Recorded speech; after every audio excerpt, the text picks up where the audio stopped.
It was the night before the divorce, during the final breakup dinner, that a condom accidentally broke. Afterward, you lived a carefree and extravagant life for 4 years. Little did you know your ex-wife had secretly given birth to a daughter for you. You thought you would never have any connection with her again. But who could have guessed that she would suddenly drop in as your new boss? Your phone alarm suddenly went off. You reached for the phone with your eyes closed. Your colleague, Kenji, shouted on the other end of the line, "Where are you? I heard the new CEO is coming today. You better not clock in right at the deadline." "You should have told me earlier." You sat up from the bed, put on your clothes at lightning speed, washed up, and rushed to the subway station. Usually, the subway timing is just right, but today, for some reason, it was a few minutes late. While waiting for the elevator, you glanced at the time. Great, your perfect attendance bonus for this month is gone again. At that moment, the door to the conference room was opened by the secretary. Haruka walked in wearing a sharply tailored charcoal black high-end suit, which accentuated her curvaceous figure. The contour of her narrow waist and hips looked particularly striking against the crisp fabric. Everyone in the office gasped. This was the new CEO? She was stunningly beautiful. Several of the department managers swarmed around her like flies, saying, "Please, sit here." Haruka didn't say a word. Her peripheral vision swept across the conference room, failing to see that man's figure. She narrowed her eyes. Someone is late on the very first day? The manager looked around and realized it was you who hadn't arrived. He cursed inwardly. This kid always likes to clock in at the last second. To be late on a day like today? I'll make sure he's the first one to be laid off.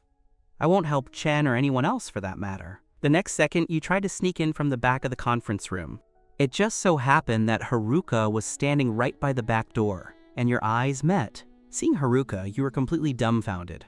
Kenji had said the new CEO was Haruka? The woman who slept with you once on the night of the divorce and told you she wanted nothing when discussing property division at the Civil Affairs Bureau had now become the owner of your company. However, you didn't think too much about it and quickly walked to your seat and sat down. Haruka glanced at you sitting in your chair and sneered. 4 years later, and Kenji's habit of cutting it close since his school days still hadn't changed, she walked to your side in her high heels. Although the morning rush hour is heavy, I hope everyone in this company will have some sense of time. I don't want anyone making such low-level mistakes as being late. She looked at you. You should be considered late today. If you want to deduct money, then deduct it, you thought. When you were married, you had plenty of your pocket money deducted for smoking anyway. Apologies, CEO Haruka. I will be early next time. You gritted your teeth. There was no choice. This woman was your boss now.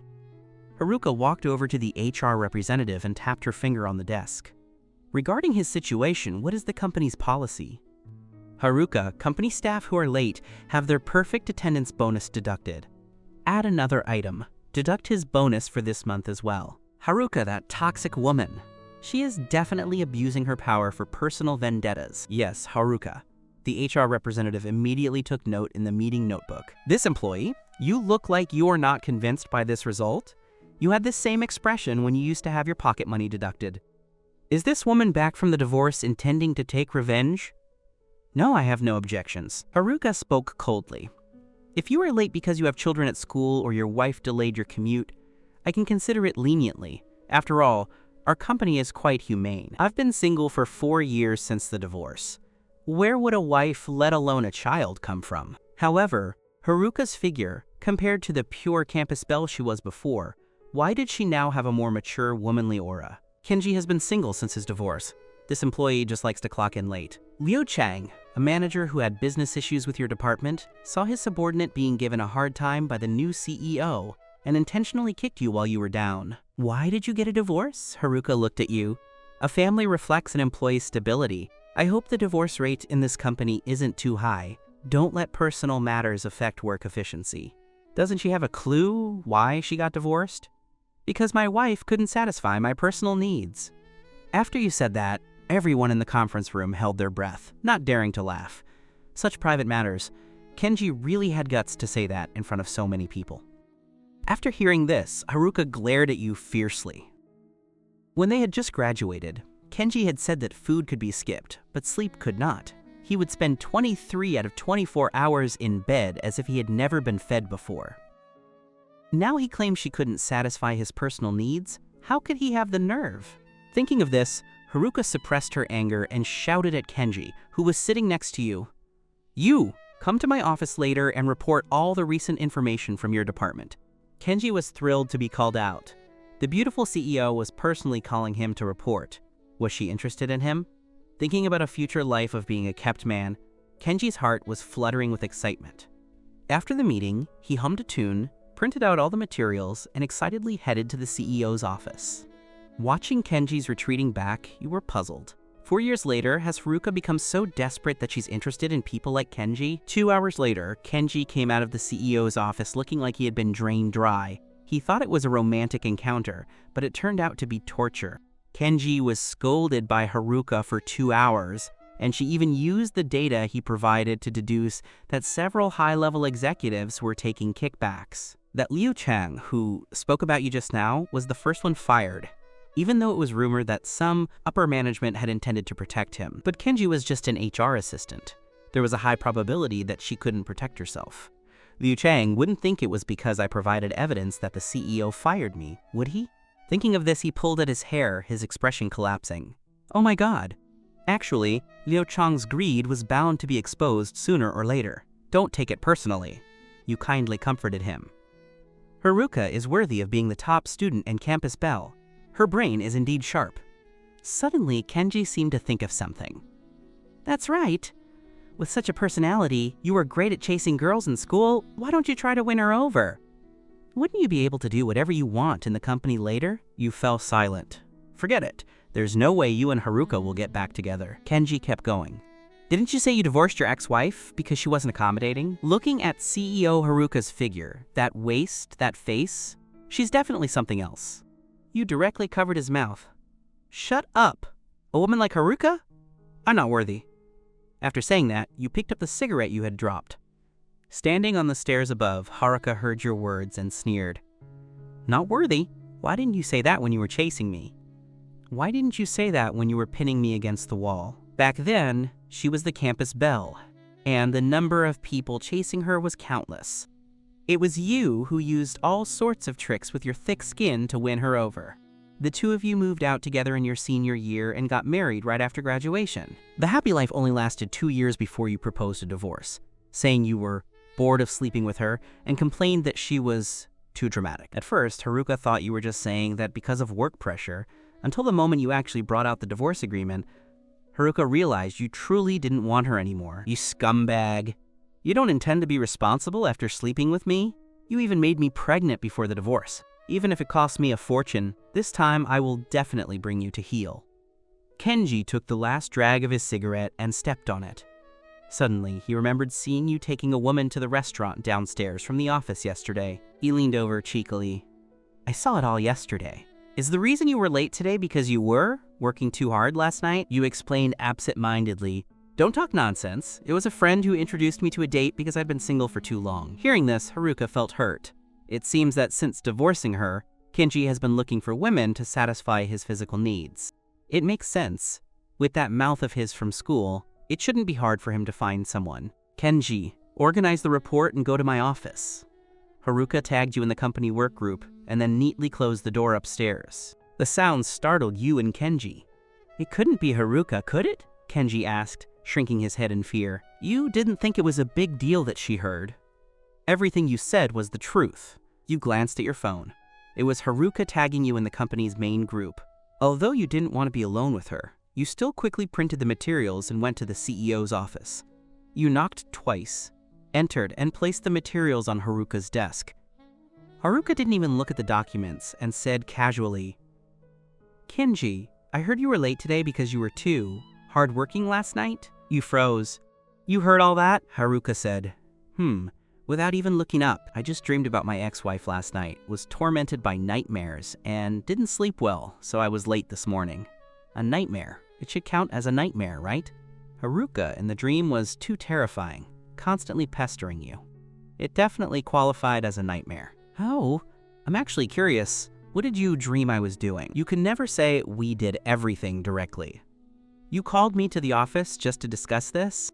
I just want to ask, what is your price now? You couldn't process this nonsensical question. What do you mean, how much for a year? I'm here to work for the company, not to sell myself.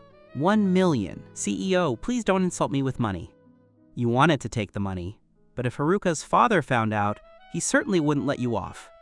You knew the difference between one-time trouble and long-term trouble. Haruka was surprised. She thought you would agree immediately.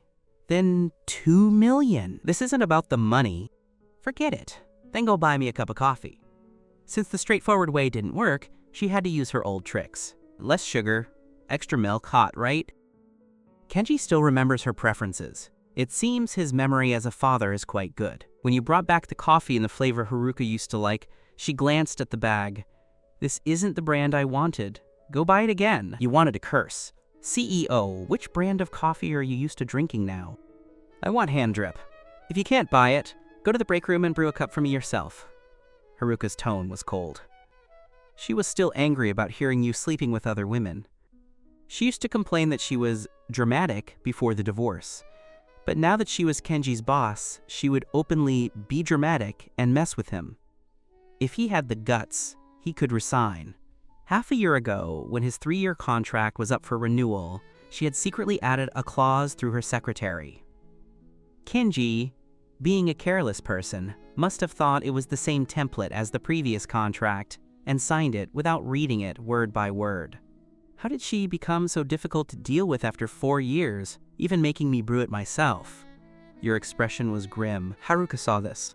What's wrong? I'm going to brew it for Haruka now. After saying that, you went to the break room, followed an online tutorial, brewed a cup, and brought it in. The taste is too bland. Not enough milk, not smooth enough. Go brew it again. Damn it. You thought she was just being difficult, but now you were certain this woman was getting back at you.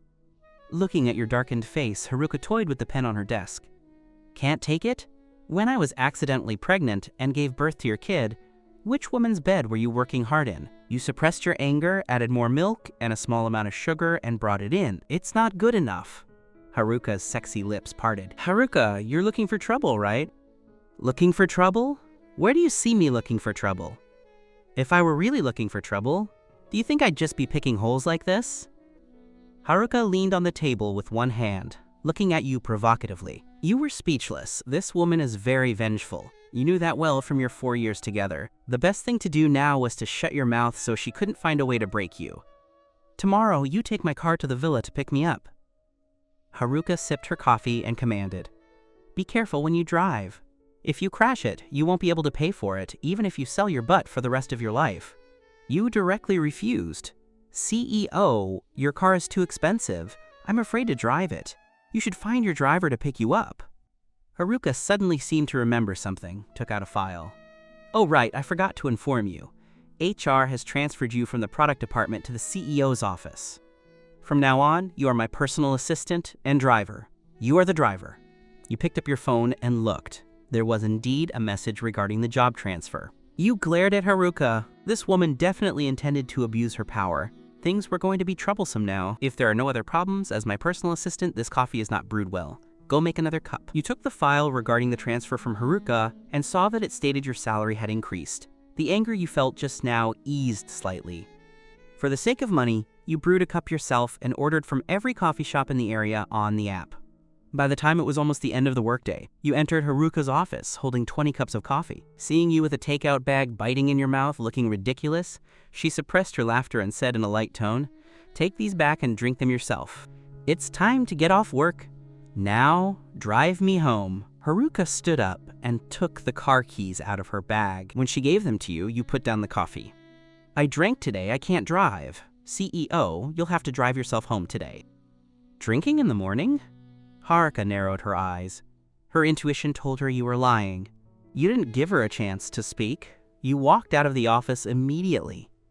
It was exactly quitting time, and you ran faster than anyone. Downstairs, you happened to run into the pretty girl your friend introduced earlier. Kenji, what a coincidence. Let me treat you to dinner. Sukumari is a friend of your friend and happens to be in the same office building.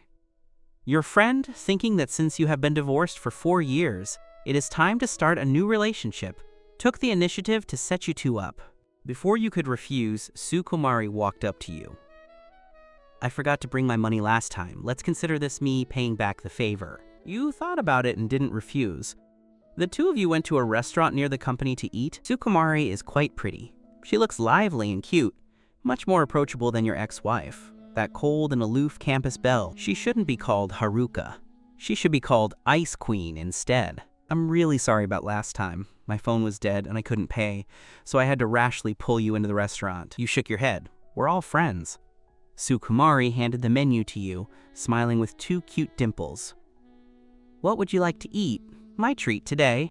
Having been bothered by Haruka's sudden appearance, you didn't have much appetite all day. Since you were hungry, you ordered 2 dishes that could be served quickly. You returned the menu to Sukumari. After she added 2 more dishes, the two of you chatted aimlessly. Kenji, do I still have a chance? I think you're cut out to be a husband. Halfway through the meal, Sukumari suddenly asked, her face turning shyly red. Actually, you have a good impression of Sukumari. A cute little girl like her would make for a very warm and lively home in the future, just as you were about to answer. The door behind you suddenly opened, followed by the familiar sound of high heels clicking on the tile. Before you even turned around, you heard an angry voice. Kenji! You shrunk your neck and looked back at the entrance. Haruka! How could Haruka be here? You suddenly panicked, as if Haruka were still your wife. Seeing yourself eating out with another girl, you subconsciously wanted to explain. But just as you were about to speak, you suddenly realized, I'm divorced from this woman, what the hell am I afraid of? Haruka walked up to you in her high heels. You stared at those shoes, suddenly feeling they looked familiar. They seemed to be the pair of red-bottomed heels you bought for Haruka with your first year-end bonus. They cost $7,000 or $8,000. But back then, Haruka didn't like wearing heels, so you assumed she just didn't like them. I need to attend a banquet. Take me there immediately. Her tone was almost a command. You rolled up your sleeves, revealing your inexpensive watch. Haruka, this is not the time specified in the slave contract. Have you forgotten that you've changed positions? As the boss's personal assistant, do you think you have off-duty hours? She said coldly, with that same don't come near me air as before. You looked helpless and looked at Sukumari with some embarrassment. I'll make it up to you next time. Before you could finish your sentence, Haruka walked right over and kissed you on the face, leaving you so stunned you didn't know what to say. You were led out of the restaurant by Haruka, hand in hand, in a daze. It took a long while before you realized that this campus belle, who was always so cold and never showed intimacy in public, had actually kissed you in the restaurant. Are you sick or something? It wasn't until you were outside the restaurant that you snapped out of it. Usually thick-skinned, you inexplicably felt your cheeks burning. Haruka grabbed your collar with one hand and leaned in, her tone vicious. Insulting the boss, 200 deduction. Your hand was still being held by Haruka as she led you all the way to the elevator. After the two of you entered, the atmosphere changed. Haruka, you did that on purpose, didn't you? I didn't realize you would be so vengeful after the divorce. After Haruka pressed the button for the basement, her expression returned to her usual coldness. That woman isn't suitable for marriage. I'm screening for you. Does whether she's suitable have anything to do with you? You're just my boss now. Do you live by the sea? Why are you overstepping your boundaries so much? Haruka suddenly turned back. The elevator space was already small. She was barely half a head shorter than you in her heels, her nose right at your chin. You felt the distance was too close and took a step back, cornered. Haruka threatened arrogantly. I said she's not suitable for you, so she's not. How could it be so easy to start a new relationship? She hadn't even moved on herself. How could Kenji start liking someone else first? Back then, he had bizarrely asked for a divorce, and before the divorce, he had broken the condom out of sheer intensity, creating a life, and then walked away, leaving her to deal with the mess alone. And now he wants to pretend nothing happened and date other women? You thought Haruka was simply sick? She married her childhood sweetheart from a well-matched family, and now she runs over to stop you from dating? What kind of overbearing woman is this? Don't be so possessive over things that don't belong to you. I said I drank, so I can't drive. Find someone else to take you to the banquet. You pushed Haruka out of the elevator and pressed the button for the second floor. After leaving the office building, you walked to the subway and lit a cigarette. You remembered that during the divorce, the weather was about as cold as it was now. but your heart was even colder back then. During the divorce, Haruka probably knew she was the one at fault for cheating, so she wanted nothing and left with nothing, leaving you with a house that still had a $450,000 loan and over $100,000 in savings.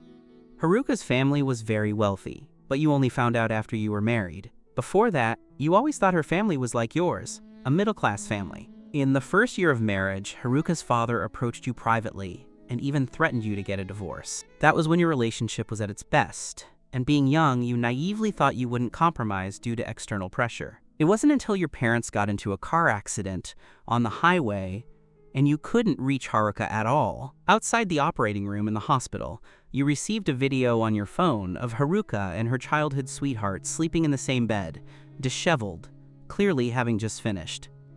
There were even a few used protection devices on the floor.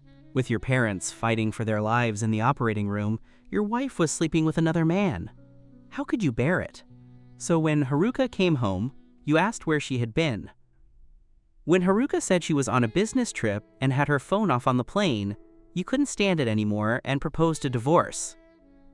Even on the day you went to get the divorce certificate, Haruka insisted on one last time, and you did it with a sense of ruthless spite. Although 4 years had passed, you and Haruka had separated when your feelings were at their strongest, so you hadn't considered finding anyone else for these years. Thinking about your heart still racing after being kissed by Haruka, you wanted to slap yourself. To still feel for this kind of woman? You're pathetic. The next day, you arrived at the company with dark circles under your eyes.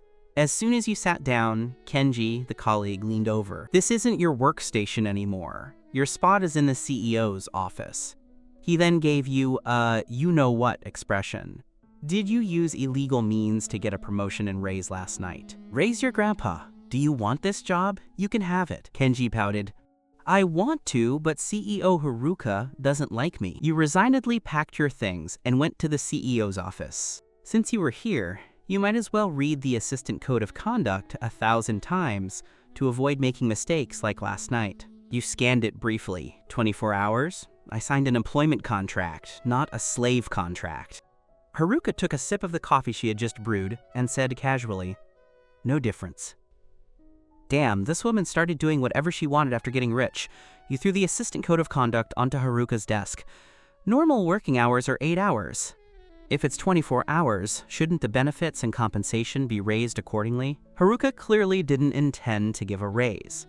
If there's an issue with benefits, go talk to HR. You haven't even started working yet and you're thinking about enjoying yourself? Kenji, you weren't like this before. Before I was blind and thought you were a treasure.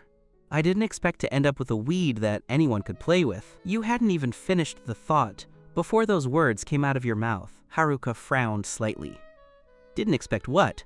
Nothing. CEO Haruka, you should have HR recruit a professional assistant. I don't have the work experience. I can't do it well. Haruka laughed when she heard this. You were pretty good at it before. She was referring to how you were so attentive and meticulous when you were pursuing her. Before is before, now is now. I was willing before, but I'm not willing now. That's not up to you. Fine. If worst comes to worst, I'll just quit. Can she tie me up and chain me to the company? Haruka, I'm not playing along anymore. You took out your phone and submitted your resignation request right in front of Haruka. A notification popped up on Haruka's phone screen. It was your resignation request. Haruka seemed to have anticipated that your temper would lead you to quit directly. Before you could walk out of the office, she blocked the door and looked through her phone. Take a look at this non-compete agreement. You opened the file skeptically, and your eyes widened when you saw the terms. Haruka looked like an icy goddess, but you didn't expect her to play dirty. It seems she had been prepared all along and intended to torment you properly. You stared at her face for a long time and finally cursed through gritted teeth. 4 years ago, you already conquered me. Haruka smiled, moved away from the door, sat back down in her seat, crossed her legs, and looked at you triumphantly. You really wanted to pin Haruka to that chair and enforce the law on the spot.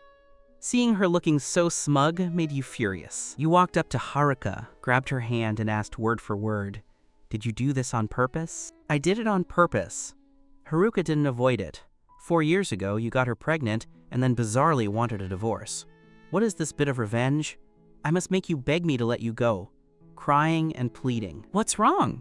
Haruka tilted her head, looking completely unafraid of you. You leaned in suddenly. Haruka's heart suddenly started racing, and she subconsciously called out, "Brother?" After it came out, she quickly covered her mouth. She only used that term with you in bed. Saying it now clearly meant she was thinking of a specific occasion. You were stunned to hear this long-lost title. In the next second, you instantly calmed down, let go of her hand, and left the office without looking back. Haruka must have done it on purpose. Before, when they were in bed, she would call out that name involuntarily. Now, calling you that in the office was clearly a provocation. She was the boss, you were the employee, and she wanted to humiliate you. This woman is too hateful. Your phone vibrated. You took a look. Your previous resignation request had been rejected. Immediately after, Haruka's secretary brought you Haruka's car keys. CEO Haruka wants you to go to this place and pick up the evening gown she needs for the banquet tonight. The secretary gave you an address and shoved the keys into your hand before returning to her desk. The banquet Haruka mentioned yesterday was just an excuse. Tonight is the real one. You knew yesterday was Haruka's way of intentionally ruining your date with another girl. Is her possessiveness still that strong even after the divorce? You sighed helplessly and went to the basement to find Haruka's car. Who would have thought that Haruka would transfer you to the personal assistant position? The position has a clause considering the special nature of the job, stating that you cannot work in related industries for the next 3 years to protect top-secret company files. You've been in this industry since graduation, and switching fields would mean starting as an intern. For the money, you have to grit your teeth and bear it.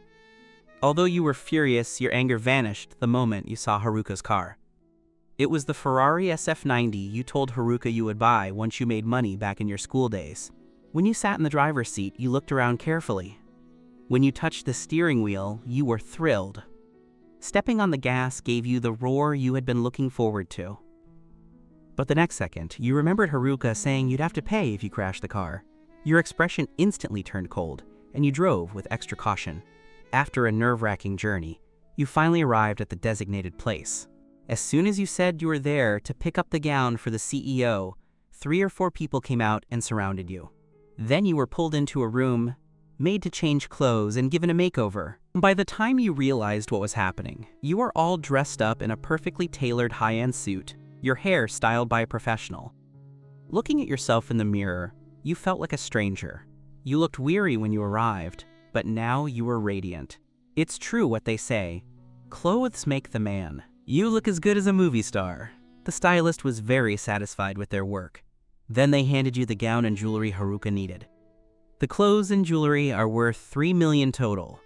Be careful not to damage them, the stylist warned cautiously. You suddenly felt that the items in your hands became very heavy. Haruka was certainly generous to herself. She was wearing clothes worth millions. You held them gingerly, thinking that if you really damaged them, that hateful woman would probably make you sell yourself to pay it off. On the way back, at a red light, you glanced at the gift box. You suddenly wondered if Haruka valued this banquet so much, because it was her engagement party, and this whole charade was meant to humiliate you. After parking the car in the underground garage, you carefully carried the gift box into Haruka's office. The secretary inside was handing a contract to Haruka to sign. Has the legal department checked the content? Are there any loopholes? Everything has been checked. You just need to sign here. The secretary pointed to the signature spot on the last page. Haruka scanned it quickly and signed on the dotted line. Speaking of contract loopholes, you suddenly thought of the trap Haruka laid for you. That renewed employment contract had an added clause: voluntary adjustment of position based on company business. Haruka, this wicked woman. The prettier a woman is, the more dangerous she is. The truth of that statement continues to hold weight. Haruka, I've brought back what you wanted. You put the items on the table, and just as you were about to return to your workstation outside, Haruka suddenly spoke. Wait. You stopped and looked back. You had watched these items the whole time, and nothing could be missing. You even buckled them in with a seatbelt in the car, so there was no way they were broken. You even recorded a video before taking them just in case. You had checked them before bringing them in. They were exactly as they were when you received them.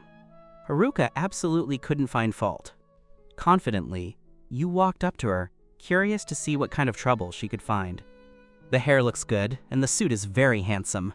Tonight, you'll be my male companion at the banquet. Your labor compensation will be added to your salary as a bonus. You didn't get any nitpicking from Haruka. Instead, she unexpectedly praised you for being handsome. Why were you suddenly feeling a bit pleased? When you came out, the way Haruka's secretary looked at you was different. She sent a message through the company app. This hairstyle and outfit suit you perfectly, handsome. You felt secretly pleased, unable to suppress the smile tugging at your lips. By the time it was time to leave, Haruka had already changed clothes and applied heavier makeup than usual, making her look even more like a beautiful femme fatale. She walked in slowly in slender high heels, her long hair pinned up in a neat low bun, exposing her long, fair neck. A diamond choker around her neck made her skin look as lustrous as jade, and a wine-red mermaid dress clung to her figure, outlining stunning curves. Haruka walked up to you and said with a smile, "Kenji, have you seen enough? Go press the elevator button. Don't be late." Inside the elevator, Haruka glanced at you from the corner of her eye, her red lips curving slightly. "Kenji, have you not been with any women to blow off steam these past few years?" Why was Haruka saying that? Whether or not you had been with women had nothing to do with her. Because Haruka suddenly leaned in close, and you began to tense up. Her dress was low cut, and since you were a bit taller than her, your perspective happened to look right down along the curve. You swallowed hard, your mind uncontrollably flooding with memories of the 4 years you spent with Haruka back in your rental apartment. If you hadn't been dry for a long time, you wouldn't have been able to. Following her gaze, you realized one part of you was becoming uncontrollable. You turned to the side and pushed away the approaching Haruka. "None of your business. It just means I'm still young." You didn't know why, but you felt your cheeks getting hot. Haruka wasn't the least bit angry about being pushed away. Instead, she covered her mouth and laughed. Although you are the same age, Haruka usually likes to call herself older sister, but in special scenarios, she would call you brother. The elevator quickly reached the basement. When Haruka sat in the passenger seat, she suddenly took a brooch out of her bag and leaned over to pin it to your chest. The faint fragrance of her perfume lingered in your nasal cavity. You turned your head away to avoid looking at her. "Please, fasten your seatbelt. The gemstones on this brooch are real. Remember to return it to me intact after the banquet." And this? She took a box out of her bag and opened it to reveal an expensive watch. Haruka gently unbuckled it and put it on your wrist. You refused without even thinking. If this thing broke, this woman would definitely make a scene and have you working for her for free for a lifetime to pay it off. "Haruka, leave this for your own boy toy. If I accidentally knock it, I can't afford to pay for it." Haruka paused. "I am giving it to my boy toy. You are my male companion now. It would be a disgrace to me if you didn't have some decent accessories. You don't need to pay if it breaks." Hearing Haruka call you her boy toy left you speechless. Haruka has money now. She used to be so aloof, and now she has learned to say these things to coax a man. She must have found many male models in these 4 years. Otherwise, such ambiguous love words wouldn't come out so easily. Only you had been so hurt after being cheated on that you hadn't recovered for 4 years. Not only did she marry her childhood sweetheart, but she also lived a wild life. "Haruka, I guess this is your true nature." You felt uncomfortable, and with a sullen, stubborn tone you said, "I will return everything to CEO Haruka after the banquet ends." A woman of Haruka's status cares about appearances. Giving you these things was just to save her own face. Haruka smiled with satisfaction. It seemed that after 4 years, this puppy had become a lot more stubborn. Before, she only needed to say a few kind words and you would be clinging to her. Now, you were completely unfazed. Was she no longer as charming as before? Haruka didn't believe it. "My dress makes it hard to fasten my seatbelt." She tilted her head, waiting for you to come over and help her. You resignedly unbuckled your own seatbelt and leaned over to help Haruka. As you got close, Haruka's breath blew against your neck, ticklish, and making it hard for you not to let your thoughts wander. Haruka looked at your deliberately averted eyes and suddenly asked, "Kenji, have you missed me these past 4 years, you manipulative jerk?" "Why would I miss you?" You cursed testily. "But how could you not miss her? Every time you took care of your needs manually at night, you were thinking of Haruka. You felt you were so pathetic. She had cheated on you, yet you were still obsessed with her body." Haruka's tone was ambiguous. "The way you say that, it's clear you still have lingering feelings for me. Do you always think of me at night?" Having been caught, you glared at her in shame and anger. You think too much. I'm used to watching adult videos at night. After all, the people in them are more cooperative than CEO Haruka. They don't just cry and refuse to cooperate for no reason. Besides, with Haruka's current net worth, there must be plenty of models actively throwing themselves at her to be kept men. Haruka said half-jokingly, "Do you want to be kept?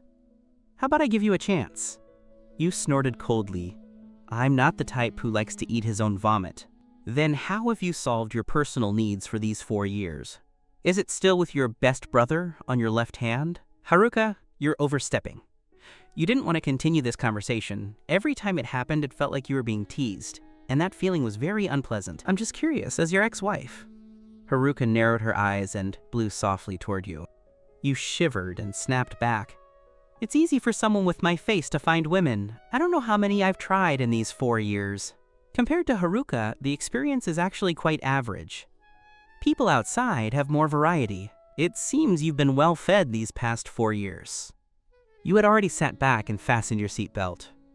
Haruka turned to look at you, suddenly having the urge to rush over and kiss you. "No matter how well fed I am, I can't compare to you. You couldn't even be satisfied when it was 4 times a day." You came out with that snide comment. Haruka wasn't the least bit angry. Instead, she stared at you with interest. "How about we try again to see if you can be satisfied?" You felt Haruka was having a nervous breakdown and ignored her. Suddenly, Haruka unbuckled her own seatbelt, threw herself into your arms, grabbed your tie, and kissed you proactively. Your brain went completely blank. What the hell? Haruka was really losing it. What was the meaning of suddenly kissing you? You were so frightened you didn't know what to do. In that gap, Haruka nimbly slipped in, just like the first time you proactively kissed her on the school playground back in college, giving you no room to breathe. After not kissing a woman for 4 years, you were stunned for a few seconds before directly pushing Haruka away. "Haruka, what is the meaning of this?" You wiped the corner of your mouth. It was stained with a little lipstick. Haruka smiled triumphantly, her hand pressing against the area near your pants, raising an eyebrow. "Your mouth says no, but your body is quite honest." You gritted your teeth. Your little brother was not listening to orders at all right now. You ignored Haruka, quickly fastened her seatbelt, and then slammed on the gas to roar out of the basement. Half an hour later, the car pulled into the banquet villa. After Haruka got out and entered the banquet hall, people immediately surrounded her. After all, the Jung family's overseas assets were enormous, and word was that Haruka was responsible for opening up the domestic market. These businessmen followed the scent. They had all inquired that Haruka was currently single. If they could catch her eye and reach a cooperation, they could use the Jung family to enter overseas markets. Haruka nodded politely, holding your arm, and gave a slight smile to those who came to toast. "Kenji, don't embarrass me at this moment." You were speechless, but every time her arm brushed against her chest, it was a torture for you. You tried your hardest to think about other things, nearly reciting pie in your head. Unfortunately, you couldn't help but think that Haruka's perfume smelled just as it had 4 years ago. Haruka seemed to notice that you couldn't control yourself at all. She smiled with satisfaction, pulled you to find a sofa to sit on, and saved you from being too embarrassed. Several men with slicked back hair walked over. "CEO Haruka, any chance we can get to know each other?" These men looked familiar. You thought for a moment. They seemed to be internet celebrities who had recently become popular, but all through variety shows. None of them had any real work to their names. You couldn't stand this scene. It felt like being at a meat market. Taking advantage of the fact that no one was paying attention, you sneaked out to catch your breath. You wanted to go to the restroom to splash your face with cold water, but the moment you turned the faucet, 2 men pushed the door open. You quickly pulled your pants up. "Hey buddy, what's your relationship with Haruka? Let me ask you something. Paid?" A man dressed like a peacock was asking. If it weren't for his normal tone, you would have thought he was gay. "What do you want to ask?" You looked at the other party guardedly and glanced down at the business card. Shimizu Inchu, general manager of Shimizu Financial Company. You'd never heard of this person. Probably some small company. "What kind of men does Haruka like? And which complex does she live in? Where does she usually eat?" The more detailed, the better. It seemed he planned to manufacture a chance meeting to hook Haruka. You used these exact tactics to chase Haruka back in college. Haruka was 20 then, naive, and fell for it. She was 28 now. She shouldn't be fooled by such low-end pursuit tactics, right? Shimizu Enshu saw you weren't speaking, and assumed you were waiting for a kickback. He took out his phone and looked at you. How many millions? You glanced at your balance. Millions? Sorry. Company policy forbids revealing the boss's private information. Otherwise, I'll be sued. 80,000. It's worth it even if I have to go to jail for 2 years for this. He had already inquired about your identity. Just a small employee in the company. Your salary capped at 20,000 at best when business was good. 80,000 was years of earnings. I guarantee I won't reveal you. Rest assured. You pretended to cough and expose the watch on your wrist. Shimizu Enshu recognized at a glance that you were wearing a limited edition watch, the kind that required millions in spending to be eligible to buy. He instantly wilted. Sorry, I was overreaching. You watched Shimizu Enshu's smile freeze and felt joy in your heart. No wonder people said using money to slap others in the face was satisfying. Shimizu Enshu had been so confident just a moment ago. The moment he saw the watch, his entire aura weakened. Not long after, you returned to the banquet hall. Shimizu Enshu stared at you from a distance. So this is the new man Haruka found after returning home. Although he's a bit old, already 28, he does have a mature charm. No wonder Haruka brought him to the banquet so quickly. Shimizu Enshu sneered. There isn't a corner I can't turn. Kenji, was it? I'll make you make a fool of yourself in public later and see how smug you can be then. Haruka was a piece of prime real estate. He had to find a way to take her down.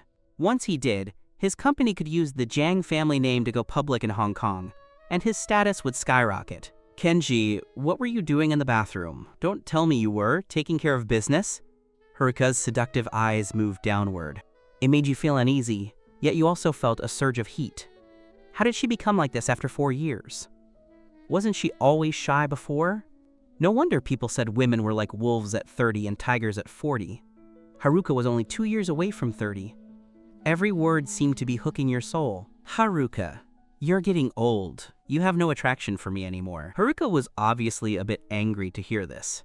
She would never have said such ugly things in the past. She wanted nothing more than to drag you to the bathroom right now to see if she still had any attraction for you.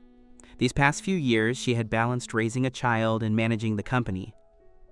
In the dead of night, she could only think of how Kenji had been with her back in that rental apartment, how they had started, and how they would only finish when the dawn was approaching. She had survived these 4 years on these thoughts alone. But Kenji actually said she had no attraction left. She had no intention of letting you go this time after returning. Haruka suppressed her inner restlessness and shot you an angry look. Just then, a local business owner approached Haruka with a letter of intent. These are some projects we believe we can cooperate deeply with your company on. I hope you have time to look them over. Haruka nodded and handed the things to you. Help me sort all the letters of intent from everyone today by category. I'll take the time to look at them when I get back. Yes, CEO Haruka. In front of outsiders, you still gave her plenty of face and answered respectfully. You walked toward the server with the letters of intent. Help me find a bag suitable for files, thank you. Very well. The server nodded and turned to go to the back area to look for a suitable document bag. Before long, the server returned. Hello, sir. There are no suitable document bags here. You can come with me to the warehouse to see if there are any appropriate ones. All right. You guessed you would receive quite a few letters of intent tonight and needed at least 2 bags, so you followed the server toward the banquet hall's warehouse area. Just as you reached the turn, the server suddenly sprayed several bursts of a thick gas into your face. Realizing something was wrong, you immediately held your breath, but it was too late. You stumbled, looking back, wanting to return to the banquet hall to find Haruka. But before you could make it, a sexy beauty suddenly popped out. She was incredibly busty. It felt like her chest was bigger than your face. The beauty was wearing a super low-cut dress, and every step she took, her chest bounced. It had your eyes locked in a stare. Little brother, what's wrong? The beauty bounced right into you, hugging your head. The moment you were buried inside, you felt you couldn't even breathe. I'm a little dizzy. Can you help me to the banquet hall? Your voice sounded muffled. There are too many people there. I want to stay here with little brother and play something fun. The beauty helped you find a chair to sit on, and only after you sat down did you catch your breath. The beauty sat on your lap facing you, hugging your neck with both hands. And those weapons were swaying right in front of your eyes. I don't think I know you. You didn't know where to put your awkward gaze. You wanted to push the beauty away, but she hugged you tighter. Knowing each other isn't important. I just have the hots for this face of yours. I think you're handsome and want to play with you. As she spoke, she began to unbutton your shirt. You were a little dizzy, but not completely unconscious. It was like the state between being tipsy and being completely drunk. After the beauty completely unbuttoned your shirt, she revealed a look of satisfaction. I didn't expect little brother to have such a nice body. I'm not losing money on this deal even if I don't charge. She touched you, and you sat up straight with a shiver. Just then, Haruka's best friend, Mayu, felt the banquet hall was too hot and found a side door to get some air. She saw the scene not far away. Mayu took out her phone, took a picture, and sent it to Haruka. Your ex-husband is hooking up with another woman in the field. Not long after the message was sent, Haruka killed her way over, dress in hand. Seeing Mayu standing at the door, she immediately asked, "Where is Kenji?" Mayu gestured with her eyes toward a direction. "He was just sitting in a chair. Now he should have been pulled into the warehouse. If you go in now, they probably just went in." "Kenji? You dog." Haruka didn't even think and planned to rush to the warehouse. Mayu held her back. "What are you going in there for? Men are all like this. They can't control their lower halves. Did you forget how you were locked up by your family for days? And how hard it was for you to jump from the second floor and break your leg? You went back to that dump, and all Kenji said was that he wanted to divorce you." Haruka's expression instantly sank. "Don't worry, I came back this time to take revenge on Kenji, not to get back together with him." After saying that, she took off her high heels, ran to the warehouse door barefoot, and opened the door. "No, don't mess around, I don't know you." You leaned against the wall, looking like you had a terrible headache. The woman had already taken off your pants. Only the final step remained. Haruka grabbed a stick from the doorway as she walked by, walked over, and hit the woman on the head with it. The beauty moaned on the ground in pain, clutching her head. In the end, Mayu called the banquet security staff to drag the woman out. "Kenji." Haruka looked down at you from a high vantage point as you sat there. Feeling as if you were on the verge of blacking out, you stood up in a daze, walked over to Haruka, and pulled her into your arms. "Haruka!" As if driven by an extreme sense of longing, you used one hand to cup the back of her head and kissed her deeply, as if venting 4 years of resentment.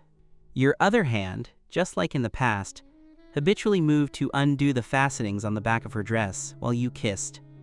Haruka froze completely. It had been 4 years since she had been this close to you. This was a scene she had imagined in her head for 4 years. Almost without a moment's hesitation, Haruka wrapped her arms around your neck and kissed you back. You had called her Haruka, a name she hadn't heard from your lips in 4 years. "You big jerk," she whispered. As she kissed you, tears streamed down her cheeks uncontrollably. Even though this big jerk had inexplicably left her and left her with a burden, the moment she saw you again, her heart still fluttered, and she couldn't help but want to get close to you. Hearing Haruka call you a jerk, you suddenly thought of something. You held her tighter, angry, and intentionally bit her shoulder with repressed fury. "A jerk? Haruka, even at my worst, I'm not like you. When my parents were in the hospital after their car accident, you wouldn't come home for days and couldn't be reached while you were off sleeping with some other man." Haruka saw your eyes were red, and seeing how unsteady you were on your feet, she instantly understood. Someone must have messed with you. Kenji never drank when he had to drive. She looked back at Mayu, who was watching the scene from the doorway. "Get a driver to take me and Kenji back to the villa." Mayu nodded and made a call. Shortly after, a middle-aged man ran in to help Haruka support you as you walked outside. Meanwhile, Shimizu Inshu, who had run in with his phone recording, was stunned. This was not the scenario he had imagined. He had intended to use the video to threaten you into compliance. Instead, he saw the beauty being held by security with her clothes in disarray, and Haruka's eyes showed no sign of anger at her partner messing around with another woman. Rather, she looked at you with concern. "Manager Shimizu, that woman told us everything." Mayu stood with her arms crossed, looking at Shimizu with a schadenfreude smile. The consequences of making CEO Haruka angry are things you might not be able to bear. Shimizu was so scared his legs went weak. He pleaded with Mayu, Miss Mayu, we are in the same circle. Let's leave each other a way out. That's for people with a sense of boundaries. You don't deserve it. Mayu turned to look at Haruka. Even I am afraid to provoke Haruka. You'd better pray for your own luck. The driver took Haruka and you to her villa in the suburbs. After the two of them helped you upstairs, they left. As soon as Haruka got close, you pinned her underneath you, your hands acting quite recklessly, lifting her clothes from the bottom up just as you used to. Haruka's face turned red as she tried to push you away, but she couldn't, and she could only let you take full advantage of her. Just as she was about to be conquered, a milky, soft voice sounded at the doorway. Mommy, who is he? Is he Daddy? A 3-year-old girl with big eyes, holding a rabbit toy, stood at the door, looking at Haruka with innocence. The sound of the childish voice pulled your rationality back. Thinking of the green hat infidelity from 4 years ago, you sobered up immediately. If you slept with Haruka now, wouldn't you be forgiving her affair? That was absolutely impossible. You let go and left the bed, intending to leave immediately. The little girl tugged on the corner of your clothes and looked up at you. Are you Ayan's daddy? Mommy had never brought a man to the villa before. This was the first time she had seen Mommy bring anyone home, so this man must be her daddy. It had to be. Jang Ayane blinked her big, watery eyes and looked at you pitifully. Ayane. The name sounded just like yours. You looked at Haruka, hoping she would give you an explanation. To your surprise, Haruka simply turned her face away, intending to say nothing. You understood. Haruka's capacity for revenge was too high. You'd heard of people naming their dogs after people they hated, but you hadn't expected her to name her daughter after you. Was she using this way to humiliate you? Haruka, what is the meaning of this? Is this girl the one you had with that man? She's already so big. No wonder you didn't hold me back when we got divorced. I guess you were already carrying someone else's seed back then. Hearing your testy questioning, Haruka got angry too and cursed back. Whether I had a child with someone or not, what does that have to do with you? We are already divorced. The sound of a car braking quickly echoed from downstairs, and Mayu walked up to the second floor. Seeing the door open and little Iane standing there, she grabbed her and held her in her arms. She threw something at you. Inject this. It will alleviate the symptoms you're feeling now. Otherwise, there might be side effects and you might never be able to stand again. You were initially hesitant about whether to use the stuff, but hearing that you might never be able to function again, you opened the package without hesitation and injected it into your arm. Within a minute, your symptoms began to improve, and the dizzy feeling dissipated. When you opened your eyes again, the little girl holding the rabbit was gone. You looked around, but didn't see the big-eyed girl. You didn't ask Haruka, but turned to ask Mayu instead. What little girl? There is no one else in this room. You wouldn't have hallucinated after taking that drug, would you? Mayu said with a straight face. Haruka even chimed in sarcastically. Kenji, I didn't expect your subconscious to be so disgusting. You actually like little girls. No, she was just standing at the door holding a rabbit with big eyes. Very cute. You kept trying to explain, but Haruka and Mayu looked at you like you were a pervert. You chose to shut up. Fine, it was impossible to explain to people with hearts as dark as yours. You just felt that the little girl looked somewhat like you, although her overall facial features were more like Haruka's. There is no child here, like you said. If you're feeling better, get out. You have to work tomorrow, no taking leave. Haruka issued an eviction order. Even if you begged me, I wouldn't want to stay here anyway. You snorted, zipped up your pants, and headed downstairs. On the way back in a taxi, you were glad you hadn't slept with Haruka. You were already divorced, and after everything that had happened over the last 4 years, the two of you simply weren't a good fit. Even if you still had some lingering feelings, your parents would never agree to you being with Haruka. Back when your parents were in the hospital fighting for their lives after the car accident, Haruka's father had come to see you. You thought he was going to extend a helping hand, but instead, he told you that if you wanted money to save their lives, you had to divorce Haruka. She was already with her childhood sweetheart, and he asked you not to delay her any longer. When you returned home, your phone suddenly rang. You glanced at it. It was Daiki. Kenji, have you seen the news? A financial manager I was in contact with was caught in a bathroom with an influencer. Lots of videos leaked. He's socially dead. That manager never gave me the time of day, blew off my appointment several times, and told me to talk to his supervisor. Now, not only is the scandal with the influencer exposed, but his kickbacks and solicitation of prostitutes have also come to light. Even if he doesn't end up in jail, he'll have to cough up all the kickbacks he took, enough that he'll have to sell his house to pay them back. Daiki rattled on. You froze as you looked at the photo he sent. Wasn't this the kid who paid to buy Haruka's info in the bathroom? He was retaliated against so quickly. Could it be that Haruka found out that it was Shimizu and Chu who had set you up with that woman, and decided to deal with him because of it? Soon you figured you were thinking too much. Haruka had said it herself.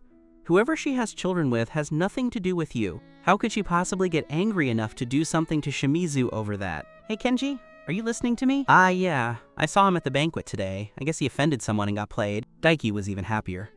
Really? Who did he offend? I must give this big shot a 5-star review online next time. That dog Shimizu deserved to be taken down a long time ago. You smiled.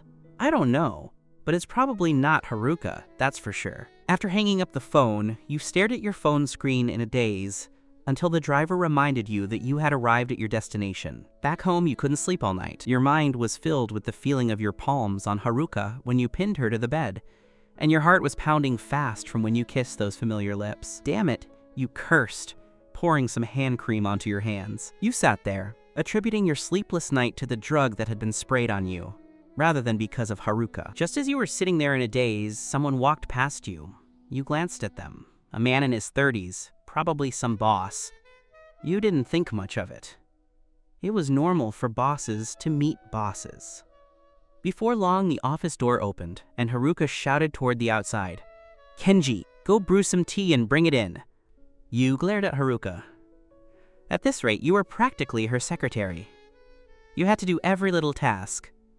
Serving tea was one thing, but yesterday you were almost sold off. When you went to the pantry, Daiki was there. I just saw a man walk in and go straight to CEO Haruka's office. He looks like a perfect match for her. Could it be a marriage alliance? I feel like these wealthy families always marry into the same level of wealth. You replied coldly. I don't want to know who Haruka marries. Does it have anything to do with me? Daiki saw you were in a bad mood, so he stopped the subject, poured a glass of water, and left. After you brewed the tea, you added a spoonful of salt to Haruka's cup. When you entered, the man was sitting across from Haruka. The two didn't know what they were talking about, but they seemed happy. The moment you entered, they stopped talking. They definitely weren't talking about anything good. You put the items down and turned to leave. Ren looked at your back and smiled. Is this your ex-husband? His rear looks quite sexy. Don't you dare have designs on him. He's a total straight man, he won't bend. No wonder you didn't want to do the marriage alliance. It turns out you had a handsome ex-husband waiting here. Haruka didn't refute him. She had indeed returned because of you. Her daughter, 3 years old, was already of age to go to kindergarten and kept asking where her daddy was. Although she loved her daughter very much, she couldn't deprive her of the right to know who her father was. She didn't intend to let you know about the daughter's existence yet. Haruka picked up the tea in front of her. Actually, the main reason was to open up the domestic market. Yeah. You always have the most excuses. Ren rolled his eyes and picked up the tea in front of him to take a sip. The moment it touched his lips, Haruka closed her eyes. Kenji, you jerk. Is something wrong with his brain? Adding salt to tea? What is he thinking? My people have found out that your father's illegitimate children are becoming more and more overt with their moves these past 2 years. You need to be careful. HMPH. If it weren't for wanting to build an loving daughter, loving wife image for the company, that old man wouldn't have forced me to go back 4 years ago. In the end, it was all for himself. On the surface, he gives me everything, but in private, he secretly sets up funds for the illegitimate children outside.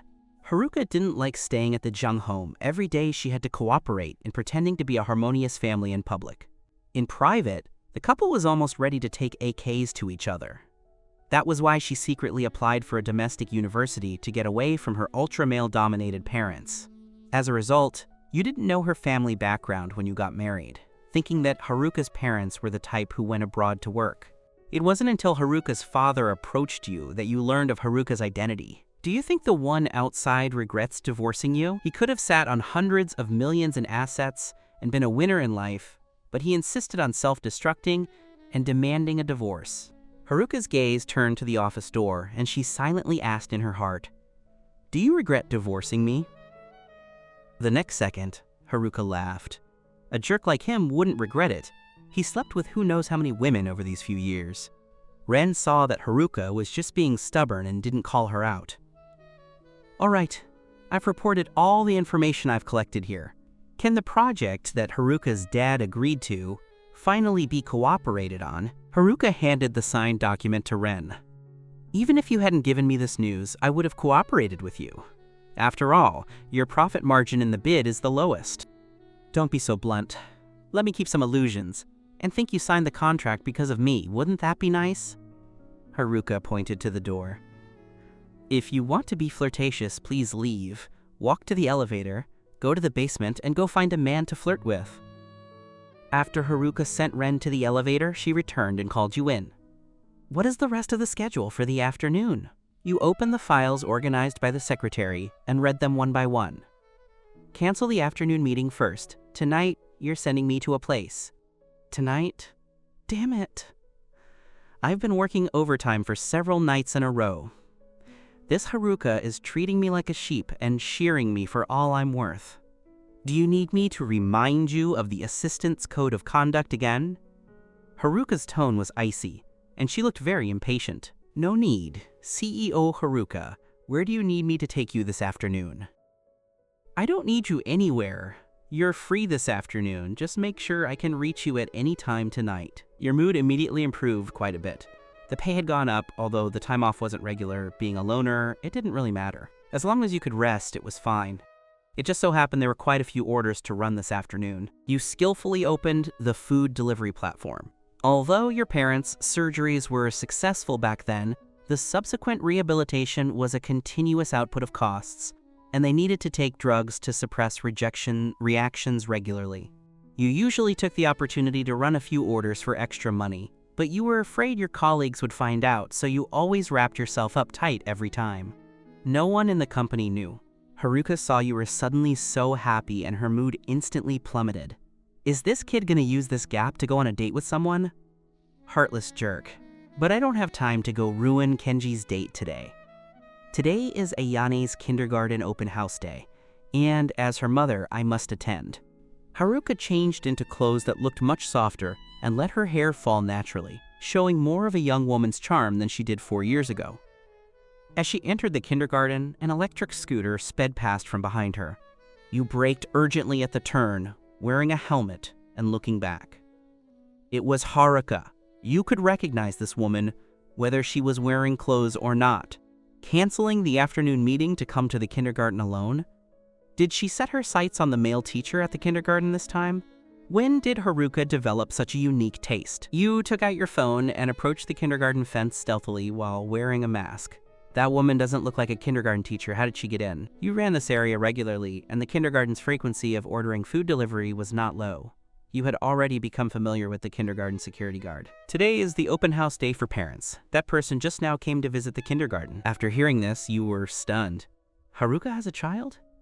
So the little girl I saw that night wasn't a hallucination. Before long, the children in the kindergarten woke up from their nap, got dressed, and began to move around freely in the open space. Haruka followed behind a little girl with big eyes. The little girl gave Haruka the toys she liked as if they were treasures. The relationship between the two looked very intimate. That is the child Haruka had with another man. Thinking of this, your heart couldn't help but twitch, although you had been angry in your heart for 4 years. At this moment, you truly felt that it was impossible for Haruka and you to ever be together again. You held the wall, feeling a bit sick. "Young man, are you okay? Can't handle this scene as a single guy?" The security guard's mouth was like poison, stabbing your heart again. You clutched your chest, feeling difficulty breathing, took off your helmet, and turned to leave without hesitation. The scene was too piercing. If you kept looking at it, you would become disfigured by jealousy. You had barely turned around when you heard the rustle of footsteps behind you. Turning your head, you saw the little girl had actually run to the doorway. Separated by the iron bars, little Yen waved her arms outward. "It's the daddy from last night." You stood rooted to the spot, unable to utter a single word for a long time. Haruka had only glanced at a work message on her phone. When she looked up, Little Ayane was gone. She looked around anxiously. After searching a wide area, she spotted the small figure at the school gate. Haruka jogged over, preparing to pick up little Ayane and return to their play area. But when she saw you standing at the gate wearing your delivery uniform, her eyes widened. Kenji, are you stalking me? Haruka, didn't you tell me yesterday that what I saw was a hallucination? How do you explain this child? Your voice trembled slightly, something you didn't even notice yourself. Last night, your mental state was poor, so you hadn't looked closely. Today, after observing the little girl's face in the daylight, you were even more panicked. Although her features were extremely similar to Haruka's, her expressions were identical to your own. Even the security guard at the gate said, "Hey, why does this kid look so much like you?" "Oh, she is my father's illegitimate daughter from an affair. My father used the company as a condition for me to take custody of her. Is there a problem?" Haruka quickly adjusted her emotions. She spoke the lie without blinking, looking entirely righteous. She even intentionally pinched the little girl's soft white cheek. "Who gave you permission to talk to strangers?" "She's not a stranger. She's Daddy," little Ayane insisted. "I've seen him in Mommy's photo album. He is Daddy." Haruka glanced at you. "That's someone I hate the most. I keep him in the album so I never forget what that person looks like. Kenji, my father has too many mistresses outside, but he likes this one a lot, so he made that condition for me to raise her. This is the boss's private business. It has nothing to do with you. Not everyone is qualified to be a father," she said, her words double-edged, scolding her own father while also insulting you. You had been inexplicably scolded and couldn't get a word out for a long time. The main thing was that the little girl in front of you was simply too suspicious. The resemblance was so strong that if you took her out and said she was your child, no one would doubt it. "I have other activities to attend. Don't bother us." Haruka picked up the child with practiced ease. As she turned, she didn't forget to warn you. "I'll pretend I didn't see you moonlighting behind the company's back this time. Don't let me catch you a second time."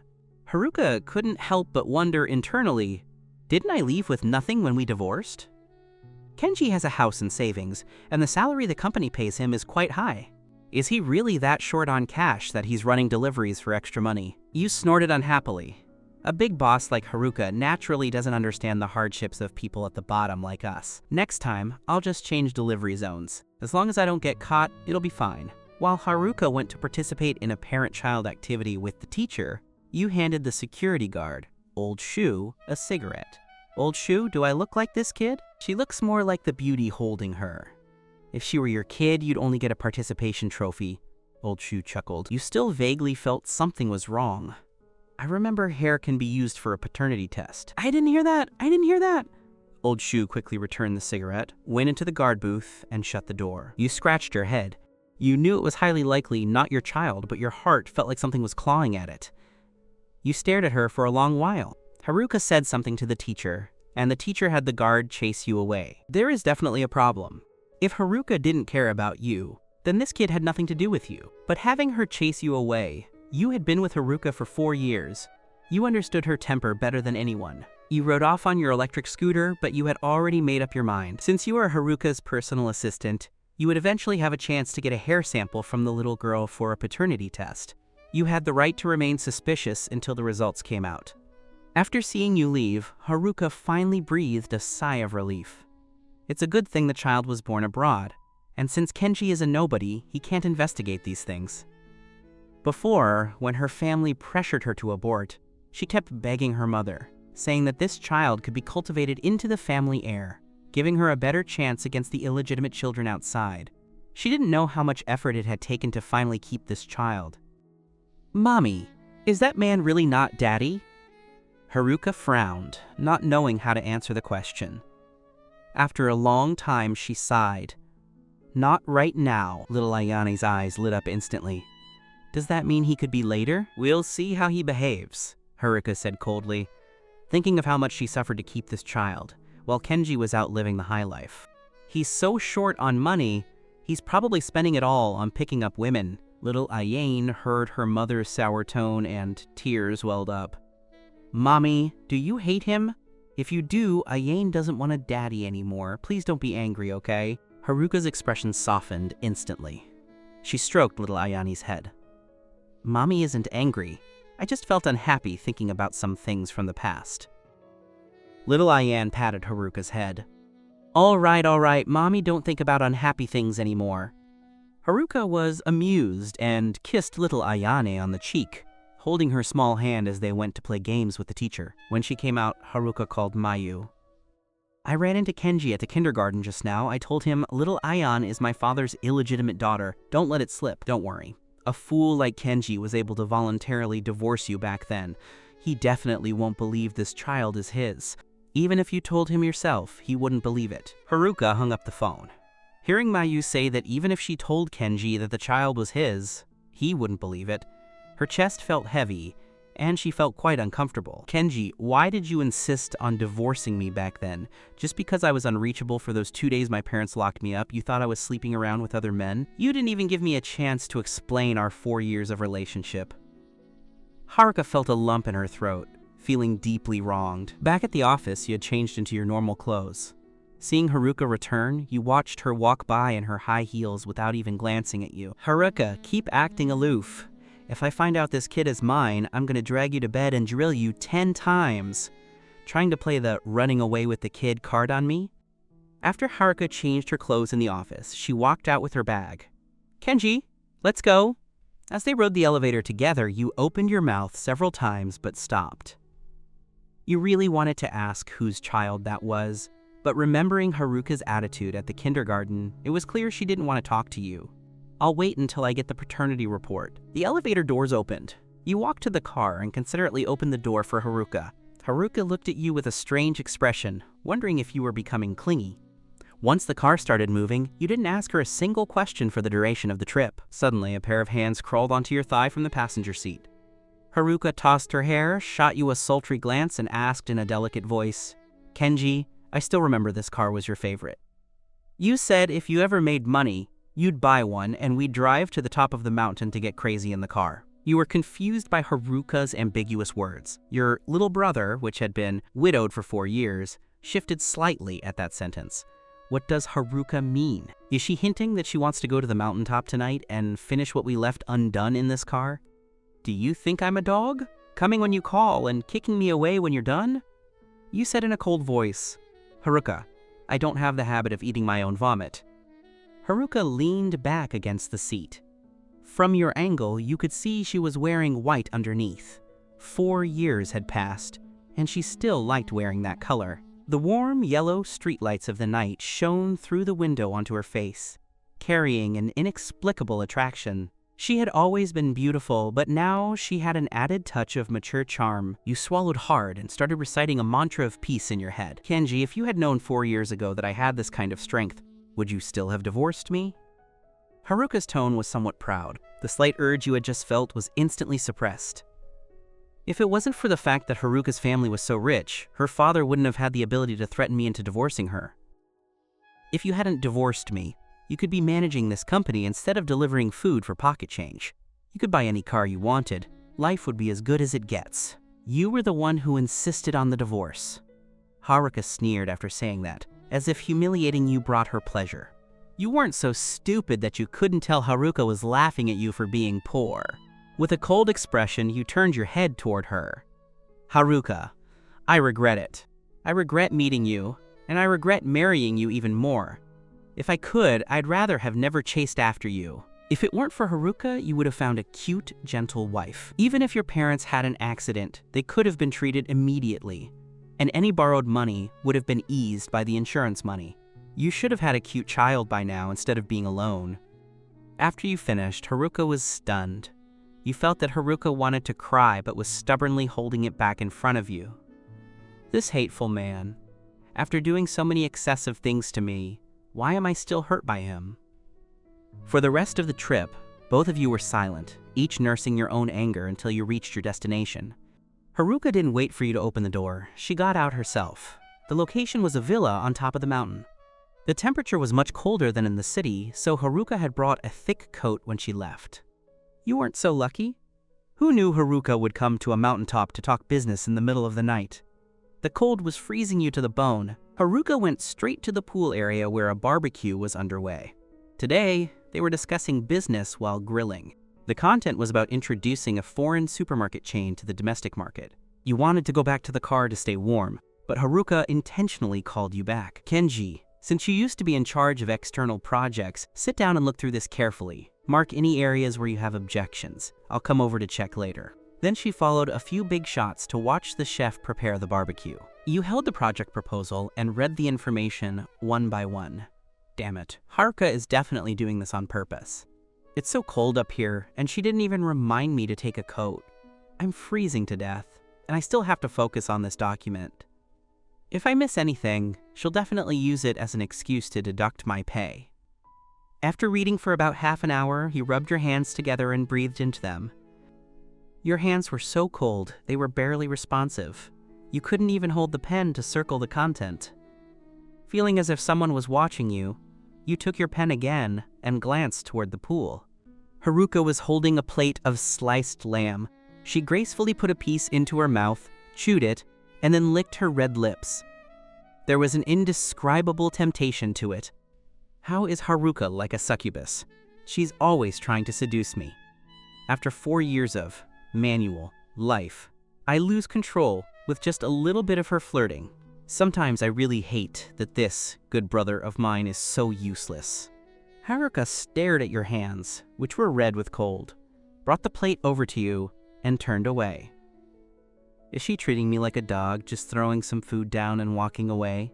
Although you were angry, the lamb was delicious. You were starving and freezing, and after the first bite of fatty lamb, your whole body warmed up. In less than 2 minutes, you finished the whole plate. When Haruka returned, she saw the empty plate and looked at your mouth. What? You said righteously, the boss is working overtime, you can't stop the employees from eating, right? I ate it, what are you gonna do? Haruka snorted haughtily, threw her coat at your feet, and said, "Don't freeze to death and make me pay for it." Then she took the empty plate and walked away. You stared at the coat on the ground. Is this jerk Haruka actually worried about me? After putting it on, you felt warm instantly. Haruka walked over and flipped through the documents you had marked. I'm quite interested in this project. I'll take this information back, and the company's person in charge will contact you. After that, she hooked a finger, signaling you to drive. There were many curves on the mountain road. You had driven slowly on the way up, but thinking of how Haruka had intentionally let you freeze earlier, you pressed the accelerator harder. Kenji, slow down! Haruka was a bit frightened, her voice trembling. Rich people like Haruka must be the most afraid of death, right? You just showed a wicked smile, intending to scare her. The next second, a slap landed across your face. When you are slapped by a woman, the scent usually hits you first, then the slap. By the moment the scent filled your nasal cavity, the fiery sensation on your face was no longer just pain. You touched your cheek and tapped the brakes, gradually slowing down. Haruka, how much are you planning to pay for this slap? You laughed mindlessly, not angry at all. The next second, a transfer notification sounded on your phone. You glanced at it. Haruka, you have tens of billions in assets, and you transfer me $100 for slapping me? Are you even human? You were furious. You thought Haruka would generously transfer 10,000. Kenji, that's what you're worth to me. How dare you drive to scare me? What if something happened? Then little Ayane wouldn't just have no mother. She wouldn't have a father either. You drove honestly until you reached the villa, intending to find an opportunity to go inside. Unexpectedly, after Haruka got out, she immediately told you to leave. What are you still standing there for? Go catch a taxi. Do you think I'm going to invite you in for a drink? Even if you invited me, I wouldn't want to go in. You took out your phone, walked to the villa gate, and opened your ride-sharing app. Haruka ruthlessly closed the gate, the electronic kind. You were so angry that you kicked the gate. Is being rich everything? You were still slept by me for 4 years.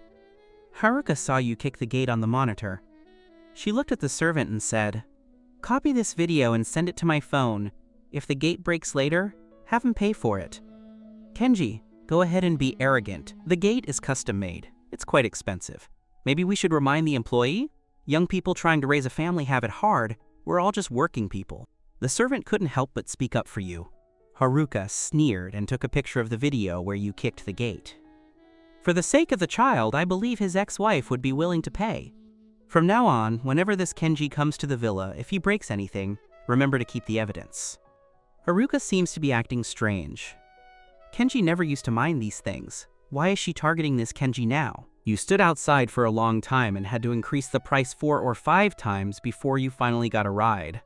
What kind of place is this, where it's so hard to get a taxi? What do these rich people even like about these suburban villas? The next day, when you arrived at the company just in time, Haruka was already in her office. When you were called in, your head was spinning from a lack of sleep. Haruka sat in her seat, her legs crossed, leaning forward elegantly as she pushed a file toward you. You felt something swaying before your eyes, and your breathing hitched. Beneath the seemingly strict navy blue women's suit, there was actually a silk camisole. The neckline was cut very low, revealing a flash of snow-white cleavage, dazzling and dizzying against the backdrop of black silk stockings. Having seen enough, she brushed her fingertips across her collarbone and cast a bewitching glance at you. If you've seen enough, report today's work schedule to me. Haruka was very satisfied with your reaction, which indicated that her body was still very attractive to you. You collected yourself and read through the information the secretary had sent. There is a company meeting this morning, a video conference in the afternoon, some documents that need signing, and finally, there's a dinner meeting tonight that you need to attend. All right. You'll drive me to that dinner tonight. If there's nothing else, you can leave first. Making me work overtime again. Is Haruka doing this on purpose? Haruka, I think you should have HR hire a dedicated driver instead of making me work even after office hours every day. Haruka raised an eyebrow, her fingertips stroking the black silk stockings on her thigh. What's the matter? Am I not paying you overtime? Or do you feel that being a driver is beneath you? No, but I need personal time to handle relationship matters. After all, I'm almost 30. You said, your face gloomy and dissatisfied. Then you can just resign. You can handle your relationship matters 24 hours a day. Haruka dismissed you. Looking up at Haruka, you realized she was definitely doing this on purpose. All right, if you don't intend to resign, then get out. Don't interfere with my work. So what if her butt looks bouncy? Her chest is a bit big, and the stockings on her legs are seductive. I don't care at all. I was already bored of that years ago. You grumbled as you walked out. Because you hadn't slept well the night before, you laid your head down at your desk and took a nap. It wasn't until the afternoon that the secretary came over to ask you to keep your snoring down, as it was affecting her work. You finally woke up, wiped the drool from your mouth, and checked the time. Good grief, it's almost time to get off work. I haven't done anything all day. Just then, Haruka came out of her office carrying her bag. It seemed she had errands to run, but she hadn't asked you to drive, so it must be a private matter. Under the desk, you stretched your numb hands, making a very pained expression. Haruka glanced at you, frowning. Kenji, if you really can't hold it, go to the bathroom. If a colleague calls the police to report you for sexual harassment, I won't go to the station to bail you out. After saying that, she hurried away. Your brain was still a bit foggy, and you didn't grasp what Haruka meant. Only after she entered the elevator did you realize what had happened when you pulled your hand out from under the desk. The secretary, sitting a bit further away, showed an expression of disgust. No, my hand was just numb. You tried to explain quickly. However, the secretary simply left her desk, and when she returned, she put a blanket over her lap. This Haruka. She's dirty-minded, so she sees filth in everything. You sighed helplessly. You were starving. You hadn't eaten in the morning, and you had spent the day napping at the company. You had to go to the convenience store downstairs to grab something to eat. As you came out of the convenience store, Haruka's Ferrari SF90 roared out of the garage. The sound was impossible to ignore. Holding your Odin, you finished the soup and tossed it into the trash. Thinking back to when you saw Haruka at the kindergarten earlier, you wondered if she was going to pick up the child. You took out your phone and checked the time. It was just about time for the kindergarten to let out. Usually, when you delivered food in that area, it was very congested at school release time, so you were used to avoiding it. Anyway, the boss is gone. Even if I slip away, Haruka won't know. You immediately took out your phone to check the map and rushed toward the school. Haruka picked up Ayane and held her as she walked out of the kindergarten, preparing to put her in the safety seat. Suddenly, the little girl's eyes lit up. It's the fake daddy! You were speechless. What fake daddy? Is there a real daddy? Hearing Ayane mention a fake daddy, Haruka inhaled deeply and turned around. Sure enough, it was Kenji. Skipping work during office hours to stalk me? Kenji, your guts are truly enormous. He is not your daddy. Haruka threatened Ayane, clenching her fists. Ayane pretended to be scared and covered her face. She knew her mommy wouldn't actually be mean to her. Mommy was the person in the world who loved her the most. Kenji, do you think your salary is too high? Was the last deduction not enough? You're planning to sneak out and do side jobs during work hours again. You stared at Ayane the entire time. After Haruka finished scolding you, she subconsciously shifted her body to block Ayane behind her. The more I look at her, the more I feel she is my daughter. Haruka rolled her eyes. Keep dreaming. I would never have a child for a scumbag who slept with me for 4 years and then insisted on a divorce for no reason. I already told you she is my father's illegitimate daughter, now under my name. Do you think my figure looks like someone who has given birth? You scanned her up and down. Not really, but she has more of a mature woman's charm than she did 4 years ago. Like a young married woman. Kenji, I think you've gone crazy wanting a woman. Haruka got into the car, not intending to waste any more words on you. Since Haruka wouldn't admit it, you had to use your own methods to get the little girl's hair. You sprinted to the side of the car, preparing to snatch a hair for a paternity test, but you were pinned down by Old Shu, who had been watching from the gate and was ready to act at any moment. Damn it, what are you pinning me for? Protecting the safety of the kindergarten children is my job. Old Shu held you to the ground with a forklift. When you tried to struggle, he warned you, don't move. If you break free, the police will be called immediately. You could only watch helplessly as Haruka drove away. Once the car was far away, Old Shu released the forklift and pulled you up. You can't just say a child is yours because she looks like you. That woman is beautiful and drives a luxury car. She is not from your world. Hurry up and delete that rotten garbage app from your phone. That's not it. 4 years ago, the day you went to get the divorce certificate with Haruka, you remembered you were in the bedroom 4 or 5 times. You clearly remembered that when you finished, there was one on the floor because the force had been too strong. At 24, you were at the peak of your vitality. Who knows, maybe you were highly effective and hit the mark in one shot. While driving, Haruka called Mayu. Kenji actually wanted to take Ayane's hair for a paternity test today. I feel like he is very suspicious. Help me look into the people in charge of the nearby testing agencies and find a way to falsify the report. Mayu laughed on the phone. It seems Kenji still has a bit of a brain. This shouldn't be a big problem. Don't be afraid. The report will take a few days, and even while waiting for the results, we can tamper with it in the middle. Did you just run away? Mayu asked. I panicked. I grabbed Ayane, got in the car, and ran. Fortunately, the security guard at your friend's kindergarten was quick and pinned Kenji to the ground. Mayu imagined the scene of you being pinned to the ground and laughed for a long time on the phone before stopping. I suggest you just let him succeed. The more you hide it, the more he'll suspect something. After Mayu finished, Haruka realized that if it really wasn't Kenji's child, her reaction just now was clearly an overreaction. Are you sure the testing agency can swap the samples? Are you questioning your sister's capabilities? Can't even handle a small matter like this? All right, I will bring Ayane to the company so Kenji has a chance to get it. When the time comes, you help me swap the things. After hanging up, Haruka's heart was still thumping. Thinking of you rushing up just now, she was actually a little scared. Scared that you wanted the child but didn't want her. When Haruka brought Ayane to the company, many employees watched the child curiously, privately discussing what kind of relationship the child had with Haruka. I haven't heard that Haruka got married. Isn't she single? Maybe it's her younger sister. After all, there are many people over 40 having second children now. Haruka's mother is very well maintained too. I also think it's Haruka's sister. She looks 3 years old. How could Haruka get married that early? A few people whispered in the break room. You returned by subway and heard those people talking. Your eyes lit up. Haruka brought that kid to the office? That gives me plenty of opportunities to get hair. The kid loves lying on the sofa to play. I'll definitely find 1 or 2 hairs if I search in there. Haruka knew you wouldn't give up, so she intentionally called you into the office. You tell me, how much should be deducted for skipping work? You asked tentatively, 200? Haruka didn't even look up. Triple, you blurted out. 600. Haruka looked up. This guy actually didn't yell? In the past, if I deducted a bit of his pocket money, he would scream bloody murder, claiming I was abusing him. Today, he didn't even blink at 600 bucks. Haruka sneered.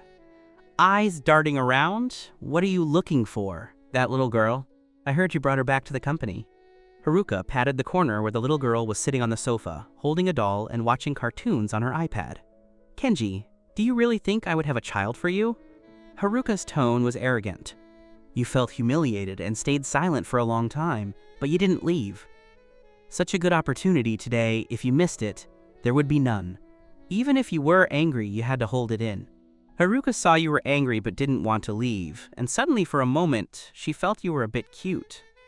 She stood up, walked to Ayan, picked up the little girl who was engrossed in her iPad, walked over to you, and shoved her directly into your arms. I told you she is my father's illegitimate daughter. If you don't believe it, take a closer look yourself. Because she couldn't watch cartoons, Ayan started to struggle to get out of your arms. It felt like a loach twisting in your hands. You almost dropped her. Haruka's heart also tightened, but she quickly reached out to support the little girl's bottom. Ayan couldn't escape and started crying out of anger. You were almost scared enough to drop the 20-pound child directly. You were an only child, and you rarely had contact with such small children. The kids crying made you break out in a cold sweat on your back. Haruka took Ayane back and rolled her eyes at you. You don't even dare to hold a 3-year-old. I'm afraid you wouldn't even dare to touch a newborn. The moment the child was taken away, you breathed a sigh of relief. I've never held one properly. It's natural to be nervous. If I had raised her from a young age, it wouldn't be like this. It was rare for you to explain with such a serious tone, and Haruka's mood improved a bit. All right, you've seen the child carefully. Don't stalk me to the kindergarten next time. Otherwise, the security guard will really call the police and arrest you, and then there will be no one to drive for me. After Haruka finished speaking, she put the child back on the sofa to let her watch the iPad and handed you a document. It's a project to be discussed tonight. Although I will be the one discussing most of it, look through the content. If I miss anything, supplement it in time. You took the document, but your eyes were still on Ayane. Haruka knew you wouldn't give up until you got what you wanted. All right, I'm going to the bathroom. Watch her for 2 minutes and don't let her get hurt. Haruka was actually more concerned about your attitude toward her when you got the paternity report, showing it wasn't your child. Would you be even colder than now, or would you point at her nose and curse her for having an affair during the marriage? You nodded repeatedly. All right, CEO, I guarantee she won't be hurt at all. A subtle smile appeared on the corner of Haruka's mouth. Usually, your tone has a dull sense of death, but you are quite excited now. I wonder if you will still be excited, Kenji, when you see the report saying it's not your child. After she left, you immediately approached Diane. While she was very focused on her cartoon, you carefully plucked 2 hairs and then put them into a sealed bag. Haruka, you wait for me. Once I find out this child is mine, I will definitely drag you over, pin you to the bed, and you won't be able to get down all night. Not long after, Haruka came in and grabbed 2 sheets of paper to wipe her hands. Nothing else? You can go out. This time you were finally content. One look at your eyes and she knew you had succeeded. She immediately dialed a phone number. Kenji has already gotten Ayane's hair. I will send you his ID number. Don't worry, I will handle it. Not long after hanging up, Mayu came to pick up Ayane. Mommy, aren't you coming home with Ayane? Mommy hasn't accompanied Ayane for several nights. Haruka's tone was gentle and apologetic. I'm sorry, baby. Mommy still has to go make money tonight. Why don't you go back with Auntie Mayu first? Ayan's eyes already had 2 small pearls hanging from them, and she was about to cry. Mayu took an Elsa doll out of her bag, which instantly attracted her attention. Taking advantage of this opportunity, Mayu picked up Ayane and went to take the elevator. As long as she didn't see Haruka, her longing for her mother would diminish quite a bit. Once the child was gone, Haruka changed into a more comfortable pair of suit trousers. You were secretly using your phone to check what local paternity testing centers were available. Seeing Haruka come out, you guiltily locked your phone screen. Is she gone? Haruka said, And the more she thought about your guilty look just now, the more she felt you were dating some girl on a chat app. As my assistant, I hope you can control your lower body. You were standing in the elevator still thinking about which agency to go to for the test, and whether it was safer to do 2 tests since you had taken 2 hairs. As a result, Haruka's sudden remark left you confused. By the time you reacted and wanted to explain, The elevator door had already opened, and Haruka walked out quickly. "No, what did I do? Why did you suddenly tell me to control my lower body?" Seeing that you didn't refute a single word, Haruka thought you had defaulted, and she was so angry she wanted to stomp her feet. "Kenji, you scumbag." The car drove all the way to the restaurant. After parking, you followed behind Haruka. When entering the private room, there were already 3 women with different styles inside. One was Mayu, and the other 2 you had seen on the news. They were the daughters of famous family businesses in the city, and they were also responsible for company business, so you often saw them at new product launches. One was the youngest daughter of the Zhang family, Asuka. The company specialized in wholesale. The city's largest wholesale market was mostly managed by the Zhang family. She was Haruka's classmate, and they had a good relationship in high school abroad. The other was the eldest daughter of the Cheng family, Cheng Lixin. The Cheng family publicly announced they had 2 daughters. The eldest daughter was in charge of the family's medical industry, and the second daughter had entered the entertainment industry. The Cheng family and the Zhang family did not compete in overseas business. Instead, they had more cooperation, so the 2 families often had dinner together when they were young. After Haruka found a seat, she asked you to sit next to her. "Haruka, is this an assistant or a milk dog?" "He looks quite handsome," Asuka teased. Haruka frowned slightly. "How does Kenji look like a milk dog?" "When he first pursued me, he did look passable, but after 4 years of not seeing him, he has become very decadent." Asuka actually praised him? He's an assistant, and a cheap one at that. Who would have thought that as soon as Haruka finished speaking, Asuka moved to sit on your other side? "How cheap? If Haruka isn't using him well, why not give him to me? I deal with a group of middle-aged men in the wholesale market every day, and I'm just missing someone to cheer me up." Asuka was wearing black lace that was slightly see-through. As she leaned in, you didn't know where to look. You felt like a ducklings picked by a rich woman, very helpless. "Director Asuka, why don't we discuss this project? How can men be more important than making money?" Haruka brought the focus back. After the proposal was taken out, she highlighted the key points. As things got serious, Asuka lost her playfulness.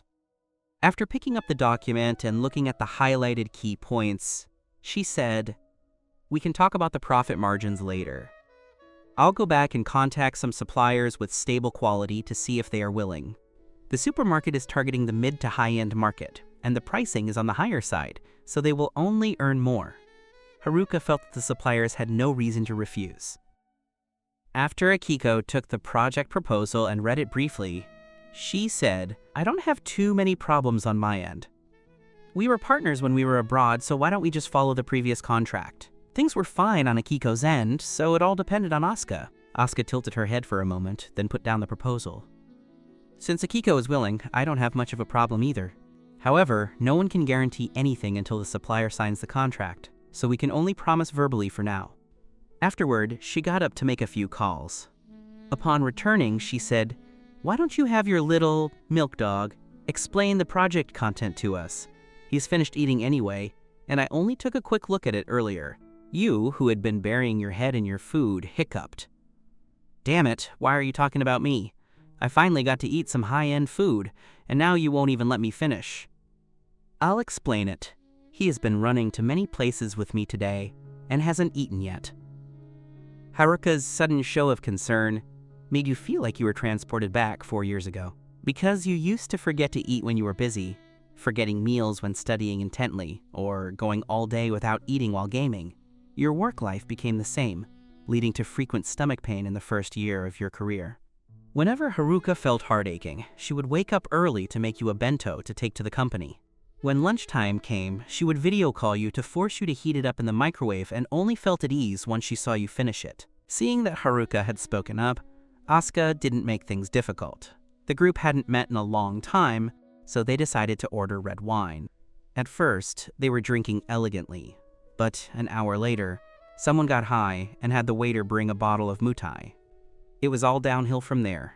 The 3 or 4 women got drunk, started by taking off their jackets and laughing about each other's embarrassing moments, and then moved on to cuddling and hugging. When the whole bottle of white liquor was finished, Asuka's husband drove over to pick her up, and the other 2 left shortly after. In the entire private room, only Haruka remained, slumped over the table, feeling very uncomfortable. This woman, she doesn't usually like to drink, No wonder she felt sick mixing red and white wine tonight. You helplessly went up to help her up.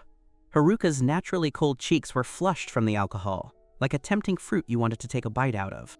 Because she had drunk too much, her legs went soft, and she fell to her knees. You crouched down and picked her up in a princess carry. "Why do you ignore me and the child?" she mumbled in your arms, completely dazed. The wind was very strong as you walked out, and you couldn't hear clearly what she was saying. You found a place to sit down, took the car keys out of your pocket, and opened the car door. Hit by the cold wind, Haruka's head spun even more. She thought about how, during the most helpless moments of her pregnancy, Kenji was never by her side. When he was chasing her, he said he would always protect her, yet he left her after only 2 years. Tears rolled down her cheeks, and she clutched her clothes, shouting, "I'm a scumbag, a real piece of work." You didn't say it out loud. She was so drunk now that anything you said would be a waste of breath. "Haruka, I'm taking you home." Haruka sniffled and burrowed deeper into your arms. You had been holding back for 4 years, and as you held her waist, she kept wriggling into your embrace. It gave you an inexplicable urge to just handle the situation, right there in the car. Haruka's hand habitually rubbed against your waist. You snapped to your senses and immediately placed her in the passenger seat. "You scumbag, why did you leave me?" You stared at Haruka's parting red lips and whispered a rebuttal. "It was clearly you who cheated first, Haruka. I hope that child isn't mine. We shouldn't have any intersection in the future." Just as you finished speaking, Haruka wrapped her arms around your neck and kissed your lips, as if dry firewood had been instantly ignited. Reason told you that you had to push her away and not act like the cheating hadn't happened just because of her initiative. But at the moment of contact, you couldn't bear to let go. You pressed one hand against the seat, your knees planted between Haruka's legs. "Forget it, I won't lose out." You convinced yourself in just 2 seconds. Just as you were about to move to the next step, a voice suddenly came from behind. "Kenji, what are you doing?" After getting into the car, Kyo suddenly thought about Haruka and realized that if she didn't show up, you and Haruka would definitely end up sleeping together. Before returning to the country, she said she wouldn't forgive Kenji so easily. If they really slept together, it would be too easy for this guy. 4 years of divorce and having done nothing, plus getting a child out of the deal for free. "Haruka is drunk. I'm taking her back to the villa." You stood up, your lips stained with Haruka's lipstick. Kyo sneered. "Don't think I don't know you're her ex-husband. In her current state, if you take her back, you'll definitely get intimate." You replied sternly, "I am Haruka's assistant. This is my job. You help her get into my car. I'll have the driver take her back. You can drive the car to the company tomorrow." Just as you were about to lose your pants, the person was snatched away. I don't know if it was the alcohol or other factors, but you said, "Don't interfere with my work." Kyo looked at you with cold eyes. "Kenji, even if a woman is drunk and initiates it, if I call the police, you will be suspected of assault, you know that?" This Kyo knew exactly how to threaten you. "You know we used to be husband and wife. Why does an outsider like you care so much?" Kyo leaned in closer. She was the type of black-hearted OJOU-sama, quite different from the cold Haruka. Dressed in a black velvet dress with a black suit jacket, she held a long, thin cigarette between her fingers and sneered. "I know it was. Past, and she is already divorced from you." These words were like a knife stabbing into your chest. Haruka was indeed divorced from you, and the two of you had no connection. After a moment of silence, you carried Haruka out of the car. "Where is your car?" Kyo pointed toward the parking garage exit where a Maybach was parked. After putting her into the car, you looked at the sleeping Haruka, thinking about how she used to sleep in your arms. You had been unable to reach her for 4 years, and just when you were about to succeed, someone intervened. It was truly frustrating. You cursed under your breath and then drove home. Kyo had the maid help Haruka inside. Little Miku was already asleep. Haruka, leaning on the sofa, sobered up a bit. Recalling the kiss with you in the car, tears fell silently. "What's wrong? Are you sad after just one kiss?" Haruka wiped her tears. You wouldn't understand even if she told you. You were her first love and the father of her child, and they separated when their feelings were at their strongest. How could she let go so easily? Having bought 2 bottles of Ergotu at the convenience store, you began to drink on the way home. For these 4 years, you hadn't stopped having those foolish thoughts. The initial standard was just too high. causing you to compare every woman you met to Haruka. Those women were either not as beautiful as her or had a temper even harder to manage than hers, having no princess status but a full-blown princess syndrome. So for a time, you missed her like crazy. You looked up at the air and shouted, "Haruka, are you a succubus?" On the night before the divorce, an accident with a condom broke the seal. Afterward, you lived your life freely for 4 years. Little did you know, your ex-wife had secretly given birth to a daughter for you. You thought you wouldn't have any intersection with her again. Who would have thought she would parachute in as your direct superior? The next second, the sound of a window opening echoed. "Damn it, which idiot is drunk and acting like a maniac? It's so noisy." You called your only good brother who knew about the situation, Hiroshi. "I really want to sleep with Haruka." Hiroshi took off his headset and replied while playing a game. "Big brother, don't say that every time you get drunk. I'm not Haruka. What's the point of telling me?" Say it to her face.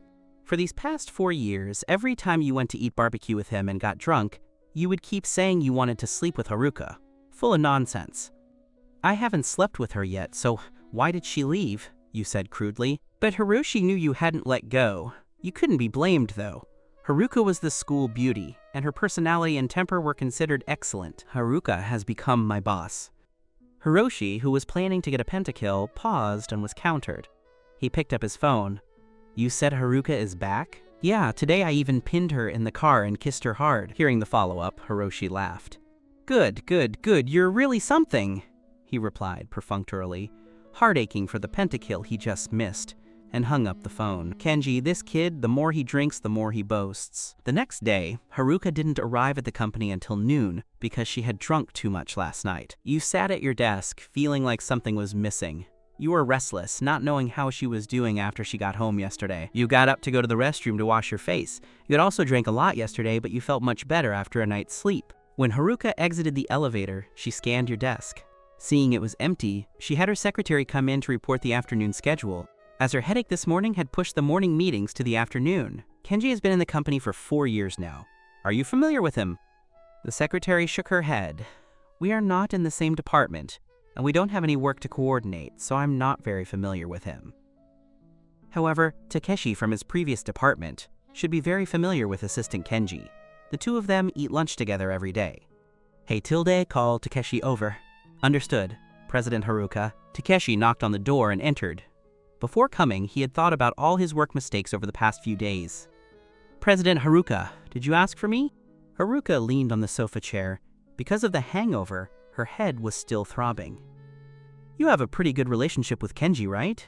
Takeshi replied cautiously. "In the company, it's considered okay. He's at his age. Even if he isn't married, he should have a girlfriend, right?" Takeshi's brain whirred for a while before he reacted. He recalled, "You haven't seemed to take any leave this year, but looking at his state, he shouldn't have caught anyone. He probably doesn't have a girlfriend. However, he often took annual leave for a day or two abroad in the past 2 years, probably chasing some girl. It looks like he gave up after failing." Takeshi didn't think much of it. This didn't seem like a secret. Once Haruka heard this, her face, which had little expression to begin with, turned cold. "Kenji, you're quite something, aren't you? Off to flirt with foreign women, huh?" She thought of the feeling of being pressed in the car by you last night, her heart still fluttering, but now, hearing this, her heart sank. "I see. You can go out first." When Takeshi went out, you happened to return. Seeing him walk out of Haruka's office, you blinked with confusion, perhaps feeling that he had betrayed a brother. Takeshi felt guilty, immediately avoided your gaze, and hurried back to his seat. Inside the office, Haruka didn't know if it was from anger or the heating being too high.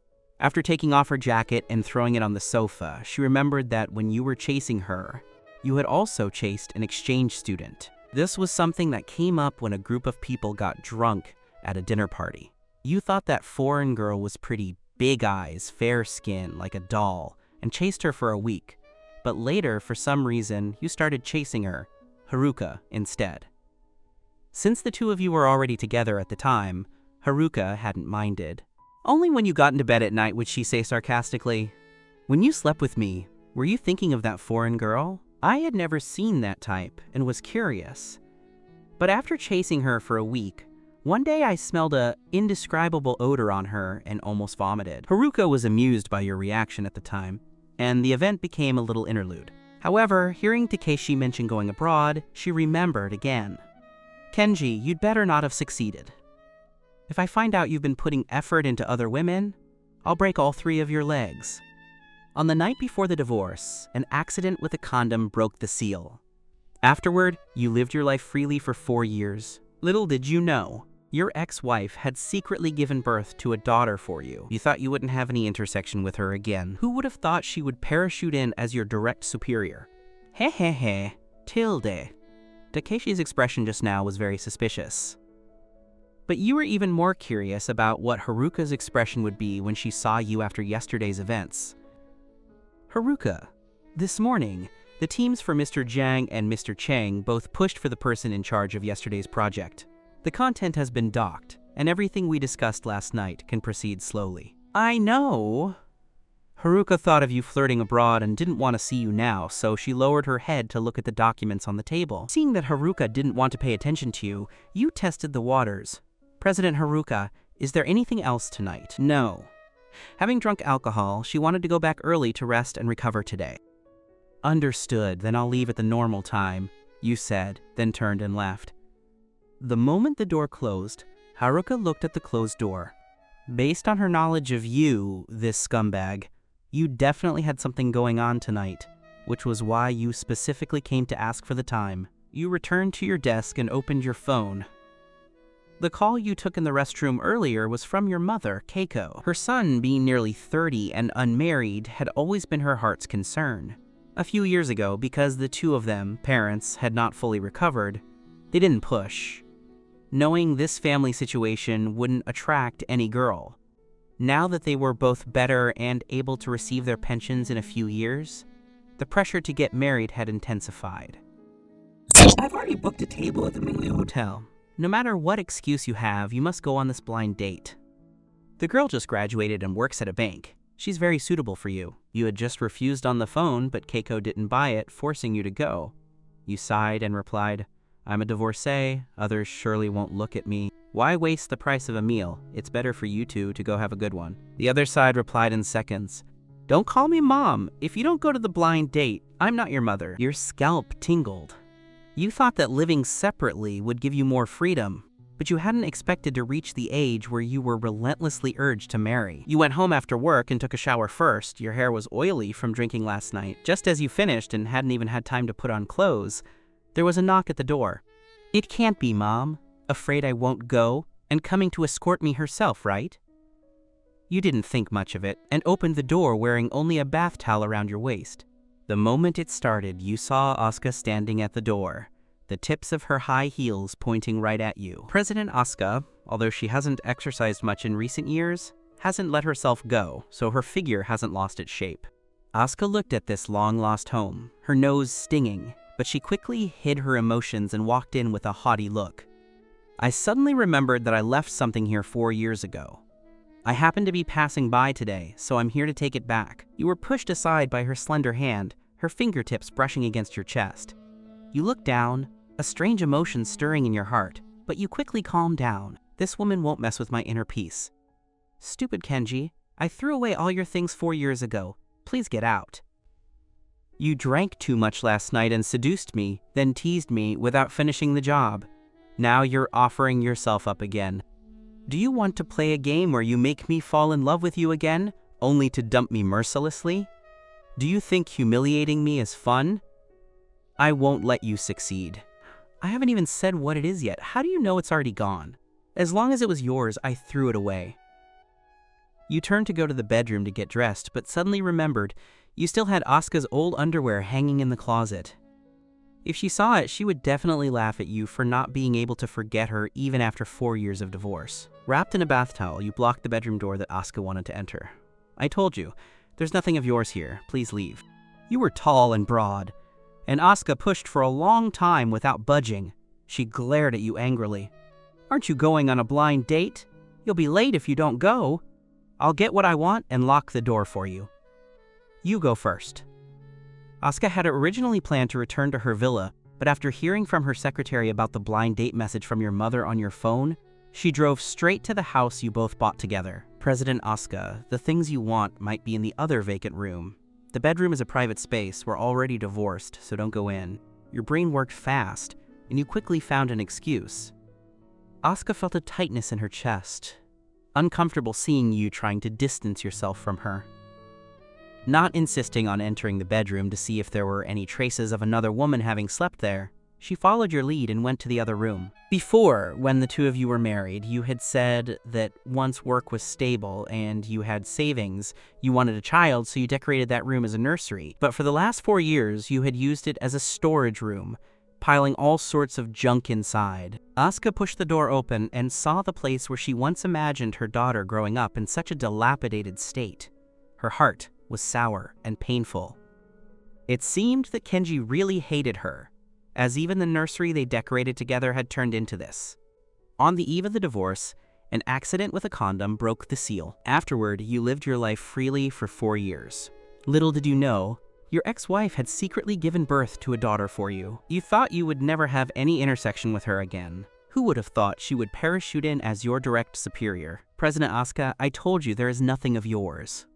Are you really afraid that Asuka will enter the bedroom and see what you did with her old things? You drank too much last night and forgot to wash them. If Asuka sees that, it won't just be social suicide. You'll want to die on the spot. I already told you, go to your blind date first. If the items are lost, I'll pay you their worth. Asuka had no intention of leaving, and you didn't dare to move. The two of you stood there in a standoff for a long time. Stupid Kenji.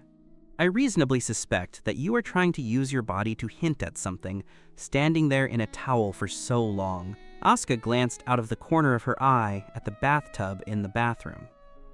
She still remembered the time you were so exhausted that you held her and helped her wash in the tub, and things started again. Thinking of this, her cheeks felt a little hot, and she began to avoid your gaze. President Asuka, you are my ex-wife. Who exactly is hinting at what in my house? Can I even go on a blind date with peace of mind? Who knows if you installed a camera to monitor me, you muttered. While complaining, you took your phone out of your pants in the bathroom and told your blind date, sorry, I have to work overtime unexpectedly. Let's meet another time. If Asuka wants to wear me down, I'll play along until the end and see who gives in first. After replying to the message, you tossed the phone onto the sofa and stood guard at the bedroom door.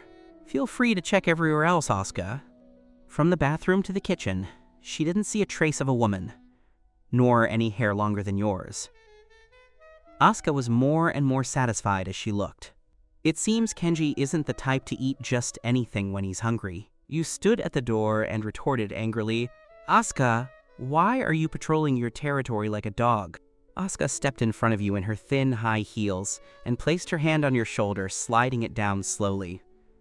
Isn't this place my territory from before? Her voice softened, which made you react in other places. You looked away, your mind racing. Don't get it up, brother. This is a succubus. Let's not play with her. Kenji, why aren't you looking at me? Asuka leaned in closer. Since you were only wearing a bath towel, if she pulled it, you would have no protection at all. Her fingertips slid to your lower abdomen, and her other hand pushed your shoulder.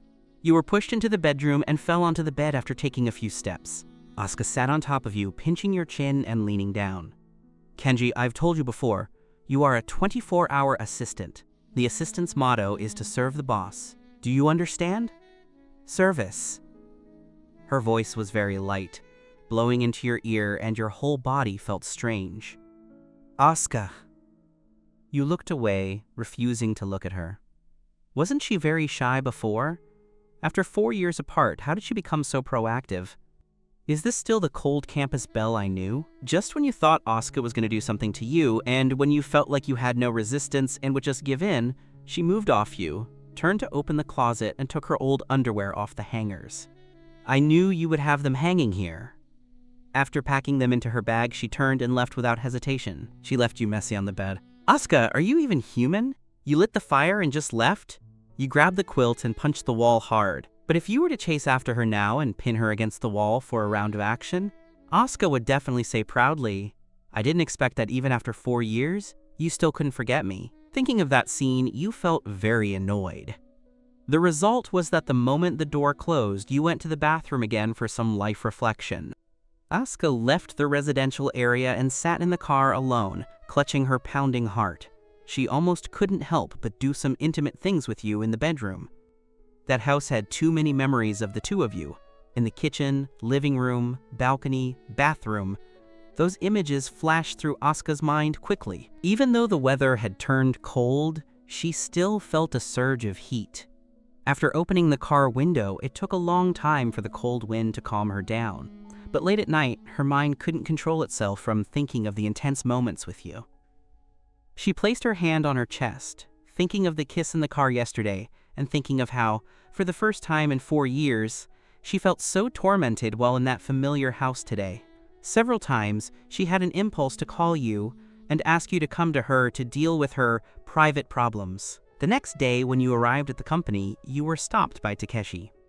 "Kenji, Supervisor Kaori is looking for you." After saying that, Takeshi nudged you. "Supervisor Kaori had been very good to you before. You should consider it. They say a woman 3 years older is a prize." Kaori was the supervisor of the department where Takeshi and you worked. Before, when the two of you were out socializing, Kaori got drunk and took the initiative to hug you. At that time, she leaned into your ear and asked if you had a girlfriend. After you said no, she started asking you to go out for dinner often. Originally, Kaori, a beautiful supervisor, had caught the eye of many bachelors in the company, especially Ryu, who had tried to take advantage of Kaori several times when he was drunk. As it turned out, Kaori seemed very interested in you. "Takeshi, stop talking nonsense. You're causing trouble for others." Takeshi smiled obscenely. "Who's talking nonsense? Last time, Supervisor Kaori leaned directly on you, and I saw you hugging her. Tell me quickly, have you already slept with her in private?"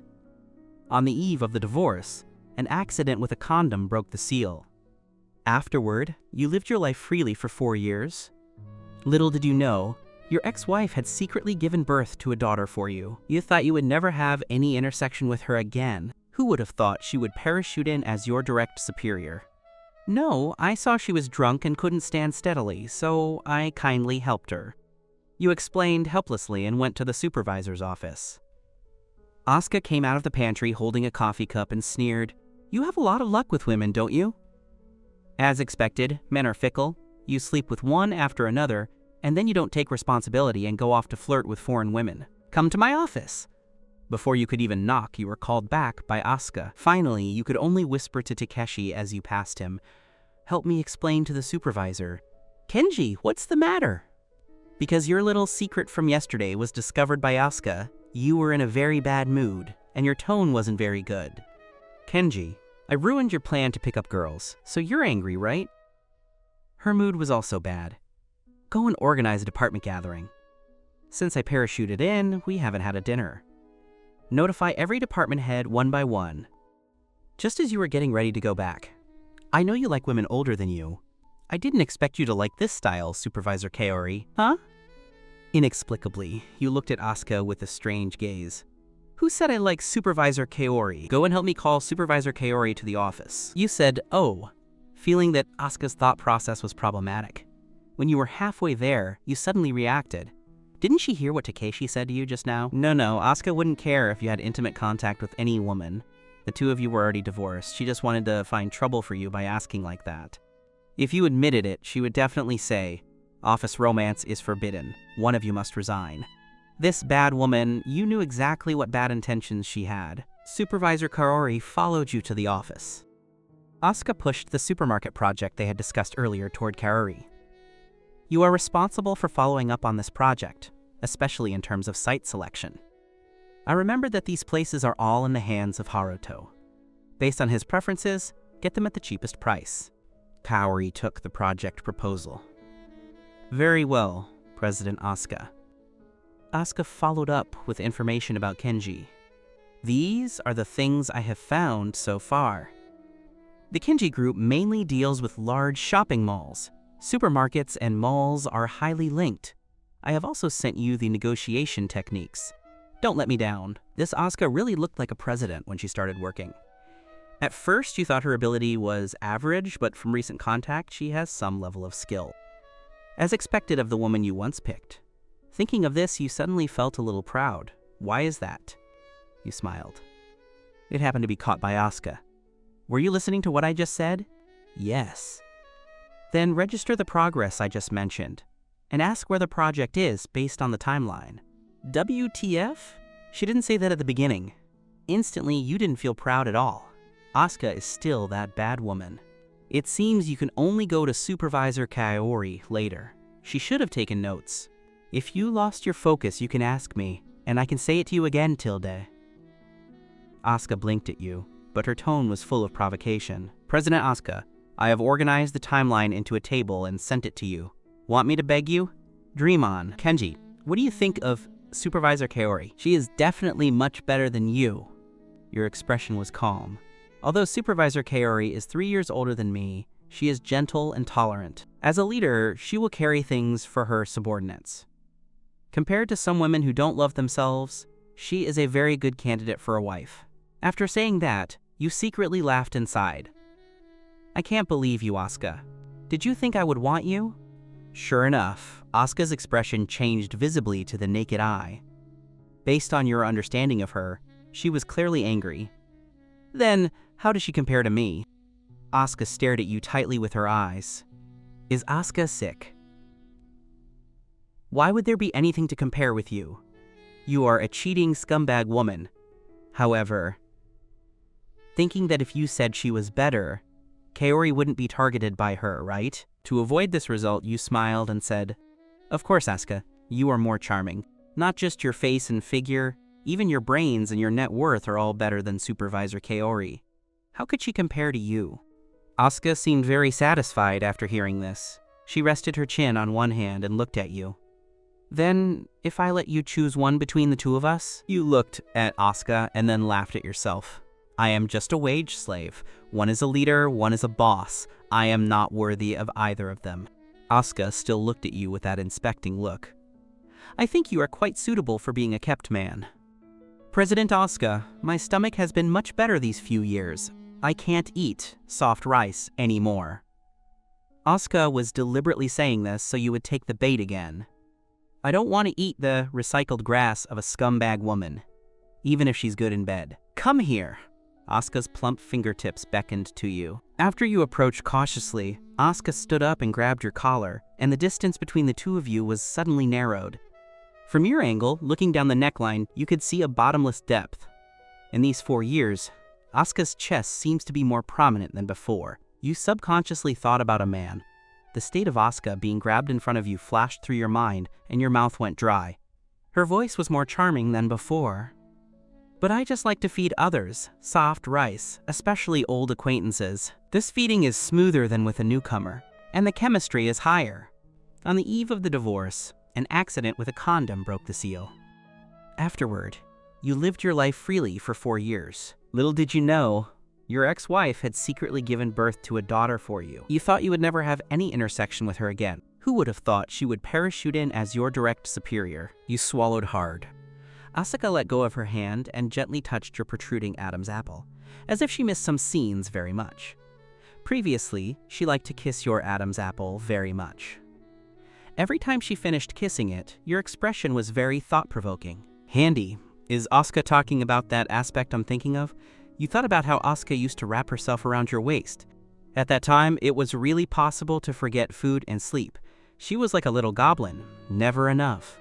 Asuka quickly sat back down. Your nose still had the scent of her perfume. Kenji, why are you still the same as before? Not able to be teased. You looked away and turned to leave. Being in the same room with Asuka made it too easy to think too much. Just as you turned around, Asuka called you again. I advise you not to go out now. What does that mean? Threatening me? President Asuka, if there is nothing else, I don't have the obligation to act as a mascot in the office for you to appreciate. I'm doing this for your own good, Asuka said, looking at you with that malicious glint in her eyes. You became even more indignant. That old fox Asuka can't be doing anything for my good. I'll thank President Asuka for nothing. As you said this, you pushed the office door open, with force. It was in that split second, while looking down at the carpet, that you noticed something unusual. In an instant, you slammed the door shut again. Why aren't you leaving? Asuka's voice carried a hint of a smile. Asuka, this is all your fault. Asuka wore a triumphant smile. How can you blame me? It's your problem that you can't resist temptation. It seems Assistant Kenji has impure thoughts about his boss. Otherwise you wouldn't have. You looked ashamed. Asuka was a wicked woman who twisted the truth. It was clearly her who had intentionally leaned so close and done other things, which caused your reaction, and now she was blaming you. By the way, there's another set. I didn't take it last time because it was dirty. Remember to wash it and return it to me. After all, you don't have a fetish for wearing these, right? Asuka was referring to the set on the bed in the bedroom at home. If she had actually seen it that day, you would be slightly more than dead. There couldn't be anything more humiliating than that. You waited for about 3 minutes. While your brain was desperately trying to focus on company project proposals, your brother finally went into sleep mode. When you returned to your desk, the secretary looked at you with curiosity. "Are you running a fever? Your face is so red." You immediately touched your face with your hand. It was indeed quite hot. You explained guiltily, "The air conditioning in the president's office is set too high. As a man, I'm naturally prone to heat, not cold." After work, Keiko called again. Because of Asuka's sudden appearance yesterday, you stood up the girl you were supposed to meet, and you got a real earful after work. "I don't care if you're busy. That girl is right there in your office building. Meet her after work, or I'll break your legs." You hung up the phone and sighed helplessly. If you refused again, your mother would definitely come here to kill you, so you had no choice but to use your phone to set up a meeting at the same restaurant where you ate with Kaori last time. To avoid the situation from last time, you didn't plan to ask Asuka. You would just eat downstairs. If she needed something, she would say so. You went downstairs to smoke a cigarette and planned to go back up immediately. Having made up your mind, you didn't turn off your computer when other employees left, and you left your keys on the table, creating a false impression that you would be coming back. You went downstairs to wait at the restaurant. Just as you sat down, you saw Supervisor Kaori. "Supervisor Kaori, are you eating here before going home?"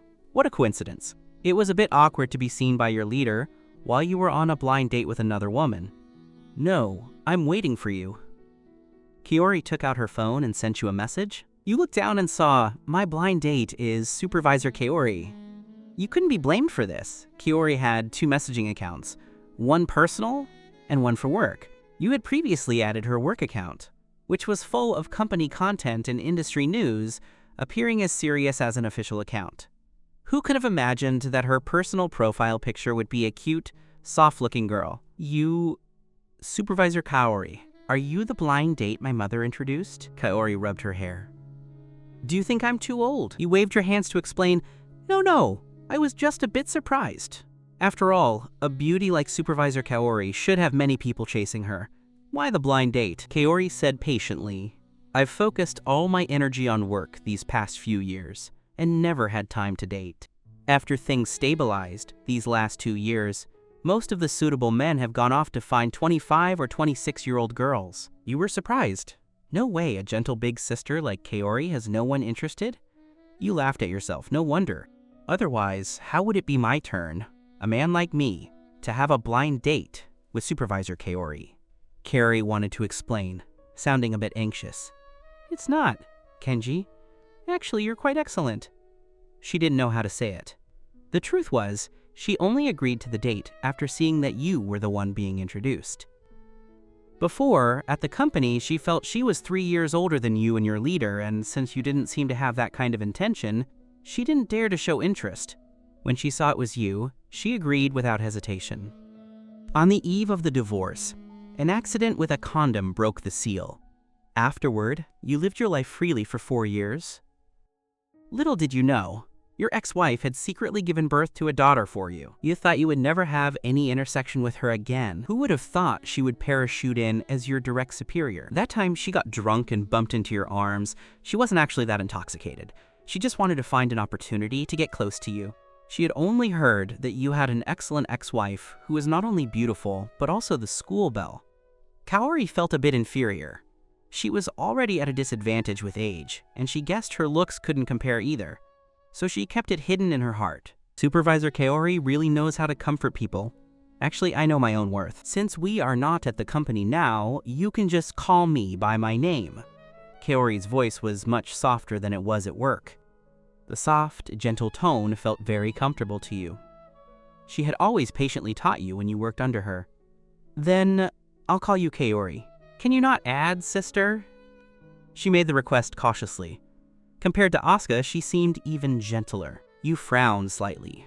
Perhaps after 30, women are more sensitive to age. You didn't think much about it, and changed how you addressed her. What do you want to eat? Order whatever you like, you said, handing her the menu. Kaori ordered 2 classic dishes from the restaurant, and you added 2 more. The 2 of you sat there chatting. Having worked together for 4 years, neither of you felt restrained during this blind date. Are you getting used to the work over at the president's office? Kaori wondered, since you had no previous experience in that area and didn't know why you were suddenly transferred. She had been recruiting someone to take over your previous position recently. As soon as this came up, you complained bitterly. That job is not for humans. Asuka is too hard to please. Asuka looks a bit cold, but she isn't particularly strict with subordinates, is she? Kaori still wanted to speak up for Asuka. That's only toward outsiders. When the doors are closed, she's practically a beast. You weren't usually talkative in the office, but when it came to Asuka, it was as if you had endless things to say, venting all your frustration. Kaori listened quietly for 10 minutes. Kenji, why do I get the feeling that you like Asuka? Me like her? Even if all the women in the world died out, I would never like her. You had been deceived by Asuka's face and ended up in this situation. It was impossible to like her again. A scumbag woman? I'm not interested in wearing a green hat, but whenever you talk about Asuka, your whole demeanor seems different. You were stunned for a moment. It's just that she's so annoying.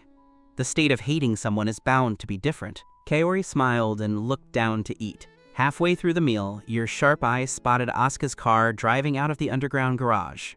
It seemed there was no work tonight. Asuka was likely driving home to be with that little kid. Kaori, I suddenly remembered that my house keys are still upstairs and I didn't turn off my computer. You keep eating. I'll go up to turn it off and be right back. Go ahead. You went upstairs quickly to retrieve your things. After they were finished, Kaori took out her car keys. Do you mind being my driver today? My home shouldn't be far from yours. Can I drive from the point where you reach your home? She waved the keys in front of you, using a spoiled, pouting tone. You felt a warm flutter in your heart. You didn't have to squeeze into the subway like a sardine during rush hour, so you were naturally happy to agree. Sure, then I'll take a ride in your car. Once you reached the entrance of the residential complex, you got out of the driver's seat and thanked Kaori. Thank you for today. I won't tell the company colleagues about the blind date. You made a zipping motion over your lips. This made Kaori laugh. All right, hurry up and go inside. After you entered the complex, Kaori sat in the driver's seat looking at your back. Her heart had been racing when they were in the car. She hadn't dared to speak much. Kenji was willing to go on the blind date, which should mean he is currently single and doesn't have a girl he likes. She still had a chance. Asuka's car was parked behind an SUV. The spot where you got out happened to be largely obscured by the car, and because it was dark and you didn't look closely, you never noticed Asuka sitting inside. She gritted her teeth and gripped the steering wheel. Asterix Kenji runs off as soon as work ends. I thought he had family issues. Who knew he was going on a date with another woman? He told me he was single, and now he's dating already.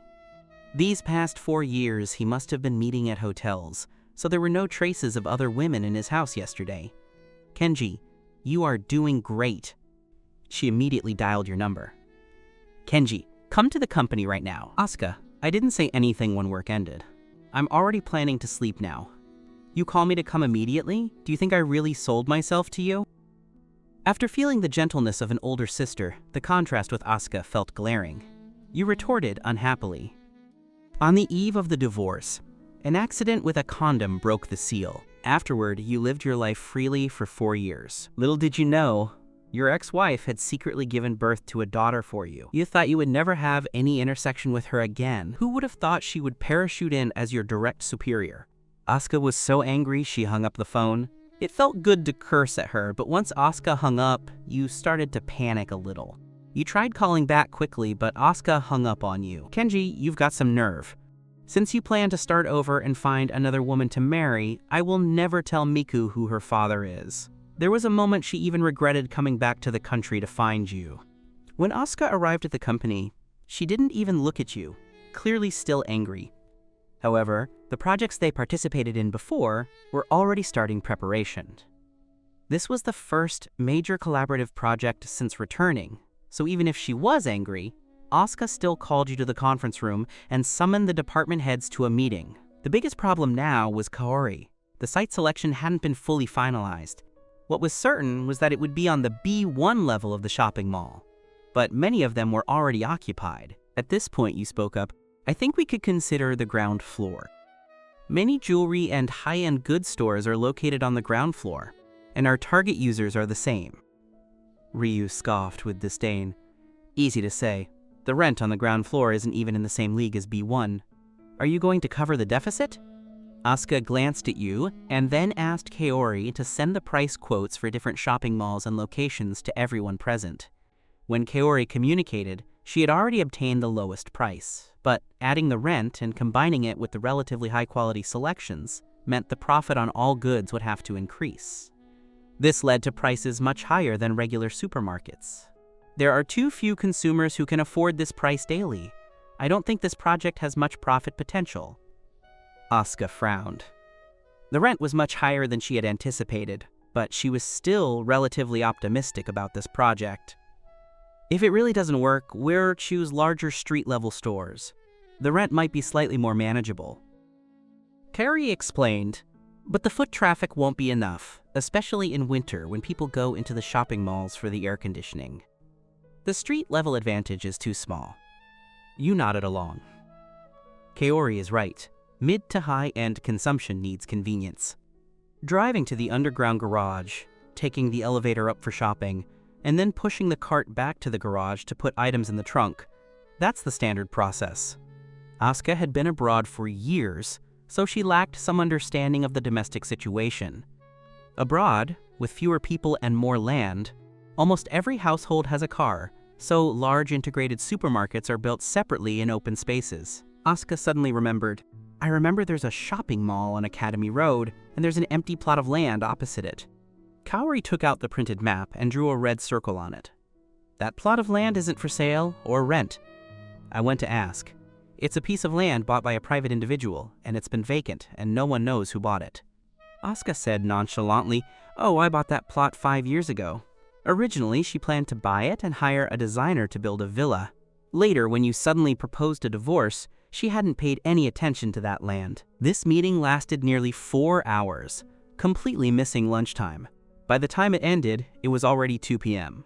Several directors walked out of the conference room, feeling extremely exhausted. Darn it, I'm starving. You returned to your seat to organize and print the meeting notes. When you entered Asuka's office, you saw her slumped over the desk. She seemed a bit off during the meeting. She only nodded for the projects she agreed with and rejected others outright, saying very little. You thought Asuka was just being high and mighty as usual, so you didn't think much of it. Now that you entered again, her state slumped on the desk was clearly wrong. Having spent 4 years together, you immediately thought of something. Asuka, are you feeling unwell? None of your business, you scumbag. She scolded you unhappily, but because she had no strength, the volume was very low. Is it her stomach pain again? Back in university, it seemed a bit better. Later, in the 2 years of marriage, her discomfort symptoms became more and more obvious. You remembered that before the divorce, Asuka had to take painkillers every time it happened. You didn't know that after Asuka gave birth to Miku, she didn't get good rest and immediately returned to work, which was why she developed this chronic issue. You walked over and picked her up. Stop lying there. Kenji, what are you doing? I'm taking you home to lie down. I checked and there's nothing pressing this afternoon. In this state, it's best to lie down and rest, take a painkiller, and get some sleep. If I remember correctly, by the second day it will be much better. You're basically only uncomfortable on the first day, right? Asuka looked up, a glimmer of light flashing in her eyes. You still remember? Kenji actually figured out she was uncomfortable because of this and remembered she was always in the most pain on the first day. She had mixed feelings in her heart. On the eve of the divorce, an accident with a condom broke the seal. Afterward, you lived your life freely for 4 years. Little did you know, your ex-wife had secretly given birth to a daughter for you. You thought you would never have any intersection with her again. Who would have thought she would parachute in as your direct superior? You pouted, I'd rather forget. I used to buy you those brown sugar drinks and heating pads. There are still some left at home that haven't been used. Asuka suddenly felt strange emotions welling up. but she still told you to put her down. I'll walk to the elevator. Being carried out like this will cause a bad influence if the employees see us. You pouted. You're afraid of a bad influence? I'm afraid of affecting my peach blossom luck. You quickly put Asuka down. She braced herself and walked into the elevator. The moment the doors closed, her legs went weak, and she almost fell. You quickly reached out to catch her and held her in your arms, letting her lean on you for support. Once in the basement, you simply picked her up and shoved her into the passenger seat. It's been 4 years. Can money not fix this? When you were around, Asuka didn't have it this bad. Don't tell me she ruined her body by playing high-stakes games with other men. You didn't say a word the whole way. When you arrived at the villa and carried her up, the looks on the faces of the household staff changed. You glanced at the pale Asuka. You say, in these 4 years, look at how you've taken care of yourself. Hearing this slightly concerned remark, Asuka turned her head away and didn't speak again. How I am, raising a child and getting to this point is already good enough. It was all through her own little efforts to let her father see her capabilities. If she didn't struggle, how could she have a chance to return to the country? How I've taken care of myself has nothing to do with you, right? Her voice was choked with sobs. She felt incredibly wronged. You were also furious. I shouldn't have cared about you. Being concerned for her only led to trouble. Do whatever you want. If I ever try to care about you again, it's my own fault. After you said this, you got up and left. It was just in time for today's parent-child report to come out. You wanted to see if that little girl was your biological daughter. You put the car keys on the table in the living room and went outside to hail a taxi. It is truly incredibly hard to get a taxi in this villa area. You felt irritable, took a cigarette out of your pocket, and lit it. When you turned back, you saw Asuka standing at the window watching you. You don't know what kind of guilty conscience made you throw the cigarette on the ground and stomp it out. After you realized it, you cursed, "Damn, what am I afraid of? We're already divorced? Can she still tell me whether to smoke or not?" Asuka was also stunned by your subconscious action. She had originally walked to the window to open it and take a painkiller from the drawer. Guided by a strange impulse, she pulled back the curtain to look at you standing downstairs waiting for a taxi. In fact, she had regretted it the moment you went downstairs. She shouldn't have spoken like that just now. Kenji didn't know she had a child. He only thought she went abroad after the divorce, but now it was all too late to say these things. It wasn't long before you got into a taxi. For the next whole day, Asuka didn't come to the company. You didn't know if she was angry or had other things to do. Except for reporting some of the company's work progress to Asuka, you had nothing to do. As work was almost over, you suddenly saw Kaori come out of the office. Thinking of Asuka's hostile attitude yesterday, you silently took out your phone and sent a message to Kaori's private number.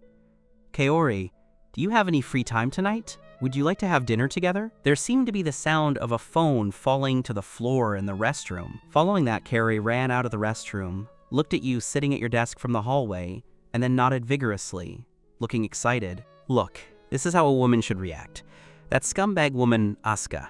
If you chased after her, you'd be a fool. You were originally bewitched by her face, but now, this gentle big sister is the best." When work ended, Asuka didn't appear, so you happily went to the restaurant where you ate with Kaori last time. After they sat down, Kaori blushed. "Kenji." You were just about to say it was nothing, but Kaori continued. "You paid the bill last time. It's my turn this time. If you try to pay the bill, I'll be angry." "Supervisor, you're treating me. How could I dare to take the bill?" Kaori held her fork and looked at you, pouting playfully. "Didn't I say that when we're outside the company, you aren't allowed to call me supervisor?" You smiled and replied, all right, Kaori is treating, so I definitely won't fight for the check." The two of you chatted quite happily. After all, Kaori didn't have much of an air of authority at the company, so you had a good relationship. Until you finished dinner and Kaori paid, she suggested, "Shall we go for a second round?" You hesitated for a moment, but then thought of Asuka.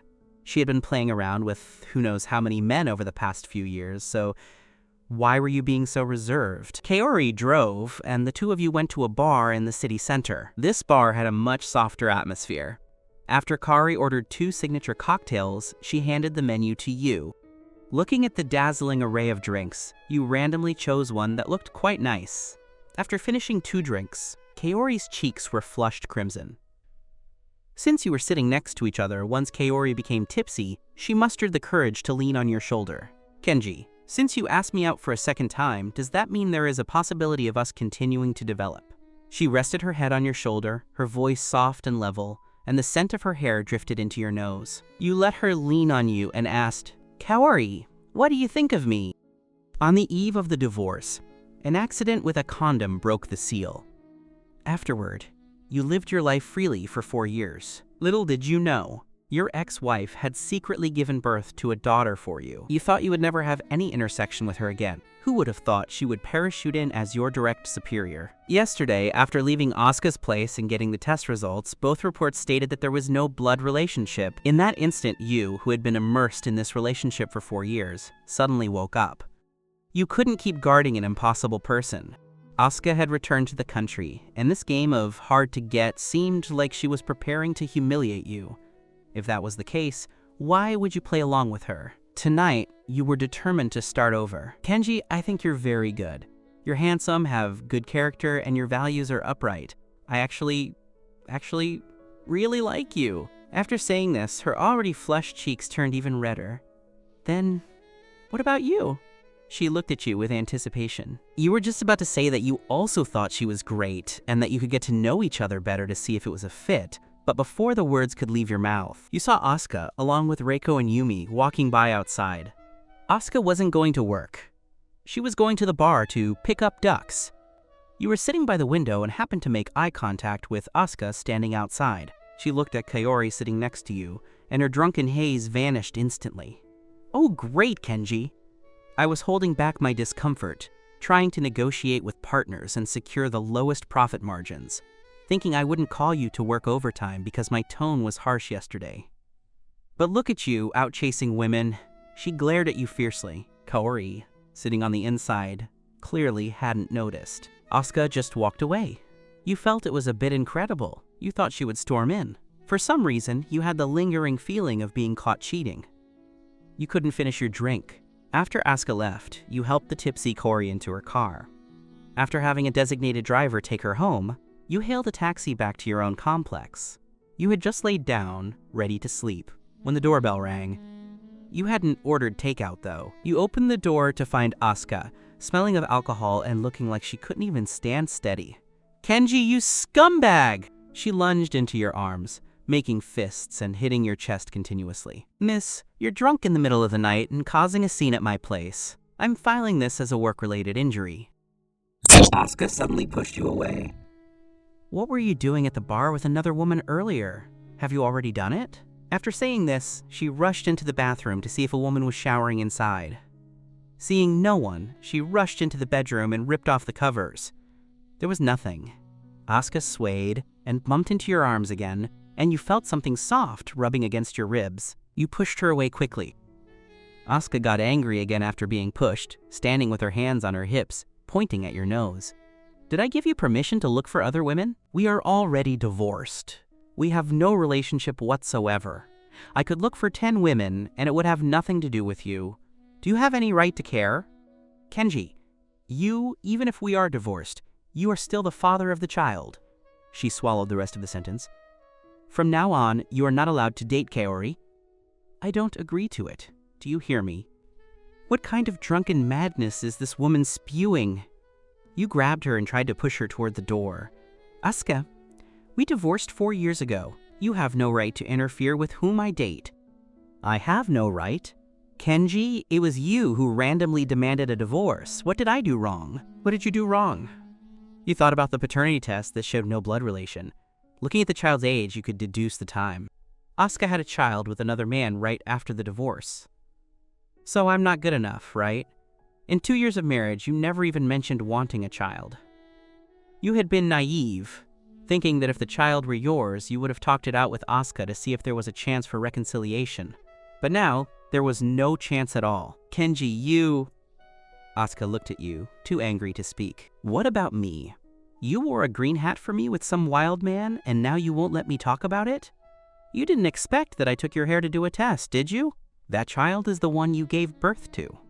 Asuka was stunned. At the time, she was only focused on keeping you from knowing the child was yours, so the testing agency had someone swap the samples after discovering your identity. You! That child! At the time, everyone forced her to abort, but she couldn't bear it. It was your child, your first child. She refused to give up, struggling desperately to prove her strength. She vomited for the first 3 months while still working, only to hear Kenji say such things. What? You're amused now? You chuckled. Scumbag women don't have any logic these days, do they? Let me show you what it really means to be a scumbag. You took off your jacket, threw it forcefully to the ground, and dragged Asuka straight into the bedroom. On the eve of the divorce, an accident with a condom broke the seal. Afterward, you lived your life freely for 4 years. Little did you know, your ex-wife had secretly given birth to a daughter for you. You thought you would never have any intersection with her again. Who would have thought she would parachute in as your direct superior? Asuka looked at you in terror. You were so strange right now. You didn't look like the Kenji she knew. Kenji? Asuka, you laid the groundwork for so long. Wasn't it for this? To see me kneeling under your skirt, forgiving you without any dignity? After saying this, you pushed her hard, causing Asuka to fall onto the bed, and you locked the bedroom door. Asuka scrambled backward, a mix of expectation and anger. Kenji, it was you who said you were tired of sleeping with me. Now you're acting like I'm the one who did something wrong. You pinned her hands above her head, looking into her watery eyes. Asuka, I won't take responsibility, even if I do, you said intentionally. As expected, an expression of humiliation appeared on her face. What do you take me for? A free prostitute? Kenji, let me go. You slowly moved your hand from her waist downward and then upward. Asuka's heart shot into her throat. Do you still have any feelings for me? Even a little? Thinking of the paternity report, you said coldly, no, to me you are limited to this kind of free relationship. Asuka bit her lip, finally unable to hold back the tears. She raised her knee to strike your abdomen. Kenji! You released your hands and sat up, finding a cigarette on the nightstand to light. Don't worry, I won't sleep with you. I find you dirty, you said, your tone calm, as if the intent to force yourself on her had just been a bluff. Hearing the word dirty, Asuka shuddered, her chest heaving. Kenji said she was dirty, but she had only ever had that kind of relationship with you, Kenji. How many men had tried to approach her in the past 4 years? But you were always in her heart. Now you found yourself dirty? Asuka was so angry she laughed. Kenji, what nonsense are you spewing?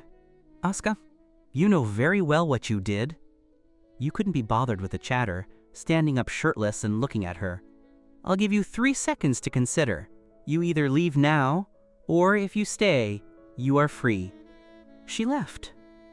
Even if she still liked you, she wouldn't lower herself to this level. Watching Asuka leave, your tense nerves finally relaxed. It seemed you needed to find a way to resign. As soon as you thought about starting over, you spent the middle of the night researching which professional field had the fastest entry.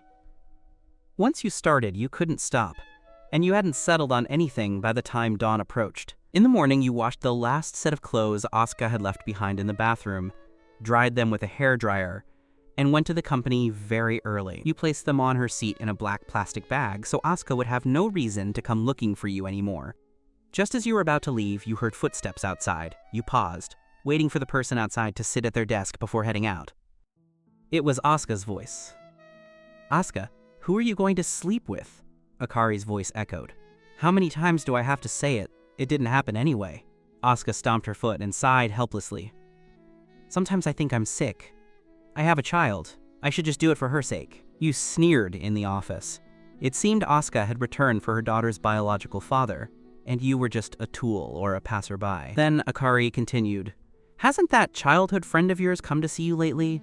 I remember he was very proactive in chasing you before. Is there no movement now? Asuka walked toward the office, saying, I guess he's busy. The moment the door opened, she saw you standing inside. Akari saw you and blinked at Asuka, finding an excuse wisely. My family's corgi has to take an exam. I'm going back to help find a training agency. After saying this, she slipped away toward the elevator. Asuka thought about last night, looking at you with a cold, indifferent expression. What are you doing skulking in my office so early? Kenji, don't tell me you have that fetish.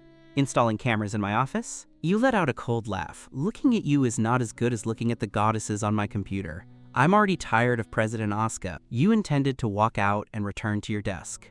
Once a person intends to resign, they become fearless. Asuka grabbed you, and the next second, you were pulled by a force, falling straight into your arms. Did you forget what happened last night? Asuka hung her head, tucking a strand of hair behind her ear. I was drunk last night, I'm sorry.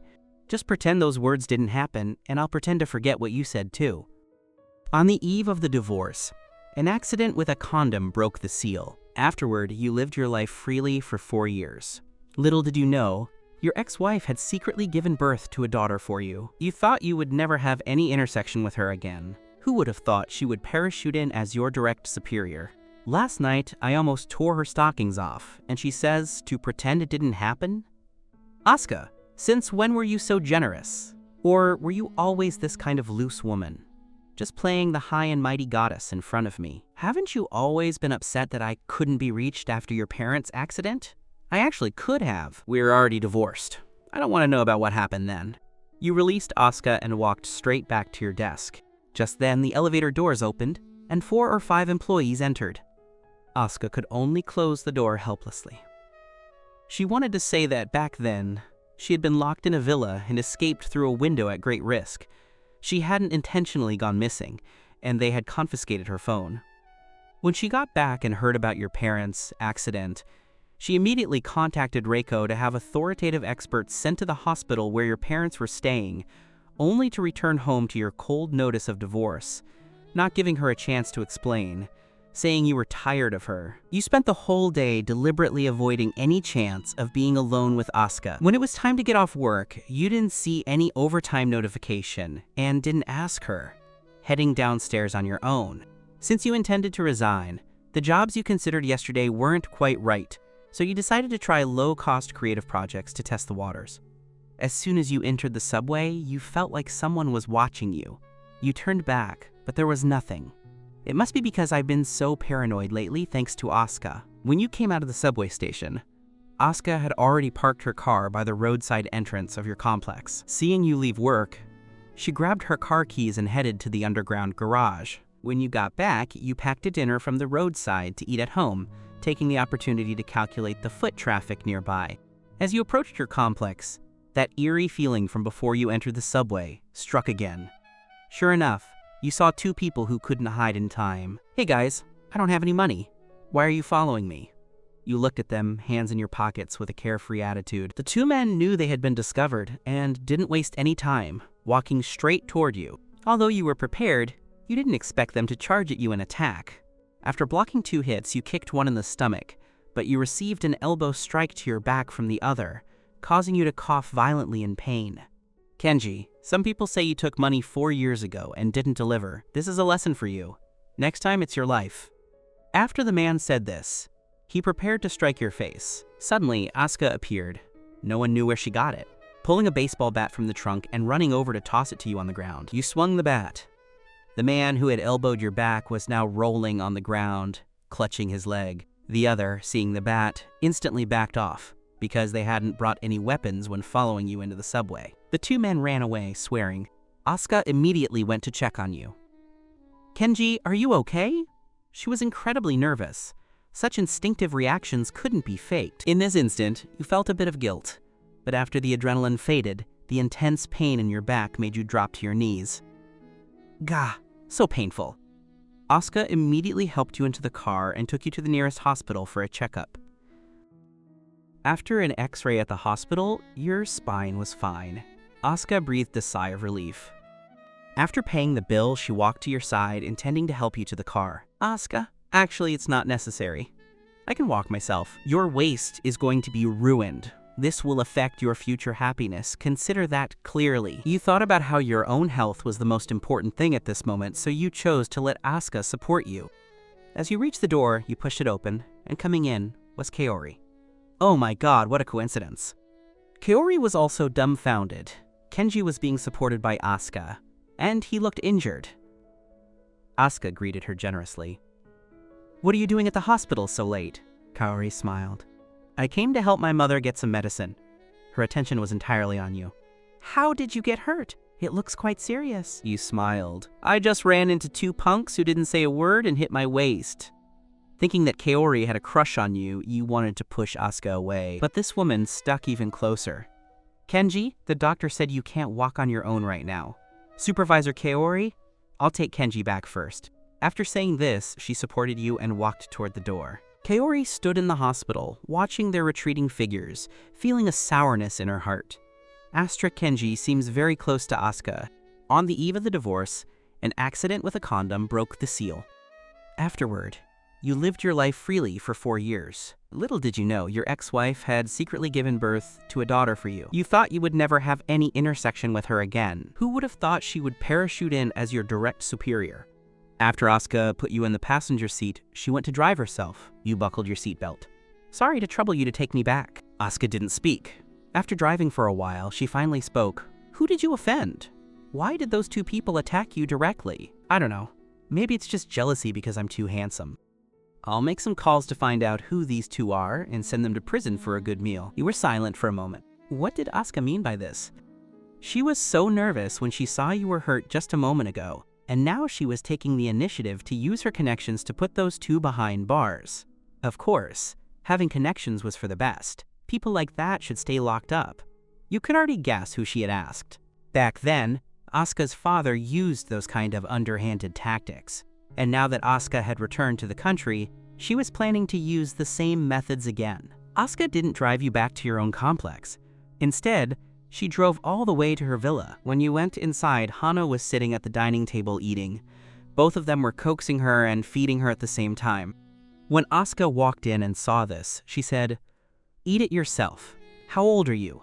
Still needing someone to feed you? Aren't you ashamed?" Hana climbed down from the dining table and ran over to Asuka, pulling on her clothes. "Mommy, I want Mommy to feed me Tilda. I missed you, Mommy." A tiny brat like her was a habitual offender when it came to acting cute and spoiled.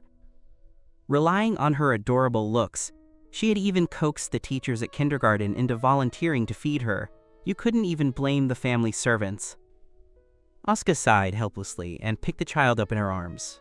The scene of her holding the child and feeding her made you feel a bit dazed. It was just like the picture in your dreams. A family of 3 happily having a meal together. Kenji, your daughter is very cute, even though she wasn't your own child. At your age, nearly 30 in a couple of years, seeing such an adorable little girl, you couldn't help but be charmed. Hana looked at you with some vigilance. You're that uncle who makes Mommy unhappy. She held up her spoon, copying exactly the way Asuka looked when she pointed at your nose to scold you. Asuka explained, Hana, that's not allowed. You rubbed your head tactically. This Asuka was definitely doing it on purpose. Perhaps realizing your expression was a bit strange, Asuka changed the subject. I'm worried those people might find you at your place and cause trouble, so just stay here for now. I'll get it all sorted out before sending you back. Is Asuka worried about me? Asuka paused for a second. I'm just afraid if something happens to you, the company will have to pay out an accidental injury insurance claim. You didn't care this time. The way she had rushed over earlier out of concern hadn't been an act. After Asuka fed her a few bites, she let Hana finish the rest herself and went upstairs to change into more comfortable loungewear. You stood there staring face to face with Hana. The little one was shrewd. Not wanting to feed herself, she just stared at you, her round eyes spinning around.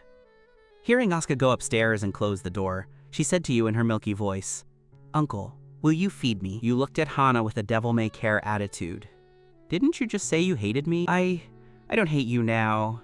She flashed a sycophantic smile, paired with that cute face, showing her tiny teeth in a way that made people want to melt. However, you weren't an ordinary man, so you glanced at her and pretended not to see. This tactic actually failed.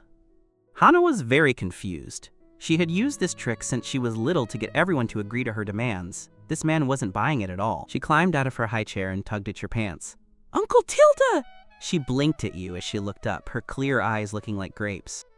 Surely he can't resist hugging me now? Hana thought, giggling to herself. As a result, you crouched down. If you call me Daddy, I'll feed you. You kept your voice very low, terrified of being heard by Asuka. Hana didn't even think about it and immediately shouted, Daddy Tilde, Daddy Tilde. The more she called, the more excited she got, and the louder she shouted. You panicked and quickly covered the little brat's mouth. You couldn't let Asuka hear this. She would think you were trying to remarry her and become a stepfather to the child. Hana found your panicked expression amusing and giggled nonstop, then purposefully whispered, "Daddy Tilde." The surrounding servants, seeing your flustered state, covered their mouths and giggled. "Stop calling me that. I'll feed you. Just stop." You picked Hana up from the floor. You had never held such a small child before. Not knowing you had to support her bottom, you just shoved your hands under her armpits and put her back into the high chair. Hana seemed to see through your weakness. She wiggled her bottom on the high chair. "I want to be held while eating." You lowered your voice to scare her. "No, you have to sit in the chair." You couldn't even hold a child properly. Feeding her while holding her was a high difficulty task that was already beyond your skill level. Hana didn't get her way and burst into tears with a "Wah! Bad Daddy Tilde, you're a bad daddy." Damn it, is this kid naturally destined to be my nemesis? You flailed about, lifting her out of the high chair and swapping her around, finally managing to sit her on your lap. You held the bowl in one hand, wrapped your arm around Hana with the other, and resigned yourself to feeding her. Once she got her way, her tears vanished instantly. When Asuka came out changed, she saw you holding Hana and feeding her. This scene left a bitter taste in her heart. She even had the urge to tell you that Hana was your daughter, but she held back. In truth, she was also afraid. Afraid that the things you said when you divorced were true, that you were tired of sleeping with her and no longer loved her. "Hana, why aren't you eating by yourself again?" On the eve of the divorce, an accident with a condom broke the seal. Afterward, you lived your life freely for 4 years. Little did you know, your ex-wife had secretly given birth to a daughter for you. You thought you would never have any intersection with her again. Who would have thought she would parachute in as your direct superior? You were afraid this little brat would start yelling, "Daddy," again. "It's fine, there's only one bite left." You fed the last bite of rice into Hana's mouth, tucked the child under one arm to go get tissues at the table, wiped her mouth, and tentatively put her down. Seeing she didn't call you daddy, you secretly breathed a sigh of relief. A tiny thing like this was like a time bomb. It was terrifying. Asuka watched the harmonious scene. She had waited and hoped for this for 4 years. You looked like a qualified father taking care of your daughter's meal and wiping the soup from the corner of her mouth. The warmth of it made it seem as if the two of you had never spent those 4 years apart, as if Kenji was still her husband. But Asuka was very clear. Kenji probably just felt that since she saved him and took him to the hospital, being nice to Hana was just a simple courtesy. "I'll have the servants clean up a room for you." After saying this, she carried Hana upstairs to take a bath. "Asuka, no need to go to that much trouble. I'll just sleep on the sofa for the night. I'll be fine tomorrow." You were thinking that if this little brat's real father came back and saw you in the villa, it would be quite awkward. Asuka was silent for a long time. "Kenji, we were husband and wife after all. Is there a need to be so polite?"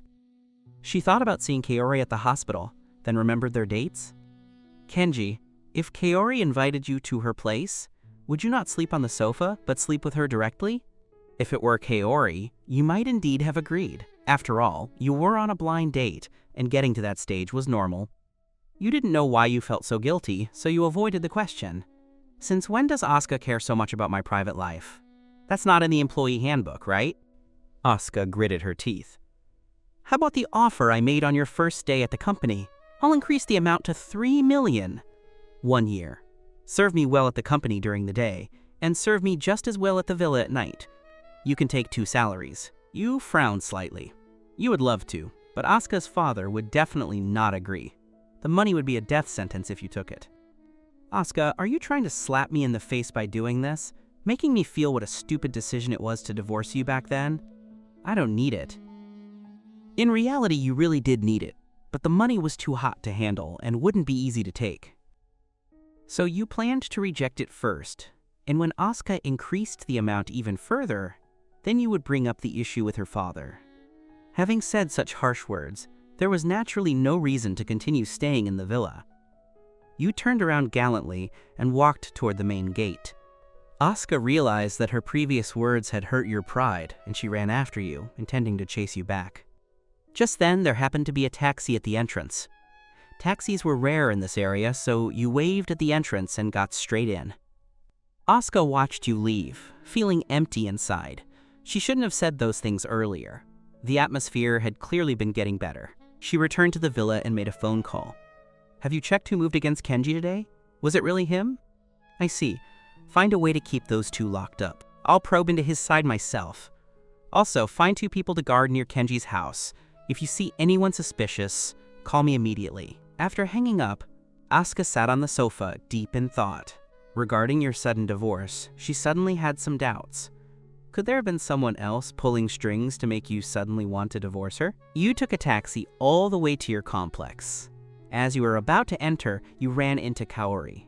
"Supervisor, Kaori, why are you here?" "I was a little worried, so I wanted to come and see how you were doing. Your mother sent me your location." "I knocked on your door for a long time and no one answered. So I thought you..." She looked down, feeling disappointed, assuming you were already in that kind of relationship with Asuka. On the other side, Asuka had just lulled Hana to sleep when her phone rang.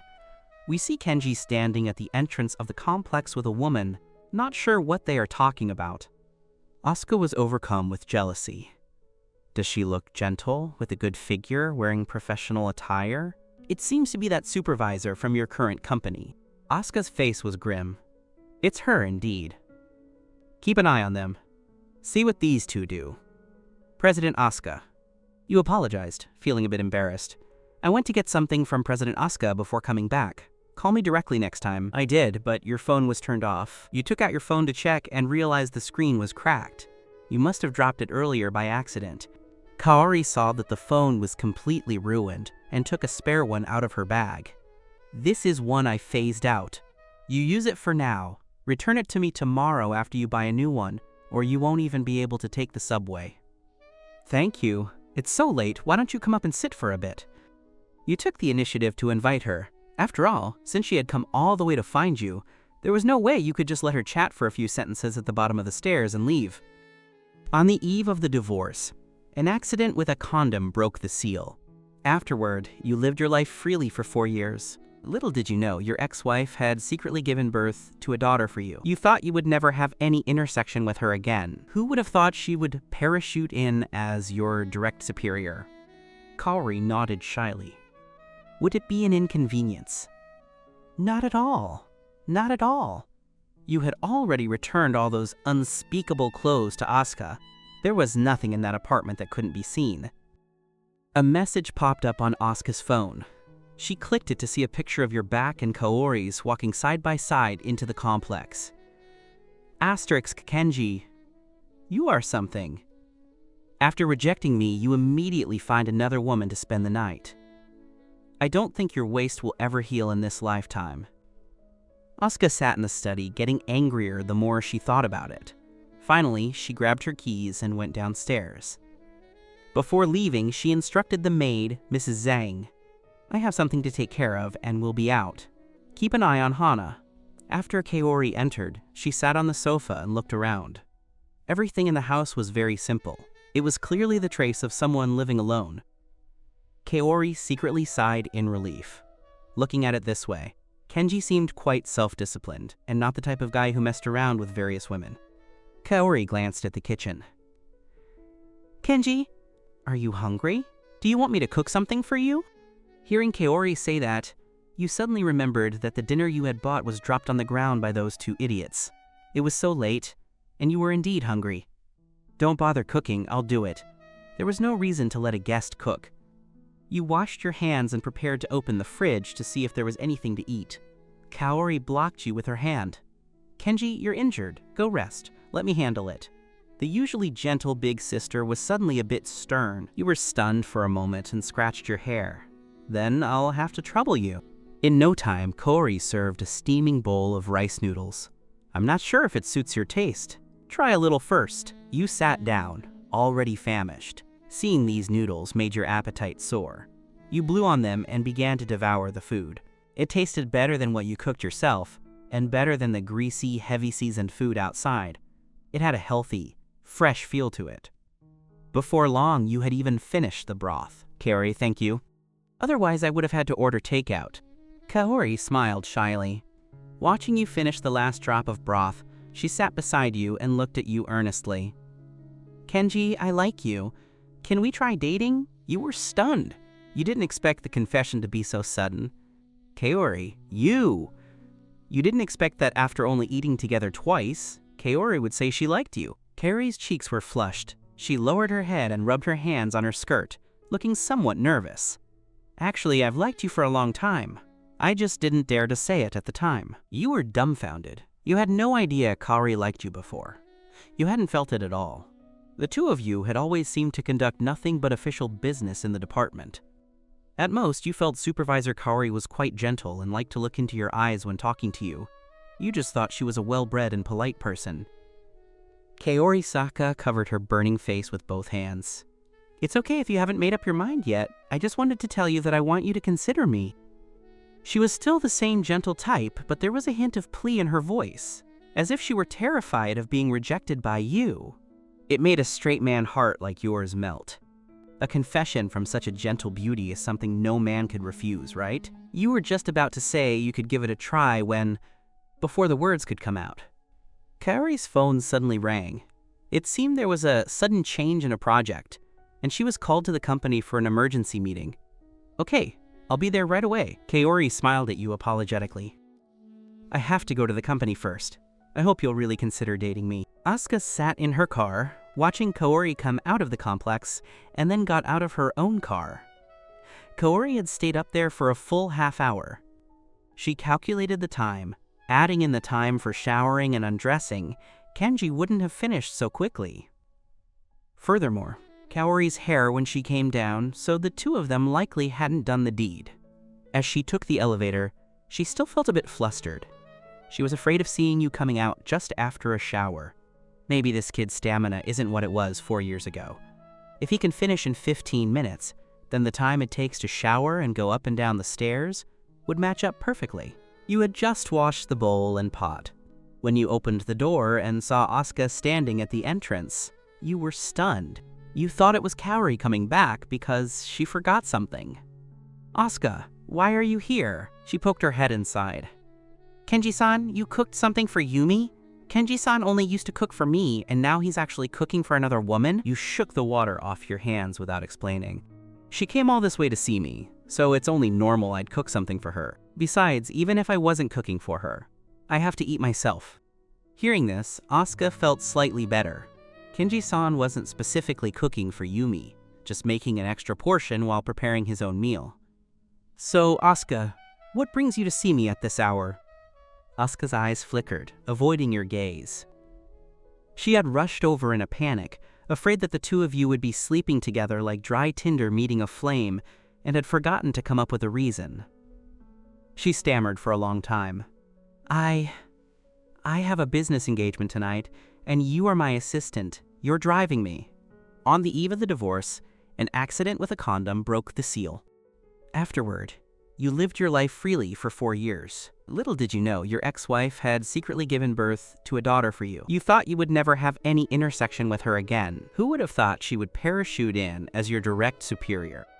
Asuka, I'm in this state and you're still dragging me along? Don't you have a secretary? Can't you have her accompany you? My back is... Before you could finish speaking, Asuka looked as if she had already considered this. So tonight, I'll drive, and you're responsible for helping me block drinks and handle the socializing. You stared at Asuka's smug face. Asuka, so all this scheming of yours was saved just for me, right? At least let me go inside and change my clothes. Asuka nodded with satisfaction. Fine.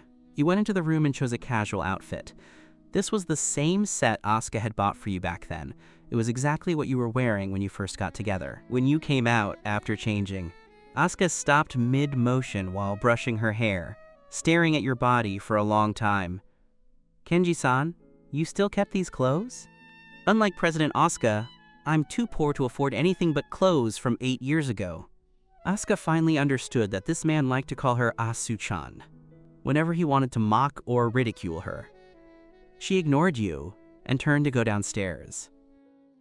When you got in the car, she consciously sat in the driver's seat, leaving you in the passenger seat. She hadn't planned to go to this gathering, but to keep up her lie, she had to ask for the address in their group chat.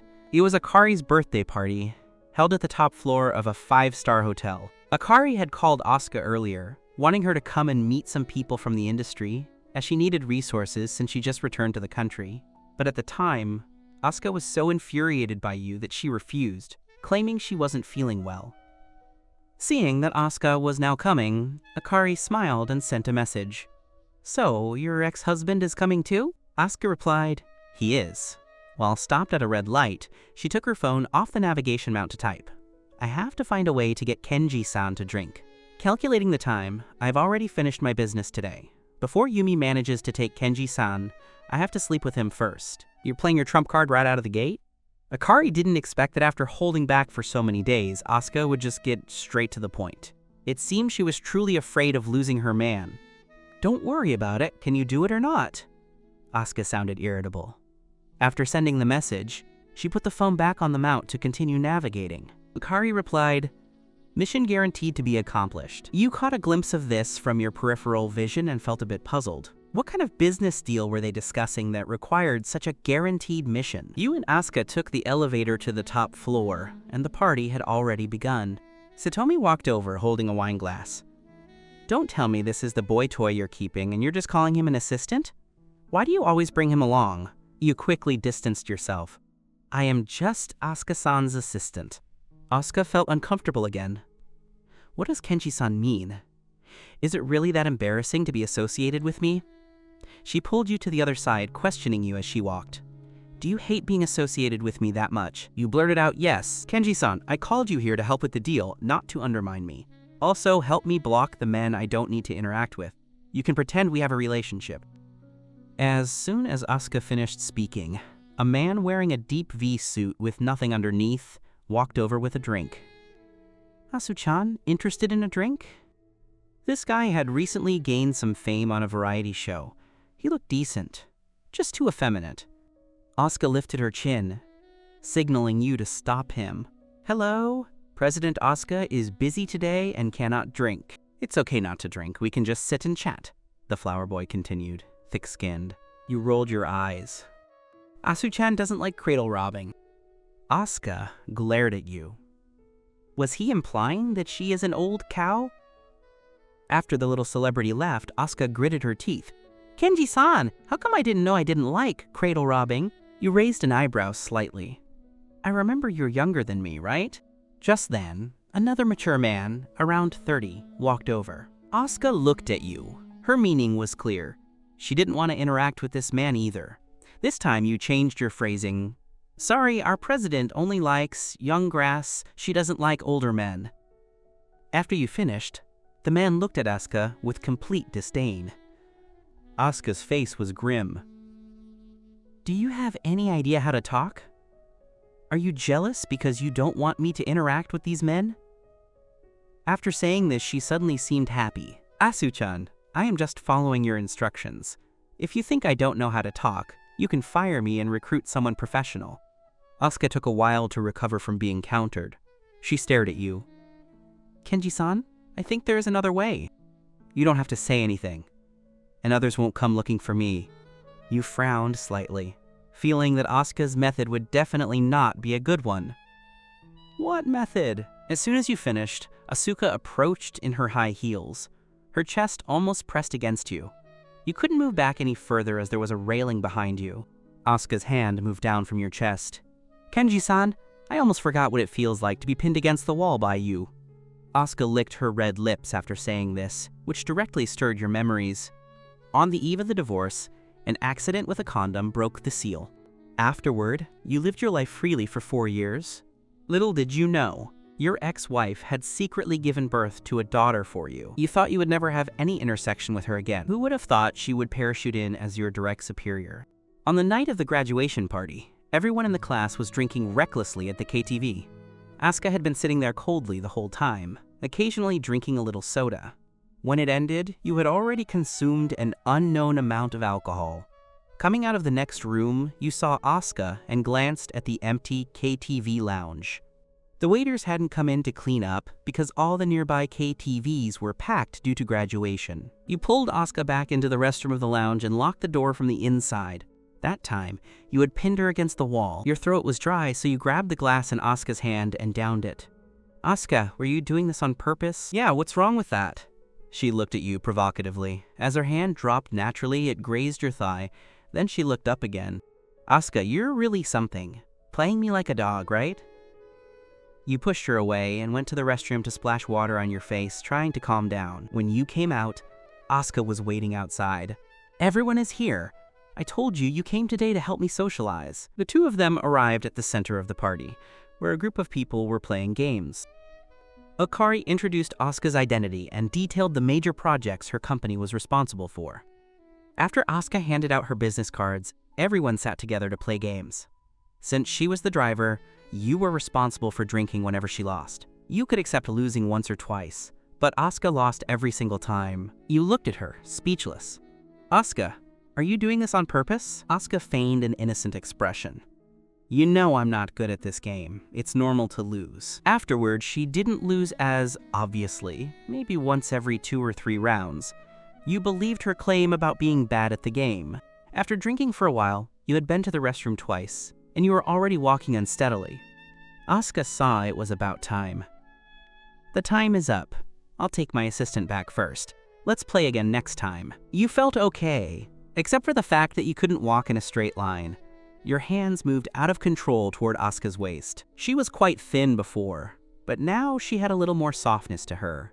It felt warm and got more addictive the more you touched it. Kenji-san, what are you doing? Asuka asked with a smile, not at all repulsed. After drinking, your true nature was exposed. I want to have you. Didn't you want to divorce me? Didn't you say I was a scum woman? Asuka teased, looking at you. If I had known he was like this when drunk, I should have gotten him drunk the night I returned. Once he was slept with, it would be too late for him to deny it. You pulled her into your arms, biting her earlobe and lowering your voice. 4 years ago, on the day of our divorce, was it because I had you so well that you still haven't been able to let me go? How are you even more shameless than a cheap prostitute? This one sentence instantly drenched Asuka's affection from head to toe. She stood frozen in the elevator, looking at you in disbelief. Words like this were coming from the person she had loved for 8 years. Kenji-san. Asuka's upbringing made her tremble with rage, unable to utter a single curse. She was like a flame instantly extinguished, leaving only silence. Neither of you spoke in the car. You knew you were drunk and were venting the frustration from the paternity test, which is why you said those things. You thought it would be better if Asuka gave up. The 3 million wouldn't necessarily be easy to spend anyway, so you might as well start over with Yumi. You were at an age where you should be settling down, not drifting like this. We're here, I'll take you up. Throughout the silent journey, Asuka's heartache hadn't faded, but seeing you covered in the smell of alcohol, she forced herself to suppress her emotions. When supporting you, there was physical contact again. You pushed her away, not wanting to be played with like a dog, but after pushing, you fell to your knees. Asuka got angry. She didn't have much strength to begin with, and supporting you was already hard enough.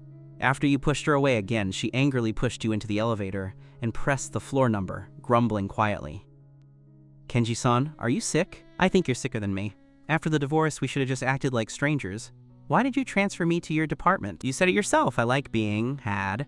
I was just spending money to play with you, isn't that allowed? She was also annoyed. Recalling your words, she threw caution to the wind in her anger. You leaned against the elevator, laughing as you heard this. Asuka, your purpose really was to trample on my dignity for fun. It's just that I actually hesitated for a moment recently. The moment the elevator door opened, you quickly dragged her out.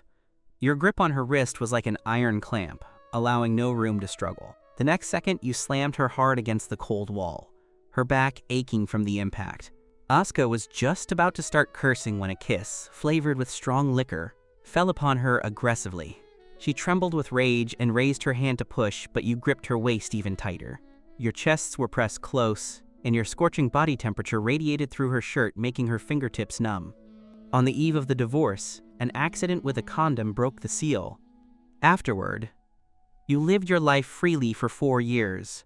Little did you know, Your ex-wife had secretly given birth to a daughter for you. You thought you would never have any intersection with her again. Who would have thought she would parachute in as your direct superior? She had been full of cruel words just a moment ago, but now she was acting recklessly in this way.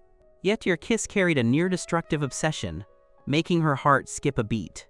A strange, indescribable numbness surged from her tailbone, and the curses were stuck in her throat. Her eyes slowly reddened. Humiliation and uncontrollable palpitation were stirred together, making her nose ache. The pent-up grievances finally broke through the defense. She jerked her head away, raised her hands, and pushed you away with all her strength, growling with a cry in her voice. "Get lost!" The tears fell onto the back of your hand, burning like fire, causing your movements to freeze instantly. You wiped your lips and rushed into the room, leaning against the door panel, panting heavily. The lingering soft sensation from the elevator was still on your fingertips, and your mind was filled with the image of her pushing you away with red-rimmed eyes. "No, I have to quit my job quickly. If this continues, I'll fall for her sooner or later." You pulled out the backup phone Yumi had given you. Because you were too drunk, you kept pressing the wrong apps, and you cursed furiously. Just then, there was a knock at the door. "Asuka, I let you go just now. If you don't leave, then whatever happens next, I won't be responsible." You sneered. The rage in your chest instantly ignited. Your palm slammed against the doorknob, and you yanked the door open violently. The figure outside hadn't even reacted before you gripped their wrist, dragging them into the room like a predator with its prey, and locked the door behind you with a loud bang. Before the other person could say a word, you had already pinned them against the cold wall. A scorching kiss, mixed with the smell of alcohol and anger, fell upon them. You forced their lips open, plundering their breath. Your other hand tore wildly at their clothes, sending buttons flying onto the floor with a crisp sound. You threw the coat on the floor. The moment your warm skin touched, your movements paused, but the surging desire quickly overwhelmed you. You traveled downwards until you touched the edge of that lace, and only then did you realize something was wrong. This touch was too soft, completely different from the delicacy in your memories. The drunkenness faded by more than half. You gasped, feeling around to switch on the wall lamp. The warm yellow light shone brilliantly onto the face of the person before you. How did she get here? Yumi's shirt was pulled into disarray, the collar wide open, exposing her delicate collarbone and the edge of her lace lingerie. Her cheeks were so flushed they looked like they could bleed. Her large, moist eyes were wide open, filled with shyness and a hint of panic. Her lips were swollen from the kiss, and she bit her lower lip tightly, too afraid to say a word. The warm light from the wall lamp made the air feel stifling and awkward. You froze in place, the alcohol buzz completely gone. After your Adam's apple bobbed for a long moment, you finally managed to squeeze out a dry apology. Sorry. I've had too much to drink." Yumi's face was flushed to the point of bleeding. She covered her chest tightly with both hands, biting her lip with slightly red-rimmed eyes. She was so embarrassed she couldn't even manage a complete sentence, her ears burning. She only shook her head and let out a soft, mosquito-like hum. You felt a wave of scalp-tingling dread and quickly turned away, rushing frantically into the bedroom. You pulled out a loose hoodie you hadn't worn yet, and when you handed it to her, you didn't dare look up. "First, put this on. I'll pay for your clothes." When Yumi came out after changing, the oversized hoodie hung on her, making her figure look even more slender, though the blush on her face had yet to fade. You immediately stepped toward the door. "Let me take you downstairs. It's so late." Yumi interrupted you, her voice faint. She adjusted the collar of the hoodie, avoiding your gaze. "You should get some rest. I can manage on my own." With that, she pulled the door open as if fleeing and quickly disappeared into the hallway. You were left standing there, looking at the buttons and fabric scraps scattered on the floor. Great, your actions just now had scared her away. Yumi slumped into the driver's seat, her back pressed tightly against the chair, yet her chest was still heaving violently. She lifted a hand to touch her swollen lips. The warm sensation her fingertips felt instantly brought back the suffocation she felt against the wall earlier, recalling the look of astonishment on your face when you turned on the wall lamp, and your flustered manner as you turned to hand her the clothes. Her ears burned uncontrollably again. Even though she had been offended, there was an inexplicable sweetness rising in the bottom of her heart. On the eve of the divorce, an accident with a condom broke the seal. Afterward, you lived your life freely for 4 years. Little did you know, your ex-wife had secretly given birth to a daughter for you. You thought you would never have any intersection with her again. Who would have thought she would parachute in as your direct superior? Asuka arrived at the company very early. Although you had a headache, thinking about wanting to quit as soon as possible, you planned to go to the office early to ask Takeshi if he could check with the HR lady to see if there were any loopholes to invalidate that non-compete clause. However, before you could even find Takeshi, Asuka notified several departments in the group chat to head to the conference room for a meeting. After sitting down, the construction documents for the previous mid to high-end supermarket had been approved. The architectural firm has released 2 versions of the initial design drafts. "Let's take a look and see which is better," Asuka said, having her secretary distribute the printed designs to each supervisor. You sat next to Asuka and stared at the design drafts. You and Asuka were both students of the School of Architecture, but because the job market was so poor, both of you turned to other industries as soon as you graduated. However, both of you could still understand construction drawings. The drafts could only be considered standard. Although you intended to quit, you still offered a suggestion. "Since we are having the Design Institute create the plans, I think the design should be bolder. We could even aim to match some unique architectural landmarks. Later, we could use some connections to invite celebrities to check in. With the influencer effect, shopping here would become a trend." After you finished speaking and were about to zone out, you saw Asuka looking at you with that look of admiration. You turned your head away, feeling uncomfortable. It was this woman. If not for her, you wouldn't have almost slept with Yumi last night, making it difficult to even make eye contact at the office today. Asuka coughed lightly. "I think Kenji-san's point is very well taken. This idea is excellent. Since we plan to build it ourselves, we have fewer constraints. The ideas can be even bolder." Other supervisors agreed with the idea. Traffic was where the opportunities were now. These 2 design drafts are temporarily rejected. Supervisor Yumi, do you have any other thoughts? Because Yumi was still ruminating on the kiss you gave her yesterday, she was completely distracted. When Asuka asked her, she was startled for a moment. "I think since we want to capture traffic, why not put this topic online? Find an influencer with good traffic to post about it, saying we plan to build a supermarket on this plot and collect opinions from netizens. If selected, there's a 10,000 yuan design fee. After all, the Design Institute costs more than that, and for creativity, we should rely on the netizens." After Yumi finished, both Asuka and you nodded in agreement. Seeing that you also agreed with her opinion, Yumi smiled. "All right, you handle the coordination for this. There's one more thing. The supermarket I visited abroad is a basic reference for this one. You and Supervisor Zhao should go there tomorrow to conduct a detailed survey and handle the selection work for suitable imported products." Yumi nodded. "Understood, President." When Ray heard he would be going on a business trip with Yumi, he was overjoyed. Wasn't this a prime opportunity? Now he finally had a chance. You found the look of triumph on Ray's face an eyesore. As a man, how could you not understand his underlying intentions? You took out your phone and found Yumi. "Be careful of that old guy Ray during the business trip." Yumi glanced down at her phone, her smile uncontrollable. "Kenji-san is concerned about me."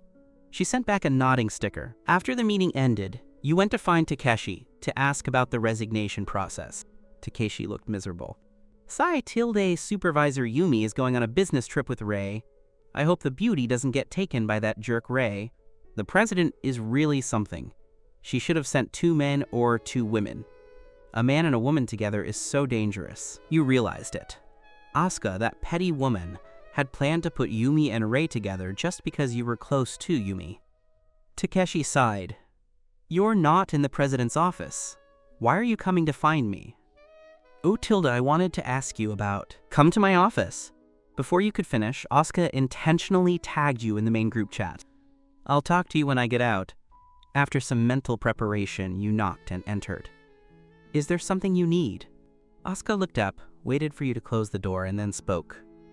"Do you remember what you did last night after getting drunk?" "I don't remember." Even if you did, you would pretend not to. In fact, on the way back, Asuka reflected on how you lost control, and her heart felt much calmer. Kenji-san's impulsive behavior toward her showed that she was still attractive to him, but she was also angry at the hurtful things you said, feeling like you were struggling too. Would a scumbag who said he was tired of sleeping with her struggle so much inside? So, Asuka intended to probe you. She stood up and walked toward you in her high heels. When she leaned over, a strand of hair fell, carrying a faint scent of perfume. "Kenji-san," she said, her voice dropping to a low, intentionally flirtatious tone. "Last night, we slept quite soundly, didn't we?" Your expression changed instantly. "What nonsense are you spouting?" you whispered, afraid the secretary outside would hear. "It was just a kiss. There was absolutely nothing else." The words had barely left your lips when you wanted to bite off your own tongue. Asuka giggled. She lightly tapped your chest with her fingertip, her slyness undisguisable. "So it was just a kiss, huh?" She drew out her tone, looking at your reddened ears, and leaned in closer intentionally. "Looks like you weren't that drunk last night. Your memory is so good." Damn, I fell into her trap again. Your Adam's apple bobbed violently. Looking at her smiling face, you recalled the entanglement in the elevator last night. A wave of heat rushed to your head. You clenched your fists, but under her playful gaze, you couldn't muster any temper. You could only grit your teeth. "Asuka, you did that on purpose." "I didn't." Asuka shrugged, straightened up, and stepped back. Her smile deepened. "Just asking, why are you so worked up? It's not like we haven't slept together before. Even if we did, I wouldn't need you to take responsibility." After saying this, Asuka looked up at you, testing your reaction to her words. You sneered. "Sorry, I was drunk yesterday and mistook Asuka for my blind date, which is why I lost control. In the future, I'd appreciate it if President Asuka maintained a safe social distance from employees and put an end to workplace hidden rules. You really know how to anger me." Asuka was so infuriated by your words that her cheeks turned visibly red. In that moment, she truly wished she could poison your mouth to silence it. She pointed at the door and roared, "Kenji-san, I don't want to see you right now. Get out of my office immediately." On the eve of the divorce, an accident with a condom broke the seal. Afterward, you lived your life freely for 4 years. You thought you would never have any intersection with her again. Who would have thought she would parachute in as your direct superior? Late in the afternoon, near the end of the workday, Asuka walked to your desk in her high heels. Click, click, click. "Kenji-san, accompany me to a dinner party." Asuka didn't give you a chance to refuse. "When you take me there later, help me entertain them. Their identities are sensitive, so it's not really suitable for me to interact with them directly alone." "Understood, President." You took the car keys.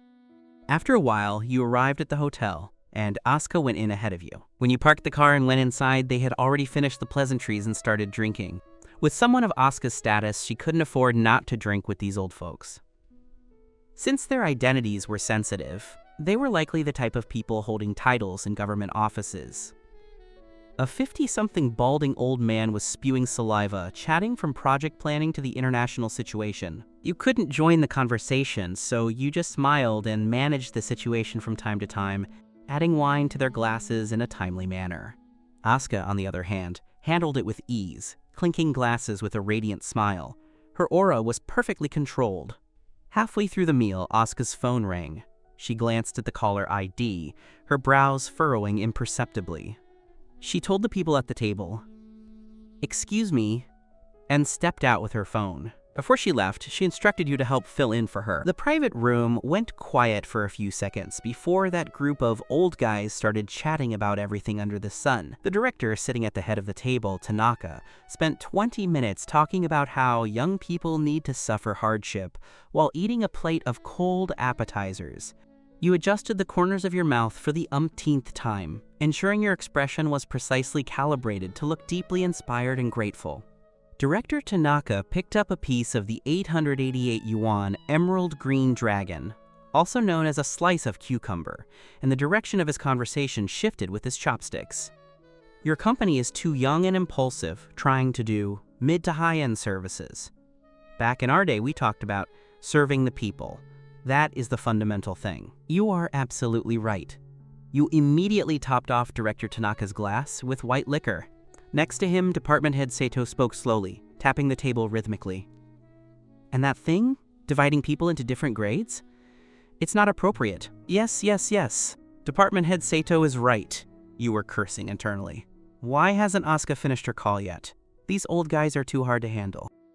After 3 rounds of drinks, the old guy flavor at the table grew stronger, escalating from young people shouldn't drink milk tea to the metaverse is just electronic prostitution.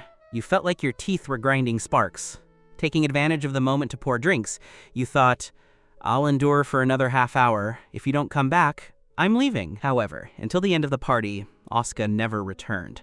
The food on the table was mostly eaten, and the bigwigs began to lose interest, glancing at the door one by one. You were also puzzled. What is Asuka doing? Another 10 minutes passed, and the atmosphere in the room was already somewhat awkward. Director Tanaka laughed. As he spoke, "Little Kenji, does your president have something urgent to attend to? She wouldn't have forgotten about us old guys, would she?" You laughed awkwardly and bit the bullet to smooth things over. Director Tanaka jokes. President Asuka definitely had an emergency. She'll be back soon. That's what you said, but you were on shaky ground. You waited another 5 minutes. Seeing these people getting ready to stand up and leave, you couldn't sit still anymore. You pulled out your phone and called Asuka. Hiss, hiss. The cold, mechanical female voice sounded. The number you have dialed is powered off. Powered off? Asuka, are you messing with me? Looking at the intimidating bigwigs in the room, your scalp tingled. At this moment, Director Tanaka cleared his throat. Little Kenji, since Asuka has something to do, we'll head out first. Let's gather again another day. You stood up quickly, your brain racing. I am really sorry. My company just received a call. There was an emergency at home and she couldn't leave. Please let me apologize for her. She will come to visit you personally to apologize another day. These people weren't stupid. They probably saw something was wrong. But many gave Asuka face, nodding and saying, no worries, before filing out. You walked them to the door one by one, your smile almost rigid. Only after the last old guy got in his car and left did you let out a sigh of relief. Turning back, you saw the waitress holding the bill, standing behind you with a pleasant smile. Sir, hello. The total is 138,888 yuan. You looked at the dense string of numbers on the bill, your eyes going wide. This meal cost a whole year of my mortgage. The waitress saw that you didn't react for a long time. The smile on her face faded a bit, but she maintained her professional demeanor. Would you like to pay by card or scan a code? You swallowed, your throat feeling dry. I'll wait for our boss to come over to settle the bill. Boss? The waitress looked you up and down. Her gaze was like looking at a pauper trying to dine and dash. Didn't that lady who was just here already leave? You bit the bullet and said, She had an emergency. She'll be back soon. On the eve of the divorce, an accident with a condom broke the seal. Afterward, you lived your life freely for 4 years. Little did you know, your ex-wife had secretly given birth to a daughter for you. You thought you would never have any intersection with her again. Who would have thought she would parachute in as your direct superior? The waitress called out, then leisurely added, Sir, our restaurant Lux is a membership-only establishment. Usually guests just pay the bill directly. It's the first time I've seen someone waiting for the boss like you. The words sounded polite, but the sarcasm in her tone was overflowing. Your face turned bright red instantly, and you wished you could crawl into a hole in the ground. It didn't end there. Another waitress leaned in and whispered to the first one, Look at the clothes he's wearing. He's probably just some boss's driver. Tisk, 130,000. He probably hasn't seen that much money in his whole life. The voice wasn't loud, but it was clear enough for you to hear every word. The first waitress urged you again. Are you sure you want to wait? We still have other guests to serve. Your face darkened. Could it be that Asuka was playing with you on purpose? Seeing you still didn't react, the waitress suddenly got impatient. If you don't have money, don't pretend to be rich. You can't even afford a meal. Just wait to get sued. You were furious. Under the mocking gazes of several waitresses, you maxed out several of your credit cards just to pay for this meal. Akari happened to be at Lux hosting someone else. When she stepped out to ask the server for more tea, she saw you and heard the waitresses secretly mocking you. She probably figured out what was going on. Isn't Asuka planning to remarry Kenji? Why is she treating him like a complete outsider? Asuka's phone had died and turned off. After turning it back on, she saw your messages and missed calls. The thing is, when she left the private room to take a call, little Mio had gone missing. The driver who went to pick up Mio had been in a car accident on the way. The driver was stuck in his seat, and little Mio had climbed out of the broken window. When the police called her, they said they couldn't see the child in the back seat. Asuka was terrified, her mind going blank. Everything happened too suddenly. She couldn't spare a moment to explain to you, and drove immediately to the scene of the accident. Later, someone saw little Mio standing on the side of the road with no parents around, and contacted the nearest police station to take the child in. Only after the driver was sent to the hospital did Asuka breathe a sigh of relief.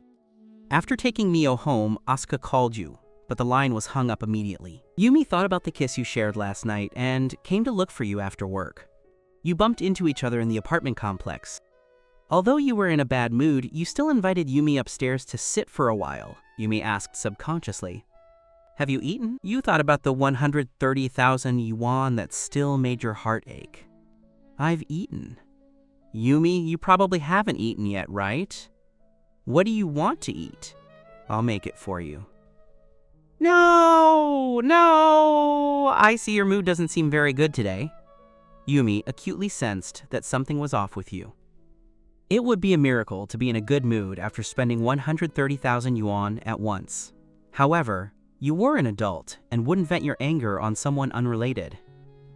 No, I'm just a bit tired, Yumi heard the exhaustion in your voice. Then get some rest? I'll come look for you another time. You stood up to walk Yumi downstairs. You should go back to your room and rest, she said, closing the door considerately behind her. You finally dropped the act and sighed helplessly, lying down on the bed. On the other side, Akari heard that little Mio had gone missing and been found, so she immediately went to see Asuka. Seeing that Mio was safe, she finally let out a sigh of relief. You have to be more careful in the future. Your father has so many illegitimate children. It's hard to guarantee someone wouldn't want to hurt you. Asuka nodded. In fact, she also suspected that this accident wasn't simple. The driver had always been a steady hand, and the other party was fully at fault for the accident. If it weren't for a kind stranger taking little Mio to the police station, she didn't know if the child would have fallen into the hands of someone else to use as leverage against her. Akari hugged little Mio and kissed her cheek, then turned to look at Asuka. You left your bag in the private room at Lux? You had left in such a fit of rage that you didn't remember Asuka had left her bag behind. It was only when Akari saw the business card inside that she realized it was Asuka's bag. Were you also eating at Lux today? Yeah, but Asuka, there's a limit to bullying Kenji. Tricking him out of 10,000 or 20,000 is one thing, but a 130,000 bill is a bit too much for him, isn't it? What? Asuka's voice suddenly rose. I left my bag there. Even if there was no cash, there were several cards in it. Even if Kenji didn't remember that card, there were 2 credit cards in there without pins, with limits of over 500,000 each. You didn't know? The waiters there were mocking Kenji the whole time, but he had already paid and left by the time I came out. Take care of Mio for me. I'm going to find Kenji to explain. Asuka drove off immediately. On the way, she called the owner of Lux.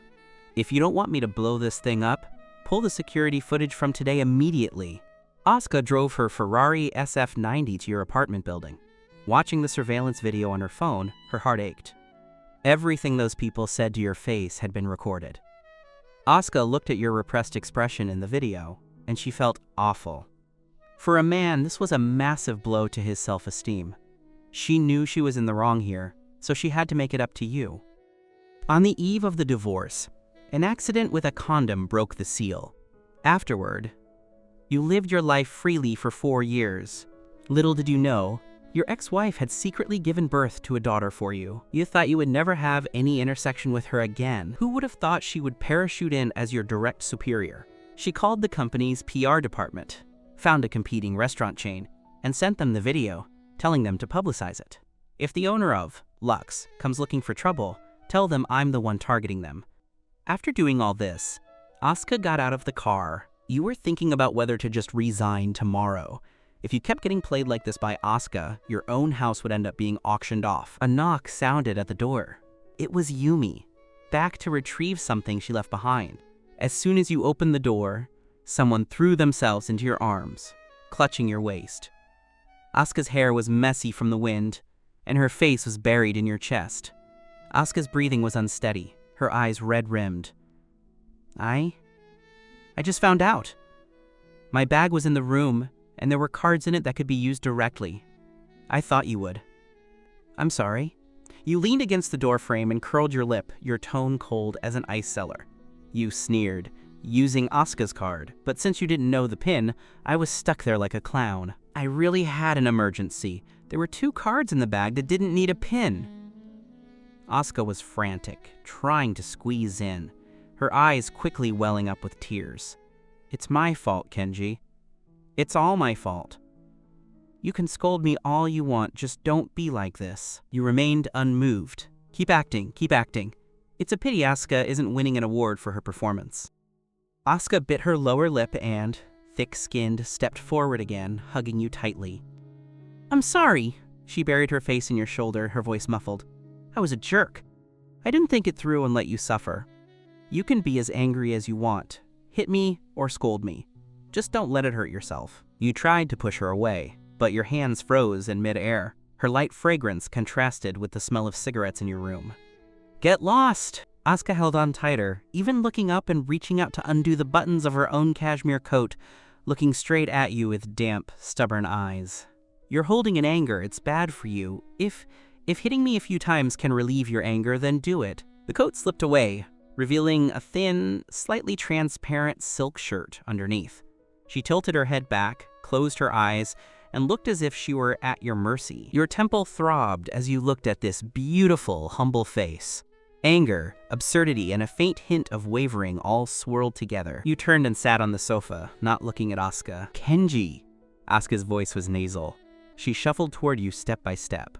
Before you could finish your cold, get out! She suddenly knelt on the carpet at your feet. I was wrong. I really know I was wrong. She reached out and cautiously grabbed the hem of your loungewear, shaking it gently like a cat that had made a mistake. Don't ignore me. I feel like I'm dying from the guilt. Your Adam's apple bobbed, but you didn't speak, averting your gaze. Seeing that you hadn't brushed her off, Asuka seemed to gain some courage. She knelt straight, her hands tentatively wrapping around your waist, pressing her hot cheek against your firm stomach. Through the thin fabric, she could feel your body stiffen. Punish me. Anything will do, as long as you're not angry and can forgive me. She looked up, her eyes shimmering with tears, and suddenly leaned in to gently kiss your chin. Hug me, please, she begged softly, her arms wrapping tighter, her warm breath spraying against your neck. Or, take me. The last few words were as soft as a mosquito's hum. Her cheeks turned a shameful red, but she still stared at you stubbornly. She even guided one of your hands to her slender waist. I'll give you everything. My body is yours. My heart is yours. Do whatever you want, just look at me and don't ignore me. Your body felt as tight as a drawn bowstring. You could feel the warmth and slight trembling of her skin under your palm. She had opened herself to you, presenting herself like a sacrifice. You gasped, your chest heaving violently.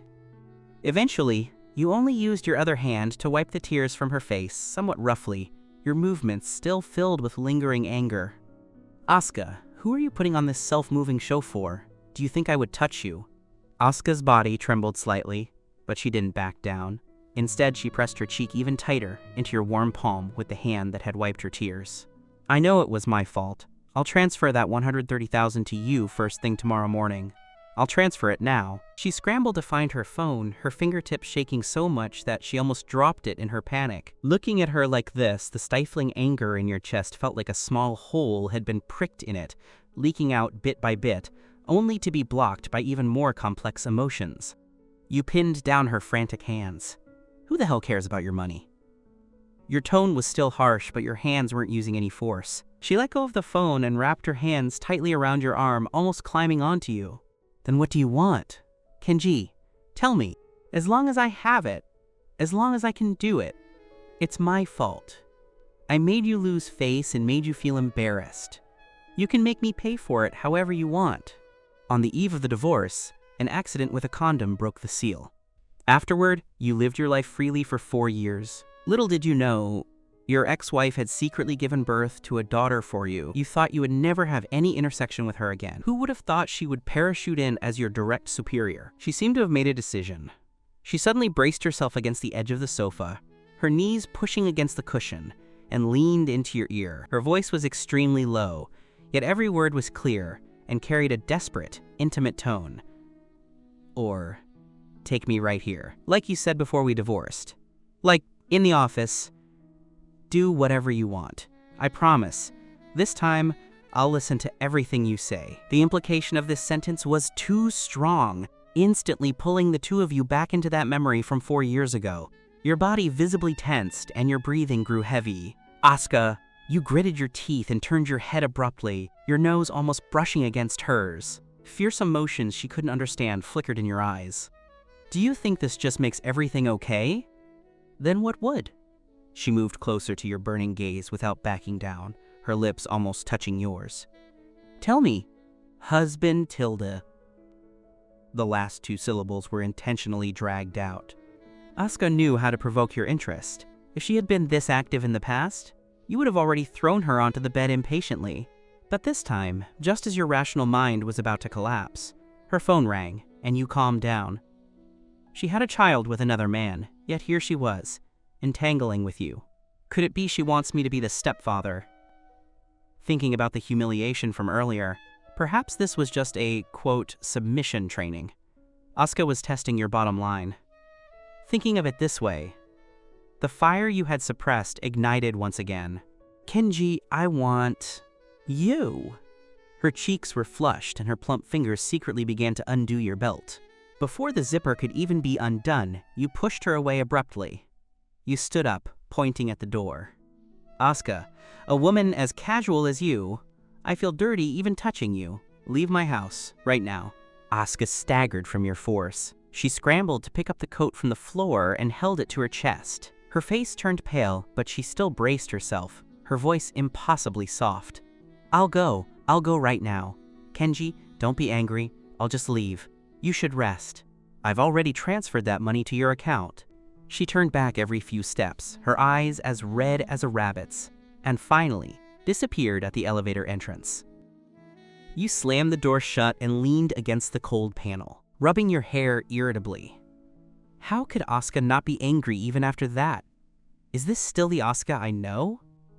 Throwing herself at me and taking all that abuse without a single complaint. Now that you were looking back on it, you were starting to understand. When she was kneeling in front of you just now, was she intending to help you? Not long after Asuka left, your account balance increased by 200,000. The extra 60,000 would be your mental damages fee. On your way to work the next morning via subway, you saw that Lux was trending on the news. Serves them right. Anyone with a brain knew Asuka was the one hosting that dinner, and since you were just an employee, they had been asking for trouble. Going out of business was just a matter of time. You felt pretty satisfied. When you arrived at the company gate in a good mood, you saw 3 employees in Lux uniforms standing with their heads down. You were stunned. What is this about? When the boss of Lux saw you, he ran over with a fawning expression. Brother Kenji, I'm sorry. Our staff were blind yesterday and made things difficult for you. After saying that, the boss waved his arm. Those who had mocked you yesterday immediately ran up, did a 90-degree bow, and apologized. The boss saw this and waved his arm again. The 3 of them fell to their knees right in front of you. I'm sorry. Their voices were loud, and their attitude was extremely sincere. We aren't human. We violated your privacy. Please forgive us. Takeshi was attracted by the loud apology and sneaked up beside you. This restaurant was exposed today for a dirty kitchen, bribery, price gouging on ingredients, tax evasion, and money laundering. It's been targeted for investigation by government departments. I guess at least a few of them are going to be sitting in jail for a few years. The boss bowed to you tremblingly. It was our poor service that caused Brother Kenji grievance. As long as you can forgive us, we'll agree to any condition. However, before you could speak, Asuka walked out of the elevator. Your restaurant has its own problems. Don't come bothering my employees. Otherwise, I'll call security up here immediately. She spoke coldly, a stark contrast to how she looked when she was begging for your forgiveness last night. When the owner saw it was Asuka, his lips trembled with fear. President Asuka, I know this is a slap in the face to you. If you're unhappy, tell me how much money it will take to settle this. I'll find a way. Please, I beg you, stop letting those people investigate. Doing business requires the proper decorum. If your employee training is inadequate, you have to pay the price yourself, Asuka said, then glanced at Takeshi. Get all these people out of here. On the eve of the divorce, an accident with a condom broke the seal. Afterward, you lived your life freely for 4 years. Little did you know, your ex-wife had secretly given birth to a daughter for you. You thought you would never have any intersection with her again. Who would have thought she would parachute in as your direct superior? The fat owner fell to his knees in front of you, his movements so practiced you suspected he had specifically trained for it. I was ignorant and didn't recognize your stature. My mind was clouded by greed last night. The owner hadn't expected Asuka to dig up almost all his dirt in a single night. As he spoke, he shakily pulled a check from his chest pocket and held it high above his head with both hands. This is for last night's meal, 130,000. No, 200,000. Double it back. Please, show mercy and leave my small shop a way to survive. You didn't take the check. Instead, you picked up your phone to scroll. Sure enough, the #1 spot on the local trending list featured Lux's exorbitant cucumber assassin, with a bright red explosive tag. Even more ruthless was the second trending topic, #LuxTechCloudInvestigate, calling for relevant departments to audit them. The comments and shares had already exploded. Such a move, fast and vicious. Who else could it be but your ex-wife, who was crying like a rain-drenched pear blossom last night and had transformed into the powerful Asuka this morning? You put down your phone. Manager Lee, is it? What is this supposed to mean? Since I already paid for the meal, there is no reason to take it back. As for the trending topics and the tax investigation, those are the concerns of the public and the relevant authorities. What does that have to do with me? Manager Lai was on the verge of tears. Mr. Kenji, please understand. This must be the work of your friend, that Lady Asuka. Please, you have to speak to President Asuka for us. We know we were wrong. We really do. He turned his head abruptly and roared at the trembling waiter. Still haven't gotten over here to kowtow and apologize to Mr. Kenji? The waiter crawled over and without a word began slamming his head against the floor, thump, thump, thump, while slapping his own face. Mr. Kenji, I was wrong. I'm not a human. I had dog eyes and looked down on people. I shouldn't have shot off my mouth last night. Please, have a big heart and treat me like air. He hit himself truly hard. After a few blows, his already swollen face was unrecognizable. The crisp sound of slaps and Manager Lee's tearful pleas echoed outside the office, a scene that was truly surreal. You just watched. The lingering irritation from last night strangely dissipated with each slap. You even felt like laughing. You still vividly remembered the waiter's smug, disdainful look from last night. When the waiter had slapped himself until he saw stars and was about to faint, you finally spoke slowly. That's enough. Both of them stopped immediately, looking at you with hopeful eyes. Your tone was as flat as if you were discussing the weather. Business relies on integrity, ridiculous pricing, and looking down on customers. These habits need to change. As for the tax issues, just cooperate properly with the investigation. Looking at the two men who were ashen-faced, you smiled slightly. Opportunities aren't given by me. They are given by the law, by the market, and by the consumers.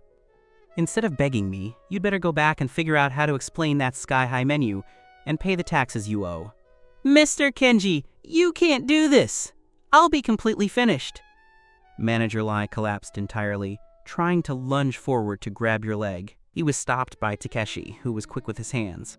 Manager Lee and the waiter, whose face was swollen like a pig's head, were ultimately kicked out of the office building. Standing on the bustling street, Manager Lai watched the tax payment notifications popping up on his phone and received calls from partners canceling their bookings. Everything went black before his eyes, and he nearly collapsed on the spot. Upstairs, as you sat at your desk, your phone vibrated. Asuka sent a message containing only a screenshot of the owner of Lux's latest response to the trending topic, incoherent and full of typos, attempting to justify himself only to invite more mockery. Immediately after, another message followed. Are you over your anger yet, Kenji? Followed by a sticker of a little cat peeking out. You stared at the sticker for a few seconds, imagining her on the other side of the screen, perhaps feeling a bit smug yet also anxious. The intense, chaotic kiss from last night flashed through your mind. Your fingertips moved, and you finally replied with 2 words. Damn, Asuka is so cool. She actually shut down the biggest restaurant in the city just for you. Takeshi came up and wrapped his arm around your shoulder, marveling in your ear. Is your performance in that area particularly top tier? Tell us and make your brothers envious. You poked Takeshi in the stomach with your elbow. Keep your voice down, or I'll get you fired. Takeshi was insanely envious. If you and Asuka don't have anything going on, I'll eat shit live. Asuka is so beautiful and so rich. Sleeping with a woman like this is a steal. Be careful not to be ungrateful and ask for a title. You shoved your breakfast directly into Takeshi's mouth, manually forcing him to shut up. Just tell me, have you slept with President Asuka or not? You couldn't take it anymore and grabbed Takeshi by the neck. Can you shut up? We're in the office. Don't you worry about someone hearing us? On the eve of the divorce, an accident with a condom broke the seal. Afterward, you lived your life freely for 4 years. Little did you know, your ex-wife had secretly given birth to a daughter for you. You thought you would never have any intersection with her again. Who would have thought she would parachute in as your direct superior? I'm just too excited. I'll treat everyone to drinks after work tonight. Seeing you hesitate, Takeshi continued to beg. Just tell me and satisfy my curiosity. Fine, fine. After shooing Takeshi away, you walked into Asuka's office of your own accord. Asuka was wearing a perfectly tailored smoke gray suit skirt today.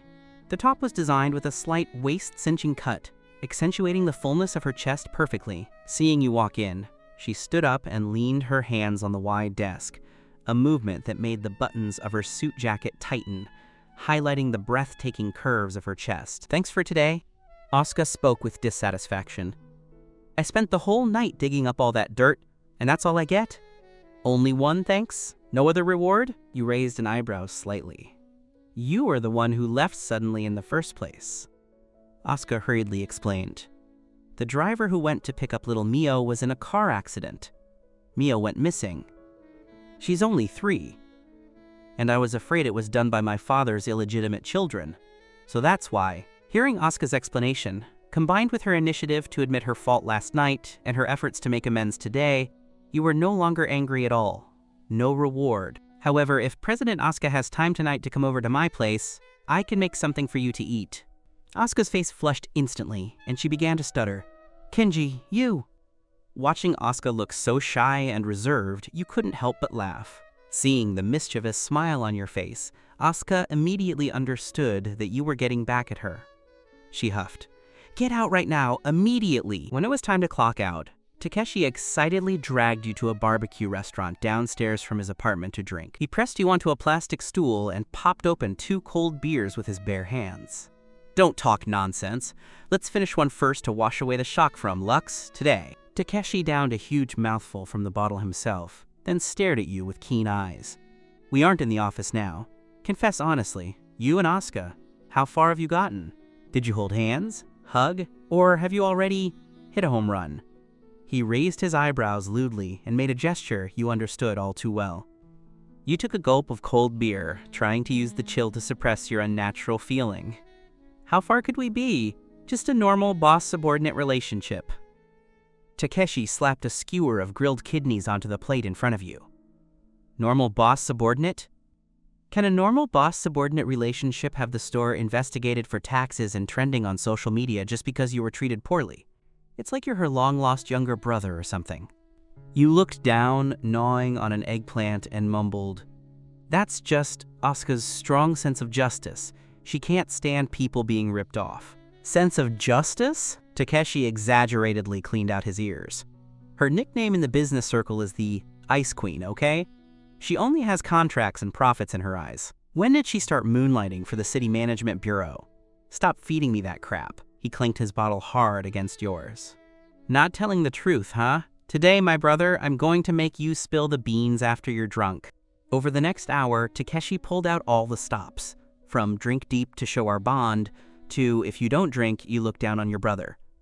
They went through various drinking prompts, and soon a circle of empty bottles had piled up by your feet. You were indeed feeling quite dizzy, and your gaze began to go blank. Seeing this, Takeshi hurriedly leaned in. Brother, give me the bottom line. Is someone like Asuka really intense? Have you two already? Your brain was dampened by alcohol, and looking at Takeshi's winking face, you opened your mouth subconsciously. The name of the office slipped off your tongue in 3 blurry syllables. At this critical moment, a sense of nausea surged up your throat. Wah! Your face changed, and you pushed the stool away, running towards the roadside greenbelt like a sprinter, leaning against a small tree and vomiting violently. Takeshi stood frozen, still holding his bottle in a listening posture, watching your pathetic back. He slapped his thigh in annoyance. Damn it, you couldn't have vomited earlier or later? You had to vomit at the most critical moment. You waved your hand. I can't do it anymore. I have work tomorrow. I have to go back. You fumbled to open a ride-hailing app. Before you could click, the phone suddenly rang. Your hand shook, and you nearly dropped your phone into the vomit on the ground. Hello? It was Asuka's voice. She had been knocking on your door for a long time, and nobody answered. If you hadn't changed the keypad lock, she would have wanted to just go inside and wait. Eating barbecue outside. You were a bit dizzy and told her everything truthfully. Come home immediately. I'm at your door. You went to find Takeshi to say you had something to do and were leaving, only to find that Takeshi had already passed out from drinking. You tried to hold yourself together to send a location to HR, telling her that Takeshi was drunk here and asking her to come down to pick him up, while you went to the boss to settle the bill. You hailed a taxi and went back. When you arrived at the door, you saw Asuka actually wearing a wine-red silk slip dress. The fabric was as soft as a second skin, clinging to the curves of her body, flowing all the way down from her delicate collarbones and gathering into breathtaking, full curves at her chest. On the eve of the divorce, an accident with a condom broke the seal. Afterward, you lived your life freely for 4 years. Little did you know, your ex-wife had secretly given birth to a daughter for you. You thought you would never have any intersection with her again. Who would have thought she would parachute in as your direct superior? Your intoxication rushed straight to your head with a bang.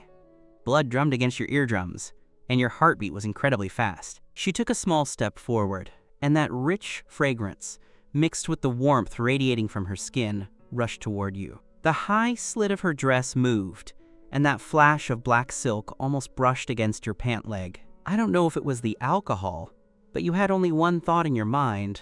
I really want to pin Asuka to the wall. The door lock clicked softly, sounding remarkably clear in the quiet entryway.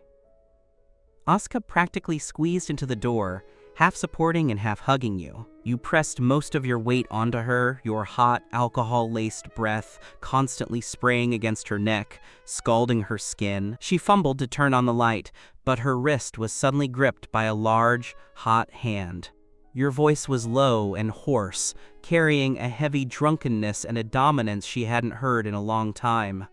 The next second, the world spun. She was pressed against the cold door panel, the hard wood behind her, and your hot, hard chest in front, squeezing out every last gap between you. Asuka was stiff for only the first moment, and then the longing and desire she had suppressed for 4 years rushed through all the dams of her reason like a breached flood. She didn't resist or push away. Instead, she stretched out her arms, soft yet firm, and wrapped them around your neck, pulling you closer.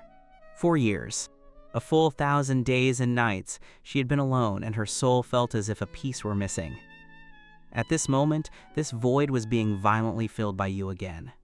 Kenji, in the brief moment your lips parted, Asuka gasped, her voice so soft it could drip water, carrying a charm that surprised even herself. These 4 years? Have you thought about me even once? After asking, she held her breath, her heart hanging in mid-air. Your movements seemed to pause for a moment, and then you kissed her even more fiercely. Asuka, have you thought about me? Your tone was blurred with intoxication. A scar left behind by the 4-year gap. Asuka's heart felt as if it had been twisted hard, aching and sour, yet it was also surging with an unspeakable sweetness. She didn't hesitate, partly because the darkness gave her courage. She pressed against your ear and answered clearly, shyly, and with a whisper. Thought about it every day. Hearing this, you gasped sharply and all movement ceased. Then came a more ferocious tide. You picked her up horizontally in one motion. The sudden weightlessness made Asuka let out a soft cry, and she instinctively clung to your neck. In the darkness, you carried her through the familiar path toward the bedroom. That bed had held your most intimate times, and it had been cold and lonely for 4 years. She was gently placed on the soft mattress, Beneath her were the cold, silky sheets, and above her was your hot, heavy body. The curtains weren't fully drawn, and a sliver of pale moonlight slipped in, faintly revealing the curves of Asuka's body. Asuka couldn't help but arch her back. She was too familiar with every point you touched, every weight and pressure. They all hit the notes on her strings with precision. The 4-year void was filled in an instant, even more surging and intense than in her memories. "Here? Do you still remember?" Your low, hoarse voice sounded in her ear, filled with drunken intoxication and a deep temptation. Remember." Asuka's voice was already fragmented, her fingers sinking deep into the muscles of your back, leaving rows of red marks. "What about here?" You kissed down along her neck. I remember," she replied with a trembling voice. When you finally submerged yourself entirely into her world, both of you let out a satisfying moan almost simultaneously. The tight fusion dispelled the last trace of cold and loneliness. What followed was the total eruption of desire that had been suppressed for 4 years. Asuka no longer had any restraint. She responded passionately, and in a trance. It was as if she had returned to the day of the divorce 4 years ago. Kenji out of control in the room and on the floor, one glance revealed several life interrupters. She bit down hard on your shoulder, and at the same moment, you tensed every muscle in your body. The storm gradually subsided. Before long, your breathing became steady and long. You had actually fallen into a deep sleep, lying right on top of her. Asuka didn't move either. Her arms remained loosely wrapped around you, her fingertips unconsciously stroking your sweat-dampened short hair. Her heart felt an unprecedented sense of peace and fulfillment. The 4-year void seemed to have truly been briefly filled at this moment. Asuka sniffed gently, turned her head to look through the faint moonlight, and greedily traced your sleeping face within arm's reach. She whispered in an extremely light, airy voice, "Don't push me away again this time, okay?" On the eve of the divorce, an accident with a condom broke the seal.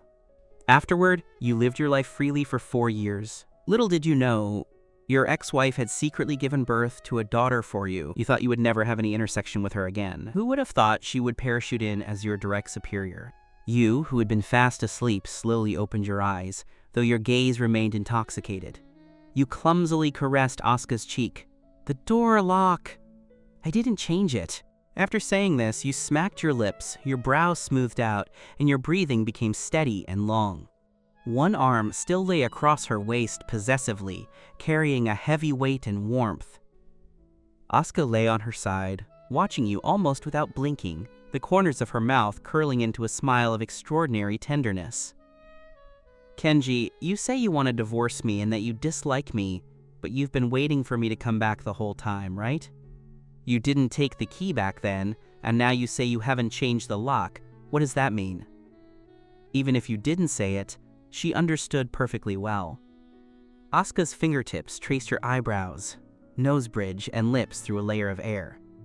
Her heart felt as if it were soaked in warm honey, soft and expanding, with a kind of almost painful satisfaction. She couldn't help but secretly lean in and plant a kiss full of love on the corner of your slightly tense lips. Asuka had transferred you from another department to the president's office, not just to create more opportunities for contact to see if there was a possibility of remarriage. Another purpose was for you to take over the company.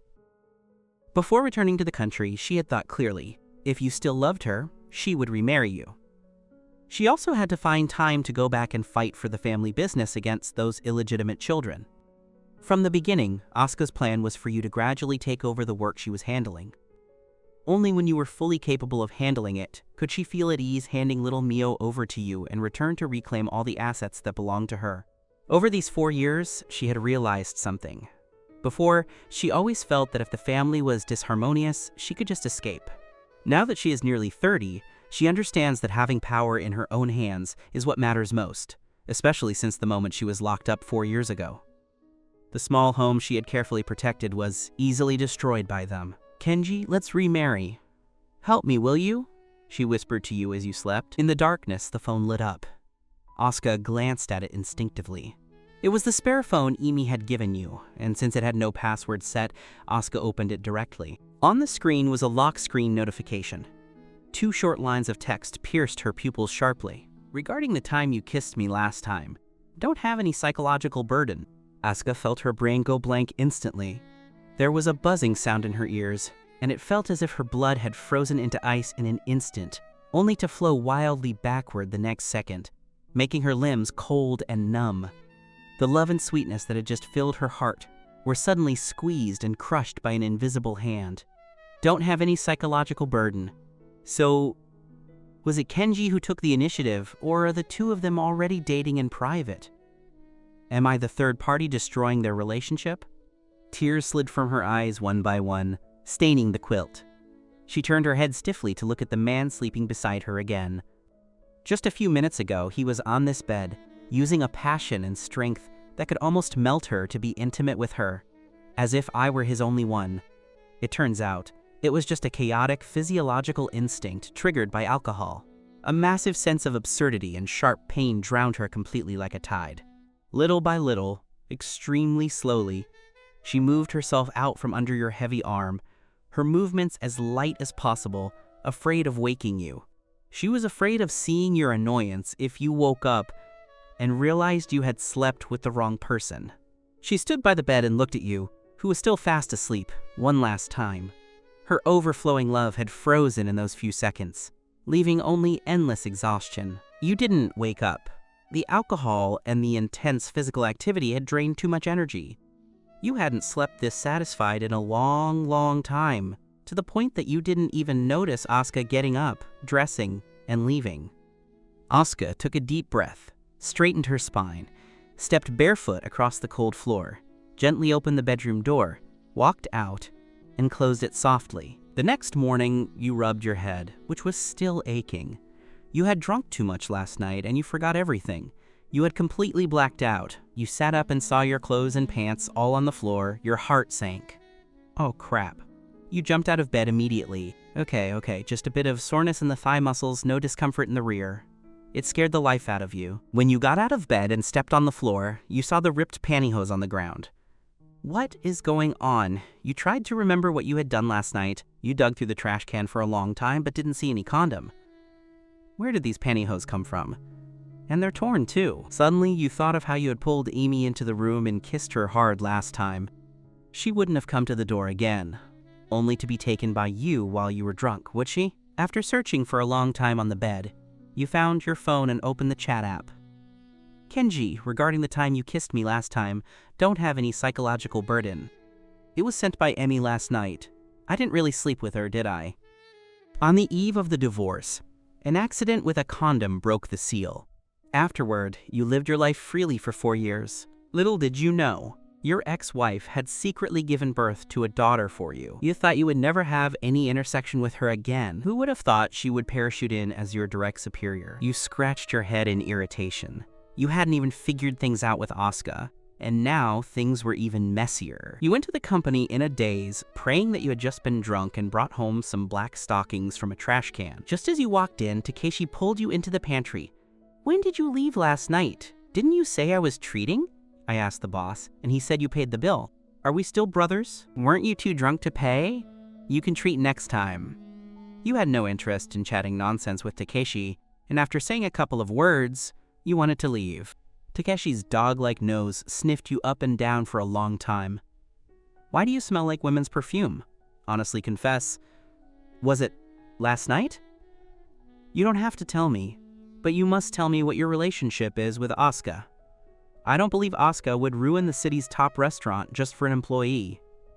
Takeshi blinked his eyes. Kenji, if you don't tell me, I'll go tell Supervisor Emi that you smell like a woman's perfume today. Upon hearing this, your scalp tingled. You didn't know if the person you slept with last night was Emi. You absolutely could not let Takeshi go over there, or Emi would wonder what was going on. She might think you were the type of person to treat sleeping with a woman as a way to show off. You lowered your voice. I'm treating you as a brother, so I'll tell you, but you can't tell anyone, not even your sister. Do you hear me? Rest assured, I will keep my mouth shut. Takeshi saluted you, his eyes as firm as if he were about to join the party. Actually, Asuka is my ex-wife. Takeshi quickly covered his mouth, his eyes widening, his chin almost hitting the floor. You were doing so well before. I'm so jealous. A beauty like this, and you actually divorced her? That's just crazy, Kenji. Suddenly, he calmed down, squinting his eyes. Last time when Asuka parachuted in and docked your pay for being late, didn't you say you divorced your ex-wife because she couldn't satisfy your personal needs? You'd better tell me, how could she not satisfy you? She just stands there and Before Takeshi could finish, you manually forced him to shut up. Regardless, Asuka used to be your woman, and hearing Takeshi talk like that made you feel unhappy. Takeshi realized he had said the wrong thing and chuckled. Then why did you divorce Asuka? Was it a matter of principle? You were silent for a moment. She cheated. She slept with another man. Takeshi didn't think twice. That's not impossible. A beauty so pretty and rich to boot. Even if she messed around, it could be tolerated. But hearing that she cheated, his tone changed. That really can't be tolerated. No wonder you divorced. But I remember the day Asuka came. My sister said they had checked. President Asuka is very self-respecting. She doesn't seem like that kind of woman. Takeshi pointed at you. Could it be that you were the one who was lacking in that department? And you couldn't satisfy her, so she had to go out and find a man to solve her personal needs? You punched Takeshi in the chest. Cut the crap. I can go 4 or 5 times a night, no problem. You were on the verge of calling yourself a human jackhammer. Changing the subject, Takeshi instantly gave a lewd smile and leaned in. After talking about Asuka, tell me, did you have a romantic encounter last night? Your state today is so different. You look refreshed, as if you vented there. Was it Sanae, or our supervisor Emi, or was it Asuka? His eyes jumped as he watched you, and he was practically drooling. You gave a cold HMPH. Let's forget about Asuka. You're afraid that someone will come to beat you up again. Spending money on other women is costly, but dealing with Asuka costs you your life. However, you couldn't help but recall the image of Asuka kneeling in front of you, looking up while admitting her mistakes, and you swallowed instinctively. Kenji, come to my office for a moment. Asuka suddenly appeared from the restroom behind the pantry. She scared Takeshi so much that his hands shook. He quickly turned and left, leaving you alone in the pantry. Come to my office for a moment. Asuka's voice was colder than before. You quickly followed. Seen from behind, Asuka's posture while walking was a bit strange, as if she were injured. The moment you closed the door, Asuka suddenly turned around. You didn't even have time to look away. You felt that Asuka was like a powder keg today, but considering she had stood up for you yesterday, you automatically ignored it. President, is there anything you need me for in the office? She closed in step by step. Who told you to tell people in the company about our relationship? Your heart tightened. Asuka had heard everything you said just now. Asuka loosened 2 buttons in frustration. What right do you have to say I cheated? That I slept with another man? Subconsciously, you thought Asuka felt it was dishonorable to have coworkers know about her cheating. Even though you were frustrated by your own big mouth, since it was the truth and you were planning to resign anyway, you didn't fear her. You retorted directly. Isn't what I said the truth? On the eve of the divorce, an accident with a condom broke the seal. Afterward, you lived your life freely for 4 years. Little did you know, your ex-wife had secretly given birth to a daughter for you. You thought you would never have any intersection with her again. Who would have thought she would parachute in as your direct superior? It was clearly you who said you were tired of sleeping with me and didn't want me anymore. Asuka bit her lip, looking at you with an expression like she wanted to cry. Seeing this expression, it was as if you were the one who had misunderstood and wronged her. Could you really have been mistaken? But the video showed Asuka in bed with another man.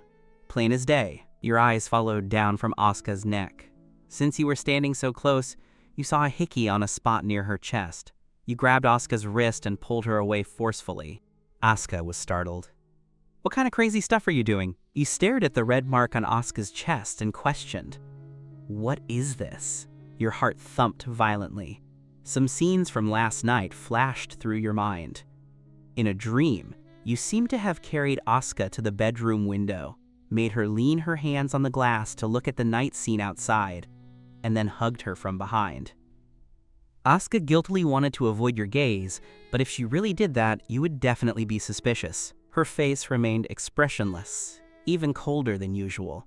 She looked at you with calm, waveless eyes, then followed your gaze to look down at her neckline. She reached out and pulled the neckline up naturally to cover the mark. Oh, this? My daughter is going through a nursing phase again. She bites when she's restless at night. She probably did it while I was sleeping. Your mouth twitched. You almost choked on your own saliva. The shape and position of the hickey from the nursing phase overlapped 90% with the crime scene from your memory. A child could cause this mark? The lie Asuka was telling was simply an insult to your intelligence. You twitched your mouth, feeling your hangover headache get worse. Your daughter is quite something. Asuka returned to her seat and sat down to look at the documents again. Upon hearing this, she gave a barely audible as if she didn't want to say another word. In case she said something that triggered one of your memories, she wouldn't be able to hide it anymore. You looked at her like this, your tongue pressing against your back teeth, suddenly remembering what you felt in your suit pocket this morning. You reached into your pocket and pulled out the ball of soft, snagged black fabric. Without unfolding it, you held it with 2 fingers and dangled it right in front of Asuka's eyes. What about this? Asuka's gaze finally moved from the document to that familiar black fabric. Her pupils constricted, and her fingertips gripping the pen turned slightly white. But the next second, a flush of heat quickly rose to her face. Asuka stood up abruptly, the legs of the chair scraping harshly against the floor because of her sudden movement. Are you a pervert? Stuffing this kind of thing in your pocket and bringing it to the company? Are you okay? I found it on the floor when I changed my clothes this morning. You tossed the torn pantyhose carelessly onto her clean desk. That black color looked particularly jarring against the off-white documents. I'm just asking if it's yours. Last night, I was too drunk. I don't remember anything. Asuka looked at the jarring pile on the table, then lifted her eyes to look at you, thinking back to the stinging message she saw on your phone last night. A sense of despair rolled back in. He is here questioning the hickey on my body, questioning the pantyhose. Is he trying to figure out if the person he slept with last night was me or Emi? If it was me, how will Kenji deal with his relationship with Emi? And what am I? Just a drunk, accidental plaything? Asuka suddenly smiled. Why do you think it's mine? She lifted her chin slightly, her gaze sweeping over the pile of torn pantyhose and returning to your face, her tone light. You are so popular, surely there is more than one guest at home. Perhaps it was left behind by Supervisor Emi? When you heard it might be Emi, your expression shifted slightly. However, upon reflection, you realized it wasn't impossible. Last time you got angry and pinned her against the wall to kiss her, your hand almost reached her chest, and Emi hadn't resisted. If you were drunk yesterday, given her personality, she might really have given in to you. You fell silent, your feelings complicated. To Asuka, your silence was equivalent to an admission. It seems Kenji really is secretly dating Emi. No wonder you've encountered Emi dropping Kenji home several times. I really am the third party. It seems you guessed who you slept with last night. Asuka's voice grew colder. She picked up a file to block your view, also hiding her reddened eyes. Kenji, I have no right to interfere with your rich private life. But this thing... She pointed disgustedly with the tip of her pen at the ball of black fabric on the desk. Please, take it away and dispose of it. Also, if there is nothing else, take this file to the legal department. I need to work. On the eve of the divorce, an accident with a condom broke the seal. Afterward, you lived your life freely for 4 years. Little did you know, your ex-wife had secretly given birth to a daughter for you. You thought you would never have any intersection with her again. Who would have thought she would parachute in as your direct superior? You looked at her taut profile and tight lips, then glanced at the piece of incriminating evidence on the desk. Your peripheral vision swept over the marks strictly covered by her collar. Although you were drunk, you felt something was off. The level of cooperation yesterday was too synchronized. Could it really have been Supervisor Emi? That's why she sent you a message after leaving? The more you thought about it, the more your head ached. As you walked toward the legal department, Emi stopped you.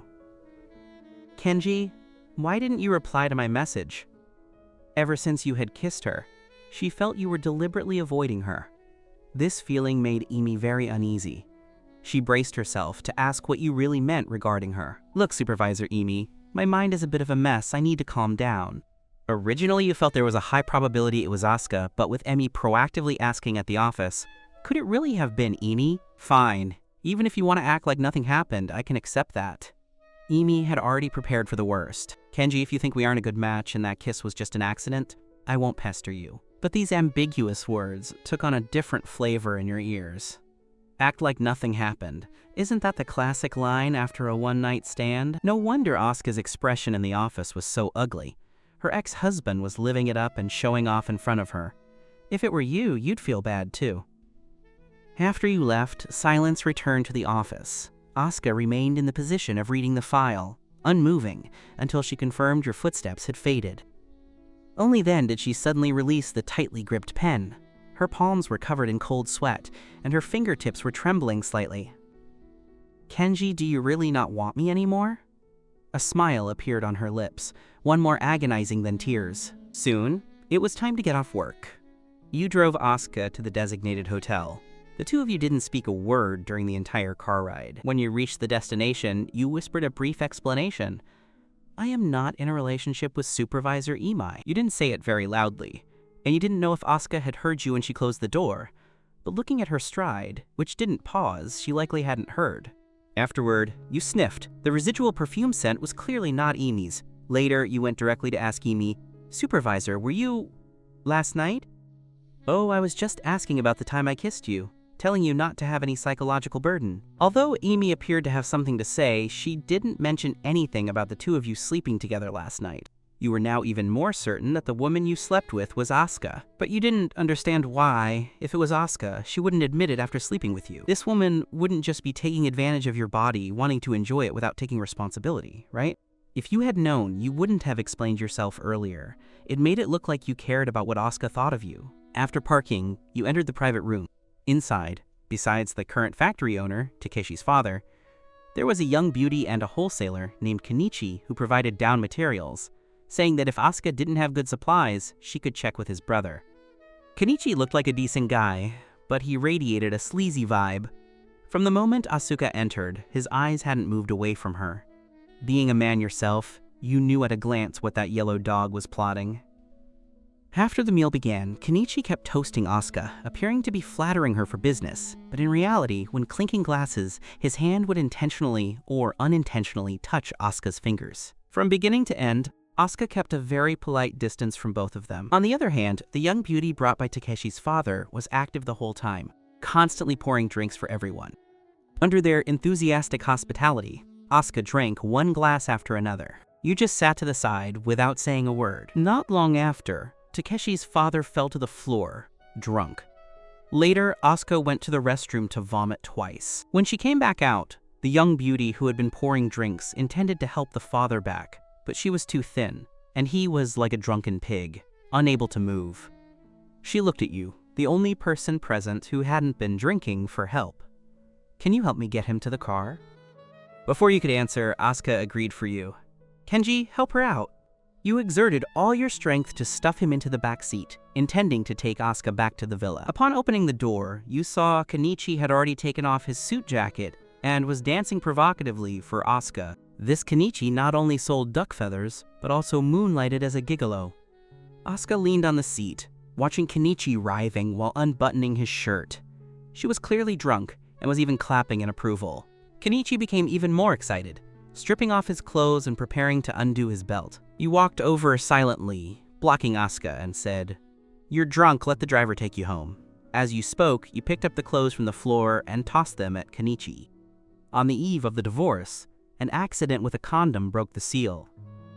Afterward, you lived your life freely for 4 years. Little did you know, your ex-wife had secretly given birth to a daughter for you. You thought you would never have any intersection with her again. Who would have thought she would parachute in as your direct superior? Kenichi's face, still drunk, turned very unpleasant.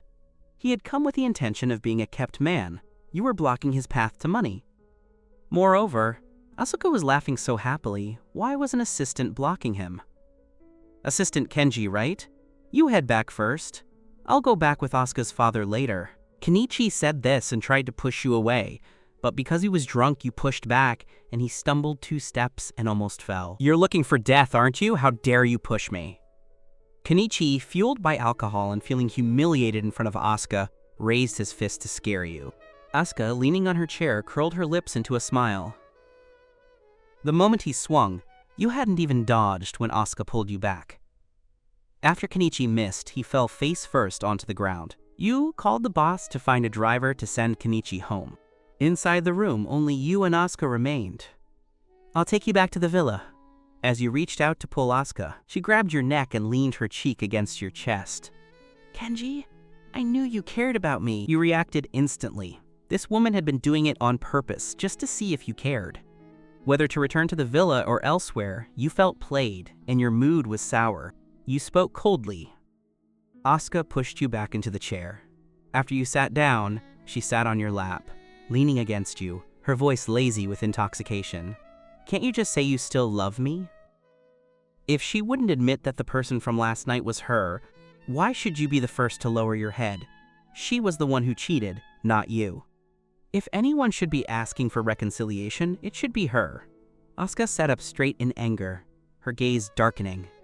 She addressed you by your full name, her voice soft due to the alcohol but carrying an edge. She had returned to the country intending to restart with you. Why couldn't Kenji just coax her, apologize properly, and hold her tight without letting go? As you prepared to reach out and support her waist, her entire body pressed against your chest, her breathing carrying the sweet aroma of fruit wine. Can't you just give in to me? What right did Asuka have to demand that you coax her? You tugged at the corners of your mouth, that awkward stubbornness rising. Asuka, you aren't worth me giving in. She thought that by taking the initiative to hug you and sit on your lap, it was a disguised form of being spoiled, giving you a chance to make up. Instead, you had no intention of taking it. It angered her, and she quickly slid off your lap. Kenji, watch your tone.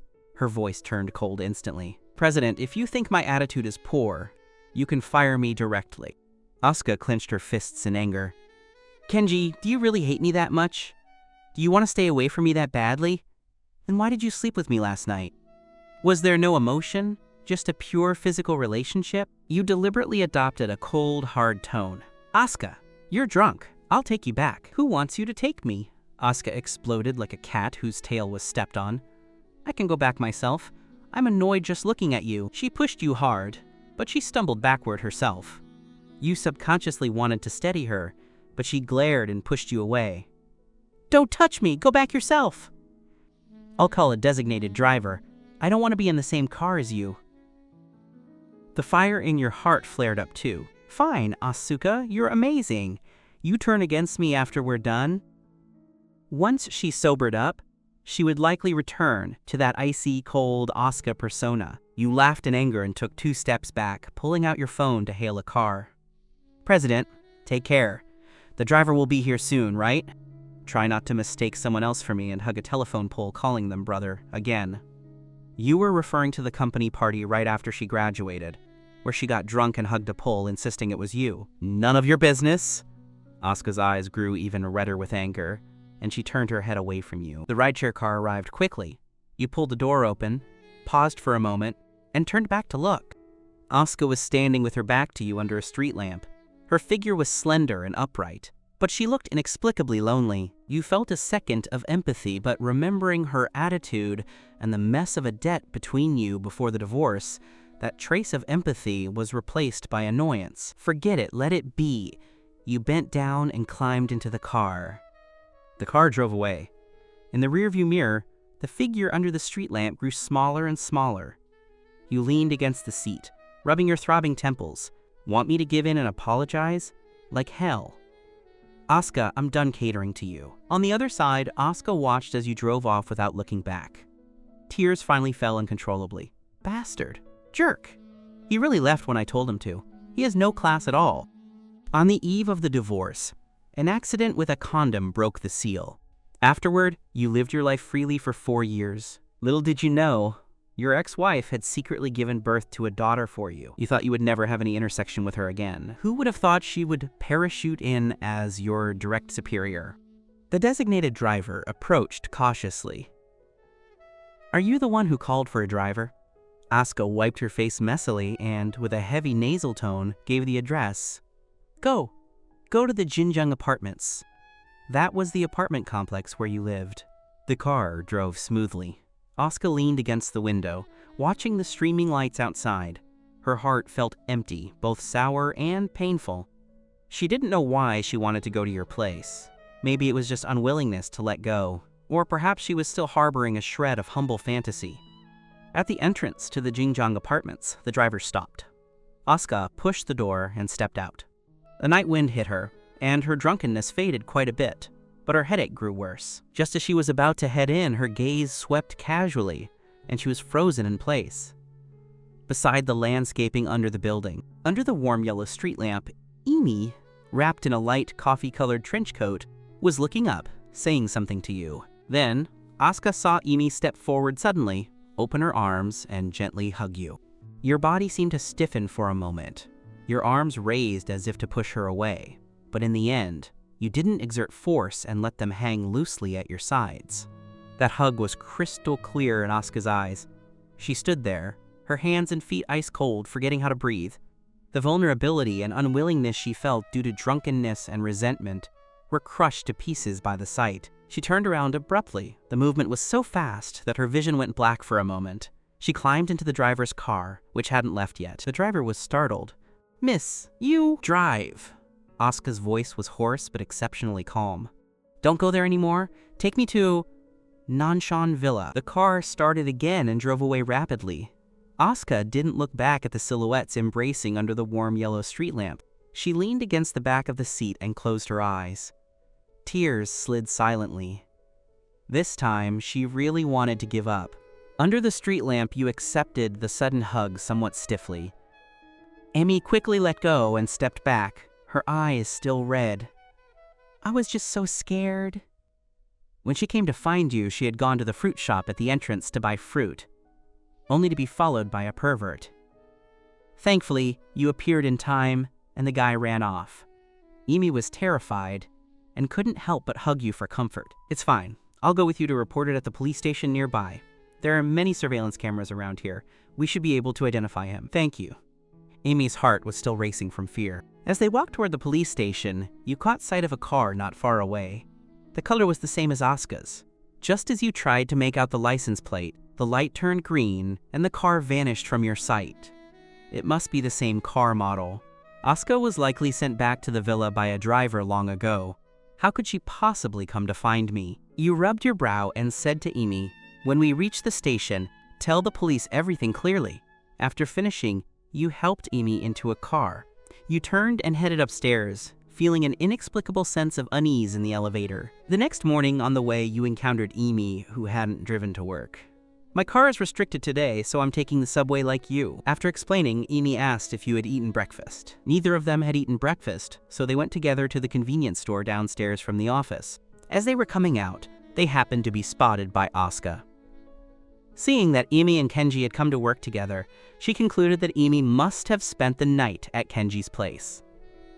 At that thought, Asuka's already cold heart felt like it had been thrown into a freezer. On the eve of the divorce, an accident with a condom broke the seal. Afterward, you lived your life freely for 4 years. Little did you know, your ex-wife had secretly given birth to a daughter for you. You thought you would never have any intersection with her again. Who would have thought she would parachute in as your direct superior? The two of them were eating breakfast at the pantry counter in the office when they happened to see Asuka walking out of her office. She paused for a moment, her gaze sweeping over you and Emi sitting together eating breakfast. Then she looked away expressionlessly and walked past with her back straight and her sharp high heels clicking. After finishing breakfast, you returned to your desk. A secretary handed you a copy of the acquisition intent contract that had already been preliminarily reviewed by the legal department for your records. You were initially just glancing through it, but as you read, you sensed something was wrong. You scrutinized the details word for word. When you reached the clauses regarding core technology transfer and subsequent upgrade obligations, your brows slowly furrowed, and your fingers traced repeatedly over an inconspicuous preposition and a relative clause. The party of the first part, acquirer, shall have the right to use all technical achievements directly related to the target factory's production that the party of the second part, transferor, had completed prior to the date of signing the contract, as well as the priority right of information and the priority right of transfer on equal terms for any form of derivative technical achievements unilaterally and independently completed by the party of the second part within 5 years after the effective date of this contract that have logical continuity or improvement intent with the target factory's original production processes. You read it twice, and a cold sweat suddenly broke out on your back. This word game was insidious. Based on this achievement, unilaterally and independently completed, logical continuity or improvement intent. These vague and broad limitations practically framed any potential improvements, or even just conceptual optimizations, within the other party's factory over the next 5 years that might even remotely touch upon the original technology. Moreover, granting them priority information and priority transfer rights was equivalent to using the money for the existing technology to lock down the other party's technological development path for the next 5 years, while your side would have to bear the potentially high costs of priority transfer or face the risk of being throttled by technology constraints. You stood up abruptly and rushed out with the contract. This matter had to be told to Asuka immediately. At the door to the president's office, just as you were about to knock, you faintly heard Asuka on the phone. Her tone was cold. "I understand. Proceed according to the original plan. Ignore the opinions of other departments." You hesitated, but knocked anyway. Asuka's voice came through, devoid of emotion. You pushed the door open. Asuka was sitting behind her desk with a stack of documents in front of her and a phone in her hand. Seeing it was you, she gave an indifferent glance, said hold on to the person on the other end, covered the mouthpiece, and looked at you. "Something up?" "Asuka, this factory acquisition contract is problematic. There is a landmine buried in the technical terms." You flipped the contract directly to that page, pointing at the paragraph to explain. Asuka frowned slightly, glanced at the time in the bottom right corner of her computer screen, and interrupted you. "I have an important cross-border video conference starting right now. Discuss the contract issues with the legal department first, and submit your written opinion to me later." You were anxious. But this problem is very subtle. The legal department might not have discovered it. It needs to be handled immediately. "Kenji." Asuka's tone deepened with an unquestionable sense of distance. "I am waiting for a very important meeting. Please leave first and follow the protocol."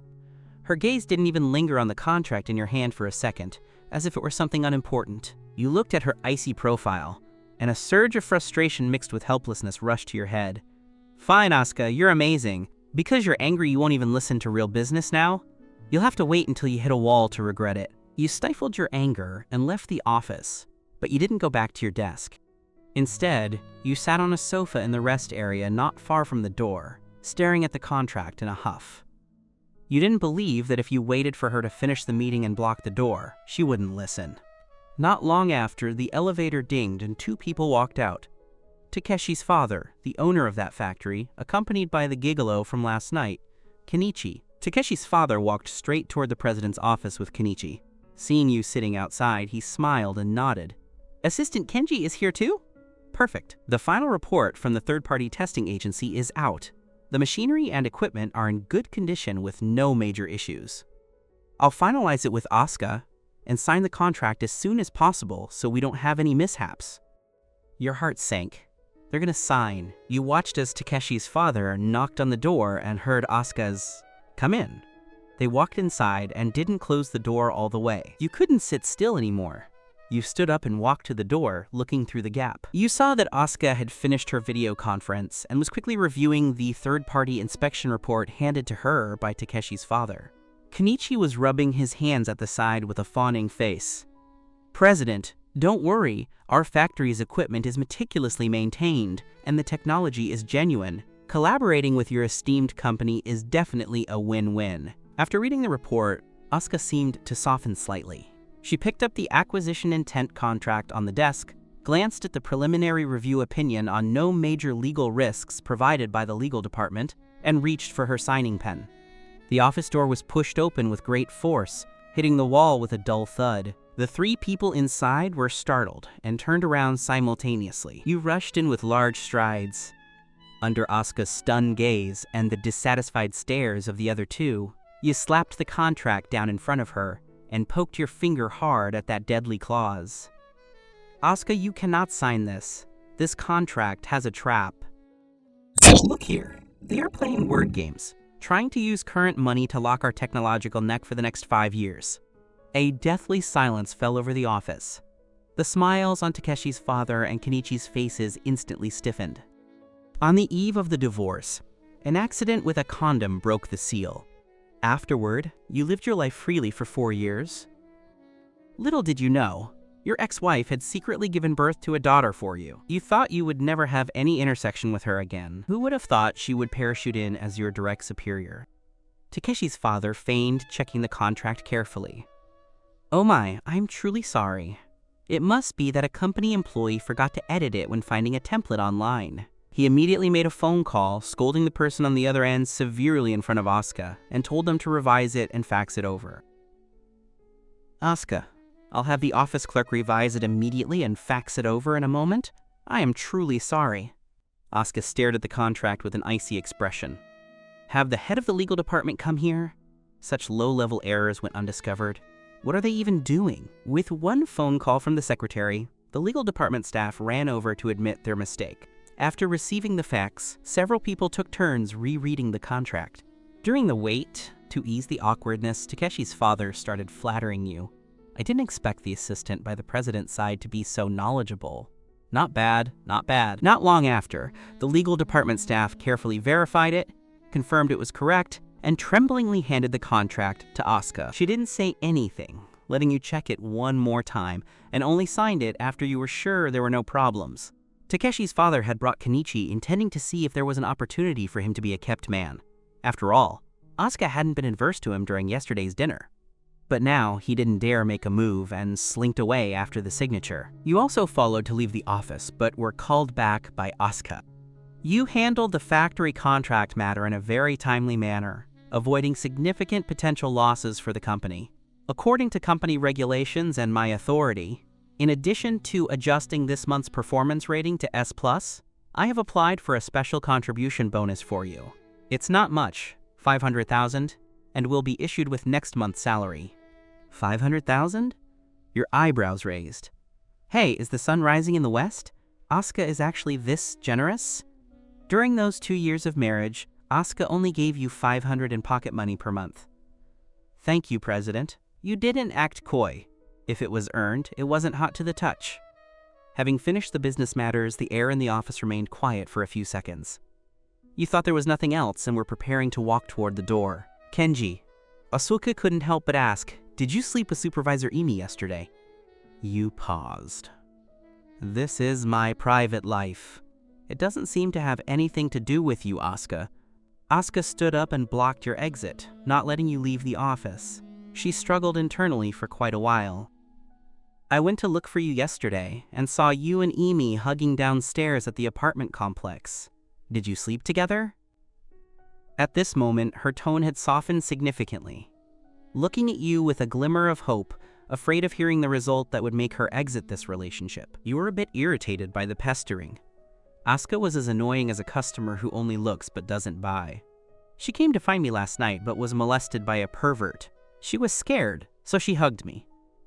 I took her to report it to the police, and then I put her in a car to go home. Then you went to work together this morning. Her car is under restricted driving. We just happened to bump into each other. Asuka's heart went up and down like a roller coaster. Excitedly, she jumped up, wrapped her arms around your neck, and planted a kiss on your cheek. I'm sorry, I misunderstood you. Don't be angry anymore, Kenji-kun tilde. Asuka, is this how you thank me for helping you avoid a considerable loss? You felt smug inside, but afraid of losing control, you pushed Asuka away. If there's nothing else, I'm going out to work. Watching the door close, Asuka's previously unhappy mood instantly became clear and bright. You returned to your desk, forgetting to wipe the red mark off your cheek. The secretary tilted her head for a long time. Why is your face red? It looks like you were kissed by someone. Damn, forgot to wipe the lipstick off. President almost fell just now. I steadied her. Might have rubbed against it accidentally. The secretary nodded, her eyes saying, I understand. You sighed. Knowing your relationship with Asuka would be hard to hide sooner or later. After work, Asuka returned to the villa. She called the live-in nanny, Miss Maki. Help me pack some things. Pack up Mio's milk powder, clothes she wears often, and her favorite toys and picture books. Also, pack a suitcase for me with some of my daily clothes and toiletries. Ms. Maki was stunned. Looking at Asuka's rare, bright smile, she asked hesitatingly, President, are you gonna take the young lady out to play? How long will you be gone? Do you need me to come along? While Asuka was personally folding her daughter's little pajamas into a storage bag, she replied, without looking up, yes, something like that. Before long, the servants had everything packed. Asuka had the driver, who usually picks up Mio, bring the van over. After placing the suitcase in the trunk, she nodded with satisfaction. She imagined herself dragging the suitcase and holding her daughter, sleepy-eyed yet cute, suddenly appearing at your door, saying pitifully, "Kenji, the villa is being renovated. I have nowhere to go, so I have to stay at your place first. What kind of expression would you have?" "HMPH, Kenji. You made me angry before. This time I'm dragging the oil bottle with me and walking right in. Let's see how you try to shake off the mother-daughter pair." On the eve of the divorce, an accident with a condom broke the seal. Afterward, you lived your life freely for 4 years. Little did you know, your ex-wife had secretly given birth to a daughter for you. You thought you would never have any intersection with her again. Who would have thought she would parachute in as your direct superior? In a great mood, Asuka got into the car and placed Mio in the child's safety seat. "Let's go." As you were dominating at the game controller at home, you suddenly sneezed loudly. Who is talking about me? Could it be that woman Asuka bad-mouthing me behind my back again? However, just then, the doorbell rang. Who is it? Just leave the delivery at the door. You thought the game peripherals you bought had arrived. The doorbell rang again, persistently, accompanied by gentle knocking. You walked to the door in your slippers, impatient. You looked through the peephole and rushed to the door, thinking it was the courier. But you saw Asuka standing there leading that little brat. Mio reached out, wanting you to carry her inside because Asuka was holding the luggage. Mio had walked by herself the whole way after getting out of the car. Your mouth twitched. "Asuka, what do you mean by dragging your whole family here?" You crouched down to pick up the child and let Asuka come in first. After Asuka went in, she looked at you with a serious tone. "My villa is planning renovations, and I'm bringing the child to stay for a while. You are my assistant. Isn't this a better way to cooperate with the leader's work?" You refused without even thinking. "I refuse." "Kenji, don't tell me you're hiding a woman at home and feeling guilty." "Do I need to hide a woman in my home? Take your daughter and leave immediately." You were holding the suitcase in one hand and the child in the other. As soon as Mio heard you driving her away, she clung to your neck like an octopus and couldn't be pried off. "Just consider it me borrowing the room. I'll pay market rent. The other rooms are empty anyway." Your voice raised a few notches. "Asuka, are you joking? Isn't a 5-star presidential suite better? Why are you squeezing into my little temple? Hotels don't feel like home. And Mio is sensitive to new beds." Asuka offered a sufficient reason, hugging her daughter as she scanned the slightly messy living room, where leftover instant noodles and takeout boxes sat on the coffee table. She frowned imperceptibly. "You eat these? None of your business. In any case, I don't agree. A lone man and woman. Well, no, you brought a kid, but it's still not happening." Asuka put Mio on the sofa and took out the picture book she brought to show her. Then she turned to you and stepped forward, looking up with a challenge in her eyes. "Kenji, what are you nervous about? I'm only staying temporarily. I won't eat you. Or is it that—" She deliberately dragged out the tone, her eyes sweeping over your body, only wearing an old t-shirt and athletic shorts. "You thought I was looking for an excuse to move in and then do something to you." You were speechless at her accusation. "Stop spouting nonsense. Who is the one who can't hold back? Even if I move in, it's just a pure superior-subordinate relationship with you. However, if you think you can prove yourself with your strength and ability in other areas, I can give you an opportunity to show it." After finishing her sentence, Asuka put her luggage in the master bedroom. "I want to sleep in the master bedroom, and I'm hungry. Assistant Kenji, what are we eating tonight?" At this moment, the delivery arrived. You opened the door, threw the takeout on the table, and said, "Only this. Take it or leave it." Asuka widened her eyes, looking at you. "You want me to eat this? Take it or leave it. If you don't want to eat, go back to your villa and have the servants make it for you." You sat down and started unpacking the takeout packaging. Asuka glanced at the actual payment amount on the takeout bag. "Are you so poor? You're still eating, Pinhao, meals." She clearly left everything to you when she divorced. You've been working for these years, and you don't have any particularly expensive hobbies, so why is your life like this? I said your physical strength was much worse than before. Turns out you're eating this junk every day," Asuka whispered. You only heard the first part, irritated by the sound of the plastic bag, and your expression turned cold. "She has the nerve to say that? how much money needed to be invested in the rehabilitation after that car accident. If it weren't for her father blocking it, the surgery could have been done in the fastest time, and maybe the rehabilitation wouldn't have taken this long. Does Asuka not know what her father did to you? If it weren't for you mortgaging this house during that time, you wouldn't have survived those days. Asuka went to the kitchen and opened the refrigerator. Whether she ate or not didn't matter, but Mio still needed something relatively light. There were only eggs that could be stored for a long time, and not a single green leafy vegetable. She sighed, helplessly taking out her phone and skillfully dialed a five-star hotel's food and beverage department. Hello, it's me. The usual, a double order plus a child's meal. The address is 807, Unit 3, Building 2, Jinjiang Apartments. Deliver it as soon as possible. You were speechless, watching her take over as the master of the house, as if it were a matter of course. A breath was blocked in your chest, unable to go up or down. Is this my house or yours?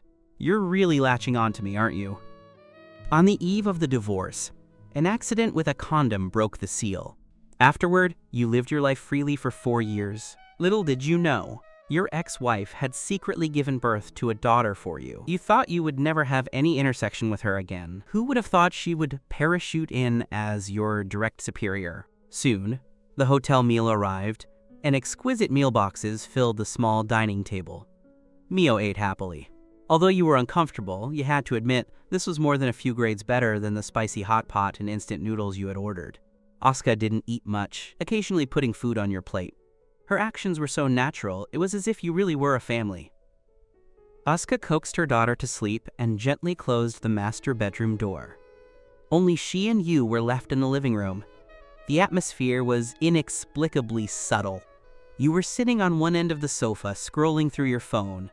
Asuka was sitting on the other end, holding a glass of water, but her gaze drifted toward you from time to time. Thank you for your shelter, today. Asuka suddenly opened her mouth, her voice sounding somewhat soft in the silent night. Forced, you replied coldly. Asuka gave a light chuckle, unbothered by your attitude.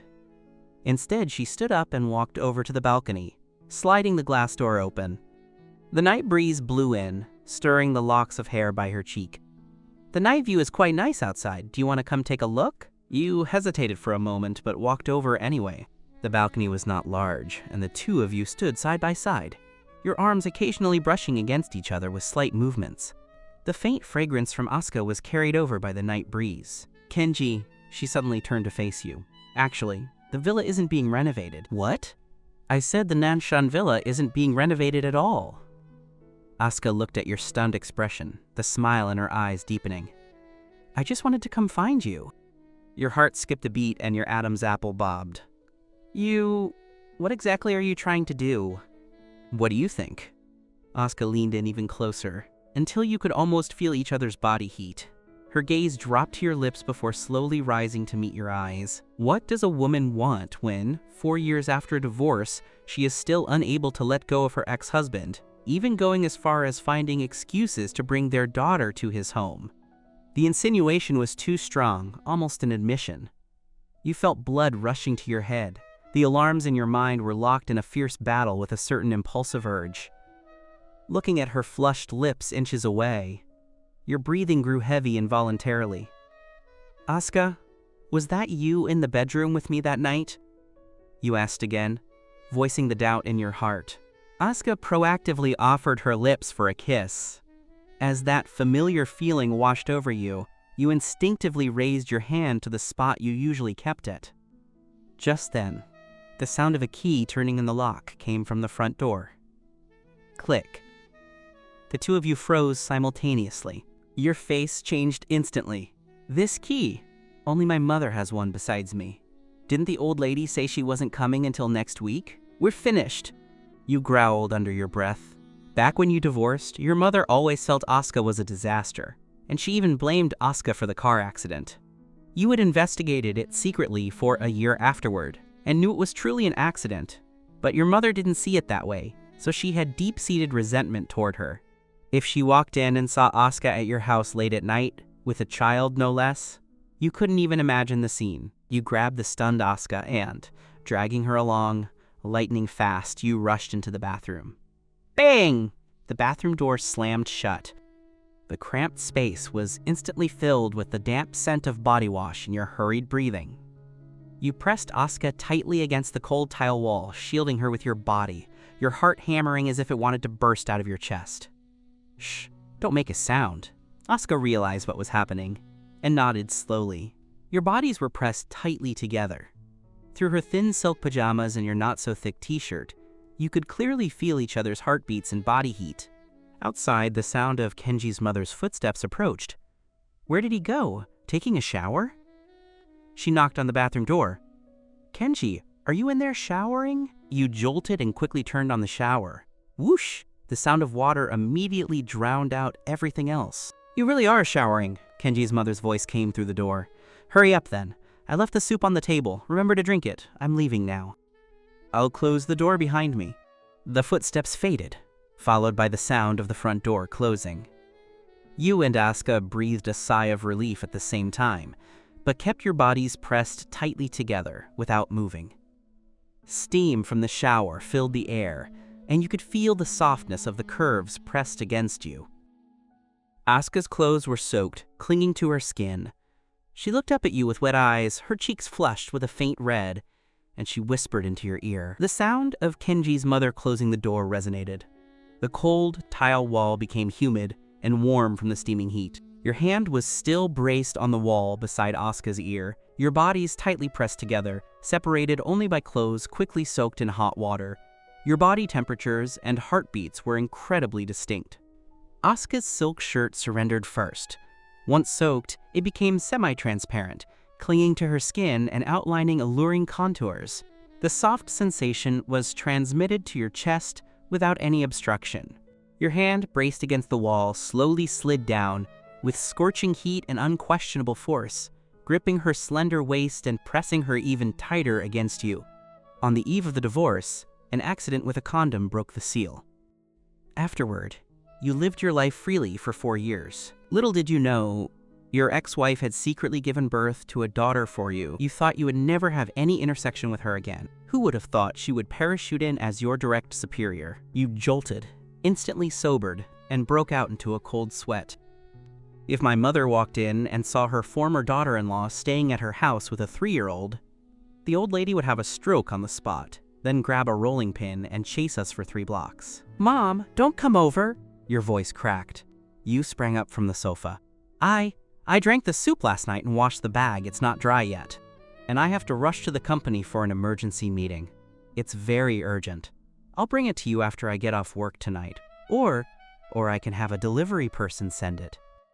It's washed? Why would you wash such a good bag? It's fine if it's wet. I'll come pick it up and tidy up your place while I'm at it. Look at how messy you are. You really don't have to, Mom.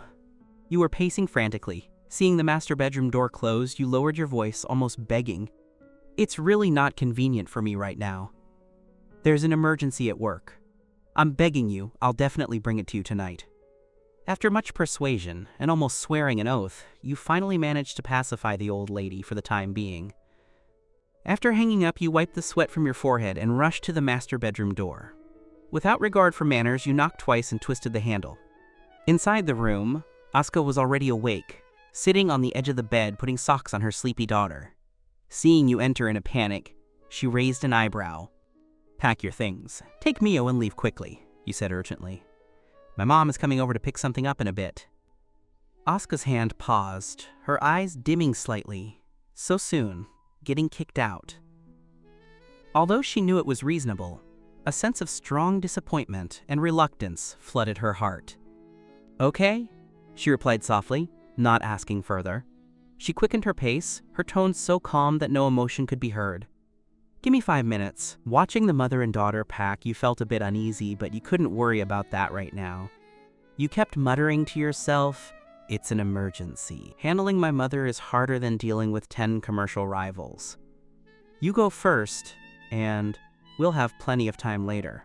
5 minutes later, Asuka stood at the door, holding her daughter, who wasn't fully awake yet, in one arm and dragging the carry-on suitcase with the other.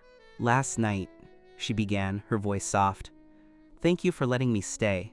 And about the bathroom. Her polite thanks and apology made you feel a bit awkward. It's fine, it's fine. Go quickly, be safe. You paused and added, drive carefully. Asuka nodded, held her daughter, and turned into the elevator. Watching the elevator doors slowly close, you leaned against the doorframe and exhaled a long breath, but your heart felt empty. You didn't sit down at the office until you arrived. Asuka's internal extension called you directly. Her voice came through the receiver, filled with a hint of rush and electrical static. Kenji, I have an urgent matter and must fly to London immediately. My father's illegitimate son is planning to move on the group's shares, and I must stop him. It will take about 3 or 4 days.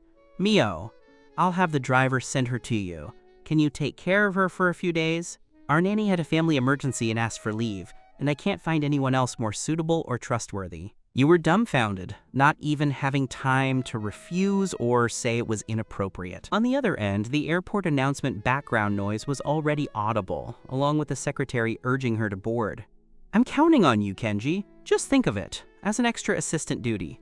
I'll pay you triple overtime when I get back. Remember to get off work early tonight. I'll have the driver send her to your place. Asuka, wait. The phone had already been hung up cleanly. You held the receiver in a daze. Again?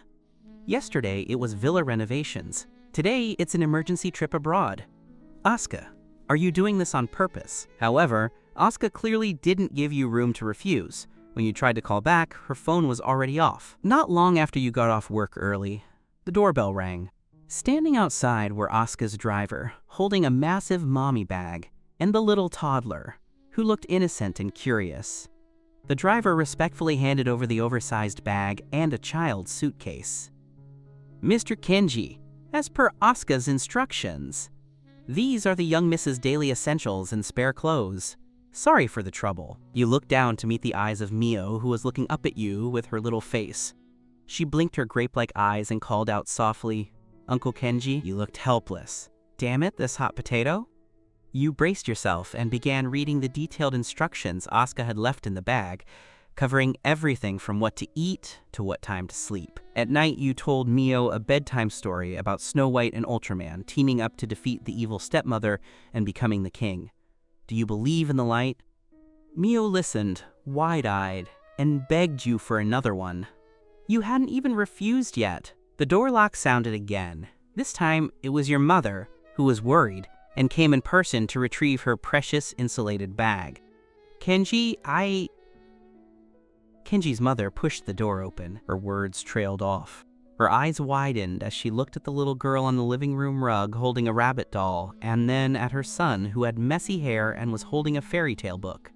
Whose child is this? On the eve of the divorce, an accident with a condom broke the seal. Afterward, you lived your life freely for 4 years. Little did you know, your ex-wife had secretly given birth to a daughter for you. You thought you would never have any intersection with her again. Who would have thought she would parachute in as your direct superior? You jolted, instantly sobered, and broke out into a cold sweat. If my mother walked in and saw her former daughter-in-law staying at her house with a 3-year-old, the old lady would have a stroke on the spot, then grab a rolling pin and chase us for 3 blocks. Mom, don't come over, your voice cracked. You sprang up from the sofa. I drank the soup last night and washed the bag, and I have to rush to the company for an emergency meeting. It's very urgent. How about this? I'll bring it to you after work tonight, or I can have a delivery person send it. It's fine if it's wet. I'll come pick it up and tidy up your place while I'm at it. Look at how messy you are. You really don't have to, Mom. You were pacing frantically. Seeing the master bedroom door closed, you lowered your voice, almost begging. It's really not convenient for me right now. There's an emergency at work. I'm begging you, I'll definitely bring it to you tonight, I promise. After much persuasion and almost swearing an oath, you finally managed to pacify the old lady for the time being. After hanging up, you wiped the sweat from your forehead and rushed to the master bedroom door. Without regard for manners, you knocked twice and twisted the handle. Inside the room, Asuka was already awake, sitting on the edge of the bed putting socks on her sleepy daughter.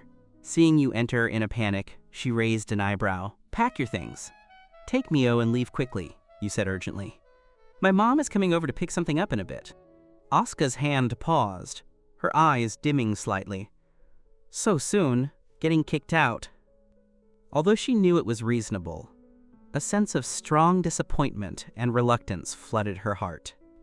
"Okay," she replied softly, not asking further. She quickened her pace, her tone so calm that no emotion could be heard. "Give me 5 minutes." Watching the mother and daughter pack, you felt a bit uneasy, but you couldn't worry about that right now. You kept muttering to yourself, "It's an emergency. Handling my mother is harder than dealing with 10 commercial rivals. We'll have plenty of time later." 5 minutes later, Asuka stood at the door holding her daughter, who wasn't fully awake yet, in one arm and dragging the carry-on suitcase with the other. "Last night," she began, her voice soft, "thank you for letting me stay, and about the bathroom." Her polite thanks and apology made you feel a bit awkward. You waved your hand. "Be safe." You paused and added, "Drive carefully." Asuka nodded, didn't say anything else, held her daughter, and turned into the elevator. Watching the elevator doors slowly close, you leaned against the door frame and exhaled a long breath. But your heart felt empty. You didn't sit down at the office until you arrived. Asuka's internal extension called you directly. Her voice came through the receiver, filled with a hint of rush and electrical static. "Kenji, I have an urgent matter and must fly to London immediately. My father's illegitimate son is planning to move on the group's shares, and I must stop him. It will take about 3 or 4 days. Mio, I'll have the driver send her to you. Can you take care of her for a few days? Our nanny had a family emergency and asked for leave, and I can't find anyone else more suitable or trustworthy." You were dumbfounded, not even having time to refuse or say it was inappropriate. On the other end, the airport announcement background noise was already audible, along with the secretary urging her to board. "I'm counting on you, Kenji. Just think of it, as an extra assistant duty. I'll pay you triple overtime when I get back. Remember to get off work early tonight. I'll have the driver send her to your place." "Asuka, wait." The phone had already been hung up cleanly. You held the receiver in a daze. "Again? Yesterday, it was villa renovations. Today, it's an emergency trip abroad. Asuka, are you doing this on purpose?" However, Asuka clearly didn't give you room to refuse. When you tried to call back, her phone was already off. Not long after you got off work early, the doorbell rang. Standing outside were Asuka's driver, holding a massive mommy bag, and the little toddler who looked innocent and curious. The driver respectfully handed over the oversized bag and a child's suitcase. "Mr. Kenji, as per Asuka's instructions.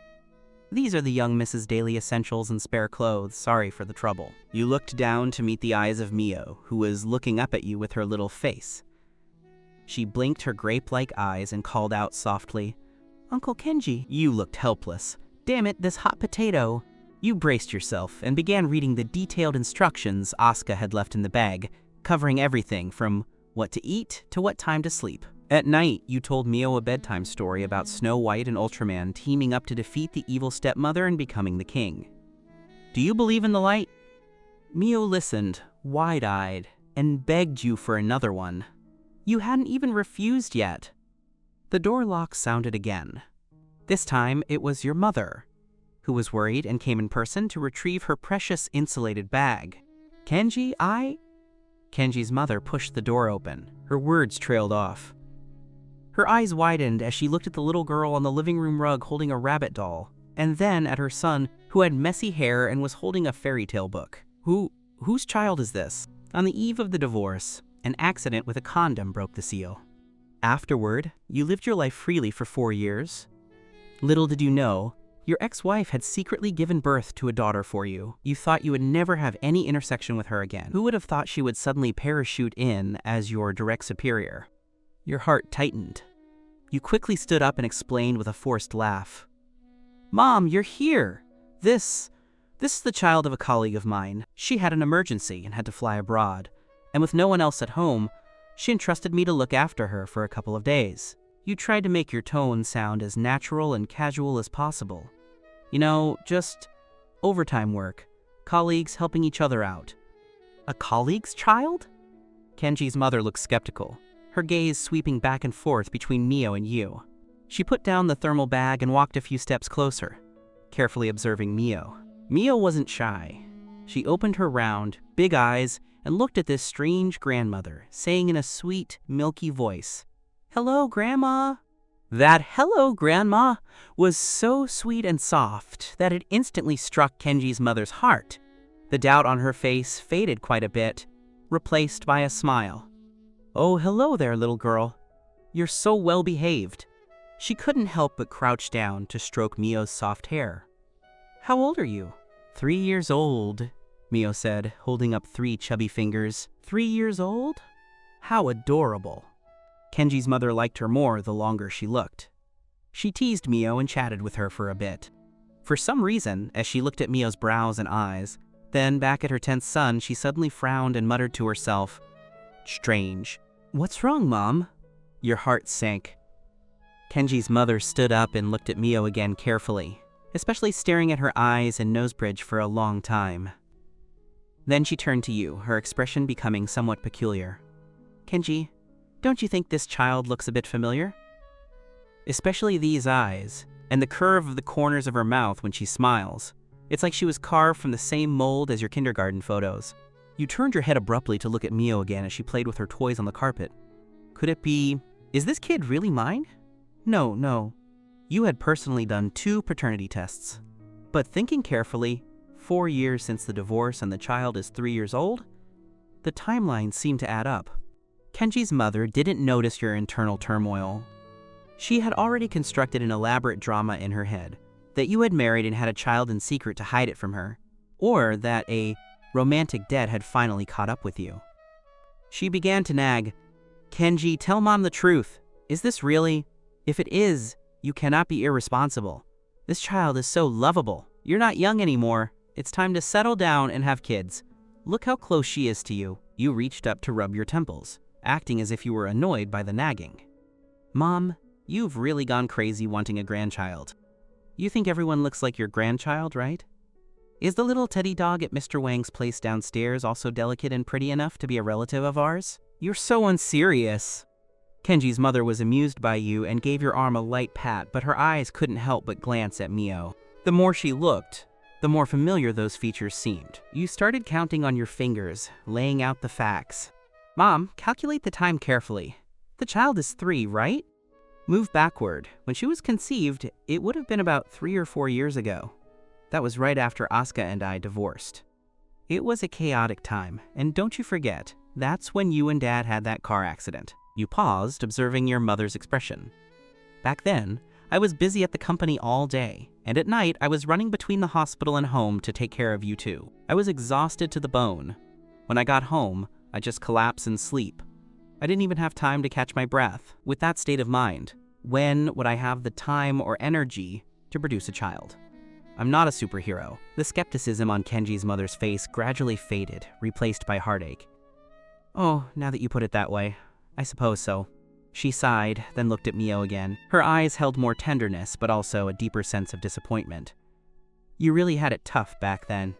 You looked completely gaunt. I just think this child is so lovable and familiar. If she were really my granddaughter, how wonderful that would be," she said, unable to stop herself from reaching out to touch Mio's soft hair again. Mio looked up and laughed, revealing her milk teeth. This completely melted Kenji's mother's heart. What a wonderful child.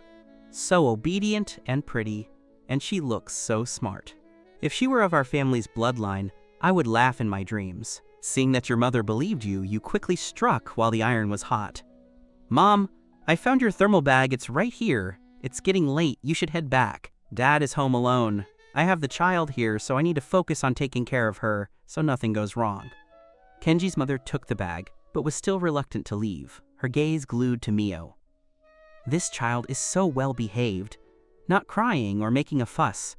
When will her mother be back? She'll come to pick her up when her business trip is over, you said vaguely, nudging your mother toward the door. All right, Mom, hurry back. Be careful on the road. As you reached the door, you suddenly remembered something and lowered your voice, using a tone that was half serious and half joking. By the way, Mom, if you want to come over in the future, please remember to call me and let me know in advance.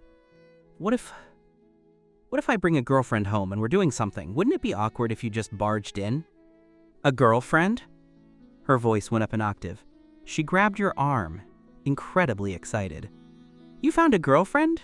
Is it for real? What's she like? What does she do? How old is she? When can you bring her home for Mom to see? You braced yourself and continued the act. Oh, it's just, we have that intention, but it's not set in stone yet. That's why I'm telling you to call me first, to give me some space, okay? Absolutely, Kenji's mother nodded repeatedly, smiling. I've been through this. Mom will definitely call first and never launch a surprise attack. Keep at it and try to settle it soon, so Mom can be at peace. She couldn't help but turn back for one last look at the well-behaved Mio in the living room and sighed under her breath.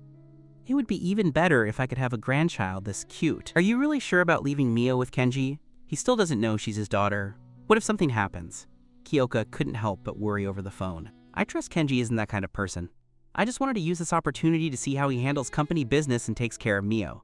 Since my father was able to hire people to attack Kenji, if I don't come back to handle him and make him uncomfortable, he will only get worse. Kyoka sighed, her tone still filled with worry. I hope you haven't misjudged him. Don't worry, the man I chose. I know him well enough, Asuka replied. In the middle of the night, your phone on the nightstand began vibrating frantically.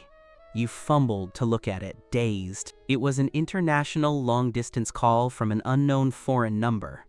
Who's calling in the middle of the night? Don't they know that interrupting someone's sleep is akin to murder? Wait, international. You jolted. Instantly more than half awake. You answered, but before you could speak, Asuka's slightly weary voice came through. Kenji, it's me. You sat up and rubbed your eyes. Asuka, it must be the middle of the night over there. Did something happen? Things here are more complicated than expected. It involves local regulations and union negotiations. I might need to stay a few more days, Asuka said quickly. So regarding some daily affairs at the company, and a few non-urgent meetings that require executive decisions, I might need you to keep an eye on them for me temporarily. What? You almost jumped off the bed. Keep an eye on them? Asuka, stop joking. I'm just an assistant, and one you transferred to this role temporarily. You want me to handle executive-level matters? There was a 2-second silence on the other end. Then Asuka's voice returned to a flat tone.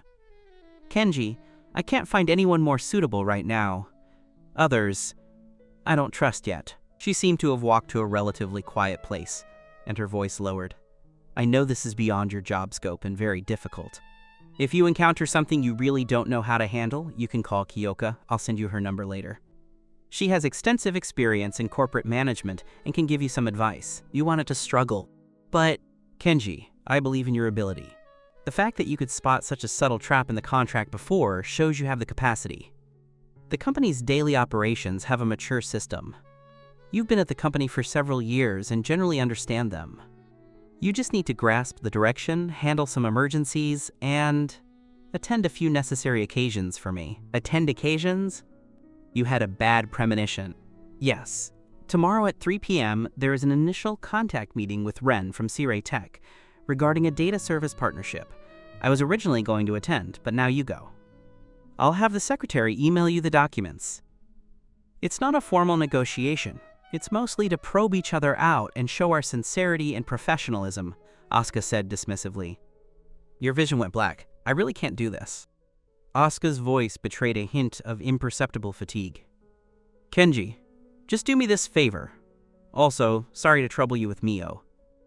When I get back, you can mention any requirements you have regarding bonuses, leave, or anything else. I believe in you. Without waiting for your rebuttal, Asuka said cleanly, I'll send the documents shortly. Keep in touch, and hung up. Listening to the busy signal, you stood there, stunned by the coming dawn. Bonuses, leave, any requirements I have. Could I ask for that thing she always refused to cooperate with when we were married? On the eve of the divorce, an accident with a condom broke the seal. Afterward, you lived your life freely for 4 years. Little did you know your ex-wife had secretly given birth to a daughter for you. You thought you would never have any intersection with her again. Who would have thought she would parachute in as your direct superior? The thought flashed through your mind, but you immediately shook your head. That's definitely a trap. Asuka, you capitalist, squeezing my labor and playing the emotional card.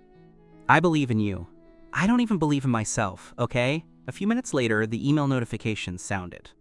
The secretary sent the information regarding Sirei Tech, along with a list of items for you to review and attend in the next few days. You looked at the dense text and schedule, feeling desperate, but the die was cast. The next afternoon at 2:50 p.m., you were wearing a crisp, well-pressed suit with a slightly stiff tie, arriving 10 minutes early at the high-end business tea house. At 2:58 p.m., Ren from Sirei Tech arrived right on time. Kenji, long time no see. Asuka had an emergency and sent you. You must be a key talent. Ren shook your hand enthusiastically, his words testing the waters. You flatter me, Ren. Asuka did indeed have an urgent matter to handle. It is my honor to represent the company and Asuka to have this initial exchange with you today. You tried your best to make your smile natural and recited your well-rehearsed, fluent pleasantries. The topic quickly cut to the chase. Ren was indeed a tech fanatic. He immediately threw out several quite professional data architecture and security issues. Fortunately, you had solid foundations from being at the company for several years. Although you were nervous, your answers were logical. Sure enough, after the tech probing, Ren shifted the topic to core interests like partnership models, fee sharing, and data ownership. He circled around in his speech. The clauses sounded generous, but upon closer inspection, they were filled with traps. Your palms were sweating. Following the tips in the documents, you responded cautiously, emphasizing your company's core demands and bottom lines. However, Ren was clearly a veteran. His new proposals sounded good, but you always felt something was off. The negotiation hit a stalemate, and the atmosphere became delicate. Suddenly, Ren's phone rang. He glanced at it, smiled apologetically. Excuse me, Manager Kenji. It's my wife's call. It might be about the child. Let me take this. You quickly expressed your understanding. Ren walked to the window to take the call. His voice wasn't loud, but the room was quiet, so you could faintly hear a few sentences. Running a fever again? How high? It didn't go down after taking medicine? Ah, I know. I'm in the middle of a meeting, aren't I? Fine, don't worry. I'll ask. Ren hung up, brow furrowed, and walked back with clear apology and anxiety on his face. I'm really sorry. My child at home has a sudden high fever, and my wife is a bit panicked. I need to go back right away. You quickly changed gears, your expression concerned. A child running a fever is no small matter. Ren, you go back immediately. The partnership can wait. You paused, then added, however, I have a friend who is an expert at the City Children's Hospital and has a lot of experience with pediatric fevers. If you trust me, I can help you ask for some emergency advice, or help you arrange a hospital bed so that you and your wife can feel a bit more at ease. As you said this, you took out your phone, pretending to search for the expert friend's number. In fact, you had no such friend, but when you went to negotiate a deal with Asuka last time, there was a Ren who seemed to be related to the medical field. You decided to play it cool first and smooth over the details later. Ren waved his hands. No, that's too much trouble, Manager Kenji. I'll go back and take her to the hospital. But you have a kind heart. The atmosphere instantly shifted from commercial maneuvering to something more human. Ren packed his things and prepared to leave. Before going, he patted your shoulder, his smile much more sincere. Manager Kenji, not bad. Not only do you know tech, but you're also loyal and kind. Although we didn't finish talking today, I have more confidence in partnering with your company. I'll have our legal and tech directors interface directly with you on the specific terms. Let's use the third direction we discussed for the framework. You guys handle the details, and as long as they're not absurd, I support it. Let's push this forward as soon as possible. The situation turned around. You suppressed your inner excitement and saw Ren out. Take it slow, Ren. The child comes first. We'll keep in touch. Back in the empty room, you closed the door and leaned against it, exhaling a long breath. Then your mouth couldn't stop curling upward. It's done. It's actually done. A strong sense of achievement, mixed with delayed excitement, bubbled in your chest, like soda. You checked the time. It was almost 5 p.m. Suddenly, you remembered something even more important. Kindergarten lets out at 4:30 p.m. You walked quickly toward the parking lot while calling the driver, but no one answered. You were stuck in traffic, watching the endless red brake lights ahead, feeling as anxious as an ant on a hot pan. On the eve of the divorce, an accident with a condom broke the seal. Afterward, you lived your life freely for 4 years. Little did you know, your ex-wife had secretly given birth to a daughter for you. You thought you would never have any intersection with her again. Who would have thought she would parachute in as your direct superior? By the time you finally reached the bottom of the apartment building, it was already dark. At a glance, you saw Mio wearing a princess dress and carrying a dinosaur backpack, standing under the streetlight by the unit door. She was being held in the driver's arms, her small face buried in his shoulder, her shoulders shaking as if she were crying. The driver looked helpless, whispering to comfort her, but it clearly wasn't working. Your heart tightened. You ran over quickly. Mio! Hearing your voice, Mio, who was sobbing on the driver's shoulder, suddenly raised her head and looked over, eyes wet and blurry. When she saw it was you, those big, watery eyes instantly lit up. Her little mouth twitched, and with deep resentment, she stretched out her two little arms. "Uncle Kenji!" The sound was filled with grievance. The driver breathed a sigh of relief and quickly handed Mio over. "Mr. Kenji, you're back. Little Miss didn't see you when school let out, so she's been a bit scared." She must have been waiting for a long time, and she was tired and a little frightened, so she started crying. I couldn't comfort her at all. You took the small, tear-stained body. Mio immediately clung to your neck tightly like a koala, burying her little face in your neck, sobbing, but the crying clearly quieted down into aggrieved whimpers. There, stop crying. Uncle is back now. I was late because of a traffic jam," you said, gently patting Mio's back, your voice softer than you even realized. Mio nuzzled against you, tears still clinging to her eyelashes, but she flashed a big smile at you. "Uncle, I missed you so much." Your heart warmed. Damn, that's so cute. Who could withstand that? You hugged the little one and thanked the driver. The night breeze blew gently by. The little girl in your arms curiously touched the buttons on your suit jacket. "Uncle, can you be my daddy?" Mio tugged on your sleeve and added, "I like you so much." Your hand froze in midair, your fingertips still holding that crumpled cartoon sock. What the? Can you just become a daddy like that? Asuka, what on earth have you been teaching your daughter? You opened your mouth, your throat feeling dry. A refusal was on the tip of your tongue, but looking into the child's expectant eyes, your heart softened inexplicably. Being told she liked you by such an adorable little thing didn't feel bad at all. Stop it, Kenji, get a grip. This is a matter of principle. You cleared your throat, trying to make your expression look serious. Well, that's not possible. Mio, you can't just pick a daddy like that. You already have a mother. And besides, Uncle Kenji is only helping to take care of you temporarily. 3 days later, Asuka finally returned. While you felt a sense of relief, you noticed that the card where you receive your salary had 700,000 extra in it. Shortly after, Asuka sent a message. "This is your salary for being acting CEO for these 3 days, plus a half day off. Come to the office in the afternoon." This money was too easy to earn. Adding the 500,000 from the contract last time, you'd brought in over $1 million in less than a month. You could pay off your mortgage in one go this month. You were in a great mood. As soon as you arrived at the office in the afternoon, Asuka had her secretary put a pre-ordered suit on your desk, telling you to accompany her to a charity gala. The secretary on the side said enviously, "I heard many well-known entrepreneurs will be there. It's a great opportunity to expand your network." You frowned slightly, feeling a vague sensation that Asuka wasn't planning on returning just to take revenge on you. However, just as you picked up the clothes and headed to the restroom to change, the door to Asuka's office opened. "That suit is custom made. Come change in my office." You looked at the secretary. "Is that appropriate?" The secretary pretended to see nothing. Last time she saw lipstick marks on your face, she felt your relationship wasn't simple. Now she just assumed you had climbed into Asuka's bed and become a kept man. When you entered the office, Asuka was standing by the floor-to-ceiling window on the phone. The sunlight outlined her perfectly proportioned back. After hanging up, she turned around, scanned you from head to toe, and revealed a satisfied smile. "It seems Assistant Kenji has adapted well these past few days. I've seen the preliminary framework agreement with Sirei Tech.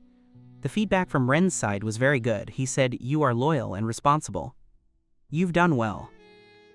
Come with me tonight to the Starry Delight Hotel Charity Auction Gala. Consider it a reward for your outstanding part-time work this time." You raised an eyebrow. "Aren't those places just for you big shots to socialize behind masks? Why bring me? Should I be a background prop or a bodyguard? That's not very appropriate. In that kind of setting, There's nothing inappropriate about it," Asuka interrupted, taking the gift box from your hands and pulling out the suit. It felt strange saying such things in the office, but you silently took off your clothes. Asuka helped you button the shirt one by one. The two of you were very close. With one glance downward, you could see the bottomless curves of Asuka's figure. That's not how you tie a tie. Asuka walked up to you naturally and untied the messy knot you had made. Asuka, I can do it myself. Your Adam's apple bobbed, your voice a bit tight. Asuka's tone remained flat, but her fingers moved nimbly, threading the tie around your neck. Thank you for your hard work these past few days, having to handle both the company matters and taking care of Mio.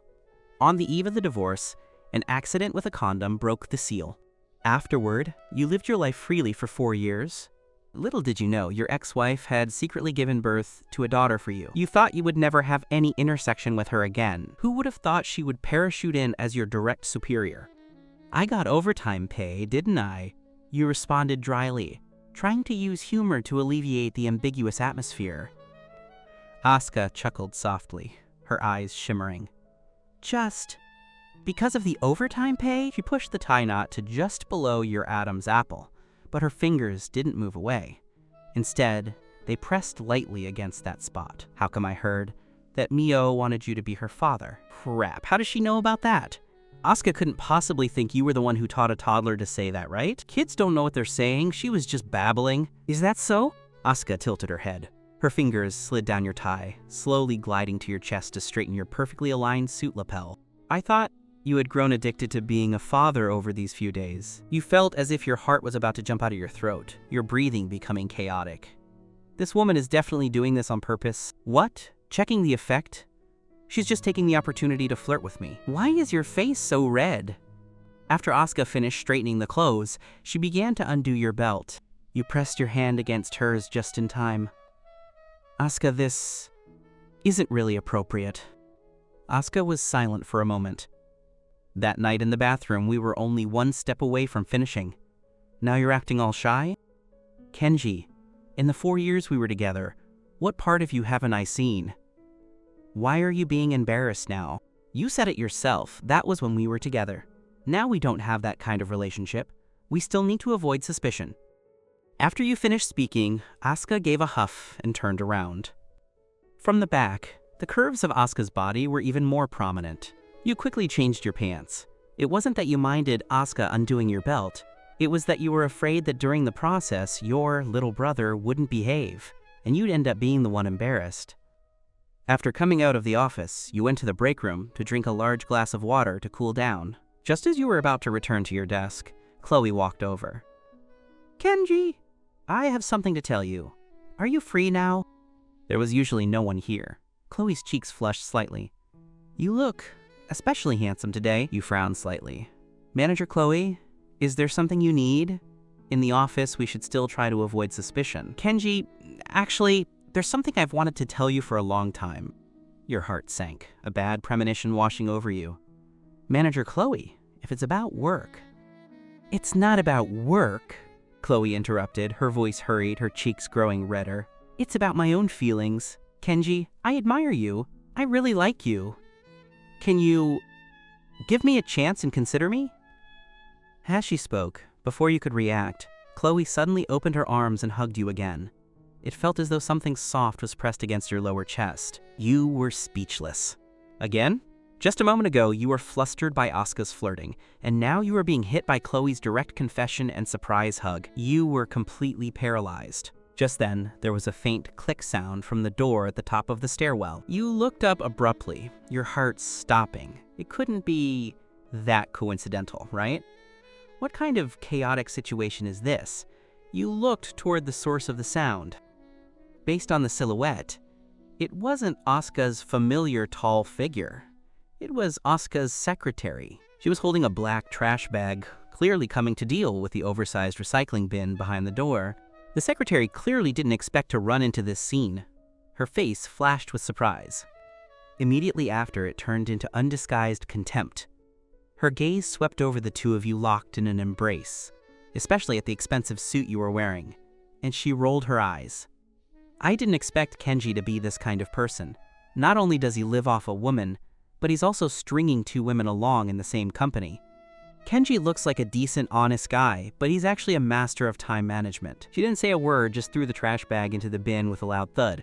The force was as if she wanted to smash through the bin, then clapped the non-existent dust off her hands, glared at you again, turned around expressionlessly, and slammed the fire door shut. The footsteps walked away decisively, and the stairwell returned to silence, leaving only your breathing, which was nearing an awkward petrification, and Chloe's arms, which were still held tight. "Manager Chloe, please let go first." This time you used a bit of force, finally tearing Chloe away from you. The blush on Chloe's face hadn't faded. She stepped back and looked up at you. "Manager Chloe, you started?" Trying to figure out the right words, your voice very low. I have a question to ask you." Chloe's eyes lit up and she nodded quickly. "Go ahead." You finally threw caution to the wind. Instead of being vague like last time, you asked directly. "It's just, a few nights ago I had a bit too much to drink. That night, did you go to the building where I live, or did you come looking for me? On the eve of the divorce, an accident with a condom broke the seal. Afterward, you lived your life freely for 4 years. Little did you know, your ex-wife had secretly given birth to a daughter for you. You thought you would never have any intersection with her again. Who would have thought she would parachute in as your direct superior?" When Chloe heard this question, she was clearly stunned for a second, her eyes flickering. She remembered that she had indeed arrived at your apartment building that night. When she was debating whether to go up, she saw President Asuka enter the building. Having waited for too long, she intentionally sent that text message saying, quote, "Don't have any psychological burden." And not long after, she saw Asuka leave the building. Hearing that you didn't remember anything that happened that night, a bold idea grew frantically in her heart. If I admit it, will he think he had a more intimate relationship with me? Will he be able to accept me? In a few short seconds, Chloe struggled internally. She really didn't want to miss out on you. Finally, Chloe bit her lower lip. A perfectly balanced look of shyness and a hint of grievance appeared on her face as she nodded slowly, her voice as thin as a mosquito. "Yes, that night. I initially wanted to pretend it never happened, which is why I didn't say anything when you asked me that day. But I've been suffering for these past few days, which is why I came to find you today." Your pupils shrank. What did I do? Do you remember?" Chloe bowed her head lower, twisting the hem of her skirt, and said in an even smaller, yet perfectly clear voice, You were drunk and pulled me into the room, and then we slept together." The last few words were almost inaudible, but in that quiet stairwell, every word reached your ears. "We actually slept together? With Chloe? I remember it being Asuka. Could it really be Chloe? So that's why she sent that message later, telling me not to have any psychological burden? It's over. I'm really in deep trouble now. I really don't remember at all," you said, pulling your hair in annoyance, feeling the world spinning. "I had a blackout from the alcohol that day. Manager Chloe, I'm sorry." Hearing you say you didn't remember, Chloe became bolder. "It's better if he doesn't remember. He'll believe whatever I say." She looked up, the blush on her face deeper, looking at you bravely with watery eyes and a hint of suggestion. "It's okay, Kenji. I know you didn't mean to, but even though you were drunk, I really liked it." After she finished, she was incredibly shy and quickly lowered her head again. It was a complete lie, but Chloe still put on an act as if the memory itself made her bashful. "I really liked it." Those 3 words were like a knife, making you feel entirely uncomfortable. Your face burned, and you were so embarrassed your toes felt like they were curling out of the room. What is all this? Can we stop describing details? I just want to have amnesia right now. Looking at the shy and affectionate Chloe before you, and thinking about the possible chaos that night, a heavy sense of responsibility weighed you down. It had already happened. She was a young woman, and she had taken the initiative to admit it. What else could you do? Your mind was a mess. Asuka's figure and the flirtatious way she acted in the office earlier flashed through your mind, but immediately after, Mio's adorable little face and that question, "Can you be my daddy?" also surfaced. Asuka is great, and seems to be interested in you, but she does have a 3-year-old daughter. By comparison, Chloe seems much simpler. You sighed and rubbed your throbbing temples. "Manager Chloe. I'm very sorry about this. I was drunk and confused. Since Since it has already happened, if you don't mind, then let's try dating and see how it goes." Chloe looked up abruptly, her eyes filled with joy. "Really, Kenji? I don't mind. I don't mind at all." She was so excited she wanted to pounce on you again, but you blocked her by quickly pressing on her shoulders. However, you added with a serious expression, "Office romances are sensitive. It's better for us to maintain a normal colleague relationship at the office to avoid a bad impact. As for in private, we can talk about that later. I'll listen to whatever you say." Chloe was currently filled with joy. She would agree to anything you said. "Then, go back to work for now. I still have some things to do." Chloe nodded, and before she left, she stood on her tiptoes and kissed your cheek. You stood alone in the stairwell for a long while before you were able to calm your complex emotions. You tidied up your wrinkled suit jacket, took a deep breath, pushed the door open, and walked out. Upon returning to the office area, you subconsciously glanced toward the CEO's office. When you passed by the secretary's desk, the secretary was typing away at her computer without even giving you a glance. You hesitated for a moment but walked over and lowered your voice. "Secretary Lin." Only then did the secretary lift her eyelids, her gaze indifferent. "Assistant Kenji, is there something?" About what you saw at the emergency exit just now, could you please not tell President Asuka?"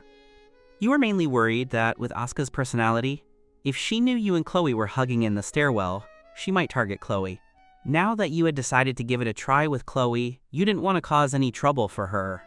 On the eve of the divorce, an accident with a condom broke the seal. Afterward, you lived your life freely for 4 years. Little did you know, your ex-wife had secretly given birth to a daughter for you. You thought you would never have any intersection with her again. Who would have thought she would parachute in as your direct superior? However, to Secretary Lin, this sounded like the behavior of a scummy man, cheating on 2 people and still trying to hide it from the main partner. Now he knows he's in trouble? Why didn't he think about the consequences when he was stepping out? And he wants me to help him cover it up. She forced a standard professional fake smile, her tone distant. "Assistant Kenji, rest assured, I saw nothing. President Asuka is extremely busy. I have no need to bother her with such trivial matters." That evening, the air at the Starry Delight Hotel was filled with the unique scent of high-end perfume mixed with money. The entire venue was packed with names recognized throughout the city and even the country. Following Asuka, you felt completely out of place here. The velvet suit you wore certainly enhanced your appearance, but the hidden, evaluative gazes of those around you still made you feel incredibly uncomfortable. Especially when Asuka naturally linked your arm, leading you through various social circles and introducing you to the power players you usually only saw in financial magazines and news reports. After the auction began, Asuka seemed quite interested in a certain modern oil painting, but she didn't raise the paddle herself. Instead, she leaned over and whispered in your ear, "Add 200,000. You braced yourself, and under the scrutiny of everyone, raised the bidding paddle in your hand. Immediately, spotlights and cameras from several media outlets swept over, aiming at you and Asuka. You could clearly hear the hushed discussions around you. President Asuka's new male companion looks unfamiliar, not one of the usual young socialites from the circle. For Asuka to bring him herself and let him bid, their relationship is definitely out of the ordinary. Your face flushed hot, but Asuka remained calm and composed, even continuing to direct your bidding for a few rounds until you finally won the painting at a price that wasn't unreasonable. Throughout the process, you felt your face becoming stiff from smiling, and a thin layer of sweat covered your back. Well, at least I have name recognition now. I'll probably be on the gossip page of the tabloid tomorrow. As the auction drew to a close, you were considering an excuse to go get some air, when your gaze inadvertently swept over a relatively quiet lounge area in the back corner of the banquet hall. A few people were sitting there, including an elderly man wearing a traditional Chinese-style jacket with a front opening, his hair combed neatly, his hands playing with 2 polished walnuts. Your blood froze instantly. It was Asuka's father, Takeshi. 4 years ago, it was this man who threatened you into leaving Asuka. To this day, the scene from that day remains vivid in your memory. He seemed to notice you as well, casting a gaze over the crowd between you, filled with a hint of disdain and an imperceptible flicker of annoyance. Your fingers tightened unconsciously, and a wave of hatred rose in your chest. Just then, a young man in a black suit with gold-rimmed glasses looking very capable walked through the crowd directly to the table. It was Takeshi's personal assistant. "A word, please," Assistant Sun said, wearing a standard professional smile. His voice wasn't loud, but it carried an undeniable tone. You glanced at Asuka, who was talking to another tycoon and hadn't noticed this side. Gritting your teeth, you followed Assistant Sun behind a relatively secluded pillar. The smile on Assistant Sun's face instantly vanished, replaced by a formulaic indifference. He pushed up his glasses and lowered his voice. "Mr. Kenji, long time no see. It seems you've been doing well lately, even climbing up to the young mistress." You didn't speak, just looked at him coldly. Assistant Sun is too talented at being a villain. His face makes me sick. "Chairman Takeshi asked me to send you a message," Assistant Sun said in a flat tone, though every word was stinging. "Know your place. You were able to sign that agreement 4 years ago because you still had things you cared about. Now, even though your parents have recovered, they are old and can't take much turmoil. It's best to get rid of any inappropriate ideas as soon as possible." This set of words was almost identical to the threats from 4 years ago. Even the tone was the same. To hell with that. My old roommate, Ying, used to threaten me like that too. But now he's changed his name to Yan. Before Assistant Sun could react, you stepped forward, putting all your strength and 4 years of accumulated resentment into a right hook that slammed fiercely into Assistant Sun's face. A dull thud echoed, followed by the slight crack of breaking bone. Assistant Sun was caught completely off guard. His gold-rimmed glasses flew off, and sharp pain shot from his nose bridge as warm liquid instantly welled up. He stumbled backward, crashing into the pillar behind him with a cry of pain. "Try mentioning my parents one more time, you bastard." You didn't give him a chance to breathe, pouncing on him to grab his collar and landing another punch in his abdomen. Assistant Sun never expected you to explode so violently and act so ruthlessly. For a moment he was stunned and could only dodge in a disheveled manner. The two of you began brawling, knocking over a decorative high-pedestal flower stand nearby. A beautiful porcelain vase fell to the ground and shattered into countless pieces with a loud crash. The commotion immediately drew the attention of the entire venue. On the eve of the divorce, an accident with a condom broke the seal. Afterward, you lived your life freely for 4 years. Little did you know, your ex-wife had secretly given birth to a daughter for you. You thought you would never have any intersection with her again. Who would have thought she would parachute in as your direct superior? The music stopped. The conversations ceased abruptly, and everyone's eyes turned to this corner in astonishment. Isn't that the male companion brought by Asuka? Why is he fighting with one of Chairman Takeshi's men? This is too explosive. I have my headline for tomorrow.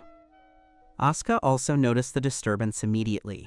When she saw the 2 men brawling, she pushed through the crowd and walked over quickly. Hotel security followed behind her. "Everyone, stop right now!" The security personnel hurriedly stepped forward, forcibly separating you. With your eyes red with rage, and Assistant Sun, who was covered in blood and in a pathetic state. You were panting heavily, a cut on your mouth oozing blood, your silk suit wrinkled and torn. You stared dead-eyed at Assistant Sun, who was being held up by security, the killing intent in your eyes not yet fully dissipated. Asuka looked first at Assistant Sun's miserable state. His nose bridge was clearly broken and blood was flowing non-stop. Her brows furrowed and she turned to you. "Kenji, have you gone crazy? Do you know what kind of occasion this is?" You wiped the blood from the corner of your mouth. Hearing Asuka's interrogation, seeing the obvious blame in her eyes, and thinking of her father's threat and the past events of 4 years ago, a deeper chill and self-mockery flooded your heart. You suddenly let out a low, cold laugh.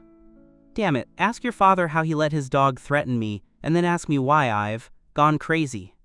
After saying this, you didn't look at Asuka's frozen expression, ripped off the bothersome tie from your neck, took off your suit jacket, threw it onto the floor without a glance, and turned to walk toward the banquet hall exit without looking back. Asuka stood on the spot, looking at the discarded suit jacket on the floor, then at your retreating figure disappearing at the door. Her face turned pale. She tightly covered her lips, complex emotions surging in her eyes. She took a deep breath, quickly regained her composure, and turned to the reporters who had rushed over. "What happened tonight is a misunderstanding and an accident. I do not wish to hear any false rumors. The disturbance was quickly quelled on the surface, but everyone was secretly whispering about it behind the scenes. You didn't know how you left the hotel. You walked aimlessly until you finally stepped into a 24-hour convenience store, where you grabbed a pack of canned beer under the bewildered gaze of the clerk. You sat on the steps outside the store, chugging the beer can after can. 4 years, and it's still the same. I'm still that insignificant person who can be manipulated at will and brought to heel with threats against my family. Was Asuka's look just now because she thought I embarrassed her? Whatever assistant, whatever one of our own, it's just a toy for the rich to play with on a whim. When they get bored or you don't listen, they kick you away and stomp on you. The alcohol gradually went to your head, and your vision blurred. You stood up unsteadily, hailed a taxi, and gave the address of your apartment complex. Once you arrived, you leaned against the wall, finally managing to navigate the elevator to get upstairs. Walking to your door, you fumbled for the keys, but couldn't get them into the keyhole for the longest time. Just as you were getting frustrated enough to want to kick the door, a shy voice came from the side. Kenji, you're back." You were stunned. You turned your head with drunken, blurry eyes to see Chloe standing there at your door, carrying a thermos. She seemed to have been waiting for a while. Seeing your disheveled clothes and bruised face, she was shocked. "Manager Chloe, you. Why are you here?" you asked with a thick tongue, your brain struggling to keep up. I saw you go out with President Asuka tonight, so I thought you might not have eaten, so I simmered some soup and brought it over for you," Chloe explained. Seeing your wretched state, her eyes were filled with worry. "What happened to you? Did you get into a fight? And you drank so much?" Looking at Chloe's concerned eyes, the remnants of your defenses suddenly crumbled. "At least there's someone who worries about me. Someone who brings me soup." A mixture of drunkenness, grievance, and self-abandonment welled up inside you. "Come in," you mumbled vaguely. Fumbling, you finally opened the door. You gestured for Chloe to enter, stepped in after her, and pulled the door shut behind you. In the dim light of the entryway, the sweet, warm scent of Chloe mixed with the heavy smell of alcohol on you. Looking at you leaning against the wall, brows furrowed, lip cut and swollen, Chloe's heart felt as if something had gently twisted it. "Kenji, does it hurt?" As she spoke, she reached out and gingerly touched the wound on your lip. Your body shivered. You didn't blink, only let out a vague, Chloe's courage grew. She stood on her tiptoes, opened her arms and gently wrapped them around your waist, pressing her cheek against your chest, which was rising and falling with the rhythm of your drunken breathing. "Don't be sad anymore. Whatever happened, it's all in the past." You didn't actively hug her back, nor did you push her away, resting your chin unconsciously on top of Chloe's hair. Chloe felt your acquiescence and obedience, and a wave of excitement surged within her. She tilted her face up, searching for your lips in the dim light. On the eve of the divorce, an accident with a condom broke the seal. Afterward, you lived your life freely for 4 years. Little did you know, your ex-wife had secretly given birth to a daughter for you. You thought you would never have any intersection with her again. Who would have thought she would parachute in as your direct superior? On the other side, inside the Starry Delight Hotel, what did Assistant Sun say to Kenji to make him that angry? Asuka looked toward the manager, and thinking about the look you gave her earlier, she felt more and more that something was wrong. The Starry Delight Hotel was under the banner of Kyoka. Knowing that the two of you had a very good relationship, she immediately went to pull the surveillance footage. In the hotel security monitoring room, Asuka and Kyoka stared intensely at the screen. The high-definition camera clearly recorded Assistant Sun walking toward you. The whole process of the two walking behind the pillar for a short conversation, and then your sudden explosion of violence and the punch. Although there was no sound, she could see Assistant Sun's lip movements while he spoke, as well as the instant change in your expression. She had already guessed something. Asuka knew you were not an impulsive person. The other party must have done something to touch your bottom line, causing you to lose control. "Send this footage to a lip-reading expert. I want to know what they said." Asuka's voice was as cold as ice as she ordered the manager beside her. Soon, through a remote connection, a lip-reading expert analyzed Assistant Sun's words frame by frame. When that line, "Even though your parents have recovered, they are old and can't take much turmoil," was translated, Asuka's face changed completely. Due to the angle, the follow-up could only be inferred to be about something from 4 years ago. So it was very likely that her father had also done something behind the scenes regarding the divorce 4 years ago. Immense guilt and rage instantly engulfed her. Asuka thought about your look earlier, your retreating figure leaving the jacket behind. Where is Assistant Sun? Asuka asked, her voice carrying an irrepressible chill. The hotel manager beside her wiped his sweat and answered awkwardly. President Asuka, Assistant Sun has a broken nose bridge and a slight concussion. He has already been sent to the emergency room at City Hospital No. 1. Watch him. Asuka looked at Kyoka, her tone cold and heartless. After he's treated, notify the police. On the grounds of provocation and personal injury, have him locked up for a few days. Evidence? The surveillance footage is evidence.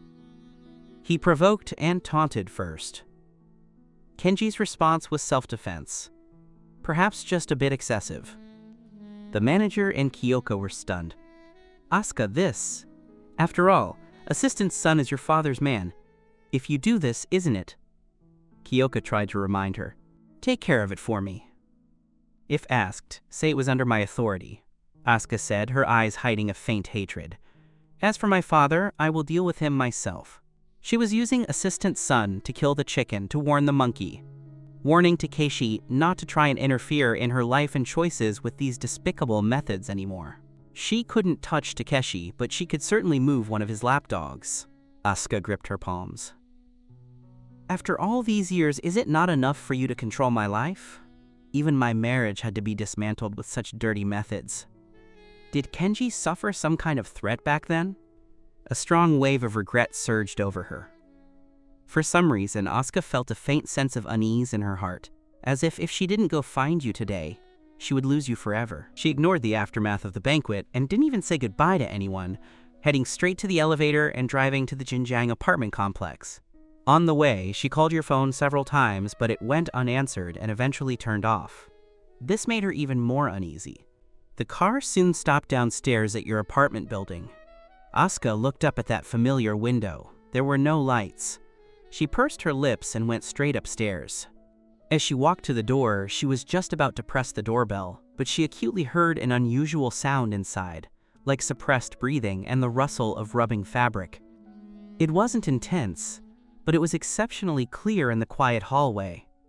Asuka's heart skipped a beat for no reason. She frowned, didn't press the doorbell, but instead tried turning the doorknob. The door wasn't locked, it was just ajar. She gently pushed the door open. The entryway was dark, with only a faint glow of neon light from the window reflecting into the living room. It was through this faint light that she saw a scene that made her blood freeze instantly. At the entrance to the hallway leading from the living room to the bedroom, two figures were pressed tightly together, kissing. Asuka stood at the door as if someone had stabbed her hard in the chest. It was so painful that she lost all reaction for a moment. She couldn't hear any of the surrounding sounds, only the glaring and disgusting scene before her eyes. I didn't hesitate to tear things up with my father and send Assistant Sun to jail, yet, in the blink of an eye, you're at home with another woman. So Assistant Sun's words earlier actually played right into your hands, giving you an excuse to lash out and completely throw yourself toward a new lover. An indescribable disappointment and a cold chill surged to the top of her head. She didn't say anything immediately, nor did she rush in. She just stood there watching, her eyes as cold as ice, with no temperature at all. It wasn't until the two people seemed to notice something because of the sound of her closing the door that their movements paused slightly. Before you turned to look at the door, you heard Asuka's uniquely, extremely calm voice. It seems I have come at a bad time. On the eve of the divorce, an accident with a condom broke the seal. Afterward, you lived your life freely for 4 years. Little did you know, your ex-wife had secretly given birth to a daughter for you. You originally thought you wouldn't have any further intersection with her. Yet, who would have thought she would parachute in to become your direct superior? Emmy was the first to react. It was as if she had been caught in the act by the person who mattered most. She shuddered, immediately releasing her arms from around your neck, frantically pulling up her slipping shoulder strap. Her face flushed, shifting from red to pale, filled with both embarrassment and fear. Jinjiang, as for you, having been in a semi-intoxicated passive state, the moment you heard Asuka's voice, your body stiffened. Your hazy, drunken eyes struggled to focus. When you finally looked at the woman at the doorway, your muddled brain seemed to be forcibly injected with a shred of clarity. Alcohol magnified all your emotions. The humiliation at the banquet, the anger from being threatened, the repressed bitterness of the past 4 years, and the turbulent, complex feelings toward Asuka that you yourself couldn't even untangle. Asuka, you mumbled vaguely. Then, you made a move that left Emi dumbfounded and caused Asuka's pupils to shrink. You suddenly shoved Emi, who was still leaning against you, away with such force that she, caught off guard, stumbled back several steps and nearly fell. Then, like a drunken beast that had locked onto its target, you staggered toward Asuka at the door with abnormal determination and lunged at her. "Kenji, what are you doing?" Emi exclaimed. Although she had guessed that Asuka and you might have a good private relationship, seeing the two of you locked in an embrace with her own eyes made her feel like she was falling apart. Asuka instinctively wanted to back away, but your movements were astonishingly fast. You opened your arms, and with a heavy scent of alcohol and a faint metallic tang of blood, you firmly locked her into your embrace. Asuka let out a muffled groan as you collided with her, pinning her back against the doorframe. Your arms, like iron clamps, circled her waist. Your burning cheek was buried in the crook of her neck, and your hot breath, mixed with the smell of alcohol, sprayed entirely against her skin. "Asuka! Asuka!" You kept murmuring her name, your voice slurred and thick with a heavy nasal tone. It sounded like a complaint, yet also like a form of aggrieved accusation. Why did you only come now? Do you know, they bullied me again?" You said intermittently, your logic in chaos. But when Asuka heard you say, "They bullied me again," the word "again" pierced her heart like a needle. Sure enough, Assistant Sun's words had triggered your painful memories from 4 years ago. "You're drunk. Let go of me." Asuka tried to remain calm, attempting to pry your hands from her waist, but someone drunk possesses immense strength. She couldn't budge them at all. "I won't let go." You actually held her tighter, rubbing your head in the crook of her neck like a large, wronged dog seeking comfort, continuing to mutter, "Your father, that old geezer, and that dog of his underling. None of them are good people. They only know how to threaten others, using my parents to scare me. You Jiangs, not one of you is any good." This was incoherent, even bordering on treasonous, but as Asuka listened, her anger strangely dissipated. It was replaced by a sour, complex emotion. "He is venting to me, venting his grievances." Asuka gave a helpless, bitter smile. To be this drunk and still remember to curse my father, he must be truly furious and deeply wronged. He hides everything, usually, but when he's drunk, he lets it all out. She stopped struggling and let you hold her, merely turning her head to look at Emi, whose face was now looking extremely ugly. Her tone returned to its usual coldness and unquestionable authority. "Kenji drank too much at the charity banquet tonight, and his emotions are unstable. There's nothing for you to do here. You should go back and rest." Emi was unwilling to leave like this. She had gone to such lengths to set the mood, yet the moment Asuka arrived, you pushed her away, ran to hug Asuka, and even cursed the Jung family right in front of her. What was this? Furthermore, Asuka's attitude of taking charge and dismissing her made her feel even more humiliated. "Kenji is drunk. It's better if I stay to take care of him." Emi wouldn't give up, still trying to contest it. "No need," Asuka interrupted her, her tone flat but carrying an invisible pressure. "I have already contacted Kenji's mother, and she will be here shortly to take care of him. As for work matters, it does not require Supervisor Imai's concern. There is work tomorrow. Please return." Having brought up your mother and clarified the hierarchy, Emi knew that no matter how unwilling she was, she had no standing or reason to stay. She glared fiercely at you, still buried in Asuka's neck and oblivious to the conversation, and then looked at the expressionless Asuka. Ultimately, she had to grit her teeth, lower her head, and quickly squeeze out the door past the two of you. Until the sound of Emi's footsteps disappeared in the hallway, Asuka let out a breath she hadn't realized she was holding. She looked down at you, still holding her tightly and muttering to yourself, and sighed. "They're gone. Can you let go now?" She tried to push you away. Instead, you held her tighter, your arms you even more, making it difficult for Asuka to breathe. "You aren't allowed to leave either. You are mine. You are not allowed to go with anyone else." On the eve of the divorce, an accident with a condom broke the seal. Afterward, You lived your life freely for 4 years. Little did you know, your ex-wife had secretly given birth to a daughter for you. You thought you would never have any intersection with her again. Who would have thought she would parachute in to become your direct superior? The words were domineering yet childish, filled with thick intoxication and possessiveness. Asuka was stunned, and a strange ripple spread through her heart. To be so drunk and say such things. Who is yours? Let go, and let me help you to the bed to lie down. Asuka softened her voice, trying to coax you. Not letting go. If I let go, you'll run away. Run to another man's bed. Your voice suddenly dropped, carrying a nearly sobbing grievance. Back then, you left without looking back. Asuka's body went completely rigid. Her heart felt as if it had been grabbed tightly by an invisible hand, painful enough to make her almost suffocate. Guilt flooded her like a tide. She stopped trying to push you away, instead raising her hand to gently and awkwardly pat your broad, trembling back. Kenji, I'm sorry. I didn't know. I really didn't know. You didn't seem to hear her apology, simply immersed in your own emotions, continuing to mumble complaints. Yeah, you even brought back a child and made me a cheap father. I won't do it. I'm not a pushover. Mentioning the child, Asuka's eyes darkened, but this was not the time to explain. Don't say any more? She coaxed softly, half dragging and half carrying you toward the bedroom with great difficulty. After immense effort, she finally got you onto the bed. As soon as you hit the soft mattress, the strength of your embrace loosened slightly. Asuka took the opportunity to stand up, wanting to take off your shoes and jacket.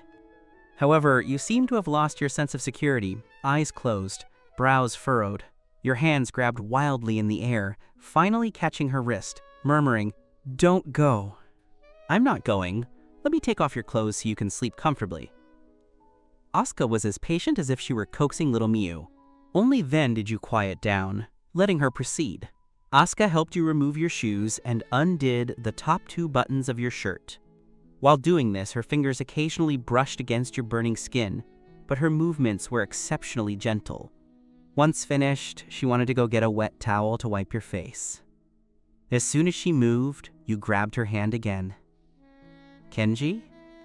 Asuka looked down at you. You didn't blink, simply holding her hand tightly, your Adam's apple bobbing. Your voice was hoarsely severe. My heart hurt so much. Asuka sat on the edge of the bed without withdrawing her hand.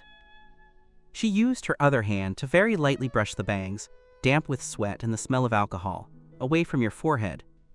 Looking at your closed eyelids and tightly pressed lips, she whispered, her voice carrying a tenderness she hadn't realized herself. Sleep.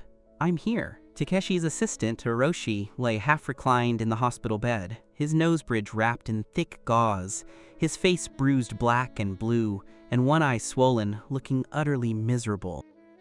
The hospital room door was pushed open forcefully. A middle-aged woman in an expensive but slightly tacky outfit, looking well-maintained, walked in. Seeing his bandaged face, her eyes instantly turned red. How did you get so badly hurt? Weren't you participating in a charity banquet with your father? Hiroshi saw his mother and was instantly trembling with rage. Mom, it was that former husband of Asuka's. He attacked me at the banquet today. Hiroshi's mother sat by the bed wiping tears, cursing while crying. Oh, look at what they've done to you. I remember that ex-husband of hers is named Kenji, right? Who does he think he is, daring to touch my son? Hiroshi, don't worry.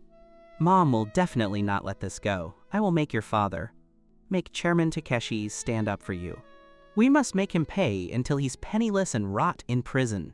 Hiroshi listened to his mother's words, and the resentment and humiliation in his heart grew like poisonous weeds.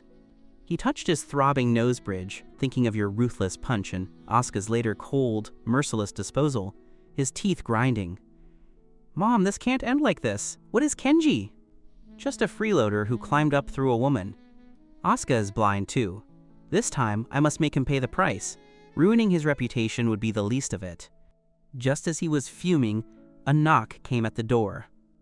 Hiroshi's mother wiped her tears and demanded crossly, "Who is it?" The door was pushed open. It wasn't a doctor or nurse who entered, but 2 uniformed police officers. Hiroshi and his mother were both stunned. Hiroshi's mother was confused at first, but then a look of delight appeared on her face. She stood up hurriedly. You've come at the right time! It's that Kenji! He intentionally hurt someone and beat my son up like this. Look, the evidence is solid. Hurry up and arrest him. Hiroshi also thought the police had come to investigate your assault case. His heart instantly loosened, and he even felt a wave of pleasure. Looks like Takeshi's side has already given the heads up. That was fast. Even if I am an illegitimate child, I am still Takeshi's son. Kenji, just you wait. One of the older police officers showed his identification, his tone official. Are you Hiroshi? We received a report and retrieved the surveillance footage from the Starry Delight Hotel banquet hall. It is confirmed that during tonight's charity banquet, you threatened and verbally provoked Mr. Kenji, seriously disturbing public order. Mr. Kenji's actions show signs of excessive defense, but there was a provocation. We are hereby summoning you. Please cooperate and come with us to the station for an investigation. The smugness on Hiroshi's face instantly froze, turning into disbelief. What? Summoning me? You've got the wrong person! I'm the victim! Look at my injuries. Kenji is the one who beat me. Hiroshi's mother was also panicked, shrilly saying, Officer, did you get it backwards? The one who hit someone was Kenji. My son is a decent person. How could he threaten anyone? It must be that Kenji making false accusations. You cannot listen to just one side of the story.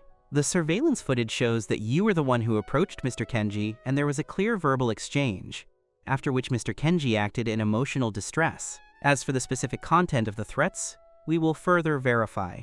Please cooperate with our work, or we will take mandatory measures. Hiroshi was truly panicked now. Surveillance? Asuka actually gave the surveillance footage to the police?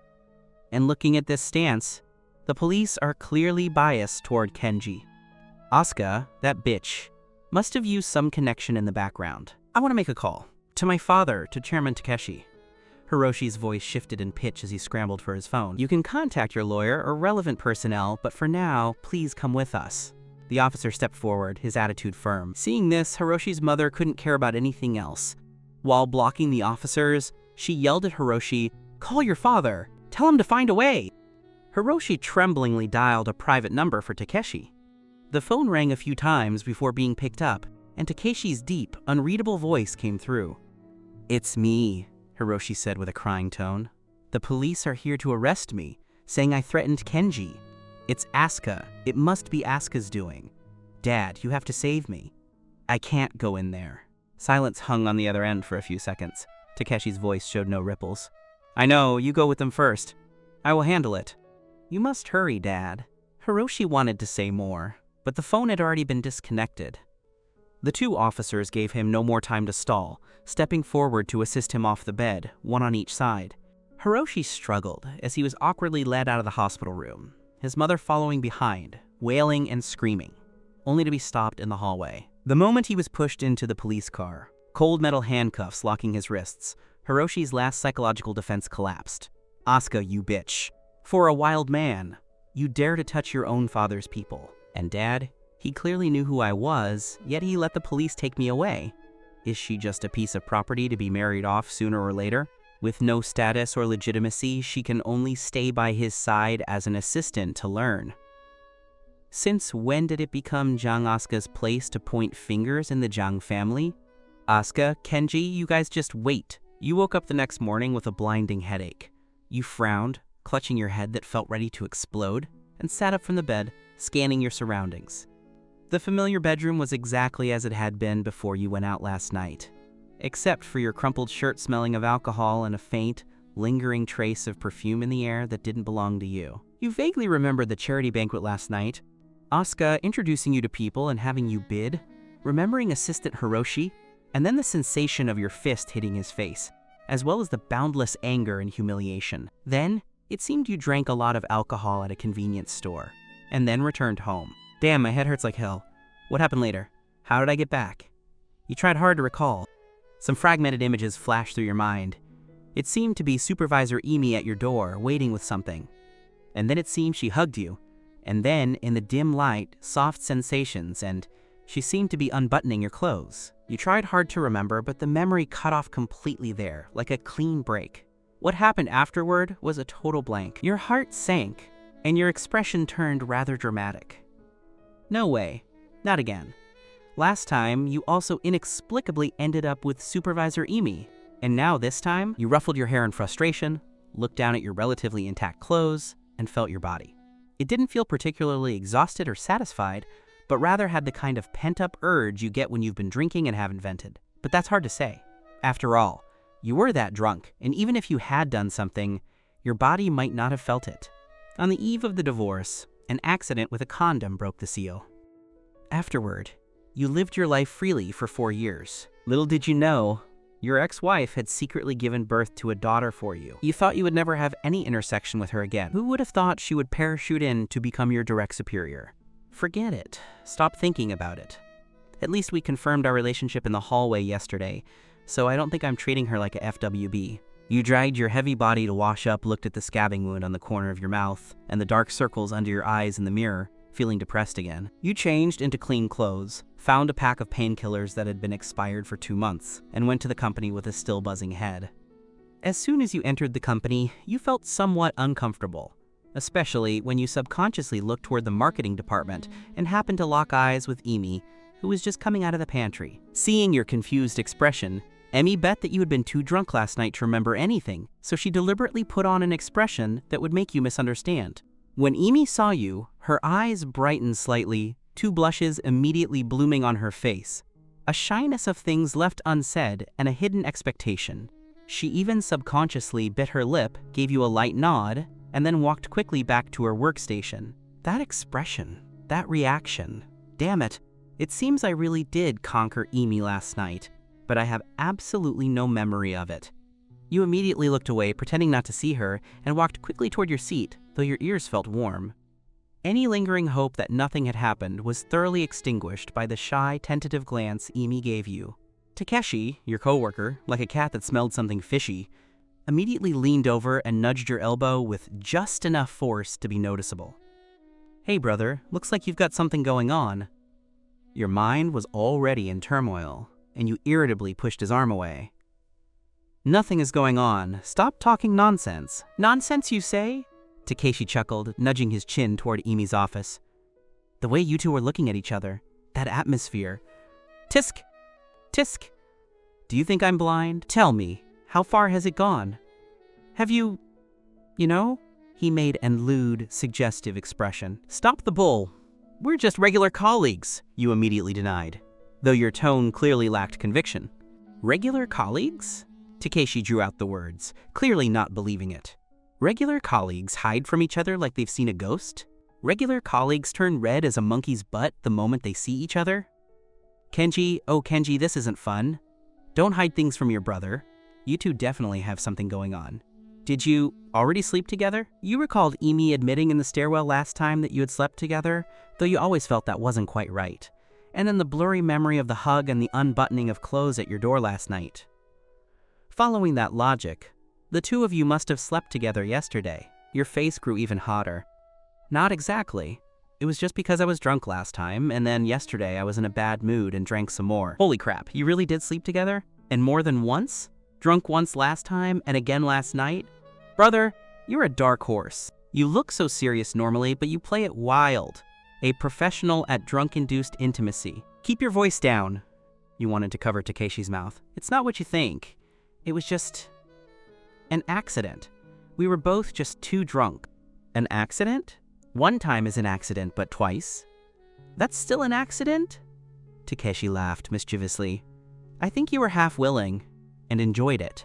But seriously, Supervisor Emi is pretty, and her personality is gentle.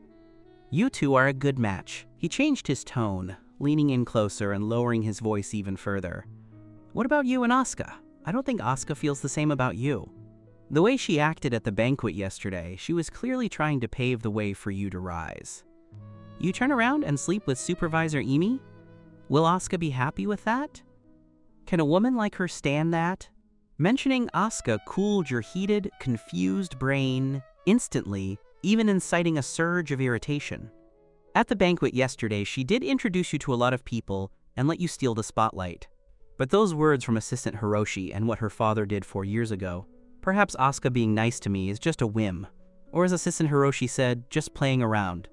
Or if her father applied more pressure, Wouldn't the result be the same as 4 years ago? Yesterday, when Assistant Hiroshi was threatening me, she clearly saw it, and later she even questioned why I was going crazy. In her eyes, I'm probably just something that doesn't know its place and causes her trouble. Paving the way for me? Don't make me laugh. You sneered, your voice filled with a bitterness and stubbornness you didn't even realize, not bothering to lower it. Asuka? Takeshi, you're overthinking it. What kind of relationship could I have with her? Just superior and subordinate. A woman like her. You paused, thinking of her cold expression last night as you were surrounded by reporters, cameras, and the image of Takeshi letting his assistant threaten you. You steeled your heart and spoke dishonestly. Even if she was given for free. No. Even if she knelt down and begged me. I, Kenji, wouldn't want her. As soon as you finished, Takeshi's eyes nearly popped out of his head. He looked at you with a, "Brother, you're incredibly suicidal," expression, frantically gesturing with his chin behind you. On the eve of the divorce, an accident with a condom broke the seal. Afterward, you lived your life freely for 4 years. Little did you know, your ex-wife had secretly given birth to a daughter for you. You thought you would never have any intersection with her again. Who would have thought she would parachute in to become your direct superior? Your heart sank, and a sense of impending doom washed over you. You stiffened and turned around, inch by inch. Less than 3 steps behind you, Asuka was standing there. Nobody knew when she had arrived. Her whole person radiated a cold, powerful aura. She was holding a file, perhaps passing by, or perhaps looking for you. At this moment, she just stood there quietly, her face devoid of any expression. Her eyes were calm and waveless, like 2 bottomless pools of ice landing directly on your face. Every single word of your heroic statement had been heard by her, without a single syllable missed. You felt pure despair. Holy crap, what kind of human misery is this? Is the probability of being caught talking trash 100%? What kind of shitty bug is this? It's over. It's completely over. The air seemed to freeze. A few colleagues who had been working noticed the bizarre atmosphere and peeked over, only to quickly look down and pretend to be busy. Takeshi had already quietly moved 2 steps away, trying to minimize his presence, while internally railing, "Kenji, you idiot! Did you not read the calendar before bragging? This is a huge mess. Look at Asuka's face. I feel like she's going to pull out a gun in the next second." Asuka stared at you for a full 5 or 6 seconds. Her gaze was like she was examining an incomprehensible object she had never seen before. Then she said nothing, just twitched the corner of her mouth ever so slightly. That angle was so cold it had no temperature. It couldn't even be called a smile. Then she withdrew her gaze, as if she hadn't heard a thing, and walked straight toward her office. It wasn't until the door to the president's office closed with a soft click that you finally took a gasping breath. Your legs felt weak. She didn't say anything. "Kenji, oh Kenji, that big mouth of yours. You've truly burned your bridges now." Takeshi only dared to come over then, patting your shoulder with a sympathetic look. "Brother, may you rest in peace. Your complexion is dark. You're destined for a bloody disaster today. Oh wait, a career apocalypse. Do you need me to book an urn for you?" You irritably swiped his hand away and returned to your desk, sitting down. Your head hurt even more, and your mind felt more chaotic than it had when you left the house. The door to the president's office slowly closed. Asuka leaned her back against the cold door panel and slowly slid down onto the soft carpet. The unimportant file in her hand slid to the floor. The words you had just spoken played over and over again in her mind. She understood that you hated her father, and perhaps she even hated that you were so wronged and fragile after getting drunk last night. Her heart was almost breaking from the pain. But understanding is one thing. When those hurtful words were spoken so directly by you, mercilessly smashed against her in front of others. Asuka found that she wasn't as strong as she had imagined. Grievance, bitterness, and exhaustion drowned her like a tide. Her nose suddenly went sore, and her vision blurred instantly. She bit the back of her hand, not wanting to make a sound, yet her shoulders couldn't stop trembling slightly. "Asuka, you really are useless." She had stayed up all night for him, used every connection she had just to keep that bastard Hiroshi firmly in the detention center, and even almost tore things apart with her father in a confrontation.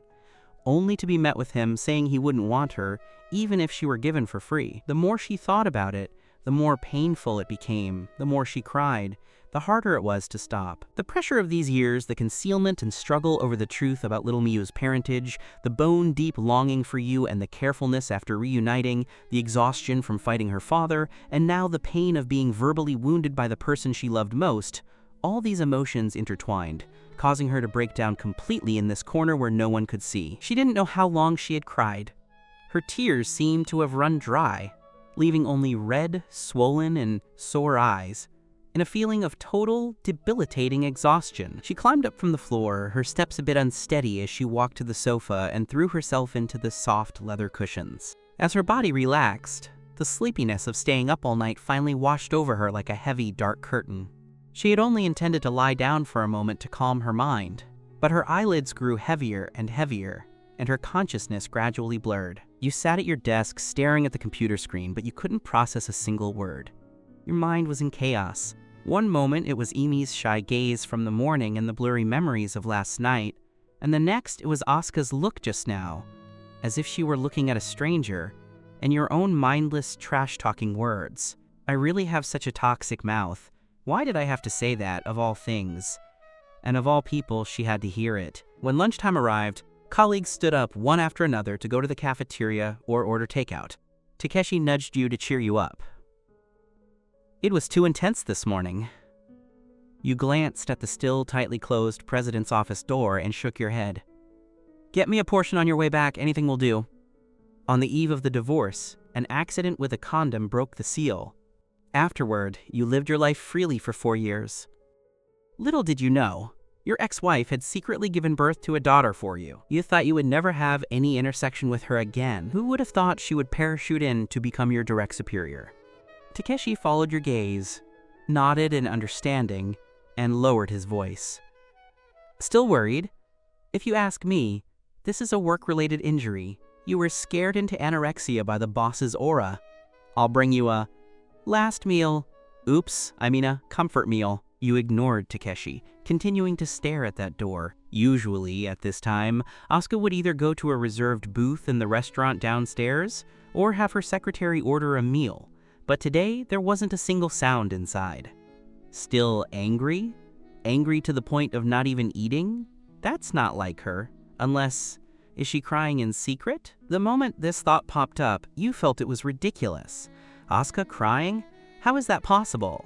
She's the Ice Queen president. You chased this absurd thought away and forced yourself to refocus on the computer to process pending emails and organize the upcoming work schedule. Time ticked by. You looked up at the president's office several times, but that door never opened. It was a shame that Secretary Lin didn't have any documents requiring a signature today. Otherwise, you could have asked her what was going on with Asuka. As the end of day time approached, the sense of something being wrong in your heart grew stronger. Even if she were really angry or really didn't want to see you, with Asuka's workaholic nature, she couldn't possibly stay in the office for an entire day without coming out, right? At 5 o'clock, colleagues began packing their things to leave. Imi walked over. Kenji, it's time to leave. Are you coming? Yesterday, you were too drunk. Is your head still hurting today? I made some soup. Do you want to come over and have some? You looked at Imi's expectant gaze and thought of the blurry images from last night and the awkwardness of this morning. Your heart became even more chaotic. You instinctively made an excuse. No thanks. I might have to take Asuka back to the villa later. She seems a bit uncomfortable today. Emi's expression was clearly disappointed, but she quickly forced a smile. I see. All right then, see you tomorrow. You felt a bit guilty, but you couldn't spare the energy for that right now. Soon, the office area was empty. Only you remained, along with the still closed president's office door. The quiet environment made the sense of unease in your heart grow even stronger. You stood up, walked to the office door, and pressed your ear against it, like a creep, listening for any movement inside. There was nothing. You raised your hand and knocked lightly twice. No response. You increased the force and knocked twice more. Asuka, are you in there? It's time to get off work. Still silence. Your heart began to race. Something is wrong. This is way too wrong. Given Asuka's personality, even if she didn't want to deal with you, she should have at least coldly said, "Get out," when she heard the knocking. She didn't faint from anger, did she? You immediately pushed the door open. The office lights were off, with only the faint glow of the city's neon lights filtering in from the window. You immediately saw Asuka curled up on the long sofa, motionless. Your heart tightened as you walked over quickly. Only when you got close did you realize Asuka's complexion was unnaturally flushed, and her breathing was heavy. You crouched down and reached out, touching her forehead with caution. Holy crap, she's burning up. She's nearly medium rare at this point. No wonder there was no sound all day. Asuka? Asuka? Wake up! You gently patted her cheek. Asuka's eyelashes fluttered a few times. She managed to open her eyes slightly, looking at you with unfocused, hazy eyes. She mumbled something vaguely, and then lapsed back into unconsciousness. You immediately leaned over, one hand behind her neck and the other under her knees. With a bit of effort, you lifted her into your arms. As the elevator descended, holding Asuka, you could clearly feel the high heat radiating from her, as well as the tiny moans she let out because of the discomfort. Your heart melted into a puddle, and you were sweating from anxiety. At the hospital's emergency observation room, Asuka regained consciousness amidst a feeling of dry-throated exhaustion and whole-body soreness. Her eyelids felt as heavy as lead. With effort, she cracked them open. The first thing that met her eyes was the stark white ceiling and the dripping IV drip. She blinked blankly, shifting her gaze slightly. She saw the person sitting on a folding chair next to the hospital bed. He was looking down slightly, appearing rather exhausted.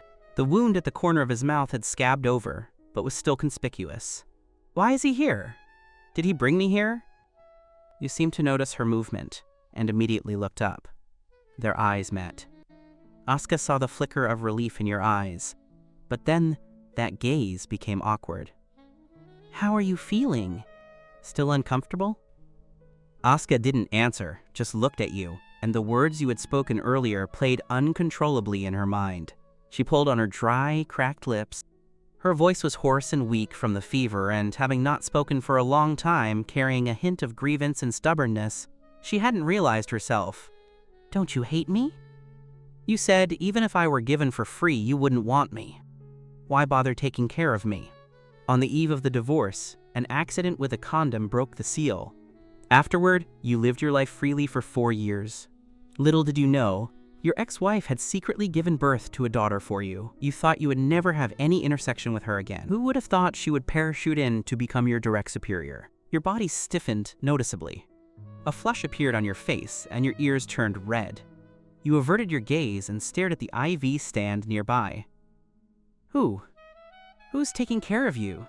I was just afraid that if you died in front of me, I wouldn't be able to explain it. Besides, if you died, who would pay our salaries? Listening to your lame excuse, the grievance in Asuka's heart didn't disappear. It grew even thicker, mixed with a bit of fire. She just stared at you quietly, her eyes cool. You felt completely uncomfortable under her gaze. You stood up and, somewhat roughly, smoothed out your clothes, which weren't even wrinkled. You're just exhausted and overwhelmed. Oh, and you caught a cold, which caused the high fever.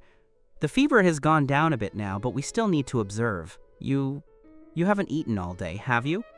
Are you hungry? It would have been better if you hadn't mentioned it. The moment you did, Asuka felt how empty and uncomfortable her stomach was. But she remembered your words about not wanting her, even if she were given for free, and she didn't want to show weakness in front of you. She turned her head away, her voice cold. Not hungry. You don't need to worry about me. Weren't you dying to stay away from me? You can leave now. You could tell that this was clearly said out of anger. The awkwardness and guilt in your heart grew even heavier. The doctor ordered observation. Where can I go? You snapped back, but your tone was clearly softer. Wait here. I'm going to see if there's a porridge shop near the hospital to pack you some white porridge. You've gone all day without eating. Do you want to destroy your stomach? Saying that, you didn't wait for Asuka's answer and turned to walk out of the observation room. Kenji, Asuka suddenly called out to you. You paused, not turning around. What now? I told you, you don't need to worry about me. Asuka's voice came from behind, carrying the peculiar weakness of a patient, yet also a stubbornness. Don't you think I'm a nuisance? Don't you think I'm the kind of woman you wouldn't want even if I were free?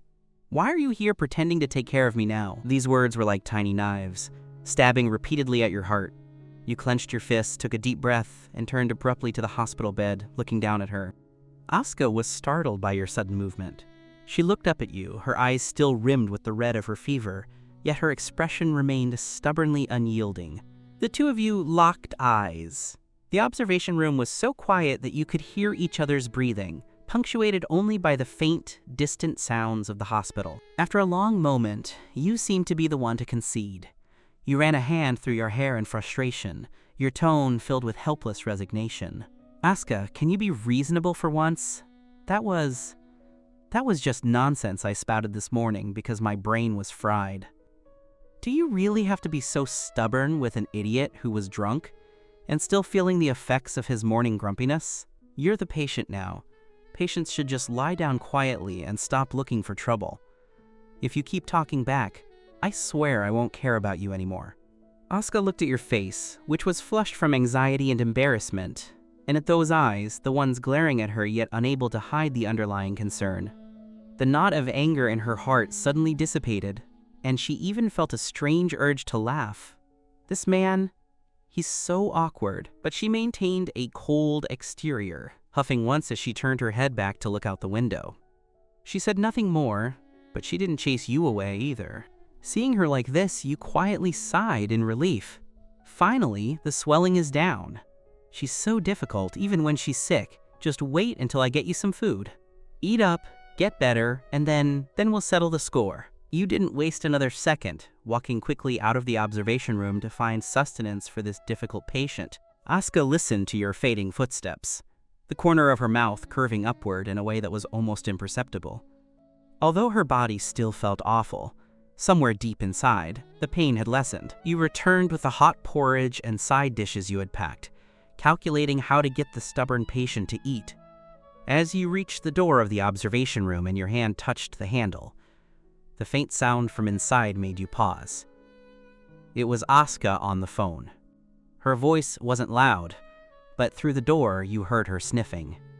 "Don't try to convince me. I'm so angry I could die." Asuka's voice was thick, with nasal congestion, clearly showing she had been crying or was struggling to hold back tears. "Do you know how many calls I made last night? How many connections I pulled? How much effort it took just to keep that piece of trash who dared to threaten Kenji behind bars? I didn't close my eyes all night. And yet, with just one phone call from my father, I don't know what kind of miracle he pulled, but he got him out. How long has it even been? Not even a day." Your grip on the door handle tightened. When was Assistant Hiroshi locked up? And he was bailed out by Takeshi? Asuka burned through so many favors just to keep him locked up because he threatened me? She went up against her own father for me. Her friend Kiyomi seemed to be trying to calm her on the other end, but Asuka's emotions had clearly reached a breaking point, like a volcano on the verge of eruption. Does he even see me as his daughter anymore? When I was pregnant and vomiting until I couldn't stand, did he ever check on me once? Miyu is 3 years old now, and he, her own grandfather, hasn't held her even once. And now, he goes and protects his precious illegitimate child after he went and bullied my man. He didn't even reprimand him. He immediately protected him and bailed him out. What is he trying to do? On the eve of the divorce, an accident with a condom broke the seal. Afterward, you lived your life freely for 4 years.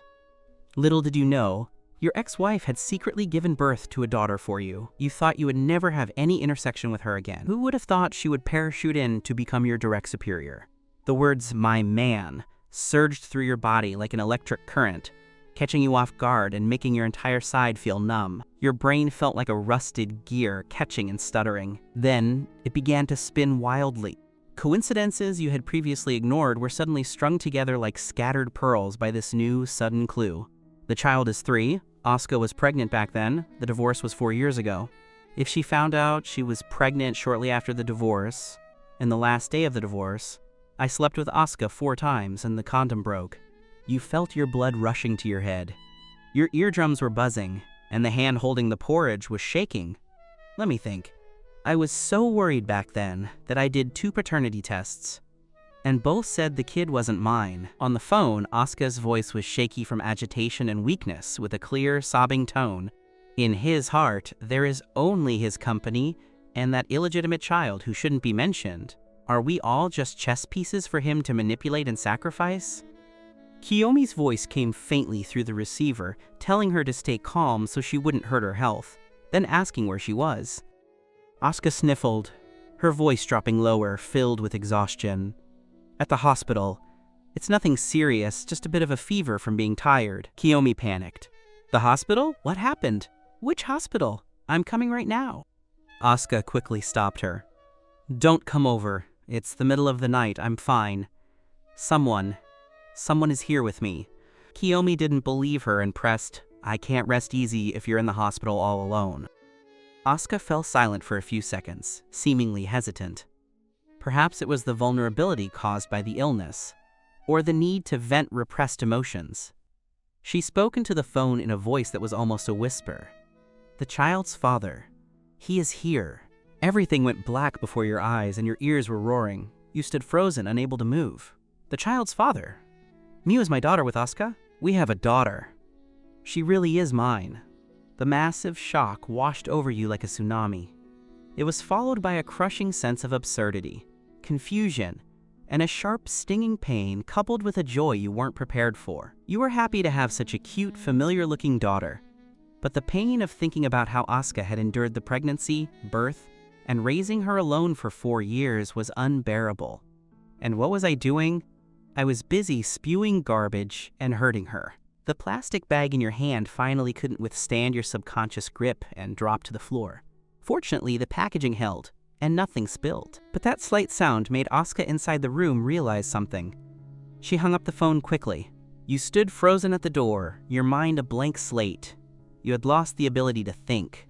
You needed time to digest this explosive information. The door to the observation room was pulled open a sliver from the inside. Asuka, her face pale and one hand still pressing on the IV patch on the back of her hand, peered out in confusion. When she saw you standing outside the door with a bizarre expression, staring right at her with the bag dropped at your feet, she was startled. She paused. You're back. Looking at her fragile yet stubbornly strong appearance, remembering her grievances on the phone, and recalling Miu's sweet, smiling face, your heart felt like it was being squeezed by a giant hand. All the awkwardness, the previous anger, and the words you hadn't meant to say were shattered by this overwhelming, surging emotion. I heard a bit of your phone call. Asuka's complexion changed instantly. He heard everything, especially that last part. A flash of panic crossed her eyes, and she lunged backward to close the door. But you were faster. You stepped forward and blocked the door with your foot. Then, instead of pushing, you gently took hold of the hand she was pressing against the IV, carefully avoiding the cold infusion tube. Asuka, the days my parents were in the hospital after their car accident 4 years ago, did you sleep with another man? And Miu, is she my daughter? As you asked, the air at the door seemed to freeze. Asuka's face turned deathly pale. She avoided your burning gaze and looked at the floor, but she did not immediately deny it. Those few seconds of silence felt like a century to you. Finally, Asuka looked up, ever so slightly. If I tell you now that Miu is your daughter, and that 4 years ago I didn't cheat, and I didn't have anything going on with another man, will you believe me? On the eve of the divorce, an accident with a condom broke the seal. Afterward, you lived your life freely for 4 years. Little did you know, your ex-wife had secretly given birth to a daughter for you. You thought you would never have any intersection with her again. Who would have thought she would parachute in to become your direct superior? Her gaze locked onto you, not missing a single trace of your expression. I got off the plane ready to find you, but they confiscated my phone before I could even turn it on. I was locked directly in the villa by my father.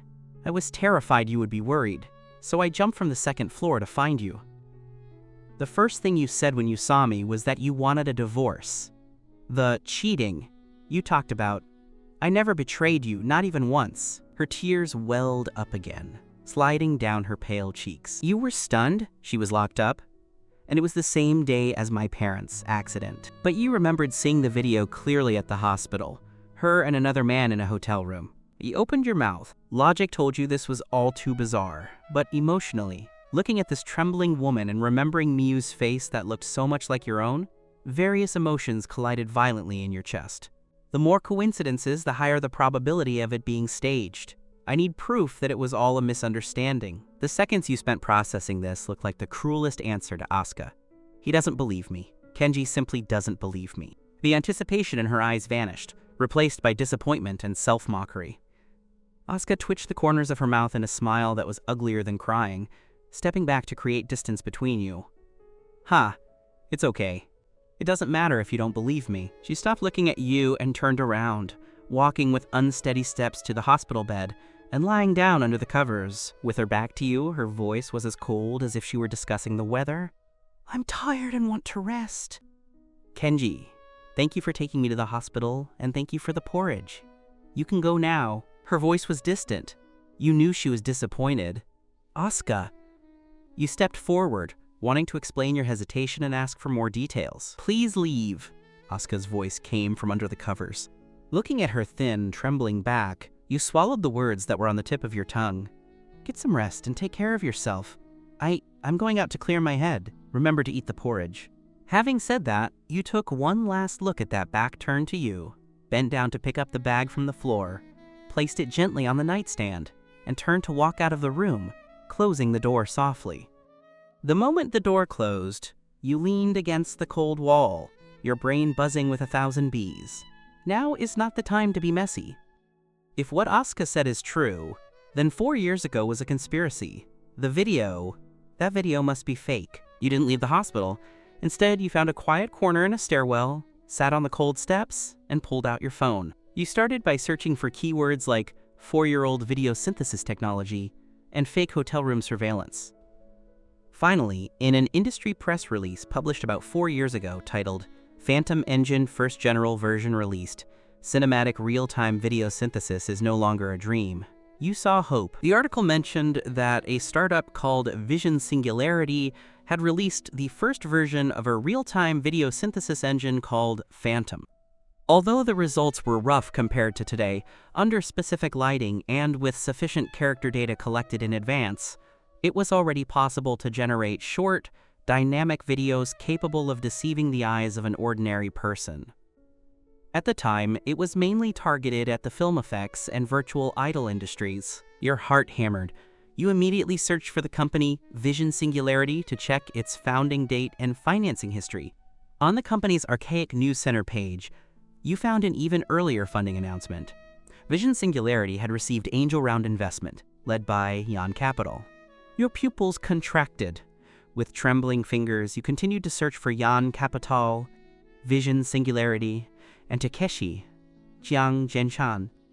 There was no direct link, but you found that a subsidiary under the Jiang Group had signed a, quote, technical cooperation non-disclosure agreement with Vision Singularity 6 months after the release of the Phantom engine, with no clear purpose specified. Feeling a chill down your spine, you logged into a hidden technical forum, a place teeming with hackers and experts in the gray market. You posted a high-bounty offer with a simple, brutal title. Large reward to crack a suspected deepfake hotel surveillance video from 4 years ago. Raw data or synthesis evidence provided. Price negotiable, absolutely generous. Under the temptation of a large reward, a brave soul emerged. Within half an hour, an anonymous user contacted you. The person was cautious, requesting half the deposit to a specific encrypted account before starting the analysis once they saw the file. You didn't hesitate. You needed the truth, and money was not an issue.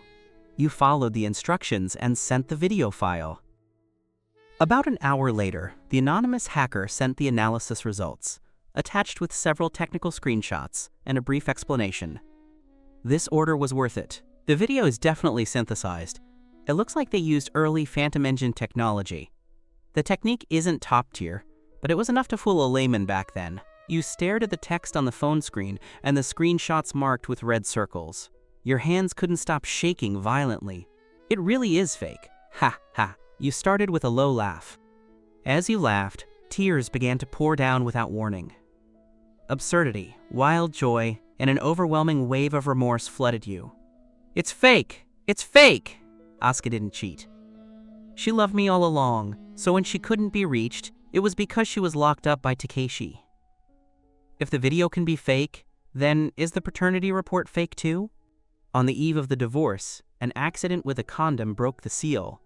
Afterward, you lived your life freely for 4 years. Little did you know, your ex-wife had secretly given birth to a daughter for you. You thought you would never have any intersection with her again. Who would have thought she would parachute in to become your direct superior? You covered your head, but your mind was constantly flooded with images of Asuka pregnant alone, giving birth alone. You punched yourself in the head. The suffering, suspicion, and self-torture of the past 4 years had all become a joke, but none of that mattered now. Asuka was back. The massive joy overwhelmed you. There was no betrayal between us. I have to see her right now. Tell Asuka that I believe her, apologize to her, and make up for these 4 lost years. You jumped up from the steps so quickly that the world went black for a second, but you didn't care. You wiped the tears from your face and rushed out of the stairwell, sprinting toward the emergency observation room like a gust of wind. You dashed to the door of the observation room and shoved it open without a second of hesitation. The person in the hospital bed was gone. The quilt was folded neatly, and the only thing on the nightstand was the porridge you had bought. Now cold and untouched, your heart sank. You grabbed a passing nurse and asked anxiously, "Nurse, the patient in this bed?" The nurse glanced at you and flipped through her chart. "Oh, you mean that Ms. Jang?" She finished her IV. Her temperature came down a bit. She signed her own discharge papers and left about half an hour ago. She left. 4 years ago, I foolishly let you walk away. Do you think I'll make the same mistake again 4 years later? No way in hell. Your first instinct was to call her. Beep, beep, beep. Sorry, the number you dialed is temporarily unavailable. You called again. Sorry, the user you are dialing is on another call. It was clearly hung up. You tried again. This time, it said, the phone you are dialing is turned off. Asuka, you're ruthless. Blocking me and turning off your phone? Did you think that would stop me? You stared at your phone screen, not angry, but instead a cold, determined smile crossed your lips. The monk can run, but the temple can't. Asuka, your temple is more than just the company. Playing hide and seek with me? Let's see who finds whose Achilles, heel first. You arrived at the company right on time. But instead of going to your desk, you went straight into Asuka's office, planning to wait for your prey to arrive. In the office, you sat in Asuka's large, comfortable executive chair, even taking a leisurely spin. The air seemed to still linger with her faint, cool fragrance. Man, this chair is comfortable. Time ticked away, 9 o'clock, 10 o'clock, nearing 11. You couldn't wait any longer, and went directly to find Secretary Sato to ask why Asuka hadn't arrived yet. Director Asuka has a lot of outings today. She's visiting a plot of land in the development zone this morning, has a meeting with President Tanaka of the bank about credit lines in the afternoon, and a business banquet in the evening. I don't think she'll be coming to the office today. Your expression didn't change, as if you had already expected this. So when she's angry, she plays the disappearing act, filling her schedule to avoid communication. Same old routine. Asuka, you think you can hide from me like this? You're too naive. Your biggest weakness isn't on those schedules. You nodded at Secretary Sato. Got it, thank you. You checked the time, 2 p.m. Still over 2 hours until kindergarten pickup. Plenty of time to hold the child hostage to command the vassals. You stood up, ready to head downstairs. Takeshi took advantage of the lunch break to lean in sneakily. Your aura feels a bit different today. You glanced at him. Remember, from now on, you'd better call me Kenji. Takeshi played along, hugging your leg. I'll be counting on your protection from now on, Director Kenji. At 3:30 p.m., you left the company on time. You arrived much earlier than the pickup time, and the entrance to the kindergarten was still quiet. Because Asuka had previously asked you to look after the child for 3 days and had mentioned she would be working late, the teachers and security guards at the kindergarten didn't have the slightest suspicion. The guard verified the information and contacted the class teacher. The teacher recognized you, as you had been the one dropping off and picking up the child for the past few days, and you had taken good care of her. Little Miu trotted toward the entrance on her short legs. She threw her arms around your legs. Kenji Oji-san, why are you here? Did you come to pick Miu up to go home? You looked down at that little face that shared your features, your heart softening into a puddle. At the same time, a huge surge of guilt and ache rose up. You crouched down and gently hugged her, trying to make your voice sound as gentle and normal as possible. Well, Kenji Oji-san was free today, so I came early to take Miyu home. Mommy is busy with work, so she let Kenji Oji-san come pick you up. How's that? Okay. Miyu happily wrapped her arms around your neck and gave you a smack on the cheek, leaving a wet saliva print. Miyu loves it when Kenji Oji-san picks me up. Your heart ached even more. You kissed her little cheek back, then nodded to the teacher and signed the early dismissal log. While carrying Miyu away from the kindergarten, you bought a lollipop at a nearby convenience store and tried to coax her. Don't call me Kenji Oji-san anymore, call me Papa, okay? On the eve of the divorce, an accident with a condom broke the seal. Afterward, you lived your life freely for 4 years. Little did you know, your ex-wife had secretly given birth to a daughter for you. You thought you would never have any intersection with her again. Who would have thought she would parachute in to become your direct superior? Miyu didn't hesitate for a second. She hugged your neck and sweetly called out, Papa! My daughter is so well behaved and adorable. After calling you that, Miyu tilted her head, hesitating slightly. But Mommy won't let me call you Papa. She says you're very bad and that you made her angry. Be good, Tilda. If you call me Papa, I won't make Mommy angry anymore, okay? Really? Miyu tilted her head, looking at you and blinking. Papa promises. From now on, Papa will protect you and Mommy, and I will absolutely not make Mommy angry. Yay! Miyu suddenly raised her hands, looking very happy. I finally have a Papa! You took Miyu to play on the slides at a nearby park and then took her to catch small fish by the river. You glanced at your phone. Pickup time is almost over. Asuka, you must have noticed your precious darling is missing by now, right? Sure enough, not long after, your phone vibrated frantically. Seeing that name on the screen, a smug smirk tugged at the corner of your mouth. You cleared your throat, and just as the phone was about to automatically hang up, you lazily pressed answer, putting it on speakerphone. Hello? A voice filled with rage immediately erupted from the other end. Kenji! Where did you take Miyu? The driver said he didn't pick her up, and the teacher said you picked her up early. What do you think you're doing?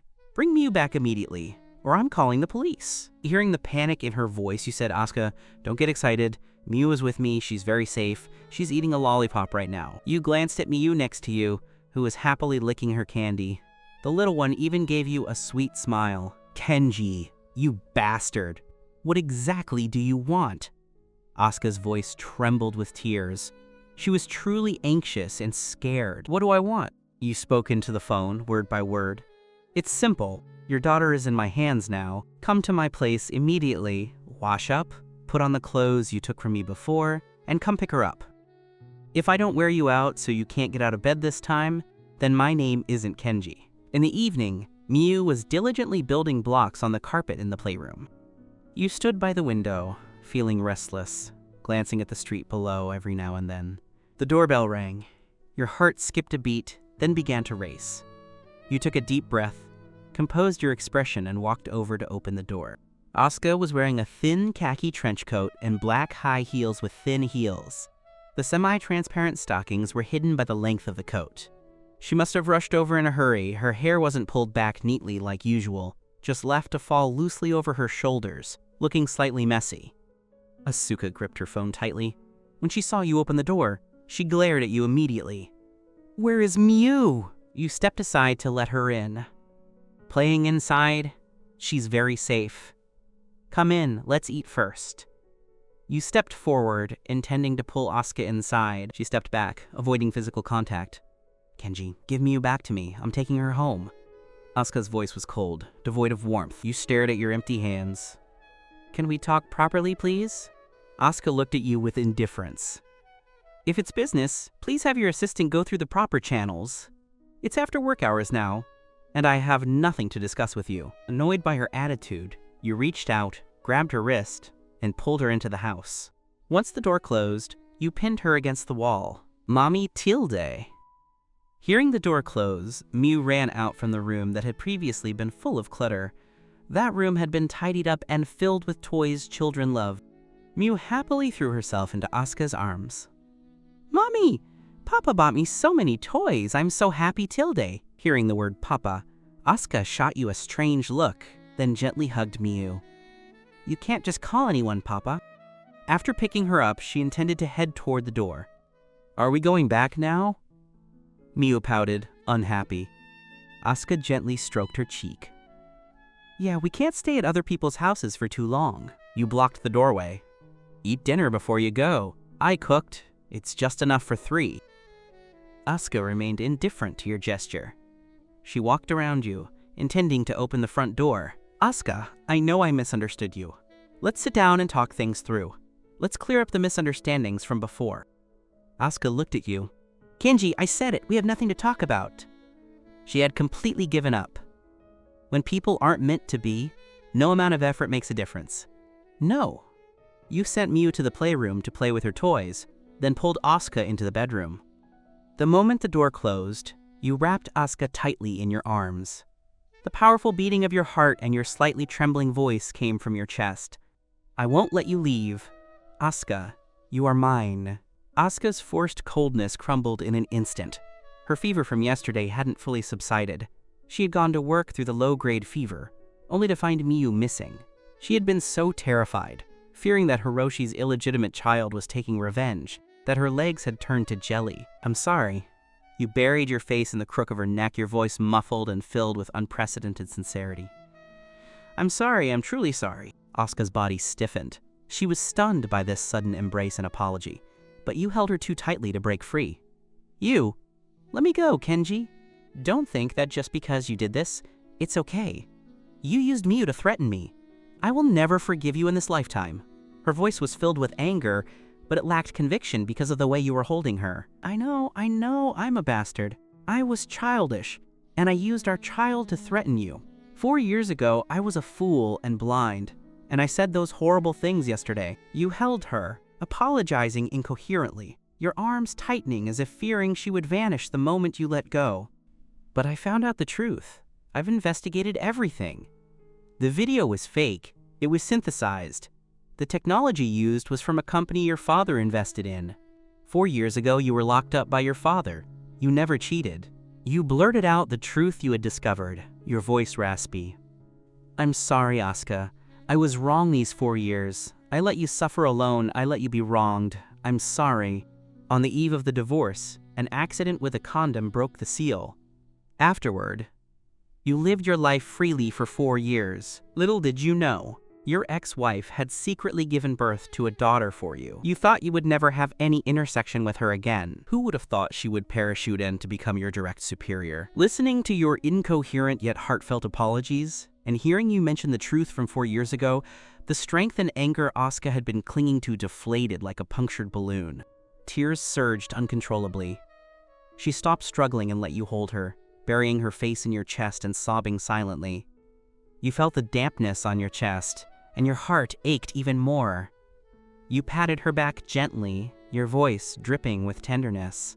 It's my fault. It's all my fault. It won't happen again. Never again. The two of you stood quietly embracing at the bedroom door, one clumsily and sincerely apologizing, the other silently weeping, letting out emotions that had been repressed for too long. After some time, when you felt Asuka's emotions had stabilized, turning into slight sobs, you loosened your embrace a little and looked down at her. Asuka's eyes and nose were red, her face stained with tears, and her hair was a bit disheveled. She looked pathetic yet adorable. She avoided your gaze, feeling a bit embarrassed, and turned her head away. But in that moment, her peripheral vision caught a photo frame on the nightstand. It was a photo of you and her, wearing a wedding dress and a suit, heads leaning against each other, smiling brightly at the camera. Asuka's body stiffened. She hadn't expected you to keep this photo. An indescribable, complex emotion swelled in her heart, but she refused to yield verbally. She turned her face away, acting cold and slightly sunder. That photo, why is it still here? Doesn't it annoy you? You followed her gaze and saw the wedding photo. Your eyes softened, even showing a hint of a smile. Annoy me? How could it annoy me? This is my wife. It's only natural for me to look at my wife. Asuka blushed. Who's your wife? We divorced ages ago. I signed the divorce agreement, but in my heart, we never divorced. You looked at her flushed cheeks and wet eyes, and your heart stirred. A long repressed impulse surged up. Not giving her a chance to retort, you suddenly tightened your arms, used a bit of leverage, and scooped her up into your arms. "Kenji, what are you doing?" Asuka exclaimed, instinctively wrapping her arms around your neck. You held her, your burning gaze locking onto her eyes. Your voice was low and magnetic, asking word by word. "For the past 4 years, it was me who was a fool. Me who was blind. It was me who betrayed you. The year my parents were in the car accident, your father threatened me with a divorce to force me to agree, or else he'd transfer my parents' primary physician and delay the surgery. Then he synthesized that video of you and another man in a hotel room. My brain was a mess back then, which is why I proposed the divorce." You paused, a hint of nervousness still lingering in your eyes. Can you forgive me?" Asuka was thrown into a panic. The grievances, the suffering, the tears of the past 4 years, along with your terrible behavior yesterday, using the child to threaten her. Could all of this be forgiven just like that? She bit her lip and turned away, refusing to answer. Watching her stubborn profile, you suddenly leaned down, whispering into her ear in a breath that only the two of you could hear. "If you don't forgive me, don't think about getting off this bed today." Asuka shivered, her ears turning beet red. She turned back abruptly, eyes wide, staring at you, both shy and angry. You pervert!" "Yes, I am a pervert and a rogue." You admitted it readily, a wicked smirk curling your lips. Your gaze swept over her chest, which was rising and falling due to her excitement, and then you began to slowly, deliberately unbutton the top button of your shirt. Asuka watched, stunned, her blood seeming to rush to her head. He's serious? I forgive you. Is that good enough?" Seeing you about to undo the third button, Asuka was so scared that she immediately gave in, her voice trembling. She tried to scramble out from under you. "Get up!" "Too late," you chuckled softly. "Asuka, words are like spilled water. They can't be taken back. You've forgiven me, but the punishment isn't over yet. This one is for lying to me." With that, not giving her a chance to protest, you bowed your head and precisely captured her lips, which were slightly parted in surprise. This time, there was no intoxicating confusion of alcohol. There was only a clear and surging surge of intense, lingering emotion. You separated slightly, locking your eyes onto her lips, which were even redder from the kiss. Back in the office, that mark on your collar. Tell me honestly now, was it the masterpiece of Miyu's teething phase, or was it me? Asuka was caught off guard. Her cheeks exploded into a deep crimson, all the way to the roots of her ears. She darted her eyes away in panic, stubbornly saying, It was just Miyu being careless." You raised your tone, not pulling away but leaning in closer. "I suggest you think clearly before you answer. Was it really Miyu's, or was it mine?" You drew out your words deliberately, your lips almost touching her earlobe. "If you lie again, then the penalty for the divorce day will be doubled." Asuka felt her blood rushing to her face just thinking about it. You shameless person!" "Yes, I am shameless. Speak up. This is your last chance." Asuka bit her lower lip, knowing she wouldn't get out of this without a confession. She buried her face in your shoulder and murmured in an almost inaudible voice, "It was yours." Hearing her confirmation, a mix of satisfaction and even more intense desire surged through you. As expected of this woman who says one thing but feels another.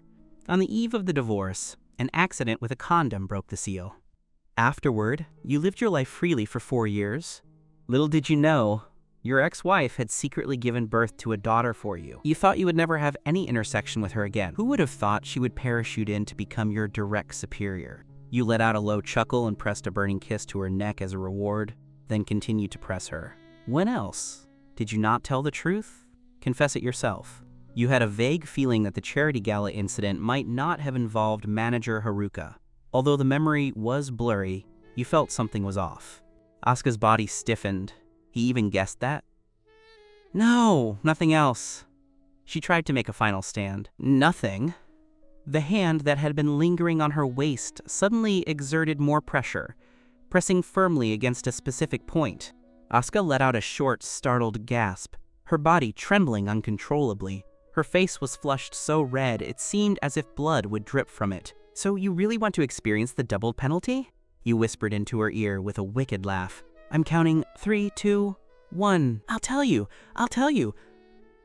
Asuka was completely panicked. That feeling of having her fatal weakness held against her made her feel both ashamed and annoyed, yet she was helpless. She squeezed her eyes shut, not daring to look at you, her voice laced with tears and heavy grievances. That night, I was worried about you, so I came to look for you, but I saw you and Manager Haruka hugging, and you both were almost... So I made an excuse to get her away and stayed to take care of you. She spilled out the bitterness she had been holding in for so long. Tears welled up again, and the strength she had been forcing herself to maintain finally turned into a puddle of water. You felt a wave of annoyance. As expected, I was truly wasted that night and almost had an affair with Haruka. You dropped the playful tone and looked at her seriously. You loosened your grip on Asuka, turning to cradle her face, forcing her to look at you. So you were so angry and cold to me at the office? Because you saw that? Because you were jealous?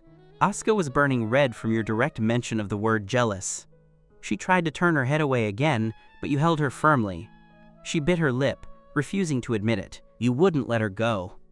Your thumb gently wiped the wet corner of her eye, your voice low and coaxing. Tell me, is it true? Were you uncomfortable seeing me with another woman? Your gaze was too intense. Asuka's defenses collapsed completely. Under your focused stare, she nodded gently, then shamefully closed her eyes, long lashes still damp with crystalline tears. Seeing her nod in admission, your heart was filled with wild joy. So she does care about me. Care enough to be jealous, to get angry, and to feel hurt by my proximity to other women. You let out a low laugh and leaned down to kiss her lips. When the kiss ended, you leaned your forehead against Asuka's, looking at her still flushed cheeks, and spoke word by word. Listen carefully. 4 years ago was a misunderstanding, and today was also a misunderstanding. From beginning to end, my heart has only ever held you. I will make it clear to Haruka. I promise I won't ever let you be jealous over any other woman again. Asuka, are you finally not disgusted that Miu isn't your daughter? You raised your hand and flicked her forehead. Just tell me how many times you've lied to me since you came back. Asuka, your credibility with me right now isn't even enough to unlock a shared bike. Having said that, you leaned in for a punishing, forceful kiss that gradually turned long and tender, as if savoring a lost treasure returned. Asuka's tense body softened under your tender offensive, and her arms wrapped around your neck, responding clumsily. The bedroom door was pushed open a crack, a small head poked in, and a milky voice called out, "Mommy?" The two of you, lost in passion, were scared out of your wits. Asuka reacted first, pulling the quilt over the two of you with lightning speed, leaving only 2 panicked heads exposed. You were also frozen stiff, cold sweat breaking out. Damn it, why did Miu suddenly open the door and walk in? Isn't this door locked? Oh right, I think the lock broke last time I was drunk. Miu had no idea what important process she had interrupted. She stood at the doorway holding her rabbit doll, her little face scrunched up in worry as she looked at her parents in the bed. With a voice full of grievance, she said, "Mommy, I want to poop, my tummy hurts." She paused to add the most crucial and most embarrassing detail. "There's no baby toilet here." The atmosphere froze. Asuka took a deep breath, trying to make her voice sound normal, though it still trembled. "Miu, honey, wait outside for a moment. Mommy will be there to help you right away, okay?" On the eve of the divorce, an accident with a condom broke the seal. Afterward, you lived your life freely for 4 years. Little did you know, your ex-wife had secretly given birth to a daughter for you. You thought you would never have any intersection with her again. Who would have thought she would parachute in to become your direct superior? Miu was very obedient. Although her stomach was uncomfortable, she nodded, hugged her rabbit doll, and turned around sluggishly to head out, even trying to close the door with her small hand. Only after the small figure disappeared did the two of you exhale a long sigh. Asuka immediately reached out from under the quilt and pinched your arm. You took a sharp intake of breath, afraid to cry out loud. "This is all your fault," Asuka whispered through gritted teeth. "You didn't fix the broken door, and besides, who told you to? Who told you to do that just now?" She couldn't continue. Her face was burning. You felt both stupid and amused. You rubbed your pinched arm and leaned in to kiss her red cheek, your voice still lingering with desire and laughter. It's my fault. All my fault. I'll fix the door next time. And by the way, I'll buy a toddler toilet. There's a next time? Asuka glared at you. Of course there is, you said righteously, your gaze sweeping over her body wrapped in the quilt. And besides, it seems we weren't finished. Asuka felt uncomfortable under your gaze, and, remembering her daughter was waiting outside, quickly pushed you away. Go take care of Miu! Damn it, Queen. You knew it wasn't the time to continue. Although you were frustrated, your daughter's situation was more important. You sighed in resignation, grabbed your pants, put them on haphazardly, and headed out bare-chested. As you got dressed, Asuka threw your shirt at you in embarrassment. You caught it, muttering as you put it on. I don't even know who it was that left scratches all over my back just now. Kenji! Asuka grabbed a pillow and threw it at you. You laughed as you dodged it, put on your shirt, and hurried out to handle the little princess's emergency. In the bedroom, Asuka was wrapped in the quilt, listening to your patient voice comforting Miu. The heat on her face didn't fade for a long time. Her heart was filled with shyness, amusement, sweetness, and a sense of stability. After you finished handling Miu's emergency and coaxed her into brushing her teeth and washing her hands, the little girl was satisfied and returned to the playroom, looking sleepy as she played with her rabbit. You took off your jacket, tucked her in, and watched Miu close her eyes. You let out a sigh of relief and headed back to the bedroom. Asuka was no longer in bed. Faint sounds of water came from the bathroom. You leaned against the doorframe, listening to the water, imagining the stream sliding over her skin. The urge that had been interrupted just now, after being scared off by Miu, wouldn't be easy to pick up again tonight. It seems I need to fix the door lock and install a soundproof door. A while later, the water stopped. Asuka came out wearing one of your clean t-shirts, barely covering her bottom, her hair wet and draped over her shoulders. Her face was flushed from the steam, and she avoided looking at you. Where's Miu?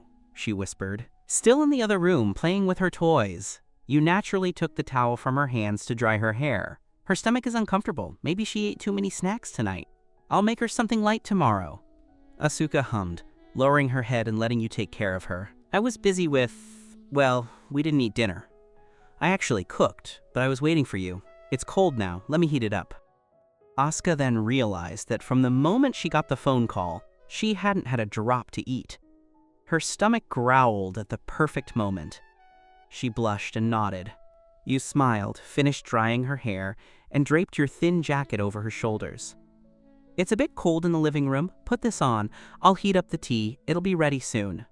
Entering the kitchen, you took out the dishes you made earlier, stir-fried tomato and eggs, stir-fried broccoli, and a pot of pork rib soup. They were simple, home-cooked meals, but they were colorful and fragrant. Asuka leaned against the kitchen door, watching you. Mommy? A soft voice rang out. She looked down to see Miu hadn't fallen asleep, rubbing her eyes as she stood by her legs, looking up at her curiously. Your face is so red, like a big apple. Miu pointed at her face, speaking without reservation. Asuka touched her burning cheek subconsciously, explaining stumblingly. Maybe the kitchen is too hot. The steam. Miu squinted her big eyes, clearly not believing the explanation. The kitchen is hot, but Mommy is standing in the doorway! At that moment, you came out with the heated pork rib soup and heard the dialogue between mother and daughter. You looked at Asuka's red ears and her dazed expression, immediately guessing what she was thinking. After all, you couldn't forget those shameless days in the rental apartment yourself. You curled your lips into a mischievous smile, set the soup on the table, walked over, and picked up Miu, kissing her little cheek. Then you looked pointedly at Asuka, your tone teasing. Miu, Mommy is blushing not because of the heat. Then why, Papa? Miu naturally switched to calling you Papa, asking curiously. On the eve of the divorce, an accident with a condom broke the seal. Afterward, you lived your life freely for 4 years. Little did you know, your ex-wife had secretly given birth to a daughter for you. You thought you would never have any intersection with her again. Who would have thought she would parachute in to become your direct superior? This word Papa made you feel over the moon, and it also made Asuka's heart tremble, both sweet and shy. You walked to Asuka's side carrying Miu, speaking at a volume that the three of you could hear clearly. It's because... Mommy remembered how Papa used to bully her a long time ago. Whenever she remembers, she gets so angry her face turns red. Kenji! Asuka was embarrassed and annoyed, shooting you a playful glare and trying to hit you. But you dodged nimbly. Bully? Miu tilted her head, not quite understanding. Is Papa bullying Mommy? Is Papa a bad person? Papa can be really bad sometimes. Asuka took the opportunity to complain, trying to divert the topic. You laughed out loud, sat Asuka down in the high chair next to the dining table, and as you served her soup, you continued to tease Miu. Papa isn't bullying her, Papa. Likes Mommy too much. Likes her so much that he doesn't know how to express it.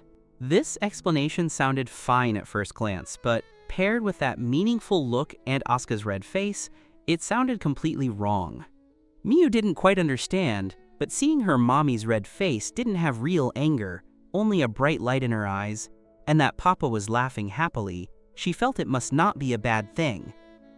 She tilted her head, held up her small bowl, and blew on the soup to drink it.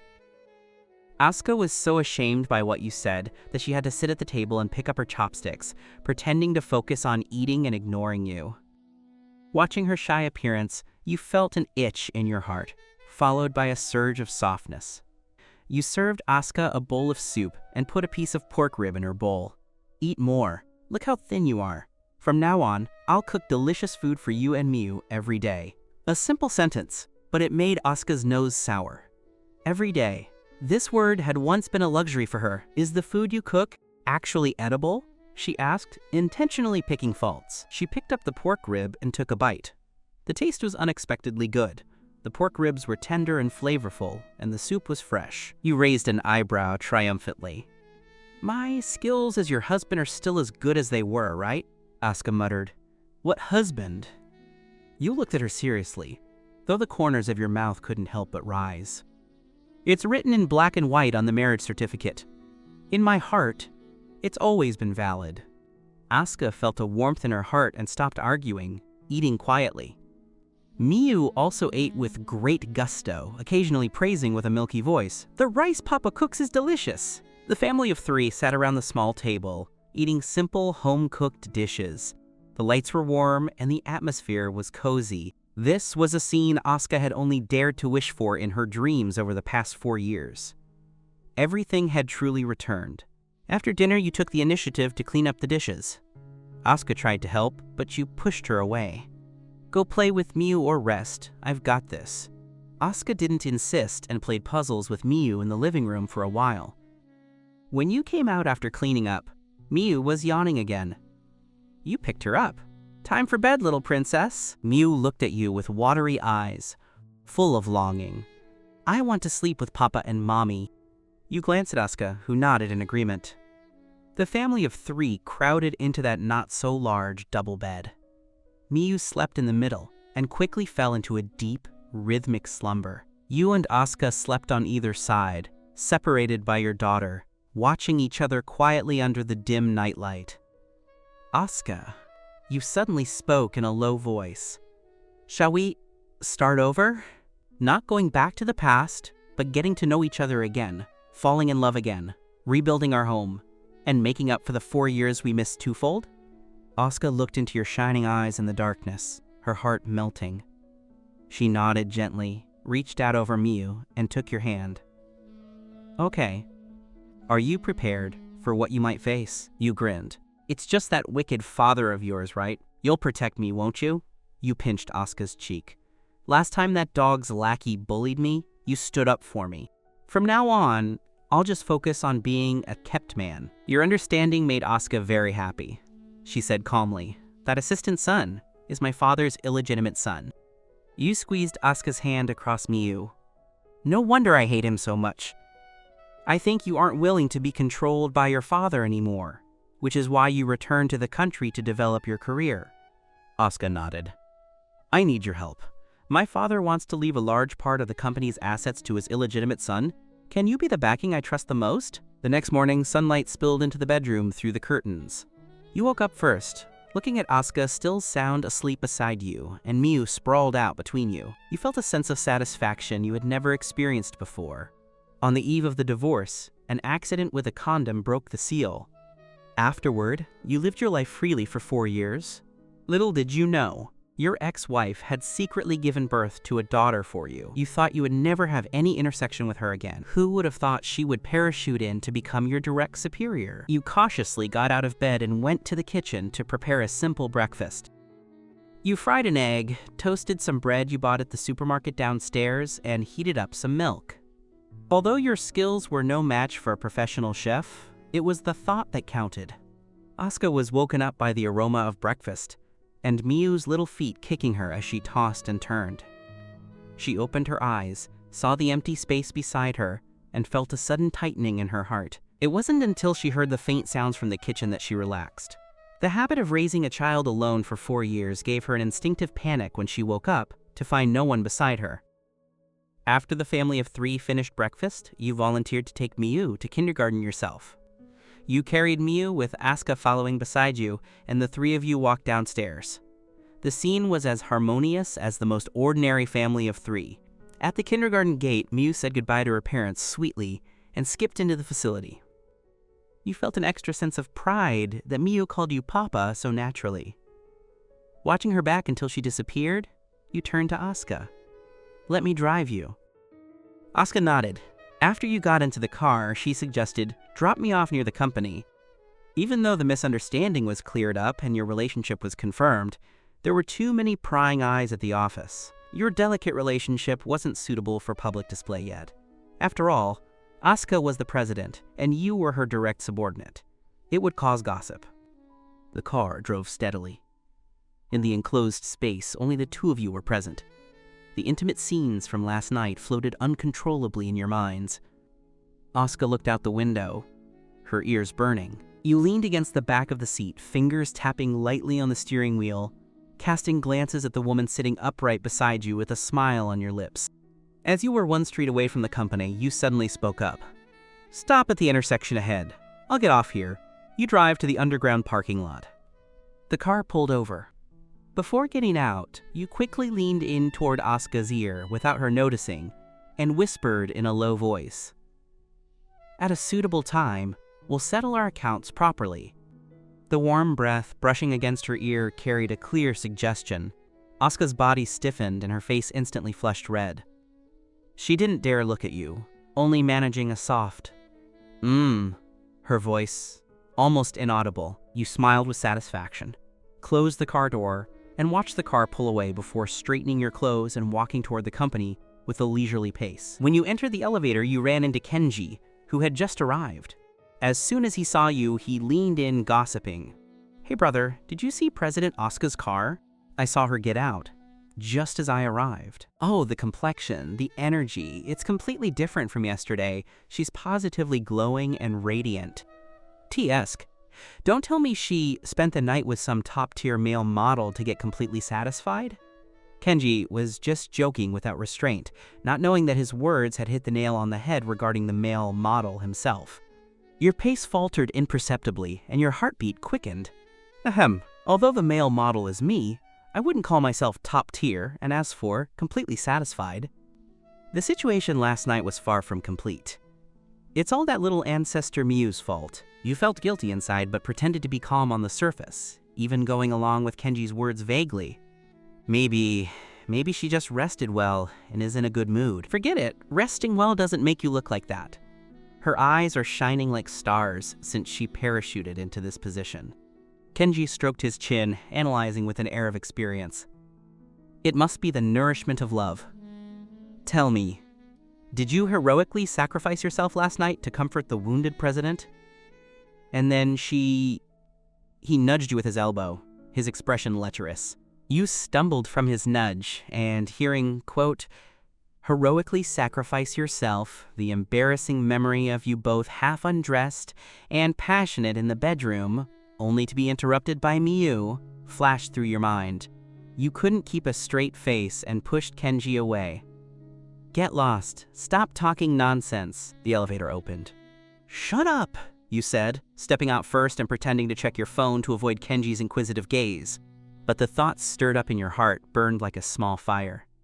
Does Asuka really look different today because of me? You tried hard to suppress the ripples in your heart and forced yourself into work mode. Once you sat down at your desk, the internal line rang. It was Asuka. "Come to my office for a moment," her voice came through the receiver, calm as usual.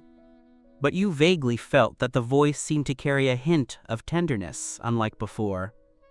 "All right, President Asuka." On the eve of the divorce, an accident with a condom broke the seal. Afterward, you lived your life freely for 4 years. Little did you know, your ex-wife had secretly given birth to a daughter for you. You thought you would never have any intersection with her again. Who would have thought she would parachute in to become your direct superior? You hung up the phone, stood up, and headed toward the president's office. You pushed the door open and entered. Asuka was sitting behind her desk looking at documents, which bathed her in a soft light. Reminded by Kenji, you took a closer look at Asuka's complexion. It was indeed excellent. Her brows and eyes carried a lazy and satisfied air. You felt your throat move involuntarily as you watched her. Asuka looked up when she heard the noise. Seeing it was you, her eyes changed instantly, filled with more softness and reliance. You felt a heat in your heart from her gaze. You walked over, circled behind her chair, and braced your hands on the armrests, half encircling her in your embrace. You leaned down close to her ear and whispered, "President Asuka, you really seem to be in a good mood today." Asuka's body stiffened slightly, and her ears began to turn red. But she didn't dodge. Instead, she leaned back slightly, almost pressed against your chest. "It's all right." Her voice was soft, with a hint of an elusive smile. "Just a bit of a sore waist." The implication was too strong. You were instantly reminded of all the ways you teased her last night, and the unfinished business. Your eyes darkened, and you gently pinched her soft cheek. "A sore waist already? Then when does President Asuka plan for us to finish what we didn't complete last night?" Asuka's face turned completely red, and her heart hammered like a drum. Of course she knew what you were referring to. Thinking of the feeling of being on the verge of success only to be cut short last night, she felt a bit unsatisfied herself, but she refused to admit defeat. She tapped her hand away clumsily. "This is an office. Be serious." "Be serious." You complied and stood straight, but your hands didn't leave. Instead, you picked up the folder on the table, which was today's schedule, and began reporting seriously. This morning at 10, the R&D department report. At 1:30, the project advancement meeting with the marketing department. At 3, you paused, your gaze landing on the last item for the afternoon. A meaningful curve appeared at the corner of your mouth. At 4, you need to personally go to the neighboring city and negotiate the investment cooperation intention for the East New District Commercial Complex project with President Fang. The other party values it highly, so it's estimated the talk will run quite late. You looked up at Asuka, your eyes inquisitive but hiding something else. "It is estimated that the negotiation will end at 10 or even later. Do you think we still need to book a hotel in the neighboring city?" The question was posed in a professional tone, but combined with your earlier ambiguous hints and your current look, it sounded exactly like a trap. Asuka's attention was indeed drawn to the keywords hotel and night. Her first reaction wasn't work, but your comment about the unfinished business. Almost without thinking, she blurted out, "Then, if we book a hotel, is it to finish what we didn't complete?" Once the words were out, Asuka panicked. Her face flushed completely red, and she wanted to bite off her tongue. "What am I saying? Doesn't this sound like an active invitation?" You clearly didn't expect her to be so direct. You were stunned for a moment, then let out a low laugh. You put down the schedule and leaned over again, bracing your hands on the desk to trap her between the chair and yourself. Looking closely at her face that was about to smoke with shame, you said, "What are you thinking? I meant that since work will be so late, it's unsafe to come back, so I was considering if a hotel is needed to rest. As for finishing what we didn't complete," you deliberately dragged out your tone, enjoying her shamed and trapped state, before adding slowly, "Negotiating work, eating, and socializing with President Fang, it will likely be 11 o'clock. At that time, what could we possibly complete? President Asuka, you have so much energy?" Asuka finally realized she had misunderstood everything and had actively jumped into the trap. She felt ashamed and desperate. She grabbed the folder on the table and wanted to throw it at you. "Kenji, you jerk! Get out! I have to work!" You caught the folder with a laugh and took the opportunity to quickly kiss her flushed cheek. Then, before she could explode, you agilely straightened up and stepped back twice, returning to a serious demeanor, though you couldn't hide the smile in your eyes. I'll go arrange the itinerary and hotel booking right away. I guarantee you will have a good rest tonight. You emphasized good rest deliberately. Then, under Asuka's murderous glare, you exited the office in high spirits. As soon as the door closed, Asuka covered her hot face, collapsed on the desk, and groaned in frustration. How embarrassing. Asuka, what on earth are you thinking about all day long? He's laughing at you. On the eve of the divorce, an accident with a condom broke the seal. Afterward, you lived your life freely for 4 years. Little did you know, your ex-wife had secretly given birth to a daughter for you. You thought you would never have any intersection with her again. Who would have thought she would parachute in to become your direct superior? At 4 o'clock in the afternoon, you and Asuka set off for the neighboring city on time. Considering the fatigue of driving, Asuka hired a driver. Miu was left for Kiyomi to look after for the night.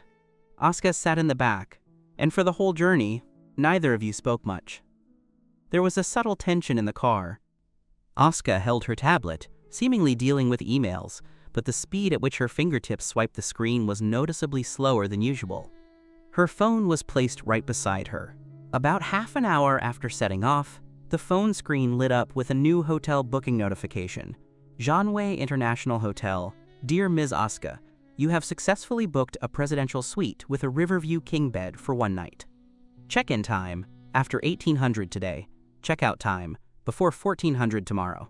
Booker, Kenji. Wish you a pleasant stay. Presidential suite. Riverview king bed. Asuka's fingertips paused over the screen for a few seconds, and a faint blush crept onto her cheeks. She locked the screen without a word, turned the phone face down on the seat, and looked at the scenery rushing past the window, but her heartbeat accelerated. This guy did it on purpose, right? He even used my number, but a Riverview king bed sounds pretty good. Tonight, will he really? The more she thought, the hotter her face got. She quickly shook off the dizzying images in her mind and forced herself to focus on the emails, but the effect was minimal. You, sitting in the front row, took it all in through the rearview mirror. Seeing her secretly blush and pretend to be calm, you curled your lips into a victorious smile. She blushed. It seems she's very much looking forward to it. When you arrived in the neighboring city, it was nearly 6 p.m. You didn't go straight to the hotel, but went to the agreed-upon high-end private tennis club. The investor for this project, President Fang, was a 50-something high-energy sports enthusiast, especially fond of tennis. Arranging business talks by the court to chat while exercising was his style, as well as a way to get closer to partners and observe their temperament and stamina. Asuka was clearly prepared. She asked the driver to wait at the club entrance, took a small sports bag, and signaled for you to follow. President Fang likes to talk in a relaxed atmosphere and values whether his partners are energetic, Asuka explained in a low voice as they walked. So I might need to play a few sets later. You react to the situation and observe President Fang's reactions. The key data is in the black folder you're holding. Understood, you nodded. You were holding the briefcase with important documents in one hand and helped Asuka carry her suit jacket with the other. The two of you walked into the club, and a waiter immediately led you to the private court. President Fang was already there, warming up by the side of the court. Seeing Asuka, he greeted her enthusiastically. Welcome, welcome. The trip must have been exhausting. President Fang, you are too polite. It is my honor to communicate with a senior like you who has so much vitality. Asuka exchanged conventional pleasantries with grace. She then turned to introduce you. This is my assistant Kenji. Many of the company's specific operations are now handled by him. He is very capable. President Fang looked at you with a flash of scrutiny, then reached out with a smile. Kenji, young and promising. President Asuka rarely praises people like that. You shook hands with President Fang with composure. President Fang is too kind. It's thanks to President Asuka's leadership and her giving me the chance to learn. After the pleasantries, Asuka went to the changing room to change her clothes. You sat in the rest area by the court with President Fang and chatted briefly about the project background and market prospects. You were well prepared, responded appropriately, and knew the data by heart. Soon, President Fang put aside his initial scrutiny and replaced it with a bit of admiration. This Kenji is indeed excellent. His thinking is clear, and he is familiar with the business. He isn't just a flunky following his boss to suck up. Asuka emerged after changing her clothes. You looked up, and your breath hitched. Usually, Asuka is always wrapped in tailored, sharp-lined professional suits, possessing an aloof and untouchable temperament. But now, she had changed into a pure white tennis skirt. She wore light makeup, yet she looked more vibrant and full of life than she ever did with heavy makeup. Her eyes were clear and bright, and in the sunset, she seemed to glow. She walked over with a light step, holding a racket, and smiled at Fang as she said, "I haven't exercised in a long time. Please go easy on me later." Fang's eyes lit up as well. He laughed aloud. "President Asuka, with gear like that, you clearly look like a pro. It seems I'll have to give it my all today." You sat there, your gaze unable to move from Asuka. You have seen many sides of her, but this vibrant, shining Asuka was a first for you. Asuka seemed to sense your burning gaze and glanced in your direction. The corners of her eyes held a hint of elusive pride and playfulness before she turned to walk onto the court with Fang. On the eve of the divorce, an accident with a condom broke the seal. Afterward, you lived your life freely for 4 years. Little did you know, your ex-wife had secretly given birth to a daughter for you. You thought you would never have any intersection with her again. Who would have thought she would parachute in to become your direct superior? Over the next hour or so, you witnessed Asuka's flair on the tennis court firsthand. She not only had a top-tier business mind, but also impressive athletic nerves. She held her own against Fang, even hitting beautiful winning shots occasionally. Fang was clearly enjoying himself and couldn't stop praising Asuka. The conversation by the side of the court, aided by this relaxed and pleasant opening, became much smoother, and many details and intentions for the partnership moved forward quietly.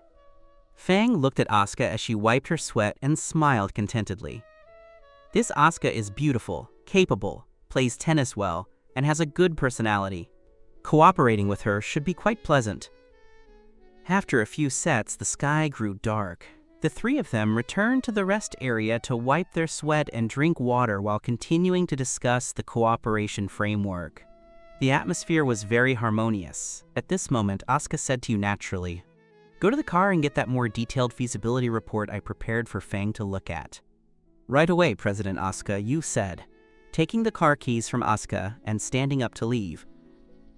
Watching you walk away, Asuka smiled at Fang and added, "President Fang, if this project really goes through in the future, many specific executions and coordination tasks might fall on Kenji.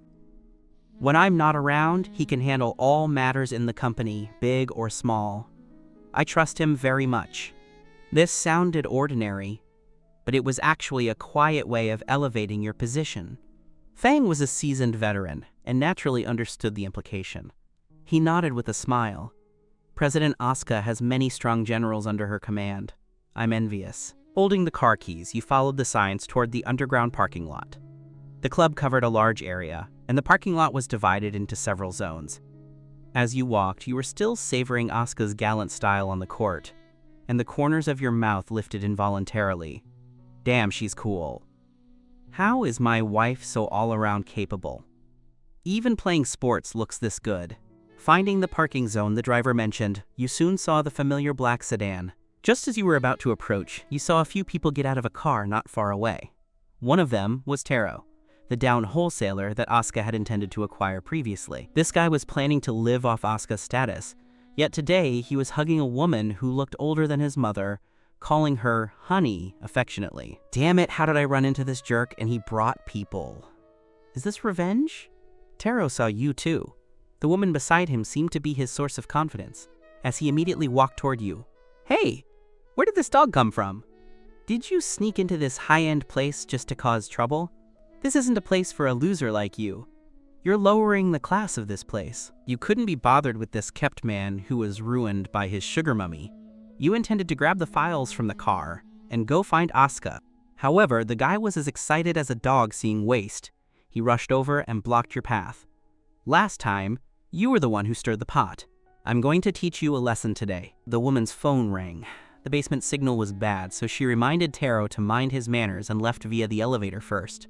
Although the other party was insulting, you maintained your composure. "President Taro, do you need something?" You stopped, looking at him calmly, while your hand gripped the car keys tightly in your pocket, your body tensing in preparation. "Need something? Of course I do!" Taro spat viciously. "Thanks to you last time, Not only did I not get any profit, but I lost face in the circle. That woman Asuka is ruthless. She didn't give me any leeway, and I didn't get a single thing. This is all because of you." The more he spoke, the angrier he got. He pointed at your nose and cursed. "What are you? Just a dog raised by Asuka? And you dare to act wild in front of me? You're unlucky to run into me today. There's no surveillance here, and few people. Brothers, attack!" Give our assistant Kenji a proper welcome, and let him learn who he can and cannot provoke. The two thugs behind him grinned and surrounded you, blocking your escape. The parking lot was dim, and the air was instantly filled with gunpowder. You watched the three men approaching, and your eyes turned cold. Damn it, do you really think I'm soft? If I was forced into a corner by the family 4 years ago, do you think I can still be bullied by you pieces of trash 4 years later? You took a deep breath, tucked the car keys into your pocket, loosened your tie, and assumed a defensive posture. Taro, I suggest you think carefully. If you touch me, Asuka won't let you off. Asuka? Taro acted as if he heard a joke. You'll have been beaten into a pulp by then. Besides, I've got nothing to lose. Attack! At Taro's command, the two burly thugs lunged at you like cheetahs. Their fists whistled through the air, aimed directly at your face and abdomen. They were clearly veterans of street fighting. Real combat. 2 against 1, and they're so strong. Taro, you old snake. On the eve of the divorce, an accident with a condom broke the seal. Afterward, you lived your life freely for 4 years. Little did you know, your ex-wife had secretly given birth to a daughter for you. You thought you would never have any intersection with her again. Who would have thought she would parachute in to become your direct superior? But 4 years of social struggle and the basics of Taekwondo from university meant you didn't panic. Your eyes narrowed. Instead of foolishly meeting them head-on, you sidestepped quickly, utilizing the narrow gaps between the cars in the parking lot to dodge the straight punch from the left, like an eel. Simultaneously, your right hand shot out like lightning, not to block, but to precisely grab the wrist of the thug on the right. You pulled him violently into your chest and tripped him at the same time. Ouch, damn it! The thug never expected this mild-mannered, pretty boy to react so quickly, let alone understand how to use leverage. Between his own momentum and your skillful push, he lost his balance and, bang, his forehead slammed solidly into the door of a Range Rover nearby. However, the other thug had adjusted. Seeing his companion suffer, he became enraged and let out a low growl, sending a powerful sweep kick toward your lower body. You had just completed a beautiful counterattack, and your center of gravity wasn't fully stable. Seeing the leg coming, you thought on your feet, not caring about your image, and arched your back into a bridge, your back almost touching the floor. The fierce leg wind brushed past the tip of your nose. My old lower back. It's over. I'll definitely need a pain patch tomorrow. Asuka, you'll have to reimburse my medical and mental damages. You dodged it, but you are now lying on the floor. The thug saw his strike miss and immediately lifted his foot, aiming to stomp down. Lying on the ground, your view inverted, and you saw a large foot kicking toward your chest. You were terrified, and your survival instinct exploded. Your legs kicked out wildly upward, not aiming for anything in particular, just slamming into his lower regions. A shrill, inhuman scream echoed through the parking lot. You felt your foot kick something soft and elastic. The thug covered his groin with both hands, his face instantly turning the color of pig liver. He doubled over like a shrimp, crying and snotting, jumping in place while gasping for air. Let alone continuing to fight, he could barely stand. Taro, who had been standing on the side waiting for a good show, was dumbstruck. His triumph and viciousness instantly froze, turning into disbelief and terror. Useless! You bunch of trash! You can't even handle one pretty boy! Taro cursed in a panic, but his feet subconsciously retreated. You had already rolled up from the ground, patted the dust off yourself, and twisted your lower back that had almost been sprained. You looked at Taro with unkind eyes. Capture the leader to win the battle. It's your turn, you dead duck. Taro saw your gaze scan over and got such a start that he turned to run. But his dead weight couldn't outrun you. You dashed up in 3 steps, and too lazy to use any joint locks, you simply leaped from behind and stomped onto Taro's bouncy behind. Ouch! Taro was kicked forward, his body rolling on the ground twice before stopping against another car tire, He looked dusty and utterly pathetic. You walked over, stepped on his expensive shirt, and pulled out your phone. What do you want, Kenji? I warn you, if you dare touch me. Taro still wanted to threaten you, but you applied pressure with your foot, and he cried out in pain. You stood there, stepping on Taro, calculating how to explain your disheveled state to Asuka later, and how to get some workers, compensation, like a special service such as a back rub. Just then, ding! The elevator door not far away opened. The woman from before walked out, swaying elegantly. She seemed to be in a good mood, humming a little tune, her gaze scanning the parking lot casually. Suddenly, her line of sight froze on the direction where you were stomping Taro. The smile on her face stiffened instantly, and her willow eyebrows shot up. Her finger, painted with bright red nail polish, pointed violently at you. What are you? How dare you step on my precious Taro? You were speechless. Precious? Taro? This form of address. Taro saw the woman as if he had seen a savior, not caring about his image, and began to wail while lying on the ground. Sister Hana, save me! This guy beat me! Save me quickly! When Sister Hana heard this, her heart ached and she was enraged. She immediately ordered the 2 bodyguards behind her. What are you waiting for? Take this ignorant brat down! How dare he touch my man? The 2 bodyguards stepped forward, approaching you with unkind expressions. 2 more? The previous pair was easy enough to handle, but these 2 look like real professionals. You released your foot from Taro, your brain spinning rapidly, trying to figure out how to escape. 1 against 2, especially with professional bodyguards? The odds were slim. However, Sister Hana clearly felt that 2 wasn't enough to satisfy her rage, or perhaps to show off her status and power. She pulled out her phone and dialed a number, her voice shrill and urgent. Long, bring your men to parking zone B. Immediately! Someone is bullying me. Bring plenty of people quickly. On the eve of the divorce, an accident with a condom broke the seal. Afterward, you lived your life freely for 4 years. Little did you know, your ex-wife had secretly given birth to a daughter for you. You thought you would never have any intersection with her again. Who would have thought she would parachute in to become your direct superior? Footsteps followed one after another. From other entrances and stairwells of the parking lot, 5 or 6 more men in uniform black security attire, with muscular builds poured in, quickly surrounding you. Added to the previous 2, there were a total of 7 or 8 big men. You looked at the circle of tall, burly bodyguards surrounding you, and the momentary sense of smugness you had just felt was instantly doused. Only the words, "It's over," remained. 7 or 8 professionals? Taro, what kind of woman did you hook up with? Are you here to play tennis or to start a gang fight? I just came to get a file. Sister Hana saw her support, growing even more arrogant, pointing at you trapped in the center. With her crimson lips, she spat out words as poisonous as a snake. Beat him to death. If you cripple him, I'll take the responsibility. How dare he touch my Taro? I want him to look good. The 7 or 8 bodyguards heard this, and their eyes turned sharp. Cold sweat trickled down your temples, and your heart hammered violently. 2 fists cannot fend off 4 hands, let alone 16. I'm afraid I'm really going to lose my life here today. You instinctively protected your vital points, preparing to welcome the storm of fists. Let's see who dares to touch my person today. A cold voice suddenly resounded at the entrance of the parking lot. You saw Asuka appear there, followed by the project partner Fang and the club manager. They were walking while discussing something and had clearly been attracted by the commotion. Sister Hana saw Asuka and was stunned at first, feeling a bit of familiarity. When she saw the partner Fang beside Asuka, her expression changed slightly. President Fang was a man of status in the business world of the neighboring city, and when she looked closely at Asuka's face and heard the club manager shout, "President Asuka," the color drained from Sister Hana's face. Her heart skipped a beat with an extremely ominous feeling.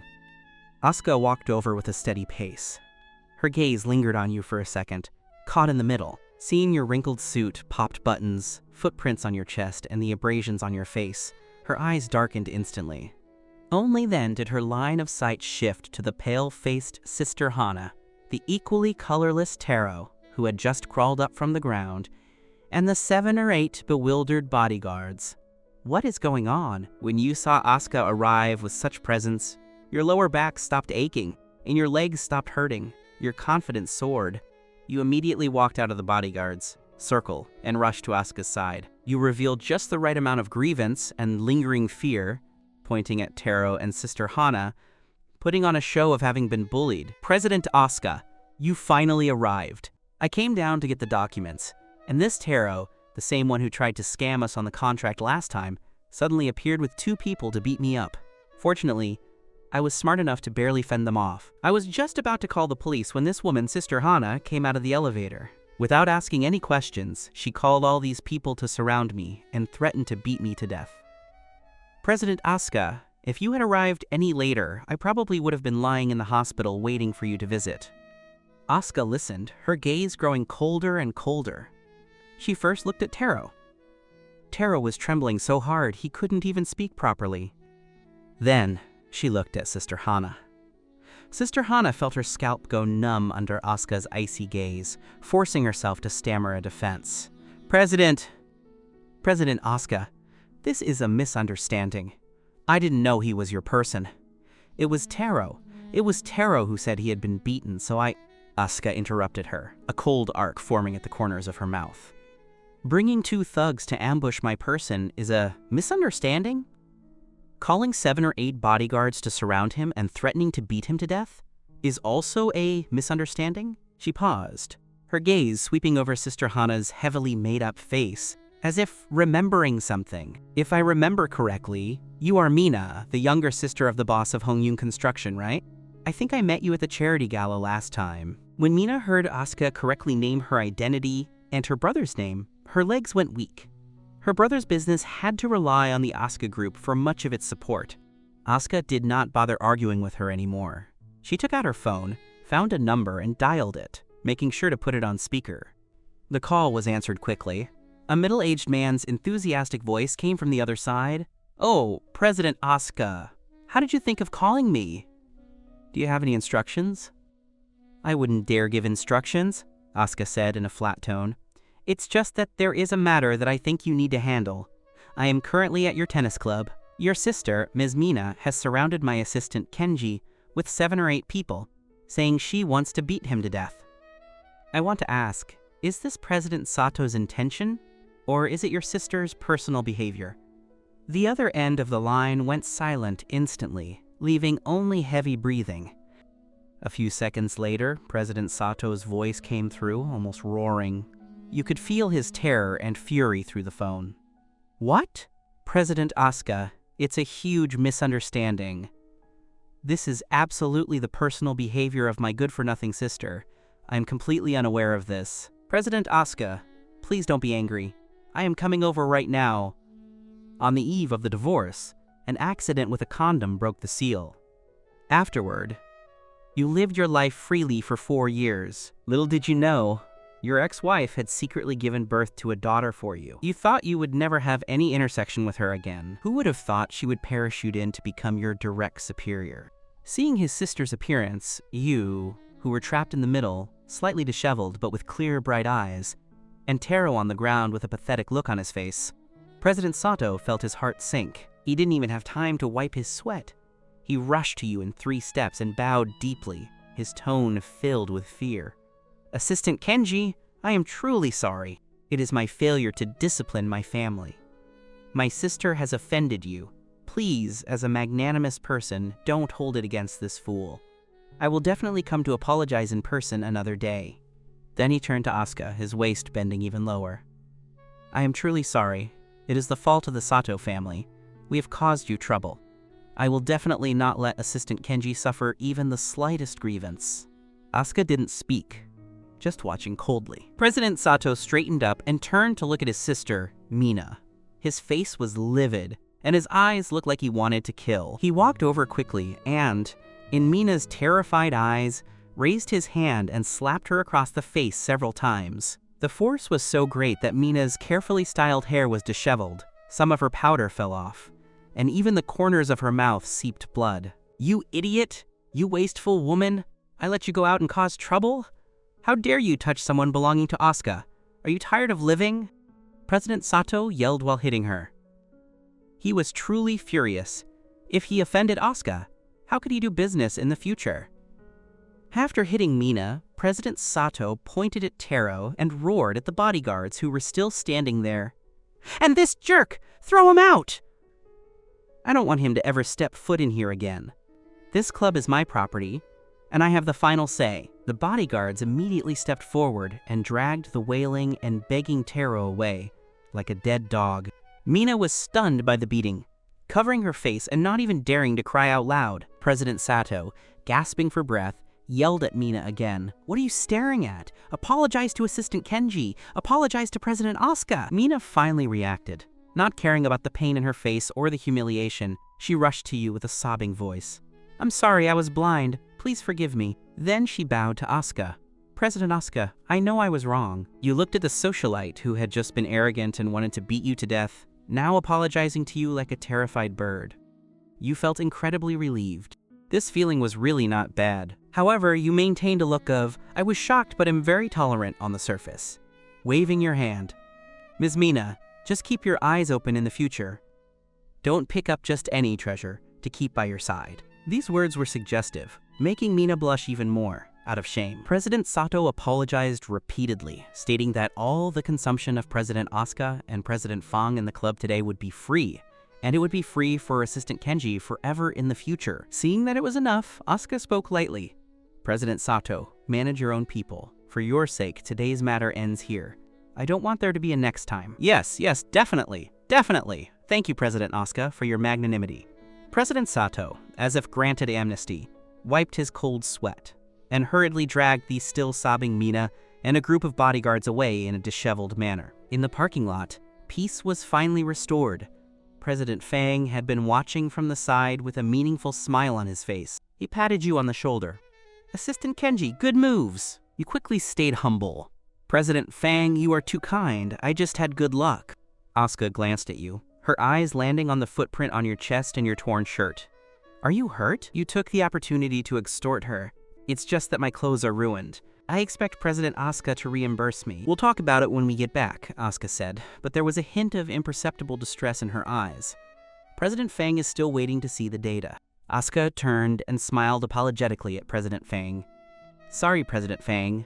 A little episode. I've embarrassed you." President Fang laughed.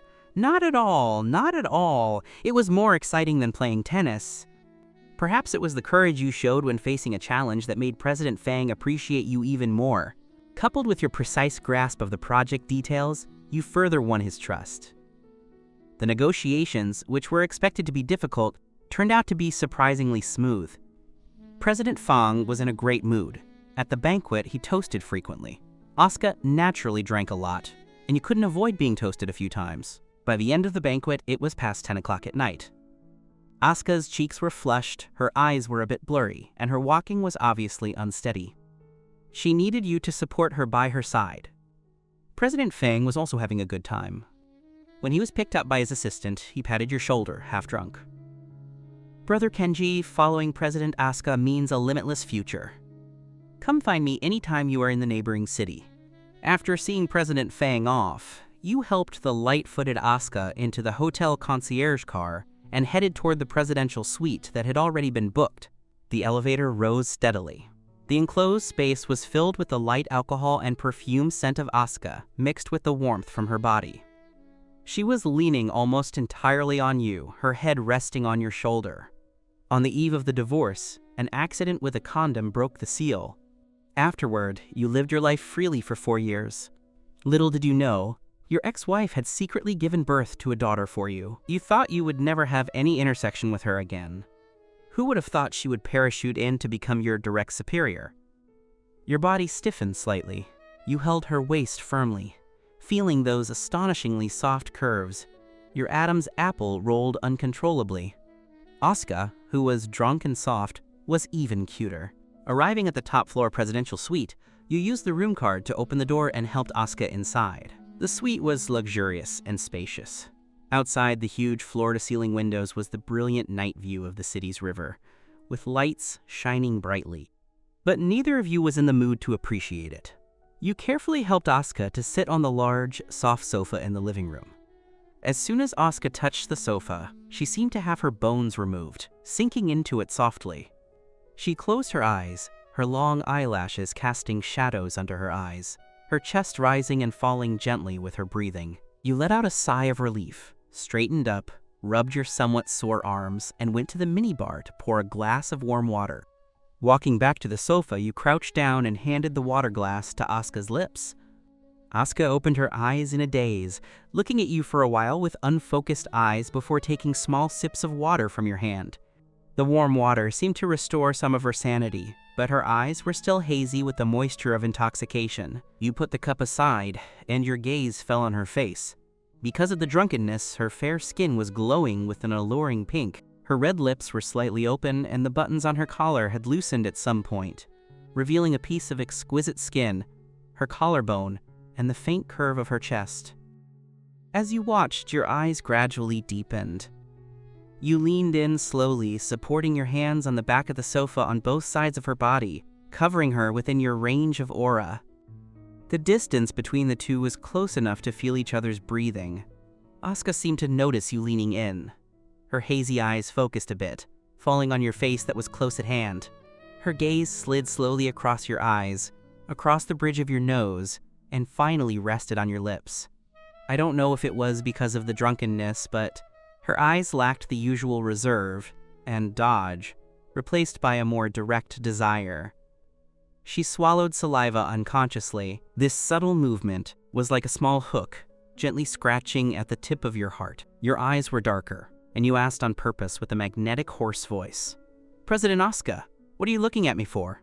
Asuka was stunned by your question. Her drunken brain seemed unable to process such a complex problem. She just followed her instinct, looking at your face that had a bad boy smile, those lips that looked very kissable. Alcohol magnified the most authentic desires in her heart. Asuka licked her somewhat dry lips, looked straight at you, and said words that made your heart stop. "I want you." Asuka, are you this direct after drinking? Who can hold up against this? You originally just wanted to tease her and appreciate her shy look, but you didn't expect the drunken Asuka to not follow the rules and deliver a direct hit, a full-on attack. You felt your blood rushing to your head, and your whole body became heated. This is what you said. You didn't hesitate anymore, nor did you give her any chance to regret it. You lowered your head and kissed those red lips you had been longing for. The next morning, sunlight spilled onto the carpet through the huge floor-to-ceiling windows of the presidential suite. Asuka woke up from the hangover headache and the strange soreness all over her body. She frowned, her consciousness gradually returning. The first thing she felt was the extremely comfortable and soft mattress under her, then a sturdy and powerful arm resting across her waist. The scent of familiar freshness lingered at the tip of her nose, mixed with a hint of the aftermath of intimacy. Asuka opened her eyes wide, gasping. The first thing she saw was your sleeping side face at close range. You were sleeping soundly, with a little cyan stubble on your chin, and the corners of your mouth seemed to carry a satisfied smile. And she was being firmly circled in your arms, skin to skin, without any barrier. Asuka's face turned completely red. She subconsciously wanted to move, but it moved the muscles of her whole body, especially the sore feeling in her waist and some indescribable parts, making her groan softly. This movement startled you. You slowly opened your eyes, and when you saw Asuka in your arms, you became clear-headed instantly. The smile at the corners of your mouth deepened, and your arms tightened, your voice sounding hoarse from the morning. "Morning, President Asuka." Asuka didn't have time to respond to your morning greeting. She struggled out of your arms, lowered her head, and quickly scanned herself. Her shoulders and chest exposed outside the quilt were covered with deep and shallow, intimate red marks. Asuka felt all the blood rush to her head, ashamed and desperate. She pulled the quilt over, wrapped herself tightly, exposing only a fluffy head, and then buried her face deep under the pillow. You looked at her reaction and let out a muffled laugh. "What's wrong? Are you shy?" Last night, it was someone who took the initiative to say, "On the eve of the divorce, an accident with a condom broke the seal. Afterward, you lived your life freely for 4 years. Little did you know, your ex-wife had secretly given birth to a daughter for you. You thought you would never have any intersection with her again. Who would have thought she would parachute in to become your direct superior?" "Shut up!" Asuka's muffled voice came from under the pillow, filled with deep shame. "Don't say it." All right, won't say it. You complied, but your smile didn't diminish. You reached out over the quilt and gently rubbed her waist. Are you still uncomfortable? Does your head still hurt? Asuka shook her head under the pillow, then nodded again, meaning it was both uncomfortable and her head hurt. After a while, she seemed to remember something vital. She suddenly lifted her face from under the pillow, her eyes staring at you tightly, her voice carrying a hint of imperceptible nervousness and trembling. Kenji, last night, did you take precautions? The smile on your face stiffened slightly, and a hint of obvious guilt flashed in your eyes. You awkwardly touched your nose, your eyes drifting and your voice getting smaller and smaller. The situation was a bit out of control last night and I forgot. Forgot! Asuka's voice shot up. She grabbed the pillow she had been burying her face in and slammed it at you. Kenji, you jerk! You were hit by the pillow, but you didn't dodge, just shrank your neck even more guiltily. It's over. I was indeed too excited last night, with her taking the initiative, and the dryness meeting the fire after a long separation. I really forgot about this. Asuka looked at you like this, and her anger grew even more. Her eyes were red, and she accused you with tears. 4 years ago, it was because you didn't take precautions that I had Miu.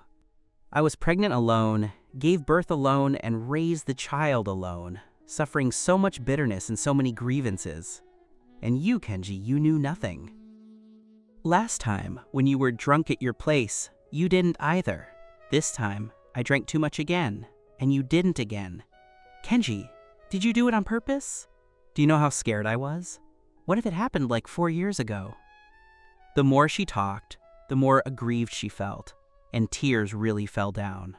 You looked at her tears, and your heart ached instantly. All your guilt was replaced by heartache. You quickly hugged her, quilt and all, in your arms. Ignoring her struggle, you hugged her tightly. I'm sorry, Asuka. I'm sorry, I'm a jerk. It was my lack of consideration. I was too anxious. I promise that I will never forget next time. There won't be a next time. I will be the one to prepare everything from now on. You paused, loosened your arms a little, and held her tear-stained face in your hands, looking at her red eyes. If there really is one this time, you don't have to be afraid. I won't be like I was 4 years ago and leave you alone. You gently wiped the tears from her face with your thumb and promised word by word, this time, I will definitely stay by your side. From pregnancy to birth to raising the child, I will be there for every step. I will never let you endure any pain and helplessness alone again. I swear. Asuka listened to your firm promise, and the grievance and fear in her heart seemed to be smoothed out bit by bit. But thinking of the tearing pain and helpless fear when giving birth to Miu, a hint of lingering fear still appeared on her face involuntarily. You caught the fear on her face, and your heart ached even more. You hugged her tightly again, resting your chin on her hair, your voice becoming exceptionally gentle. Asuka, I know we were both wrong 4 years ago, but it was mostly my fault. We were too young at that time, and I was too young and vigorous, and also too impulsive. Your father threatened me with my parents' car accident. That was the first time in my life that I felt so powerless and so afraid of losing my loved ones. And then, at the moment when I was most broken down, I saw that synthesized video. All the blows followed one another. I didn't have time to think calmly, and I was overwhelmed by anger and despair. Your father knew too well how to grasp the weaknesses and impulses of young people. We were like defenseless prey, caught off guard by him. You tightened your arms. But it's different now. We have both gone through 4 years, and we know better what we really want. I promise you, no matter what happens in the future, even if the sky falls, we must calm down first, talk it through properly, and face it together. We will never give anyone a chance again, and we will never let any misunderstanding separate us again. Asuka listened and thought of 4 years ago. If they had been a little calmer, had a little more trust, and a little more communication, would they not have missed those 4 years? Asuka sniffed, nodded heavily, and then took the initiative to reach out and hold you tightly, burying her face in your warm chest. Facing it together. Feeling her wholehearted embrace, the giant stone that had been hanging in your heart due to 4 years of separation and yesterday's negligence finally settled completely. You hugged her back, gently rubbing the top of her hair with your chin, a look of peace on your face. Asuka touched her growling stomach, felt the soreness in her body, and pushed you away, her face turning red. I'm hungry, and I'm all sticky. I need to take a shower. Kissing her forehead, you said, all right, I'll go order breakfast. Be careful when you shower. No need, Asuka immediately refused. Wrapped in the quilt like a silkworm, she slid off the bed and scurried into the bathroom, not forgetting to warn. You are not allowed to come in. On the eve of the divorce, an accident with a condom broke the seal. Afterward, you lived your life freely for 4 years. Little did you know, your ex-wife had secretly given birth to a daughter for you. You thought you would never have any intersection with her again. Who would have thought she would parachute in to become your direct superior? After breakfast, you and Asuka returned from the neighboring city together. The atmosphere between you had clearly changed, but to avoid suspicion, you got out of the car before reaching the office. You walked into the company feeling refreshed, as if walking on air. Although you forgot the critical precautions last night, the subsequent conversation had brought your hearts even closer. You need to find an opportunity to clarify things with Supervisor Hana, and then you can rightfully win your wife back. Just as you sat at your desk and were about to plan the steps to reveal the truth, your phone rang. Seeing it was your mother, your heart sank. You had an ominous premonition. You picked up the phone and walked to a quiet corner of the corridor to answer. Hey, Mom, what's wrong? Haruka's voice came through the phone with a hint of excitement. You're at the company, right? I passed by your apartment complex this morning, and thinking you've been busy lately, I used the spare key you gave me to go in and put some of my freshly made dumplings in your freezer. Your internal alarm bells went off. Oh no, Mom went inside. Then last night, no, we were at the hotel, so there shouldn't be any traces left at home. Wait, Miyu's toys and Asuka's toiletries from when they borrowed the place last time. I don't think I cleared everything away. Sure enough, Chen's mother asked the next question. Kenji, tell Mom the truth. Is there a woman living at your place? Ah, don't guess blindly. You immediately denied, your brain spinning rapidly. It's just, a colleague had too much to drink at a work gathering, and her home was too far away, so I let her stay in my guest room for one night. Really, just one night.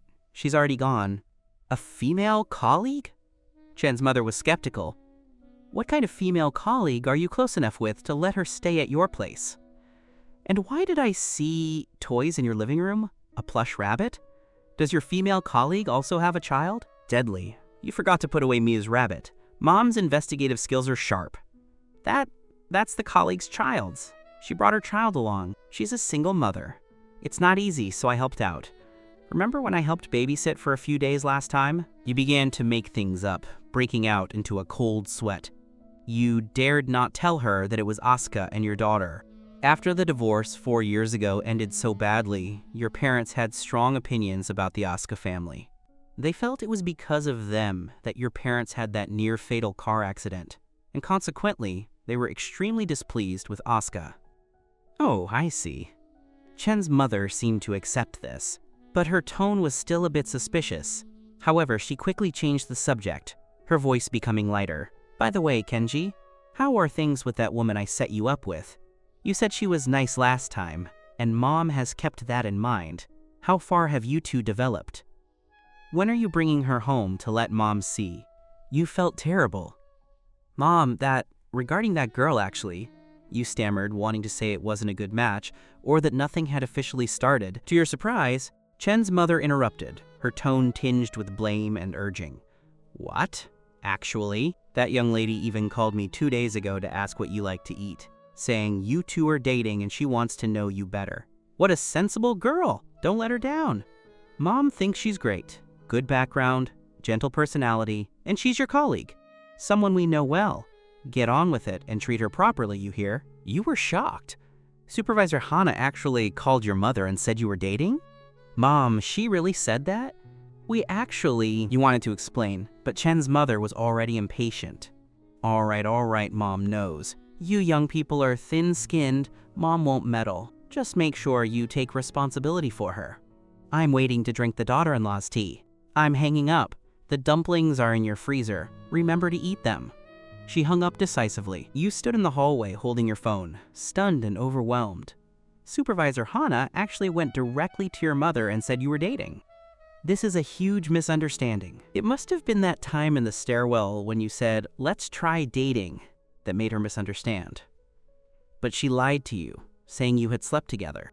Why would she lie and say she was the one from that night? You felt as if your head was about to explode. Things were just heating up with Asuka, your parents still held grudges against the Asuka family, and now Yumi, who is self-righteous and a liar, has inserted herself. This is messy enough for an 80-episode family drama. You can't delay this.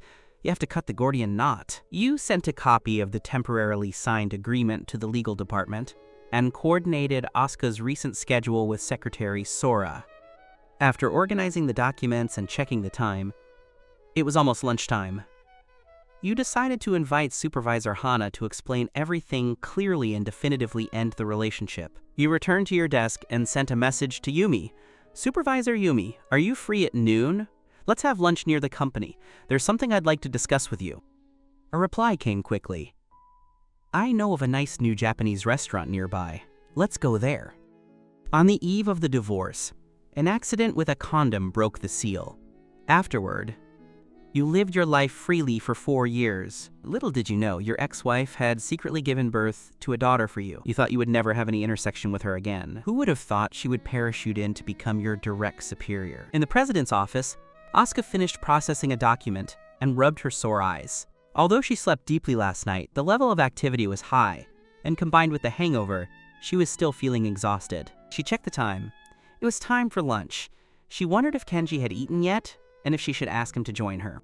Although they needed to be discreet in the company, finding a quiet little place nearby should be fine. She stood up and walked out of the office, asking Secretary Sora outside, "Secretary Sora, where is Kenji?" Secretary Sora was organizing files and looked up.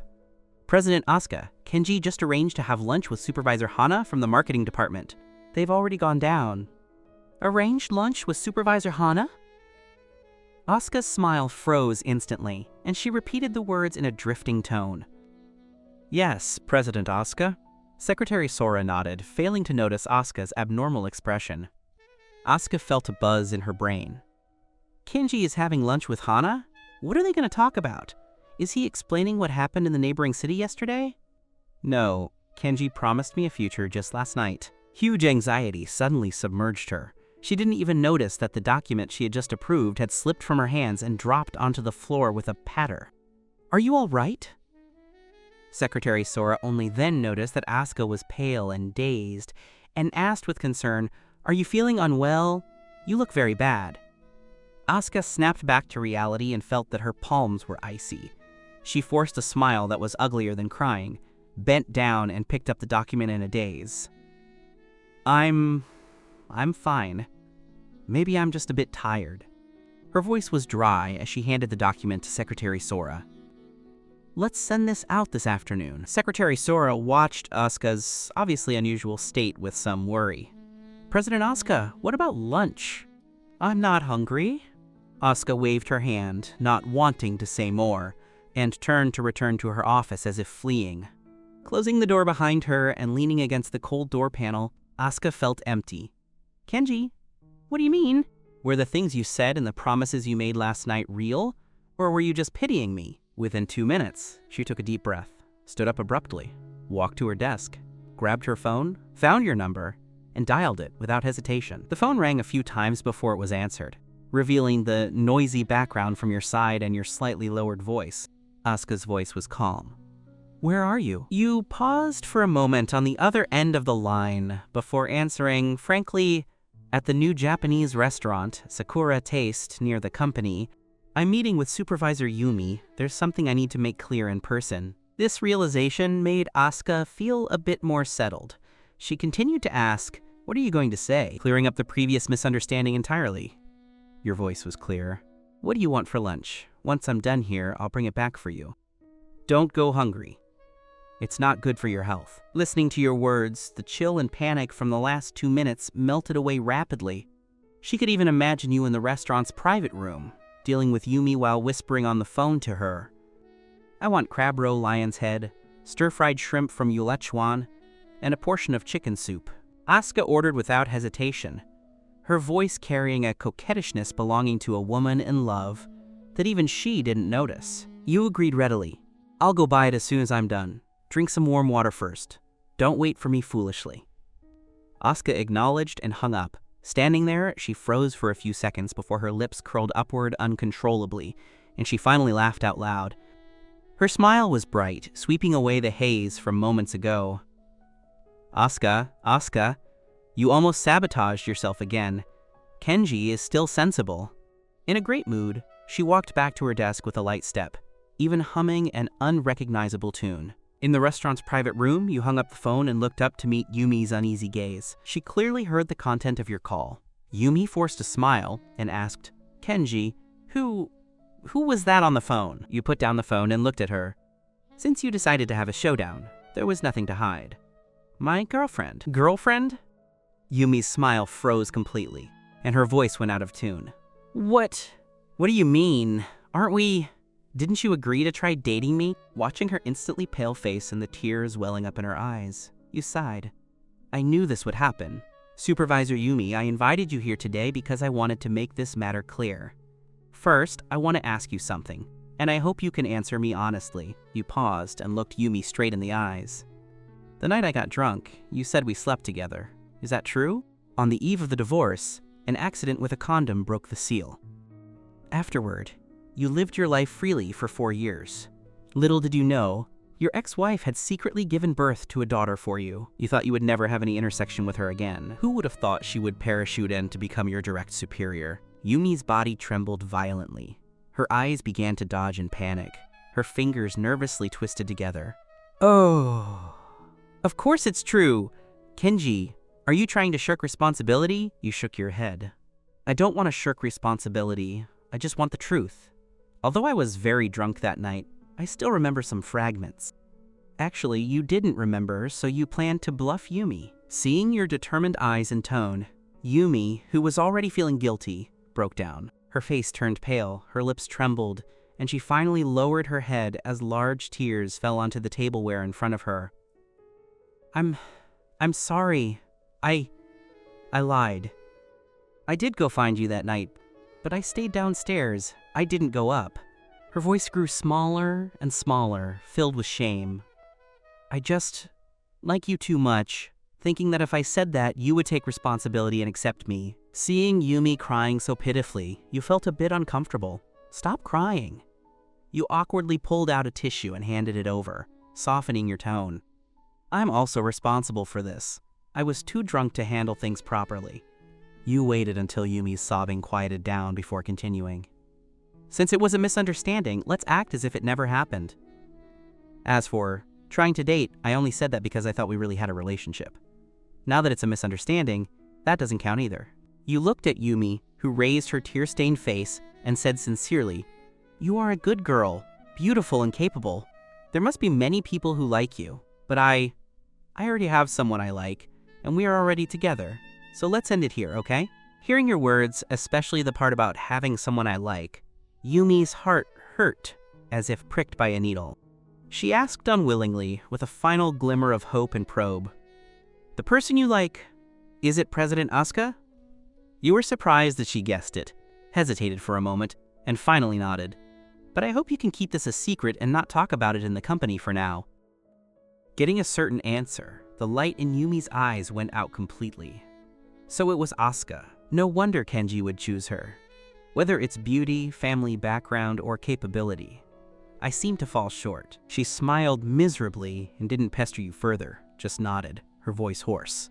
Don't worry, I won't talk about it. I wish you happiness. You didn't say anything more, got up to leave the private room, went to the front desk to settle the bill, and walked out of the Japanese restaurant with a light step. The afternoon sunlight felt warm on your body. Having resolved the lingering problem of Yumi, you felt relaxed. Asuka must be waiting impatiently. Crab roe lion's head, stir-fried shrimp, chicken soup. She sure knows how to eat. Inside the restaurant's private room, Yumi sat alone on the tatami. She didn't touch the exquisite food in front of her. Looking at the full table, she had no appetite, even feeling a bit nauseous. She took a deep breath, blinked hard to force back the imminent tears, picked up her bag, stood up, opened the door, and walked out. She wanted to find a quiet place to be alone and calm down. The corridor was quiet and empty. Yumi hung her head and walked quickly toward the restaurant exit. Just as she was about to reach the door, A figure suddenly stepped out from behind a huge decorative plant, blocking her path. Yumi was caught off guard and almost bumped into the person. She quickly stepped back, subconsciously looking up to apologize. "Sorry, I didn't see." Yumi looked up to see a stranger in a casual suit, with noticeable scars on his face. He appeared to be in his 30s, with gloomy eyes and a strange smile as he sized her up. "Hello, may I ask if you are Yumi, the marketing supervisor?" The man spoke with a polite tone, but it still felt unsettling. Yumi frowned. She didn't know this person, yet he knew her name and position. She took a cautious half-step back. "May I ask who you are?" The man pulled a gold-foiled business card from his pocket and handed it over with both hands, wearing a professional smile. "Allow me to introduce myself. I am Sun, the special assistant to Chairman Kuroda of the Kuroda Group. Supervisor Yumi may not have seen me before. I mostly work directly for the chairman, Kuroda." Yumi felt a jolt. When Asuka was parachuted into the company, the HR department had sent her files to the department directors for review. Why would the chairman's assistant be looking for her? She quickly took the business card and glanced at it. It was indeed from the Kuroda Group headquarters, with the title, Special Assistant to the Chairman. Her attitude immediately became respectful and cautious. "Ah, Assistant Sun, may I ask why you are looking for me? Does the chairman have any instructions that need to be conveyed to our marketing department?" Sun's gaze swept over Yumi's still red eyes and pale face, and the strange smile on his lips deepened. "No instructions. I just happened to be passing by and saw Supervisor Yumi coming out of the restaurant looking a bit upset, so I came over to show some concern. It seems you and Kenji are on good terms. On the eve of the divorce, an accident with a condom broke the seal. Afterward, you lived your life freely for 4 years. Little did you know, your ex-wife had secretly given birth to a daughter for you. You thought you would never have any intersection with her again. Who would have thought she would parachute in to become your direct superior?" Yumi felt her heart sink. What does this Sun want? She tried to maintain her composure and forced a professional smile. "Thank you for your concern, Assistant Sun. I'm fine, I just didn't rest well at lunch. Assistant Kenji and I are just ordinary colleagues with some professional contact. If Assistant Sun has no official business, I have some personal matters to attend to, so please excuse me." She didn't want to get tangled up with this clearly ill-intentioned man, especially while she was in such a vulnerable state. However, Sun stepped forward, closing the distance slightly, and lowered his voice. "Supervisor Yumi, no need to be nervous, and don't rush off. I'm not here to cause trouble. Actually, seeing you like this, I can probably guess it has something to do with Kenji." Yumi's body stiffened. She neither admitted nor denied it, just watched him warily. Sun observed her reaction and continued without waiting for an answer. "You must like Kenji, don't you, Supervisor?" Yumi's face turned even paler. Sun chuckled softly, as if verifying his own guess, and moved half a step closer.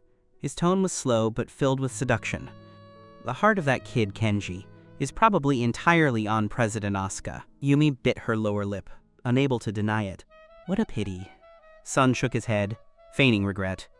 "Supervisor Yumi, you are young, beautiful, and highly capable. In what way are you inferior to President Asuka? It's just that your family background is a bit lacking, but how can one look only at background when it comes to love?" His words precisely struck Yumi's inner sense of resentment. She lowered her eyes and remained silent. Sun saw that the timing was right. "Supervisor Yumi, would you like to have Kenji's gaze returned to you?" Yumi snapped her head up, a flicker of doubt and surprise in her eyes. "What do you mean?" "I mean," Sun stared at her intently, "we can cooperate to separate Kenji and President Asuka." "Cooperate? Separate them? Why? What does this have to do with you?" Sun smiled. "Because this is the chairman's wish. Who is Asuka? The future heir to the Kuroda Group. Her marriage should be a strong business alliance to bring greater benefits and more stable allies to the group. Kenji comes from an ordinary family and only managed to get ahead thanks to Asuka's promotion. He is not worthy of her. The chairman will never agree to them being together." He paused, looking at Yumi's thoughtful expression, and continued, "So our goals are actually the same. Supervisor Yumi, you want Kenji to leave President Asuka and return to you? And the chairman wants Asuka to choose a more suitable alliance. As long as we cooperate, once he breaks up with Asuka, he will surely turn back to look for you." Yumi's heart pounded violently. Separate Kenji and Asuka? And Kenji will come back to me? She looked at Sun warily. Assistant Sun, what do you want to do? I won't do anything illegal. Sun waved his hand confidently. We are all civilized people. Why would we do anything illegal? It is nothing more than utilizing some information to create misunderstandings, such as the superior-subordinate and former couple relationship between Kenji and Asuka. If handled improperly, or if some rumors reach the ears of the wrong people, or if Asuka causes losses due to personal affairs, the board of directors and the chairman will naturally have their own considerations, using rules, public opinion, and power to dissolve it from within. Yumi fell silent. She was tempted. She imagined you being forced to leave Asuka, becoming dejected, and then she would appear at the right moment to comfort and accompany you. And this was the chairman's wish. It didn't sound so evil. It felt like executing orders from above. But she still had doubts. Is this Assistant Sun trustworthy? I saw the scars on his face from the news. I heard it had to do with Kenji. Sun seemed to see through her hesitation and didn't urge her. Just said slowly, Supervisor Yumi, you can take your time to consider. My private number is on the card. Contact me whenever you've made up your mind. Remember, opportunity missed is lost forever. Once the relationship between Kenji and Asuka is thoroughly public or solidified, it will be too late for you to do anything. Having said that, he said no more, nodded at Yumi, and turned to walk toward a black sedan by the side of the road. Yumi stood still, clutching the gold-foiled business card tightly, her fingertips icy, her heart in turmoil. On the eve of the divorce, an accident with a condom broke the seal. Afterward, you lived your life freely for 4 years. Little did you know your ex-wife had secretly given birth to a daughter for you. You thought you would never have any intersection with her again. Who would have thought she would parachute in to become your direct superior? Inside the car, the masked politeness and seductive smile on Sun's face disappeared the moment the door closed. In its place was pure malice and vengeance. He touched his nose bridge and mouth, which were still throbbing with pain, his eyes fierce. Kenji, just wait for me. Once I use that stupid woman to ruin your affair with Asuka and make you lose your backing, we'll see how I deal with you. If I don't beat you until you're on your knees begging for mercy, I'll write my name backward. He started the car, gripping the steering wheel so hard his knuckles turned white. Asuka, HMPH, do you think you can win against me? Dad is only stabilizing you for now.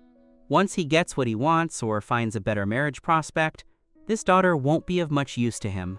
Everything in the Kuroda family will eventually be mine. On the other side, you carried the exquisite meal box from Yulachuan and returned to the company with a light step. Passing the secretary's desk outside the president's office, Secretary Sora was bowing her head to organize files. Hearing footsteps, she looked up and caught a glimpse of the prominent Yulachuan bag in your hand. She quickly looked away and lowered her head, sniffing imperceptibly. Kenji is such a scumbag. He just went on a date with Supervisor Yumi at noon and is immediately sucking up to President Asuka. And he even picked Asuka's favorite, Yulachuan. For such time management, he deserves to be the man who can handle both Asuka and Yumi. Ugh, how could someone as smart as Asuka fall for this kind of trash? No, I must continue to observe. I can't let him bully President Asuka. You didn't pick up on Secretary Sora's look of contempt, nodded politely, and pushed open the door to the president's office. Asuka was sitting behind her desk, seemingly browsing the screen, but actually distracted. Hearing the door open, she looked up. Seeing you walk in with the familiar meal box, the distraction vanished.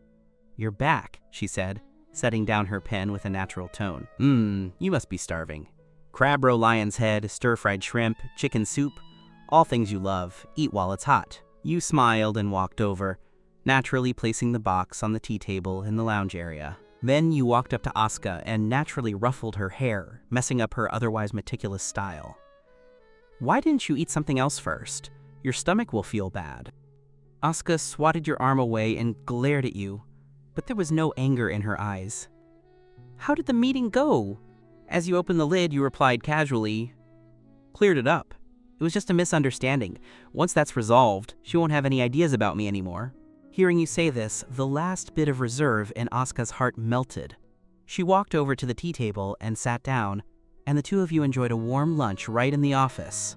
After finishing, you cleaned up and poured tea for both of you, sitting on a single sofa next to Asuka.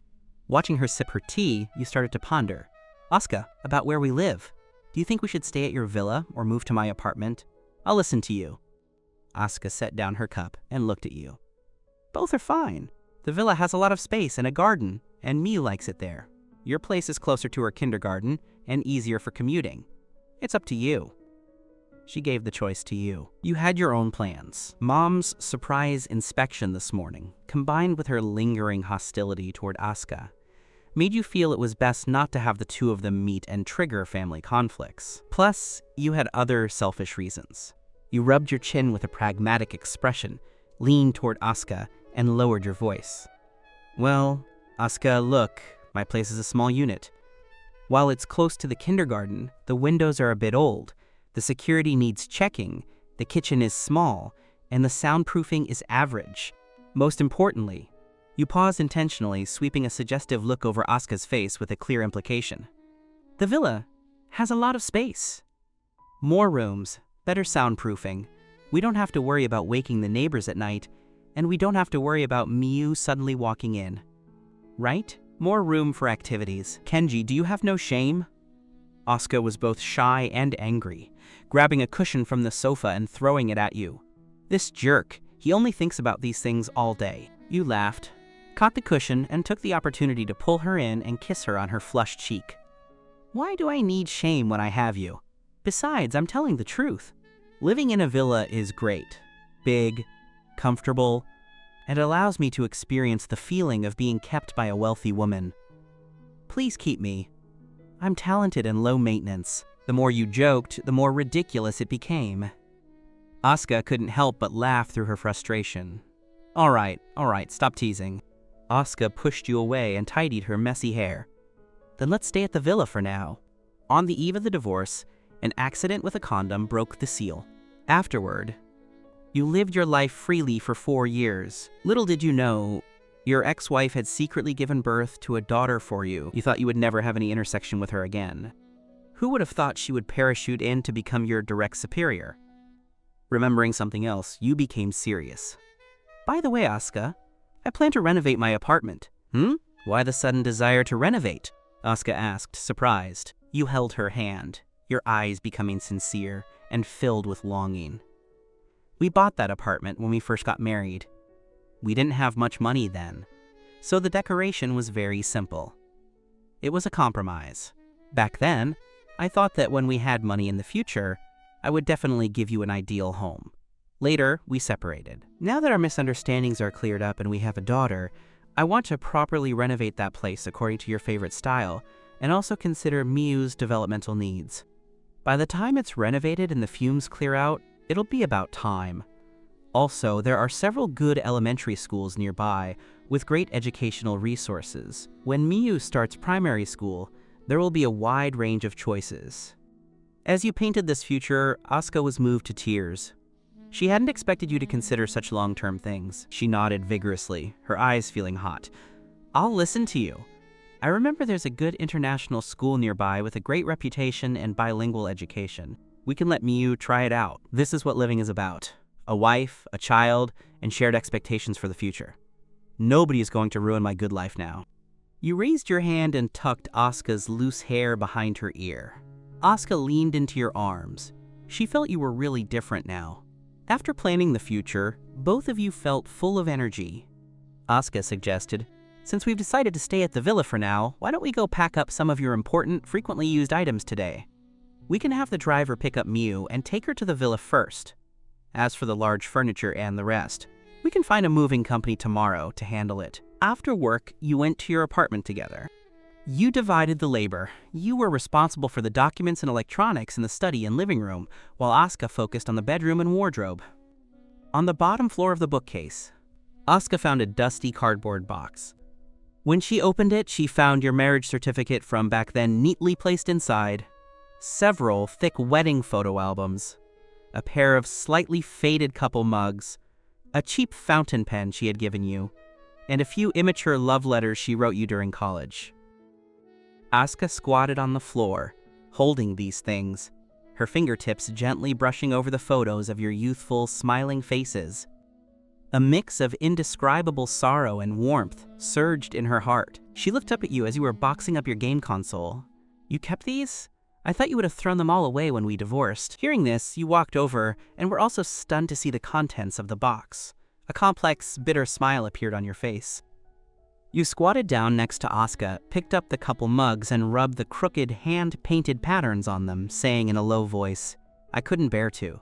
Asuka's heart felt as if it were being gently gripped by a soft hand. It was both sour and fragile. She put down the album, reached out, and gently hugged you, resting her face on your shoulder. After a long while, the two of you carefully sealed the box full of memories. Asuka looked at the other old items. Though they weren't valuable, they all carried bits of memory, and she couldn't bear to throw any of them away. "Let's take them all.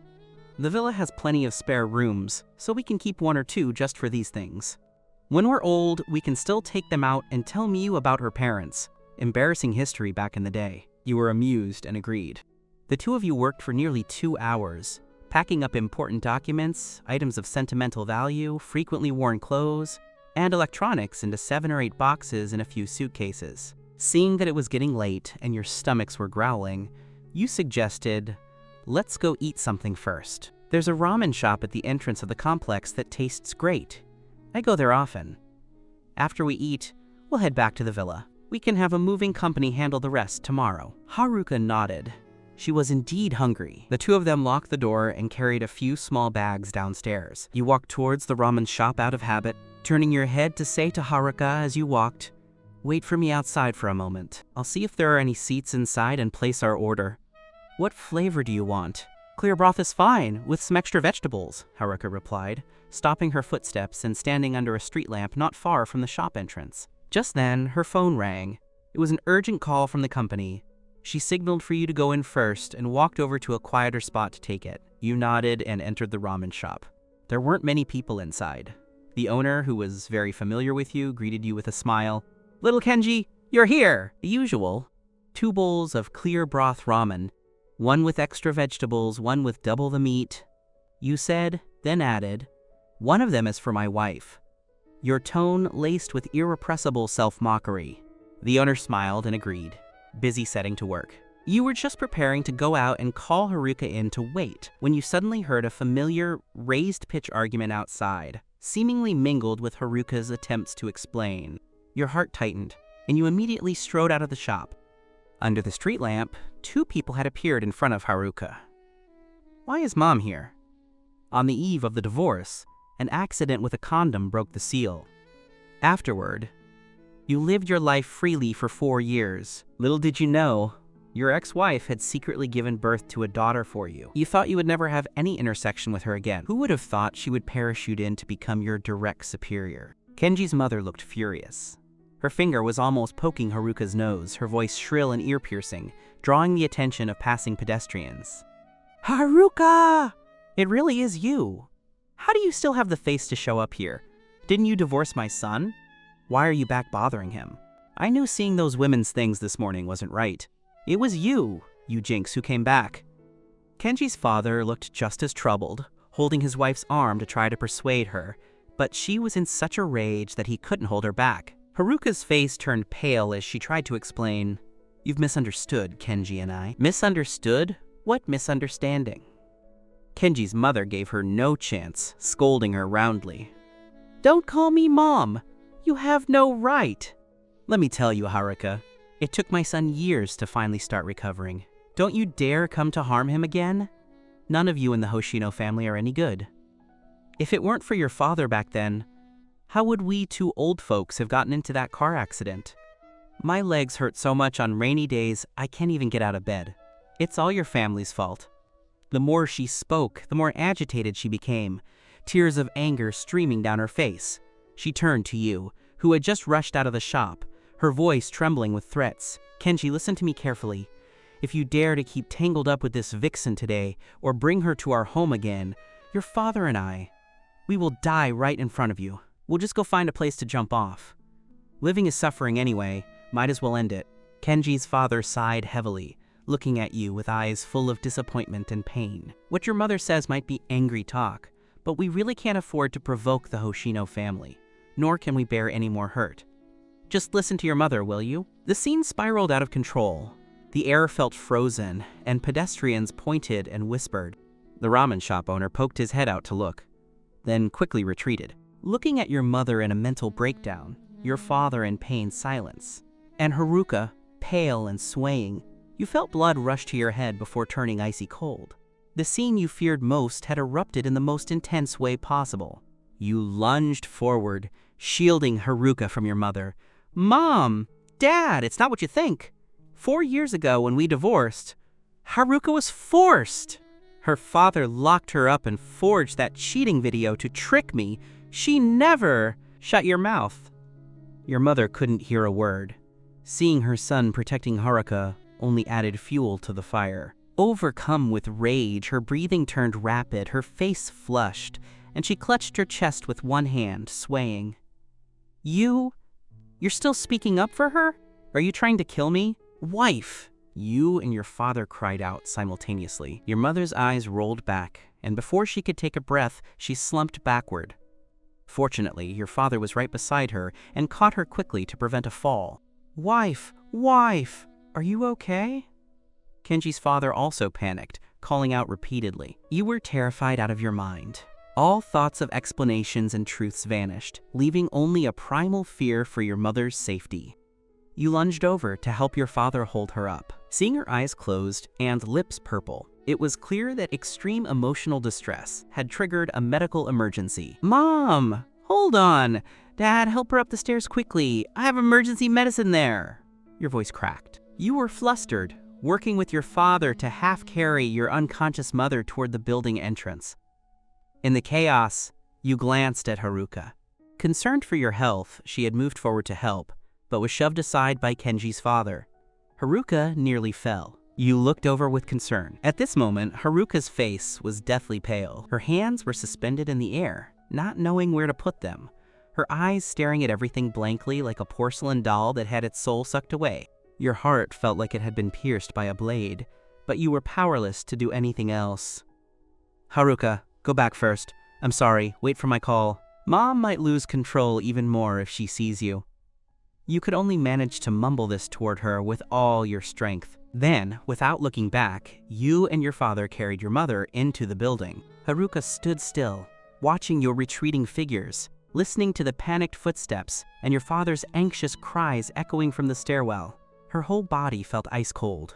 Your mother's hateful gaze and suicidal threats, combined with your final hurried and helpless glance, shattered every beautiful dream she had built for the future. She stood there in a trance for several seconds before suddenly snapping out of it.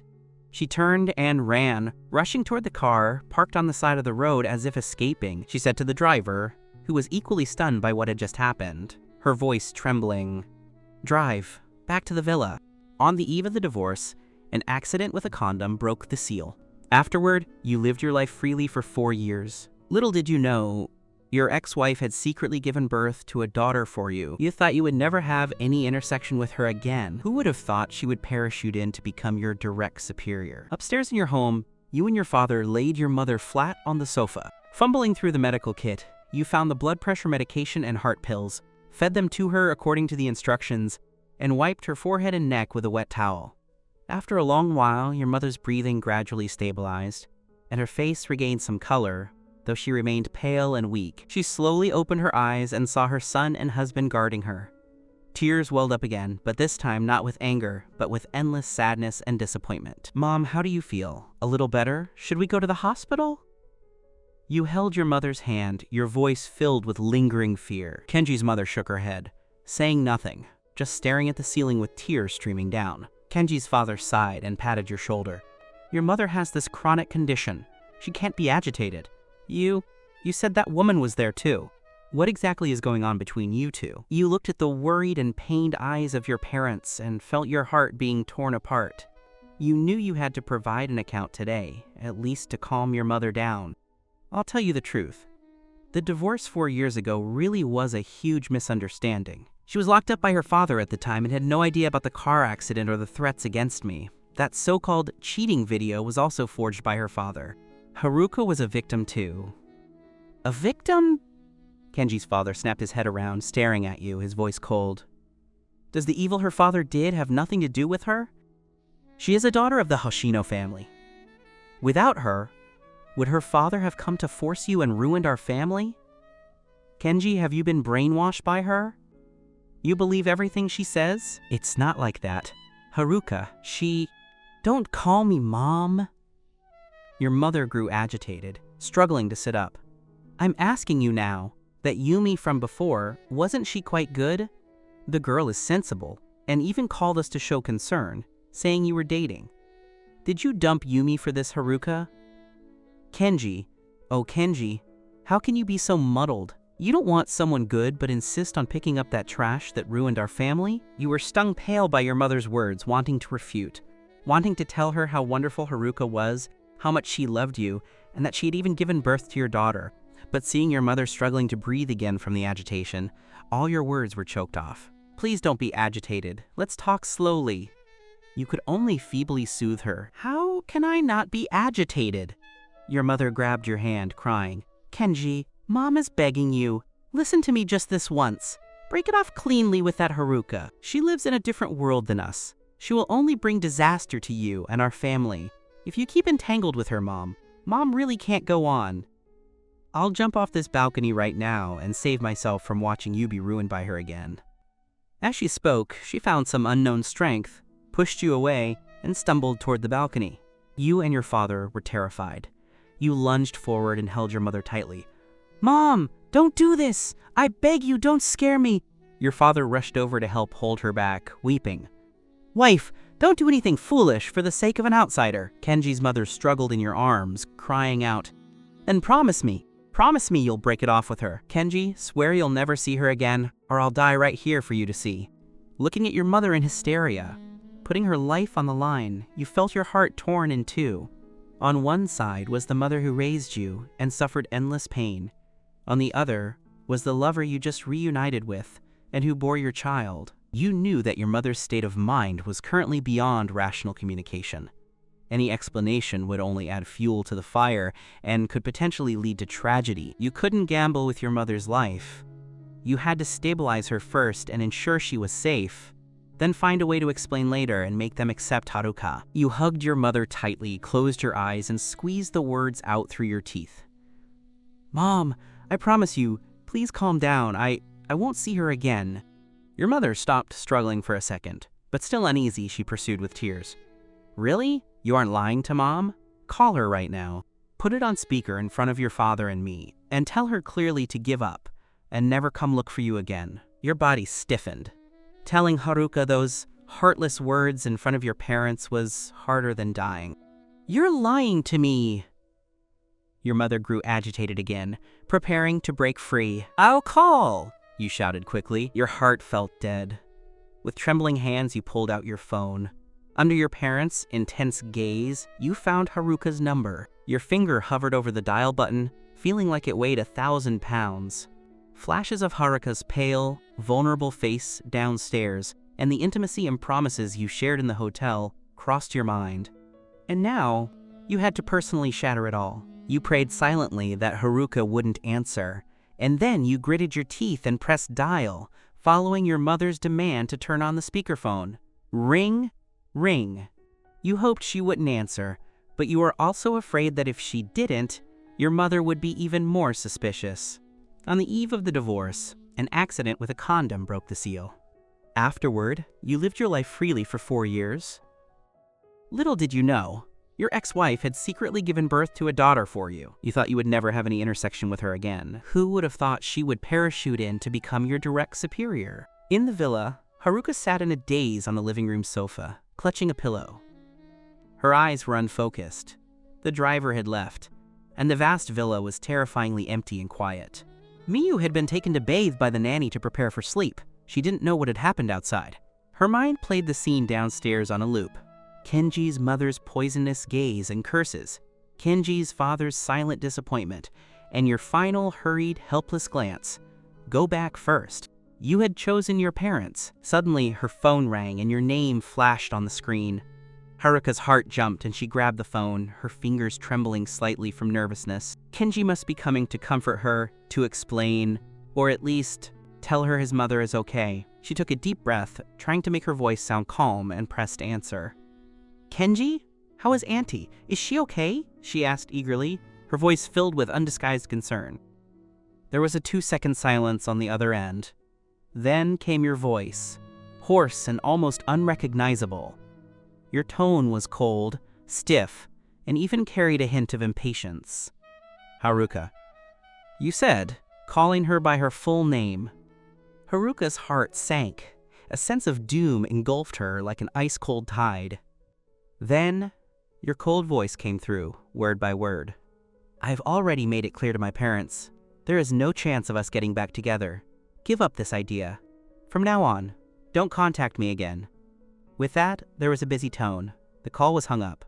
Haruka stood frozen on the sofa, still holding the phone to her ear, maintaining the posture of receiving the call. Her eyes were wide open, filled with confusion and disbelief, gradually replaced by an overwhelming, icy despair. Impossible. Get back together. Give up. Don't contact. These words were more hurtful than the insults downstairs, because they came from your own mouth. Click. The phone slid from her weak hand and fell onto the hard marble floor. The screen shattered instantly, and spiderweb-like cracks spread across it. She seemed not to notice, just staring blankly into the void. On the other end, you, having hung up the phone, felt as if all your strength had been drained. You slumped to the floor, the phone sliding from your palm as you covered your face with both hands, your shoulders shaking violently, a low roar and repressed, hoarse sobbing emitting from your throat like a caged beast. Meanwhile, Kenji, having finally achieved his wish and feeling his emotions calm slightly, looked at his son's pained expression while being held by Kenji's father. A flash of complexity crossed his eyes. Kenji's mother quickly suppressed her sympathy. Everything she did was for her son's own good. "I'm going to the restroom." Kenji's mother nodded. Just now, when you helped her up, you had stepped in a puddle, and your pants were stained with dirty water up to your calves. You leaned your hands on the vanity, breathing heavily, your eyes reddened. Your heart felt as though it were being repeatedly squeezed by an invisible hand. The sound of your own cold, heartless words from the phone call still echoed in your ears, along with the faint sound of a phone hitting the floor before you hung up. How is Haruka doing now? She must be heartbroken. Does she think I really don't want her anymore? I absolutely cannot let her misunderstand. I must explain this clearly immediately. Or, with her proud and sensitive nature, who knows what she might do. You looked up abruptly, staring at your reflection in the mirror. Your face was full of pain. Your parents were right outside. Your mother's emotions had just stabilized, but were still fragile and sensitive. You couldn't risk provoking her again, but for every second you waited, Haruka's misunderstanding deepened, making it harder to reconcile. You quickly took out your phone, your fingers trembling with urgency, dancing across the screen. "Haruka, listen to me. Those words just now were not what I meant. My mother has a heart condition. She was so angry downstairs that she almost collapsed, and she's still recovering on the sofa. I have no choice. I must calm her down first. I cannot gamble with her life." Those words were a lie to her, just to get her emotions to settle down. How could I not want to remarry you? How could I let you lose hope? You are my wife, the mother of my daughter, and the only person I have ever loved in this life. I am sorry for making you suffer. I am sorry that you had to hear those terrible words. I know you must be very sad and angry right now. You can scold me or hit me however you want, just please don't misunderstand me, and please don't ignore me. As soon as I get to the office tomorrow, I will come to find you and explain everything in person. I will definitely find a way to make my parents accept you and Haruka. Please give me a little more time. Haruka, reply to me. Let me know how you are, even if it's just one word. Not seeing you and not hearing your voice makes my heart ache like it's being cut by a knife. On the eve of the divorce, an accident with a condom broke the seal. Afterward, you lived your life freely for 4 years. Little did you know, your ex-wife had secretly given birth to a daughter for you. You thought you would never have any intersection with her again. Who would have thought she would parachute in to become your direct superior? You reached the end and felt a lump in your throat, tears almost falling. You blinked hard to force the stinging sensation away, took a deep breath, and pressed send. You stared fixedly at the screen, hoping for the indicator to appear. However, the screen remained silent. No reply. 2 minutes. Still nothing. Your heart sank a little further. Did she not see it? Or did she see it but was too angry to care? Or something worse? You didn't dare think further. After waiting a few more minutes, there was still no movement. You knew you couldn't stay any longer. Your parents would grow suspicious outside. You wiped your face hard, adjusted your expression, turned on the faucet, and splashed cold water over your face, trying to make your red, swollen eyes and terrible complexion look normal. Then, taking a deep breath, you pushed open the bathroom door. In the living room, under Kenji's father's care, Kenji's mother was leaning on the sofa with her eyes closed. Her complexion was still pale, but her breathing had stabilized significantly. Hearing the movement, she opened her eyes and looked at you, her gaze filled with scrutiny and a trace of hard-to-detect worry. "Kenji? Are you all right?" Kenji's father asked. He had noticed your bloodshot eyes and haggard complexion. "I'm fine, Dad." You forced a smile, your voice slightly hoarse. "Do you feel better now?" Kenji's mother's expression was complex. She held your hand, her tone softening but still insistent. "Mom isn't being unreasonable. Mom is doing this for your own good. That Haruka really isn't suitable for you.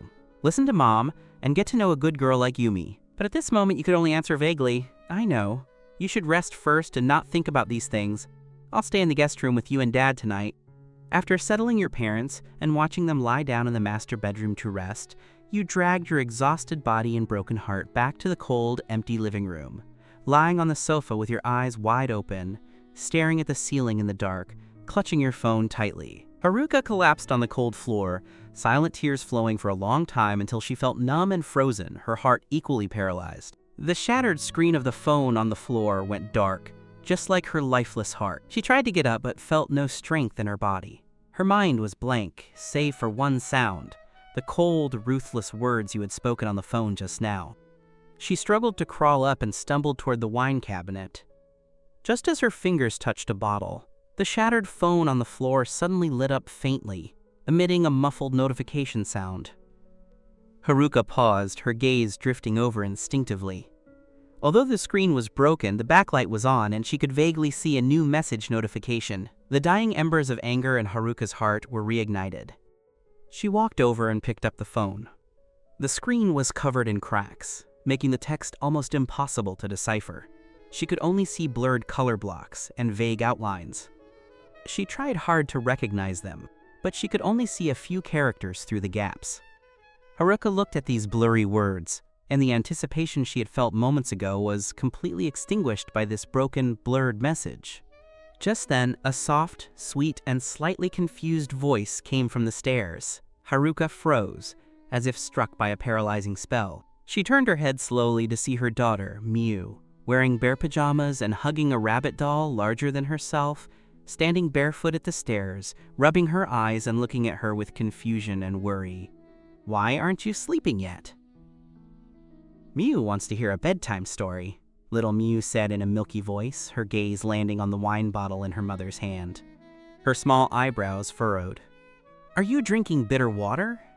"Teacher said children shouldn't drink bitter water, and adults should drink less too." Her daughter's innocent words were like a ray of warm sunshine, piercing the thick darkness surrounding Haruka. Looking at her daughter's face, which looked so much like yours, she felt an endless ache. Haruka quickly put the wine bottle back into the cabinet, trying her best to force a gentle smile. She hurried over, knelt down, and pulled her daughter and the rabbit into her arms. "Mom isn't drinking bitter water. Mom was looking at something." "Miu wants to hear a story? Mom will go with you." She carried her daughter back to the bedroom, placed her on the soft bed, tucked her in, and went to wash up before changing into pajamas and lying down. Little Miu habitually picked up the iPad on the nightstand. "Mom, can we watch the story about the bear looking for honey today?" "Okay, Whatever Haruka wants to watch is fine. She held her daughter in her arms, chin resting softly against her hair, her gaze drifting toward the iPad's booting screen. Because the iPad had been out of power and shut down, it had just connected to the internet and was loading. A few seconds later, the connection succeeded, the screen lit up, and it entered the Story app interface. However, the moment the interface loaded, several message notifications suddenly popped up at the top of the screen. Haruka had previously used this iPad to read contracts, and the account was set to auto-login. As soon as the internet connected, the app synced the messages, and those messages were the long, desperate explanation you had typed while in the bathroom. Every word was clearly displayed before Haruka's eyes. On the eve of the divorce, an accident with a condom broke the seal. Afterward, you lived your life freely for 4 years. Little did you know, your ex-wife had secretly given birth to a daughter for you. You thought you would never have any intersection with her again.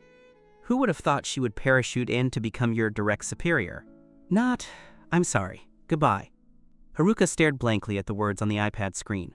Her mind went blank, only to be followed by a wave of dizziness the next second. So that's how it was. The huge reversal was like a roller coaster, pulling her back from hell to heaven in an instant. The overwhelming despair and heartbreak from before transformed into a relief of pent-up grievances, fear, and a huge sense of joy at finding what was lost. She bit her lip tightly to keep from crying out, but her shoulders trembled uncontrollably. Little Mew in her arms felt her mother's abnormality. She lifted her head from the story screen, turning her little head curiously to look at her mother, who was streaming tears but seemed to be smiling. Mom? Little Mew reached out a small hand to touch Haruka's wet, warm cheek, her grape-like eyes full of confusion. Is this story very good? Why is Mom crying and smiling at the same time? Like that uncle on TV who changes faces? The child's innocent words made Haruka burst into laughter through her tears. She hugged her daughter tightly, rubbing her face into her soft, milky-scented hair. Yes, this story is very moving. Mom is just too touched. She looked up at her daughter's clear eyes and then back at the text on the iPad screen. That made her heart race, the curve of her lips growing wider, even as the tears flowed more freely. Kenji, you big idiot, you big jerk, you scared me to death. Mom, don't cry. Being touched is a happy thing, Little Mew said, clumsily wiping the tears from Haruka's face with her little hands. Then she pointed at the iPad. Then let's keep watching the bear looking for honey, okay? The bear finally found the honey and is so happy. Haruka sniffed and hugged her daughter closer, her gaze returning to the story screen, though her mind had already drifted far away. On your side, the living room was filled with an oppressive calmness. Kenji's father was silently cleaning up the bowls and chopsticks, and Kenji was leaning on the sofa with his eyes closed, but his brow was still furrowed. Clearly, he was not truly relaxed. You were sitting on a small stool nearby, aimlessly picking at the bowl of wonton noodles you had brought back, which had gone cold. Your mind was a mess, filled entirely with Haruka. I wonder how Haruka is doing. You took a few bites before putting down your chopsticks. Just as you were about to find an excuse to return to the room to check for a reply on your phone, the device in your pocket vibrated. Your heart jumped. Is it a reply from Haruka? You put down the bowl and hurriedly reached for your phone. However, your slightly hurried movement immediately caught the attention of Kenji's mother. She opened her eyes and asked, "Whose message is that? Is it that young girl I set you up with?" Your movement to retrieve the phone froze. You looked up in surprise. You called Yumi over? You had already made things clear to Yumi during the day. What is Mom playing at? Kenji's mother sat up straight, her tone matter-of-fact. Yes, I called her. You two were doing so well before. Today's sudden breakup must have been because of that Haruka interfering. Now that you've cut ties with Haruka, of course I have to call Yumi over, explain the misunderstanding, and resume the relationship. The more she spoke, the more she felt her arrangement was flawless, even showing satisfaction for her future daughter-in-law. That Yumi girl is so sensible. As soon as I said you might have had a small misunderstanding, and that I wasn't feeling well, she agreed immediately. She even said her parents were free and could come over to sit, so both families could meet and set things up. When they get here, you better be polite and enthusiastic. Do you hear me? Don't have that long face, like someone owes you money. After listening, you only felt hot blood rushing to your head. Mom, what are you doing? There's a limit to playing matchmaker. I already told Supervisor Yumi it was over during the day. You're calling her and her parents here to meet the families? This isn't settling things, this is creating enemies. Why didn't you discuss this with me? Your voice raised. It's really inappropriate today. As for Supervisor Yumi, I've already made it very clear to her. We are impossible. Calling her over like this, isn't that just embarrassing her? Why is it inappropriate? I say it's appropriate, so it is. Kenji's mother's expression instantly darkened, and her tone became hard. Breaking it off with Haruka makes it appropriate. I think Yumi is great. Gentle, and she's your colleague, so you know each other well. She's 1,000 times, 10,000 times better than your Haruka. Since your dad and I are here, we'll settle it with her parents today and set the relationship, saving you from being bewitched by those kinds of people again. Haruka isn't that kind of person, and you can't force feelings. I don't have those feelings for Supervisor Yumi at all. You tried to reason, but you knew in your heart that reasoning with your mother while she was in this paranoid state was no different from playing the lute to a cow. On the eve of the divorce, an accident with a condom broke the seal. Afterward, you lived your life freely for 4 years. Little did you know, your ex-wife had secretly given birth to a daughter for you. You thought you would never have any intersection with her again. Who would have thought she would parachute in to become your direct superior? You don't have those feelings? If you didn't, why were you dating her before? Kenji's mother didn't believe it at all. She only felt her son was still being deceived by Haruka. I've already called them, and they'll be here soon. You must behave yourself today, or I will act as if I never had a son, and your father and I will go back to our hometown tomorrow and never worry about you again. Threatening you with cutting off the relationship again. You felt a wave of suffocation. Seeing your mother's excitement, and then looking at your father, who was silent but whose eyes were full of worry and helplessness, a deep sense of powerlessness and anger surged up. What kind of mess is this? You wanted to run out, go to the villa to find Haruka, explain everything, and then take her and Miu far away, escaping this suffocating life. But you couldn't.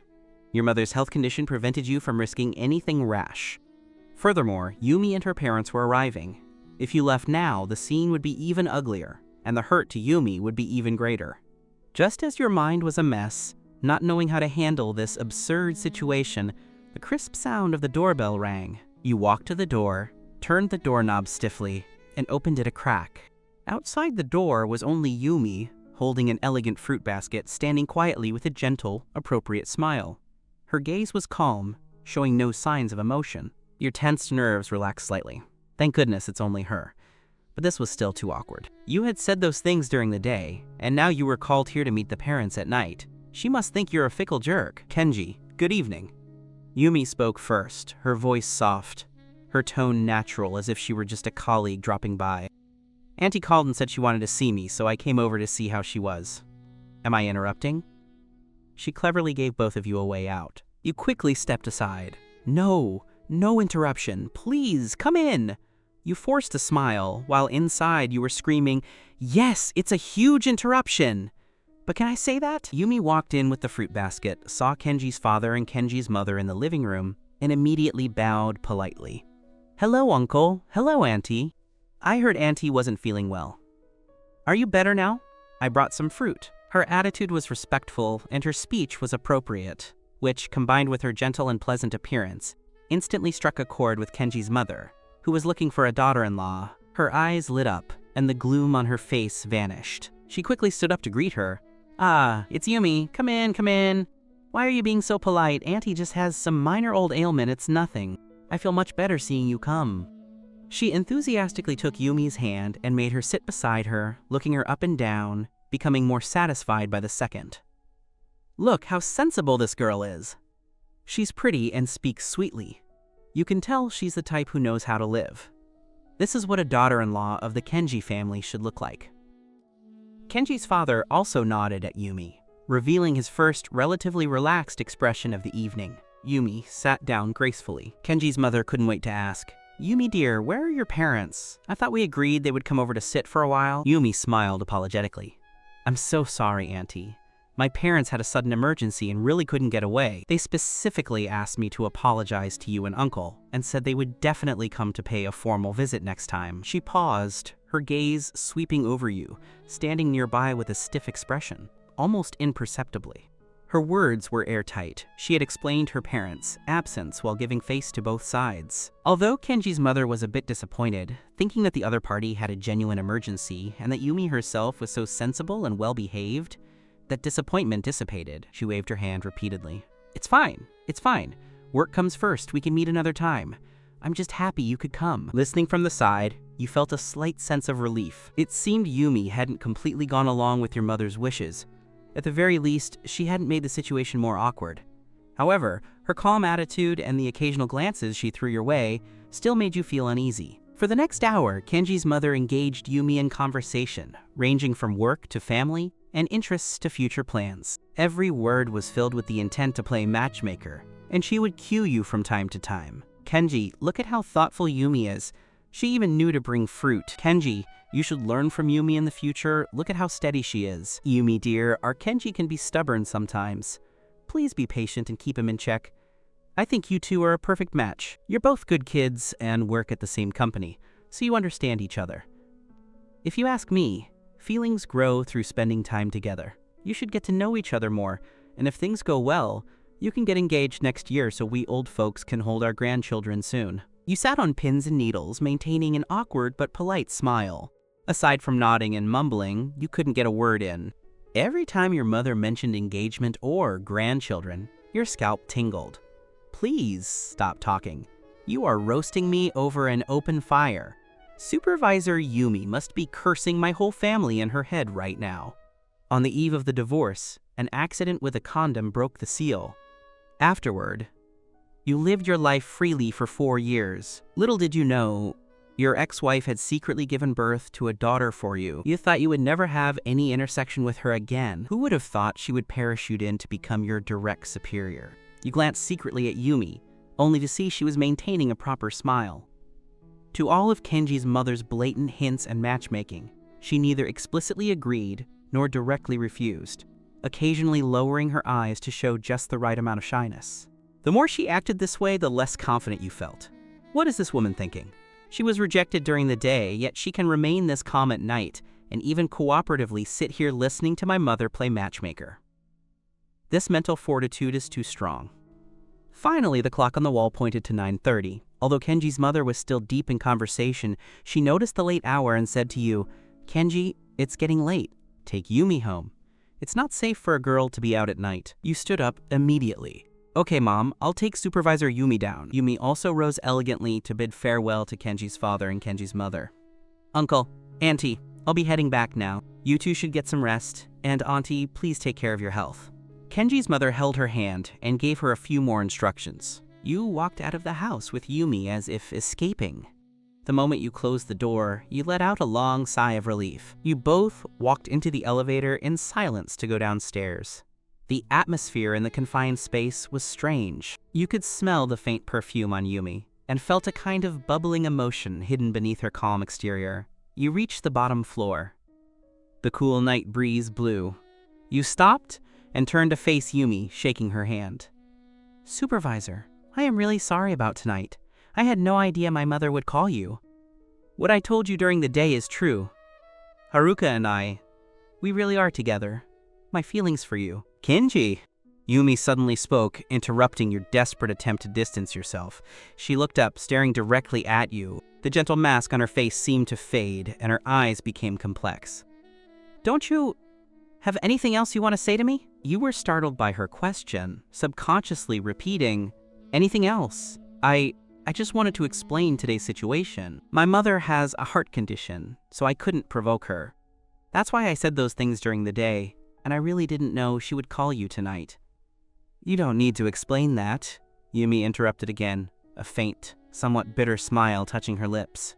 She paused, took a small step forward, narrowing the distance between you.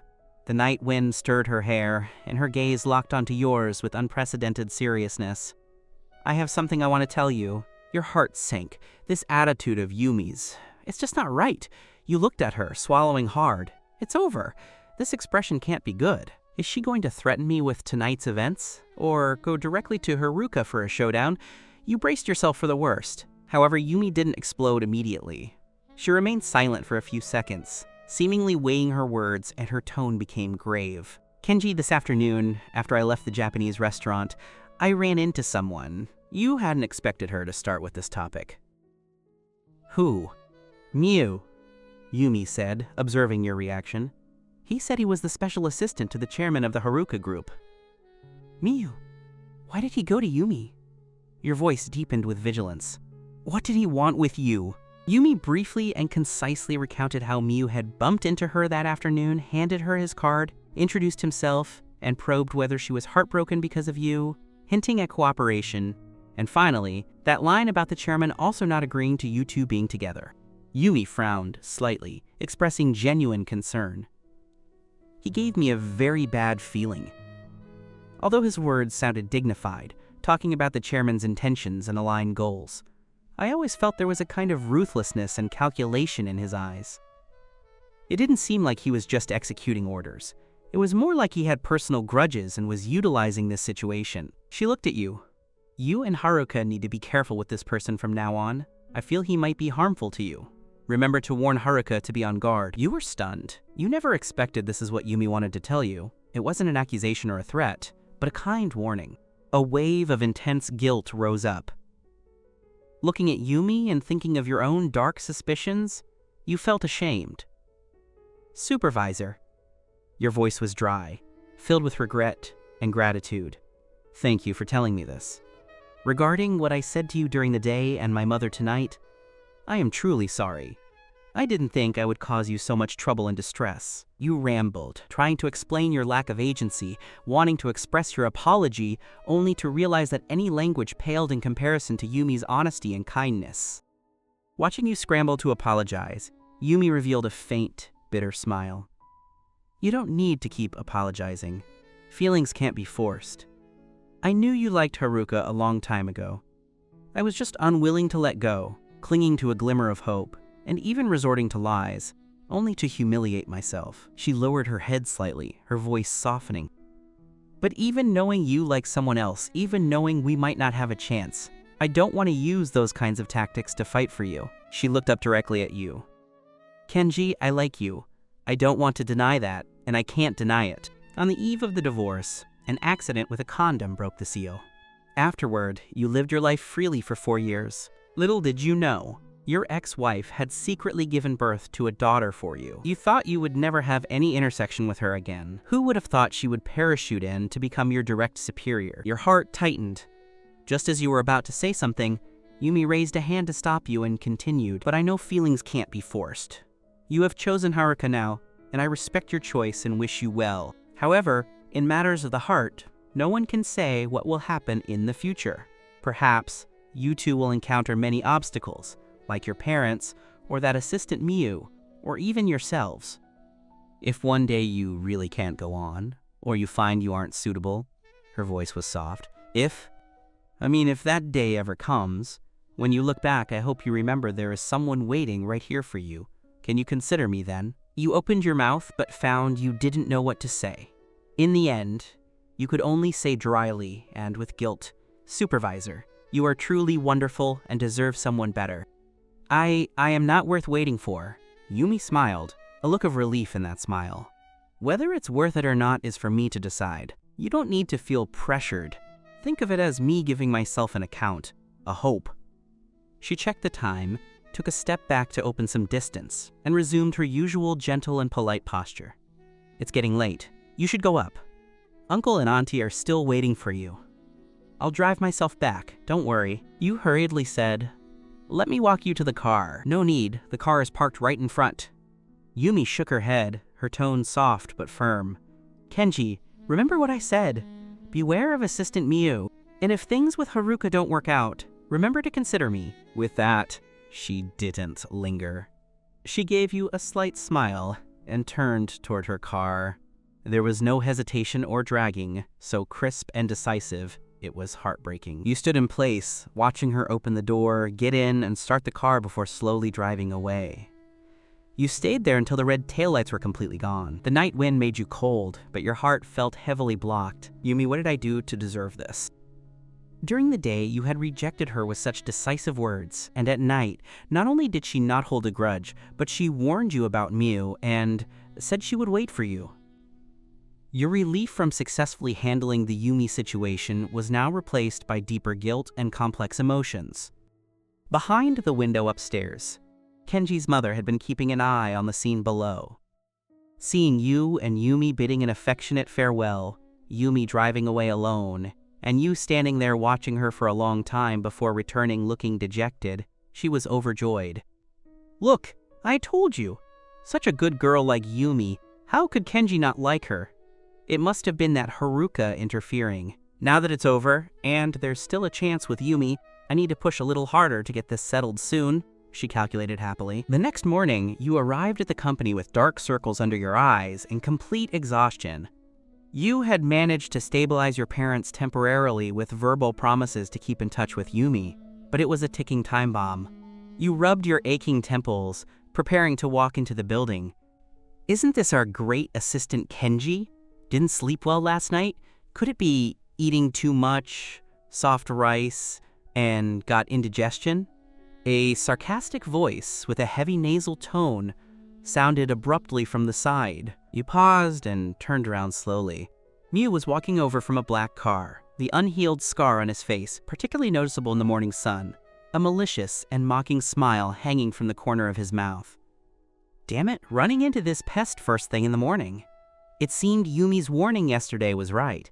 This guy was really targeting you. You couldn't be bothered to talk nonsense with him, glanced at him expressionlessly, and lifted your foot to keep walking. But Miu took a step forward, blocking your path. Assistant Kenji has such high airs these days. Not even greeting people anymore? You stopped, hands in your pockets, tone flat. Assistant Miu, if you have something to say it. If not, don't block the way. Haven't you heard that a good dog doesn't block the path? Miu was stunned by your flat retort, but then he sneered again. Kenji, don't get too smug. You think Haruka really likes you? You're just a kept man, a toy she's keeping. When Chairman Haruka arranges a suitable marriage for her, do you think she'll look at you twice? You raised an eyebrow. Here we go again, the same old song. You picked your ear, wearing an expression that said, "Continue your performance, I'm listening." Seeing you unmoved, Miu felt even more hatred and lowered his voice with a malicious hint. Do you know how Haruka was able to sit in the CEO's chair of this company so quickly? You really think it was all because of her own ability? Naive. It's because Chairman Haruka promised her that as long as she agreed to marry the crown prince of the Shengyu group, he would fully support her in acquiring and controlling this company. On the eve of the divorce, an accident with a condom broke the seal. Afterward, you lived your life freely for 4 years. Little did you know, your ex-wife had secretly given birth to a daughter for you. You thought you would never have any intersection with her again. Who would have thought she would parachute in to become your direct superior? Shengyu, do you know them? A giant with strength not inferior to the Haruka group. That is true. Strong cooperation, a perfect match. What are you, Kenji? A poor boy with no family background. At best, you're just a male model she used to kill time before getting married.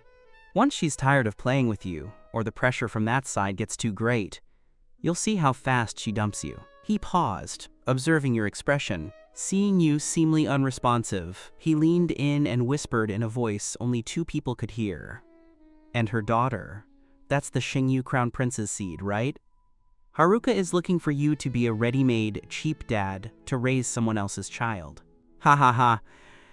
After finishing, he thought he had hit your pain point in male pride, looking at you triumphantly, expecting to see anger, loss of composure, or even pain. However, your reaction was completely beyond his expectation.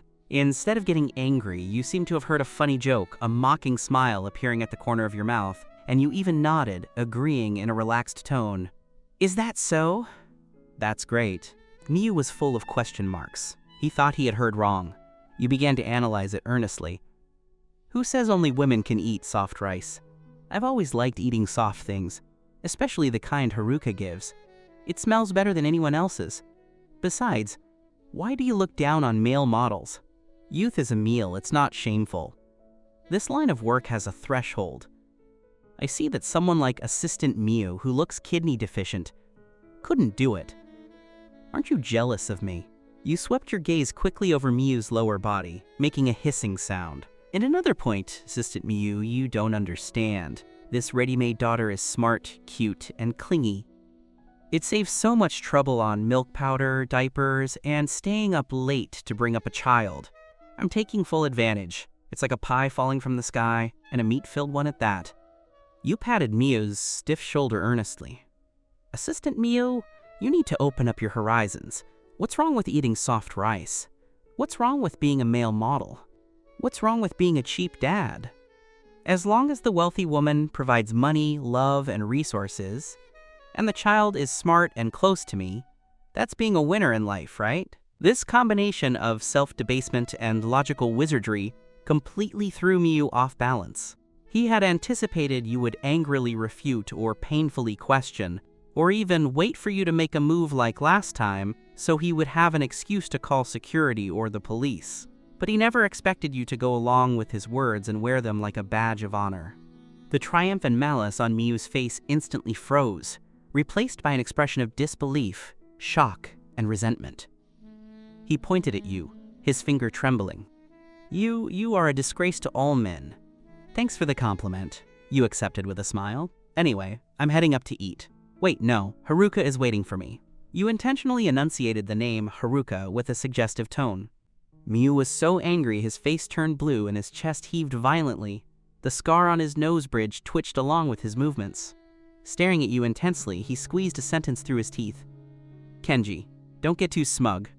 The chairman won't let a person like you stay by Haruka's side forever.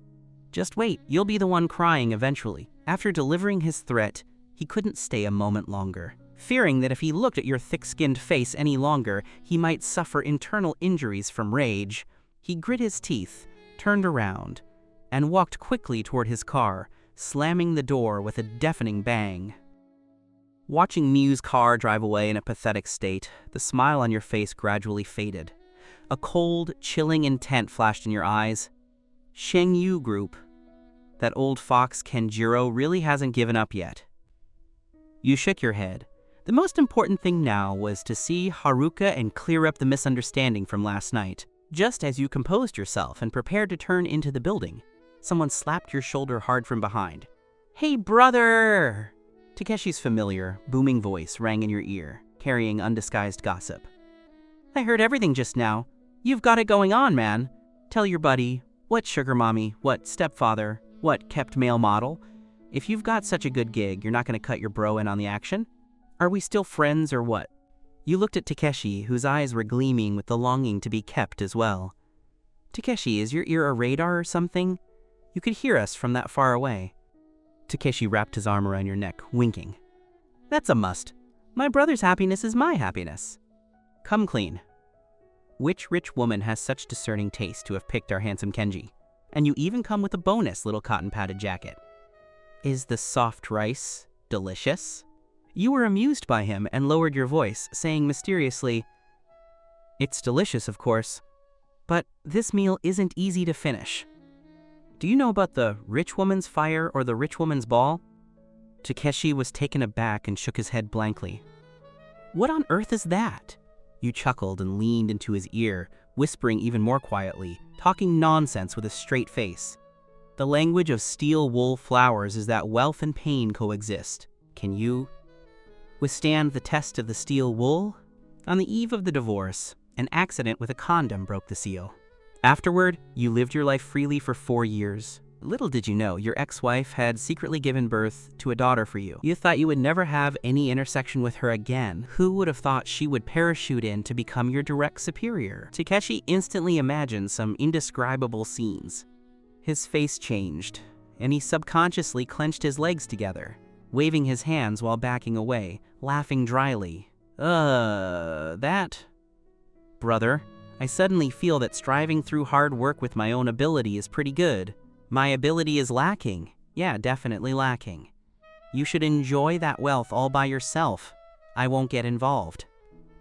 Watching Takeshi look so cowardly, as if terrified of being chosen for the rich woman's happy package, you finally couldn't hold back and burst into laughter. but I am definitely going to eat the soft rice of Haruka's, and I'll eat it for a lifetime.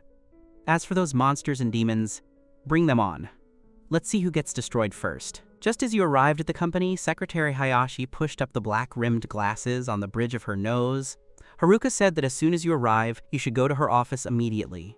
Secretary Hayashi's voice was calm, but inside she was thinking, the scumbag who plays both sides is finally going to be disciplined by Haruka. Let's see how you explain yourself this time. You took a deep breath. The chaotic scenes from yesterday flashed through your mind, especially the stiff back Haruka had as she walked away. I really wronged her this time. Okay, I understand. You didn't head straight to the door. Instead, you turned and walked toward the pantry. Secretary Hayashi watched your back, a sneer curling on her lips. Thinking you can muddle through with a cup of coffee? How could Haruka be that easy to coax? In the pantry, you were grinding coffee beans unhurriedly. You chose the origin Haruka likes best, but your mind was elsewhere. She hasn't replied to me at all. Does she really think I want to give up? If she truly misunderstood, with her personality, she shouldn't have come to the company this morning. Or at least, you shook your head and cast the last of your stray thoughts away. Regardless, I owe her an explanation and an apology. The coffee was brewed, rich, and fragrant. You carried the cup toward the executive office and paused at the door, knocking. Haruka's voice betrayed no emotion. You pushed the door open and closed it behind you. Haruka sat behind the desk, reading a document. The sunlight streamed in from the floor-to-ceiling windows, casting a soft glow over her. It was beautiful. But you had no heart for admiration at the moment. You wanted to see me? Haruka looked up, her gaze falling on the coffee in your hand. A hint of joy, difficult to detect, flashed in her eyes, but it quickly returned to calm. She pointed to the chair opposite her. You placed the coffee on her desk and sat down as instructed. Your heart was pounding. The setup felt a bit like an interrogation. How is your mother's health? Haruka asked, her tone much gentler than you had anticipated. You were stunned. You didn't expect that to be her first question. She took her medicine and is much better. The doctor said it was mainly caused by emotional excitement and that she just needs to rest. Why didn't you reply to my messages last night? Were you angry? Haruka took the phone with the shattered screen out of the drawer and placed it gently on the table. The web-like cracks spread from the top right corner, covering almost the entire screen. The screen broke. I couldn't see the messages, she said flatly, but you could hear a trace of grievance. Seeing the devastated phone, your heart skipped a beat. It's over. She didn't see my explanation, so that's why she didn't reply last night. She must have spent the whole night misunderstanding. Haruka must have thought I truly wanted to cut ties with her. A wave of panic and heartache instantly enveloped you. You stepped forward, leaning your hands on the edge of the desk, explaining at a rapid pace. Haruka, listen to me. I sent you a long message last night explaining everything. The things I said on the phone were lies for my mother. I had to stabilize her emotions. I was afraid she would have a health crisis. That is not what I really think. How could I not want to remarry you? How could I ever let you give up? You are my wife. You are the mother of my daughter. You were rambling, desperate to show her your heart. However, watching you panic and rush to defend yourself, the calmness on Haruka's face finally couldn't hold. The corners of her lips curved up bit by bit, and finally she couldn't help it. She let out a giggle. You were mid-explanation, throat dry, and were completely baffled by her sudden laughter. You stared at her blankly. Haruka? Haruka laughed for a while before wiping the tears of laughter from the corners of her eyes. She picked up the broken phone and shook it, her tone slightly playful and smug. I saw them. My screen was broken last night, and the cracks made the text unreadable, Haruka said, eyes brimming with laughter. But later, when I was using the iPad to read bedtime stories to Miku, the iPad automatically logged into the account and synced the messages. Your explanations, I saw them all. She paused, looking at your face, which was somewhat dazed from the transition from extreme tension to sudden relief, and her tone became gentle and considerate. Later, while reading stories and holding Miku, I accidentally fell asleep and forgot to reply. I'm sorry for making you worry.